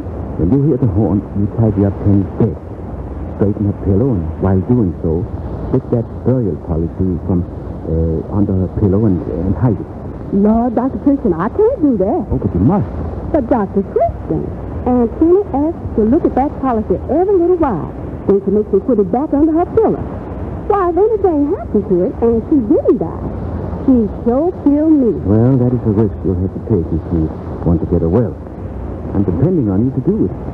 Well, I sure hope you're here when she misses it so you can protect me. No, you don't need to worry about that. I'll stay until she misses it. Good day. Good day, Doctor. Good day, Miss Judy. Goodbye.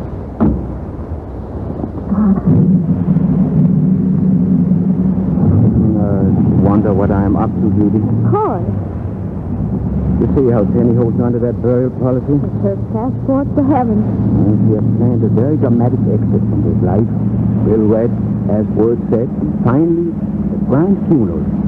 But without the burial insurance... The drama would be ruined. And without the prospect of a fine funeral, well, there would be no reason to die. I see. She sincerely believes she's on her way to glory, and the burial policy is a sweet chariot coming to carry her home. Well, then what a disappointment. You're almost unkind to take away her precious burial policy. No, I have a plan to save her face and make her feel important without dying. I'm going to try to make her even happier over getting well. Oh, I hope I'm there to see it. Tomorrow is Sunday, and old Penny's friends and relatives from far and near will be on hand. So if you'd like to go with me and hear the reading of the will, why... Would I? I wouldn't miss it for anything.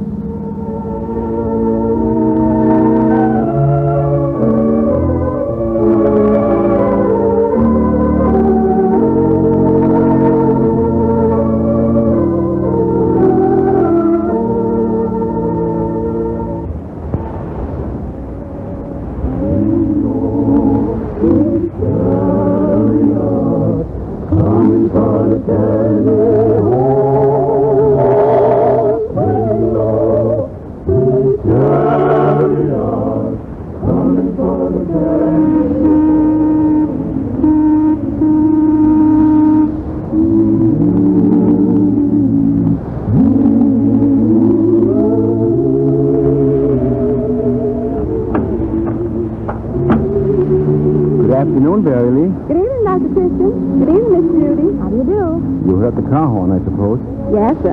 And thank goodness she didn't know what I was doing. How is she? Well, she seems awful weak today. I sure am glad you come. Well, I see all the relatives and friends are here. Yes, sir. Well, let's go in. That's you, Dr. Christie? Yes. How are you today, Penny?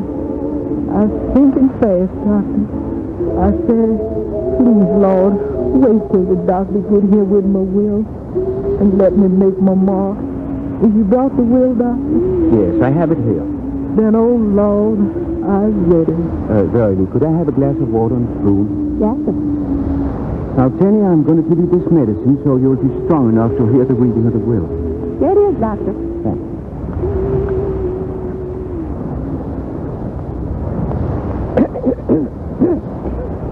That's fine. Now, where's that will? Oh, I have it. Now you've been saying that, well, I ain't going to ask you to change it again. Now, that gal over there with the two children, that's Adley what I was telling you about. Good afternoon, Adley. Good afternoon, Doctor. She done got here at last, and I told her she could have some of my dishes and cooking utensils that I didn't name in the will. Well, I'm sure that's very nice of you. But I'm telling you, gal, don't you let them children break up them dishes. No, man, Penny. I done kept these dishes 40-odd years, ever since I married Solid. You know, he was the best husband I ever had. And I sure will haunt you, Adley, if you let them children break them dishes up. Yes, Aunt Penny. And I make them dishes fly and hit you. Yes, sir. You better save your strength, Aunt Penny. You all out of breath. Yes, my voice got so weak. I can hardly do nothing but whisper. Oh, don't try to talk. Just lie back and relax. But I want to make my brother and sister known to you, Doctor. Then I'll be ready to hear the will. Dr. Christie, that's my blind brother boy over there. That's my sister Savannah sitting next to me.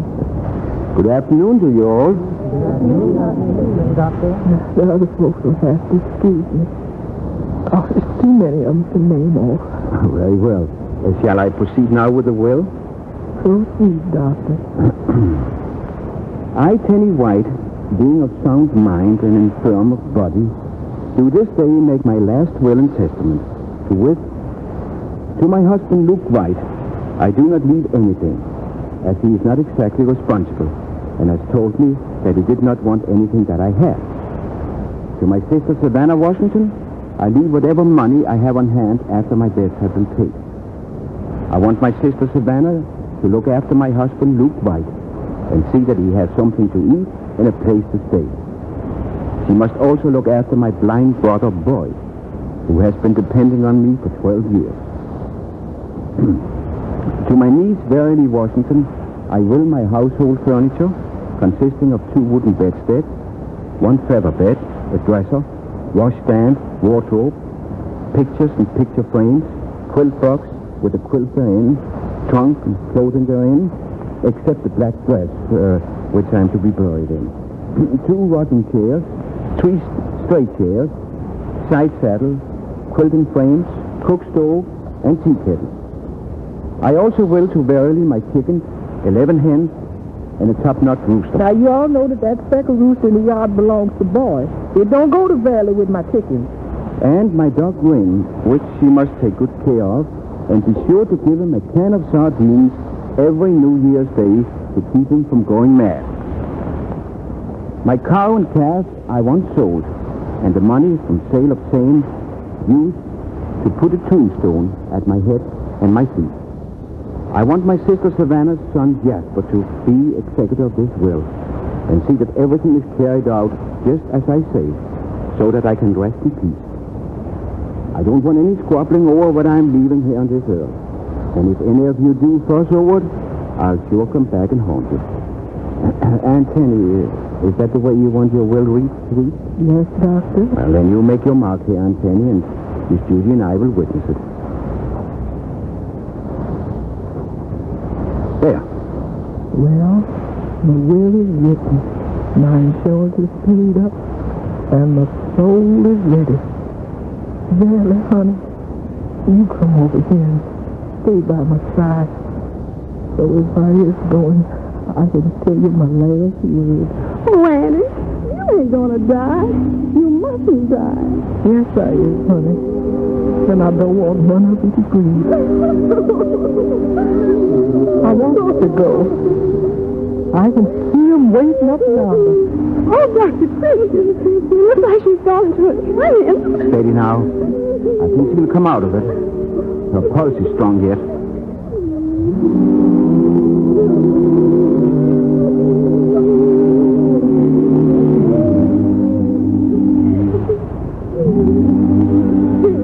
I can hear the angels sing. St. Peter's opening them pearly gates. Now I can lay my burden down.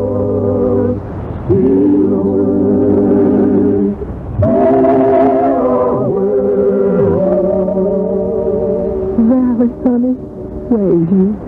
I'm right here, Annie, by your side. All right. Don't leave me. Take my bearing policy. Put it in the hand. Oh, Annie, it ain't there. It's gone. Gone? What you saying, gal? You didn't let somebody slip in here and take it? I dreamt last night somebody's meddling with it. Let me out of here. Don't, Aunt Penny. Don't try to get up. If not gets my hands around the neck of that thief, I'll tear him apart. Calm yourself, Tanny. I'm the one who took the policy. You took it? Yes. You see, Tanny, you've had a very strange and unusual melody. I have? Yes. Why, it's the worst case of its type I've ever treated. Glory be. Tanny, only a person of unusual temperament is subject to this trouble. And I have unusual temperament? Indeed, yes. And it's hard to tell at first the best treatment, as what one patient responds to might not help another. Now, in your case, I realized from certain reactions that a severe shock was necessary. Losing your burial policy gave you quite a shock. He sure did. But you feel better now, don't you? Oh, yes, I feel some better. Good. Now, you may feel a little weak for a day or two, but don't give way to it. Go ahead and get up, eat whatever you want, go out and talk to your dog and chickens. Why, they've been missing you. Oh, Aunt Penny, I'm so glad you're going to get well. Oh, thank you, Miss Judy. Lord, I knew I had something powerful strange. You say it was a malady, Doctor? Yes, a very rare one. I've only known of one other case in my whole medical career. No, think of that. But he couldn't let you die. There are too many people who need you. Your husband, your blind brother, your nieces, and all your friends. Are you sure, Doctor, I'm going to get well? Oh, I'm certain of it. Oh, the Lord knows this. Yes, Tanny, I believe you live to tell your great-grandnieces and nephews all about your unexpected journey back from the pearly gate.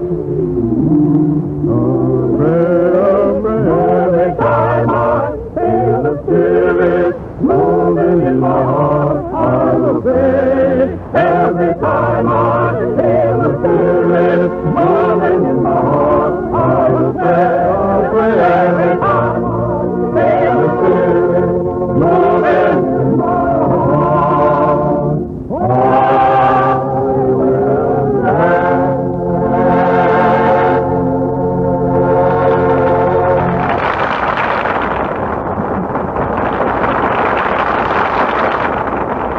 And the curtain comes down on another Dr. Christian Prize play, starring Jean Hersholt, who is waiting to greet you and tell you about next week's play. No matter how busy a woman may be with her war work and her housework, too, she knows she can look as attractive as ever if she follows a few basic beauty routines. That's why so many women are enthusiastic over the Vaseline hair tonic way of caring for the hair. It's a simple, inexpensive treatment that you can give yourself right at home. And it's marvelous for making your hair soft and shining and easy to arrange attractively. Here's all you do. Before every shampoo, massage the scalp with plenty of Vaseline hair tonic. Then wring out a piping hot towel and wrap it around your head. As the towel cools, repeat the process. Then wash your hair thoroughly. You'll notice a wonderful difference. Your hair will be softer, more lustrous, easy to arrange becomingly. Why not give yourself a Vaseline hair tonic treatment every week? And between shampoos, smooth on a few drops of Vaseline hair tonic as you would a Brilliantine. Get Vaseline hair tonic tonight and follow this basic beauty ritual for keeping your hair looking its loveliest. And now, here is Jean Hersholt.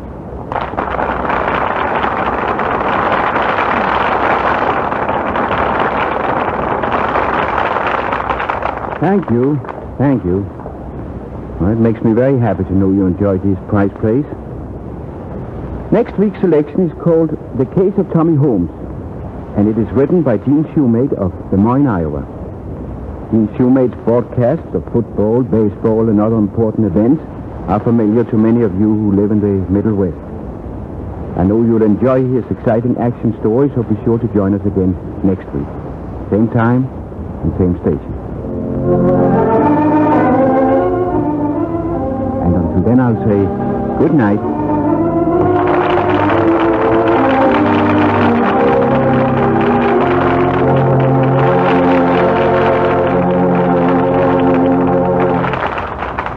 Is a head cold taking the joy out of your life? Well, then try this simple, effective relief. Place a little Vaseline jelly in each nostril. Vaseline jelly lubricates the delicate nasal tissues, helps relieve that stuffy feeling. The result? You breathe more easily, feel better. Get Vaseline jelly, only 10 cents. Art Gilmore speaking. This is the Columbia Broadcasting System.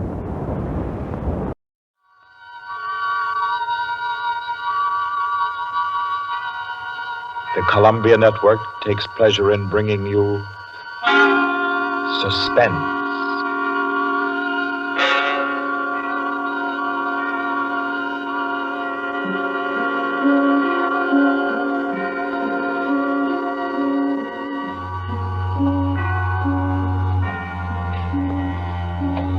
Suspense, Columbia's play theater of outstanding thrillers, produced and directed by William Spear and scored by Bernard Herrmann.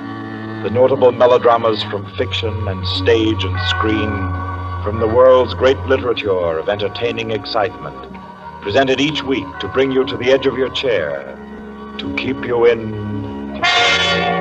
suspense.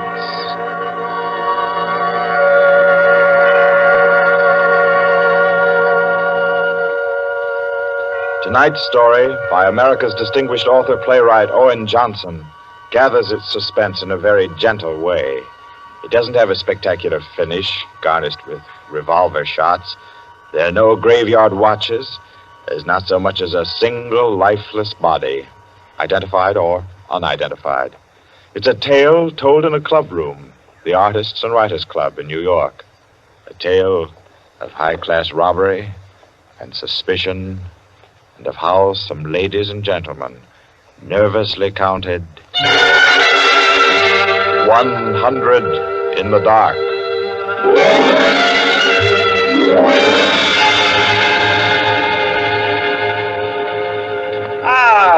that was a fine meal. Me for the club anytime. Yeah, here. We can all sit here, Quinny. Yes, if you'll just draw up that chair for Mr. Peters. Oh, yeah. Here you are, Mr. Peters. Thank you.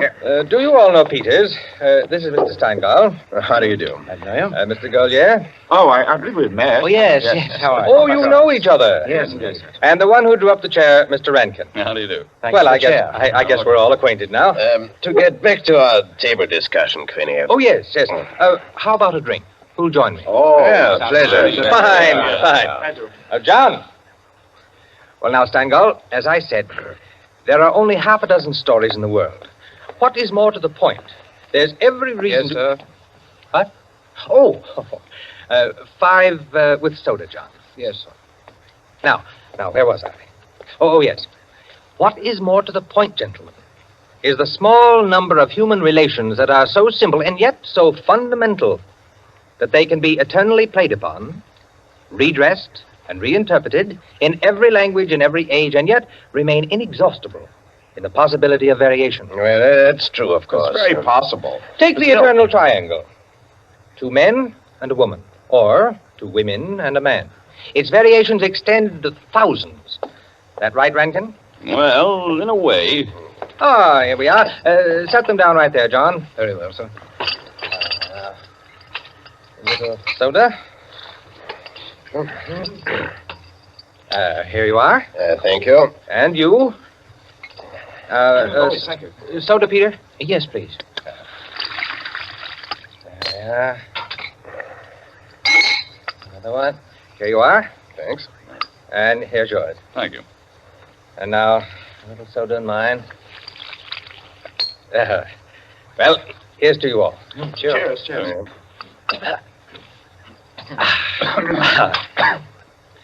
I'm afraid we can't see eye to eye, Quinny.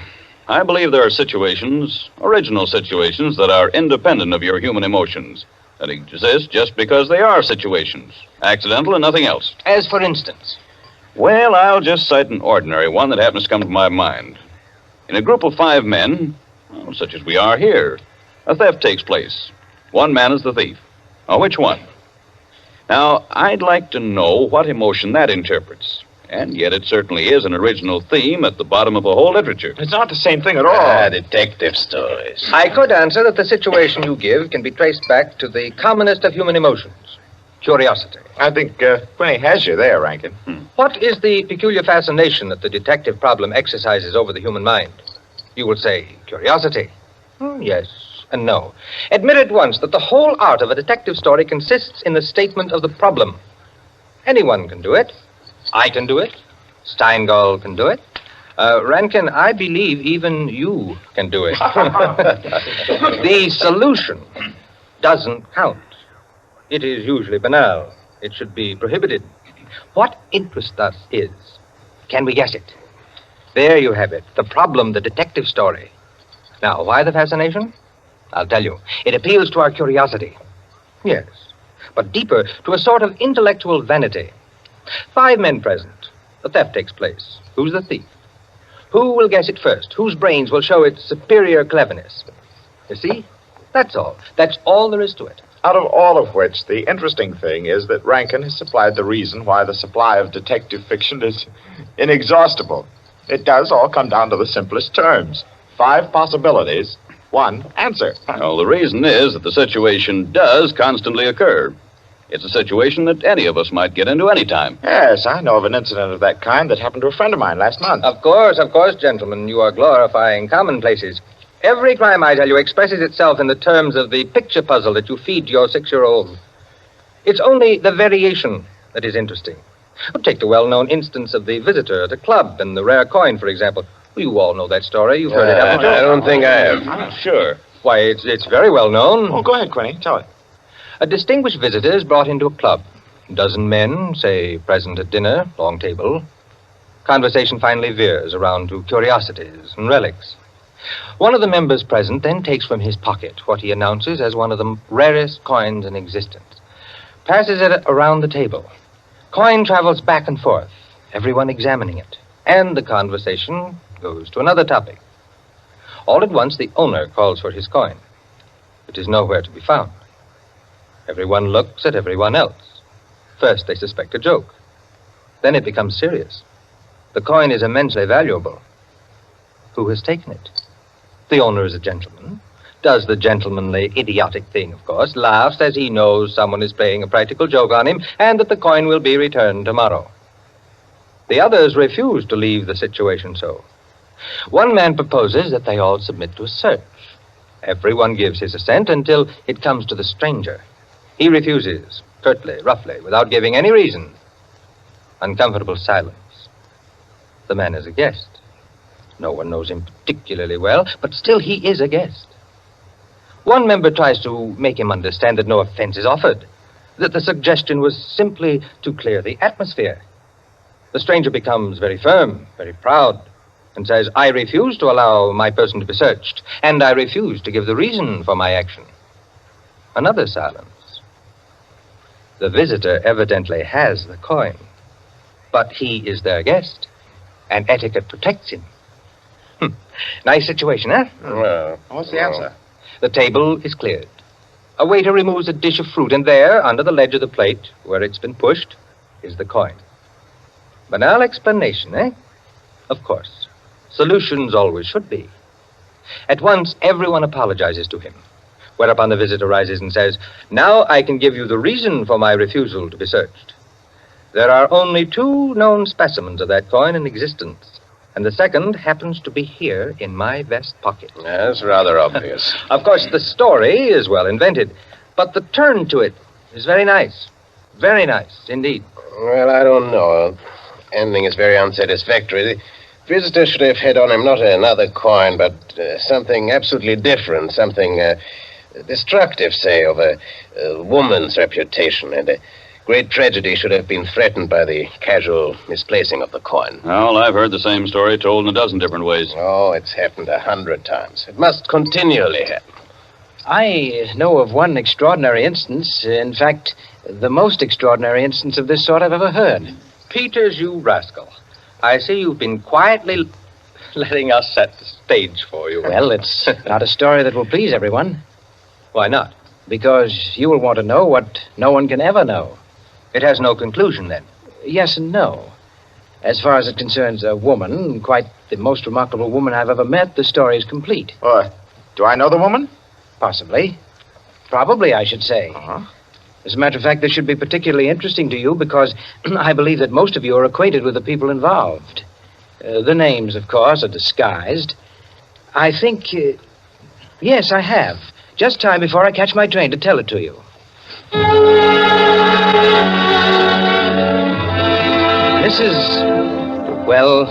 Mrs. Rita Kildare inhabited a charming bachelor girl studio, very elegant, with a duplex pattern and one of the buildings just off Central Park West. She knew very nearly everyone in that indescribable society in New York that's drawn from all levels and that imposes but one condition for membership, to be amusing. In this mingled society, her invitations were eagerly sought. Her dinners were spontaneous, and the discussions, though gay and usually daring, were invariably under the control of wit and good taste. On the Sunday night of this adventure, she had, according to her custom, sent away her Filipino butler and invited to an informal chafing dish supper 7 of her more unusual friends. At 7 o'clock, having finished dressing, she put in order her bedroom, which formed a sort of free passage between the studio and a small dining room, to the kitchen beyond. Then, going into the studio, she struck a match and was about to light the candlesticks which illuminated the room when the bell rang. And a Mr. Flanders, a broker, compact, nervously alive, well-groomed, was waiting as she opened the door. Well, you're early. On the contrary, you are late. Well, in any case, hello, and come inside. Here, let me take your things. Thank you. Well, I'm the first, I suppose. Of course. And since you are, you can be a good boy and help me with the candles. Delighted. Who's to be here tonight? The Enos Jacksons. I thought they were separated. Not yet. How interesting. Only you, dear lady, would dream of serving us a couple on the verge. It is interesting, isn't it? Assuredly. Where did you know Jackson? Through the Warings. Jackson's a rather doubtful person, isn't he? Well, let's call him a very sharp lawyer.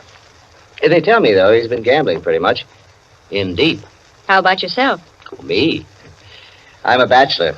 If I lose my shirt, it makes no difference. Is that possible? Probable, even. Who else is coming? Oh, Maud Lily. You know her? I don't think so. You met her here some time ago. A journalist. Oh, yes, of course. I'd forgotten. Mr. Harris, a clubman, is coming, and the Stanley Cheevers. Stanley Cheevers? Are we going to gamble? Don't tell me you object. Certainly not. Only the Cheevers. They play quite a game. Yes, well united. They have an unusual streak of good luck. Oh, by the way, it's Jackson, isn't it, who is so attractive to Mrs. Cheever? Quite right. What a charming party. Where does Maud Lily come in? Don't joke. She's in a desperate way. And young Harris? Oh, he's to make the salad and cream the chicken. See the whole party. I, of course, am to add the element of respectability. Of what? Don't play baby with me, my dear Flanders. I apologize. That's better. No one, of course, knows who else is coming. No one, of course.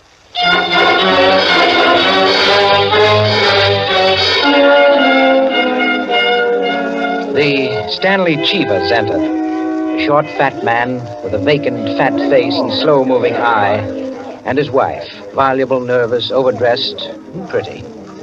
Mr. Harris came in with Maud Lily.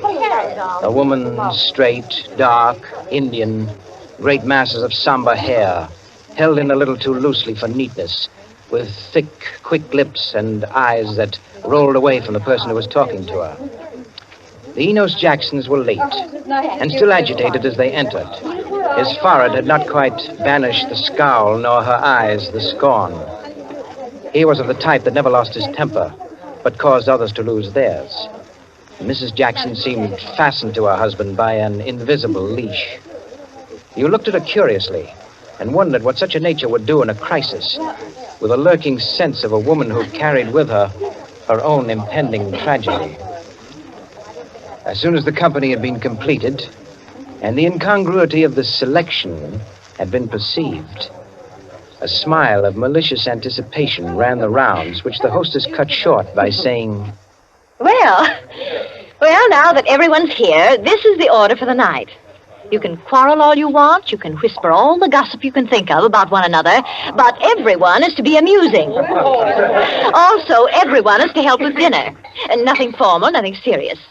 We may all be bankrupt, divorced, or dead tomorrow, but tonight we'll be gay. That's the invariable rule of the house. For she's a jolly good fellow, for she's a jolly good fellow, for she's a jolly good fellow, which nobody can deny. Oh, thanks, everyone. Now, if you'll excuse me, I'll get on with the cooking. Harris, I'll need you. Right with you. May I be of any help? Thank you, Maud, dear. Oh, Mrs. Cheever, you might come along, too. All right.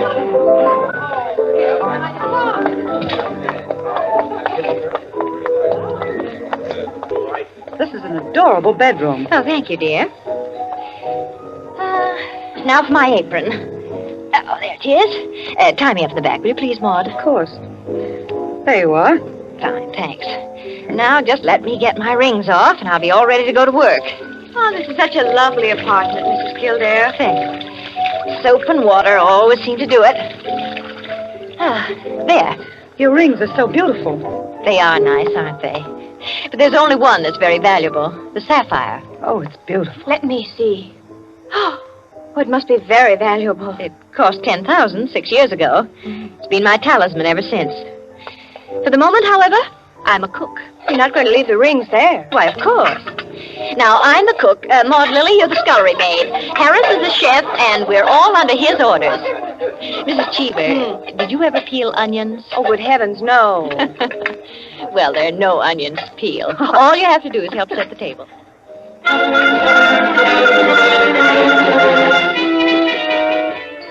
Under their hostess's gay guidance, the 7 guests began to circulate busily through the room, laying the table, grouping the chairs, opening bottles, and preparing the material for the chafing dishes.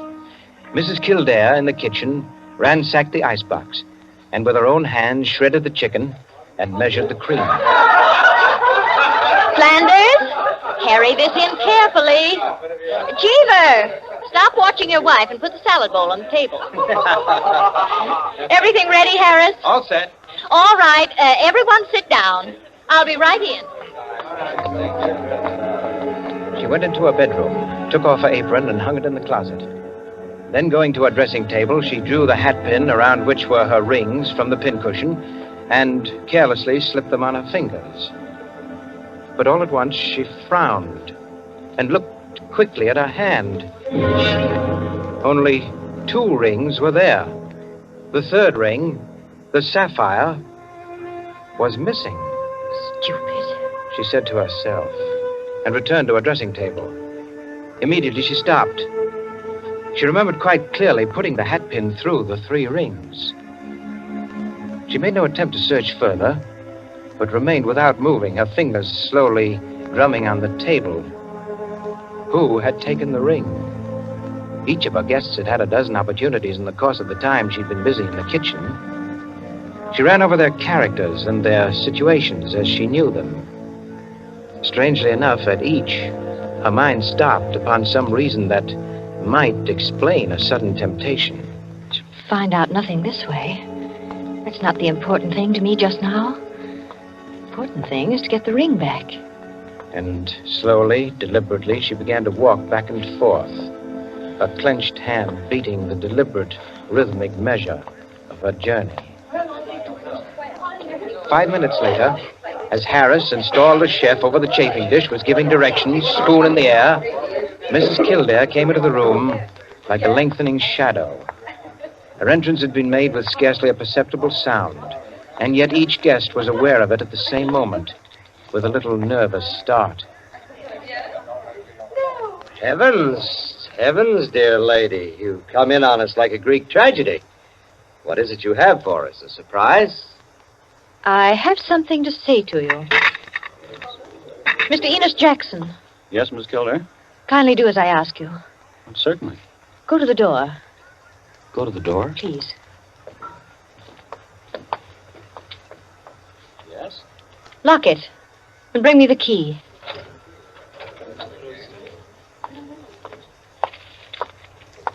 Here you are. You've locked it? As you wish me to. Thank you. Now, the bedroom door. Would you do the same? Sure.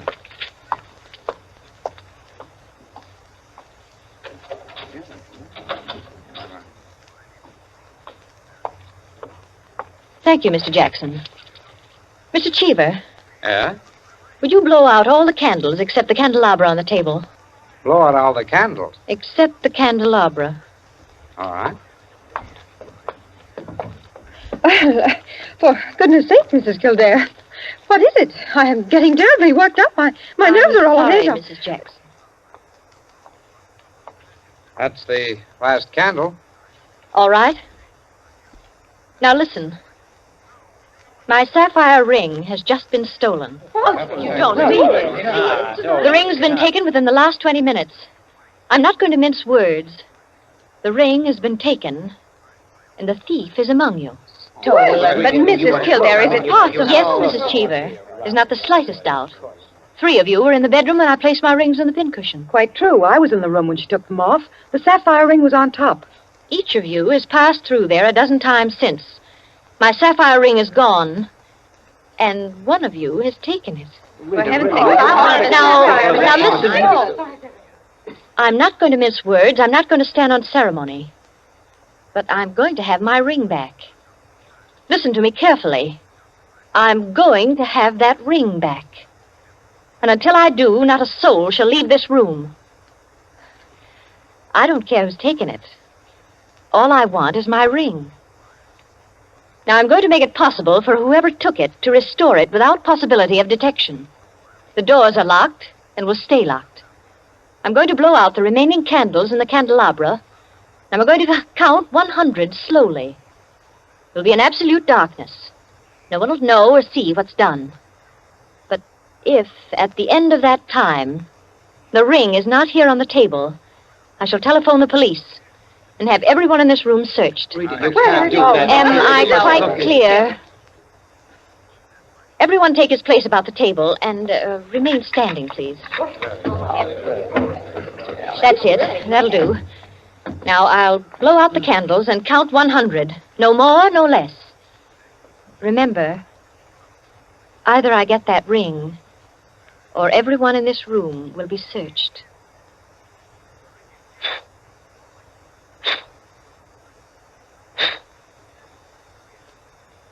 One, 2, 3, 4, 5, 6, 7, 8, 9, 10, 11, 12, 13, 14, 15, 16, 17, 18, 19, 20, 21, 22, 23, 24, 25, 26, 27, 28, 29, 30, 31, 32, 33, 34, 35, 36, 37, 38, 39, 40, 41, 42, 43, 44, 45, Foot slipped off the chair. I'm 46, sorry. 47, 48, 49, 50, 51, 52, 53, 54, 55, 56, 57, 58, 59, 60, 61, 62, 63, 64, 65, 66, 67, 68, 69, 70, 71, 72, 73. The ring. 74. There it is. On the table. 75, 76, 77, 78, 79, 80, 81, 82, 83, 84, 85, 86, 87, 88, Oh, really? 89, 90, 91, 92, 93, 94, 95, 96, 97, 98, 99, 100. Well, it is there, isn't it? Mr. Cheever, you may hand it to me. Well, now that that's over, we can have a very gay little supper. The lights, someone.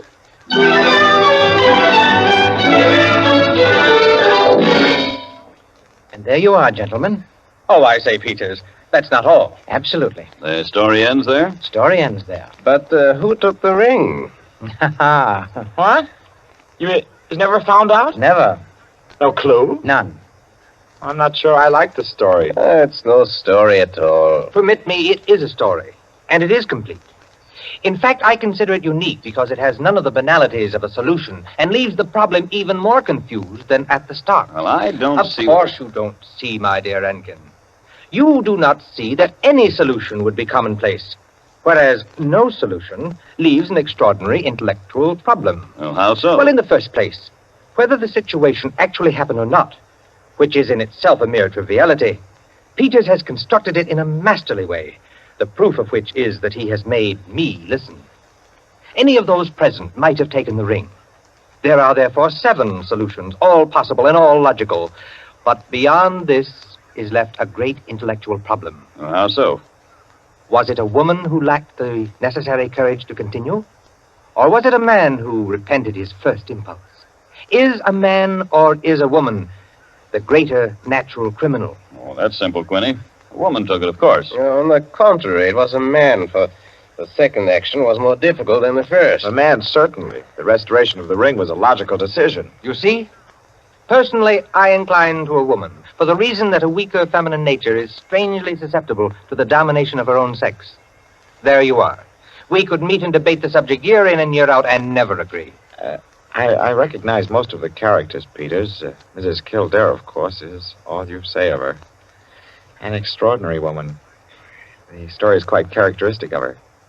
Flanders, I'm not sure of, but I think I know him. I'm positive I do. Did it really happen? Exactly as I told it. The only one I don't recognize is Harris, your humble servant.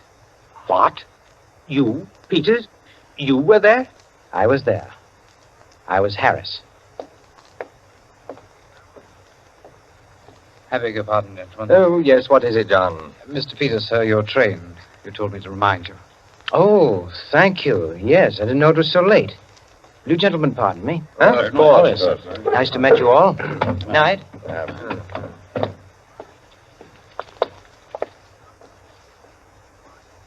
Curious chap. Extraordinary. Well, now, I wonder.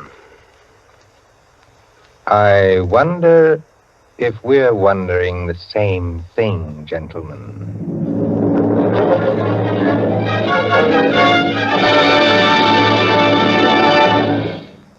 And so, with the enigmatic smile of Mr. Peters, or Harris, ends 100 in the Dark, Owen Johnson's smooth story which gave us tonight's Suspense. Suspense is produced by William Spear. Tonight's radio drama was written by Jack Anson Fink, directed by John Dietz, and scored by Bernard Herrmann. Eric Dressler was Mr. Peters. Alice Frost played Mrs. Kildare, and Ted Osborne, Quinny. Others in the cast were Helen Lewis, Joan Shea, Henriette Kay, Frank Reddick, Paul Luther, Stephen Schnabel, Ian Martin, and Barry Kroger. With this evening's performance, Columbia brings to a conclusion the present series of Suspense. If you've liked these broadcasts, CBS would be pleased to hear from you. Suspense has been a series presented for your relaxation and enjoyment by the Columbia Broadcasting System.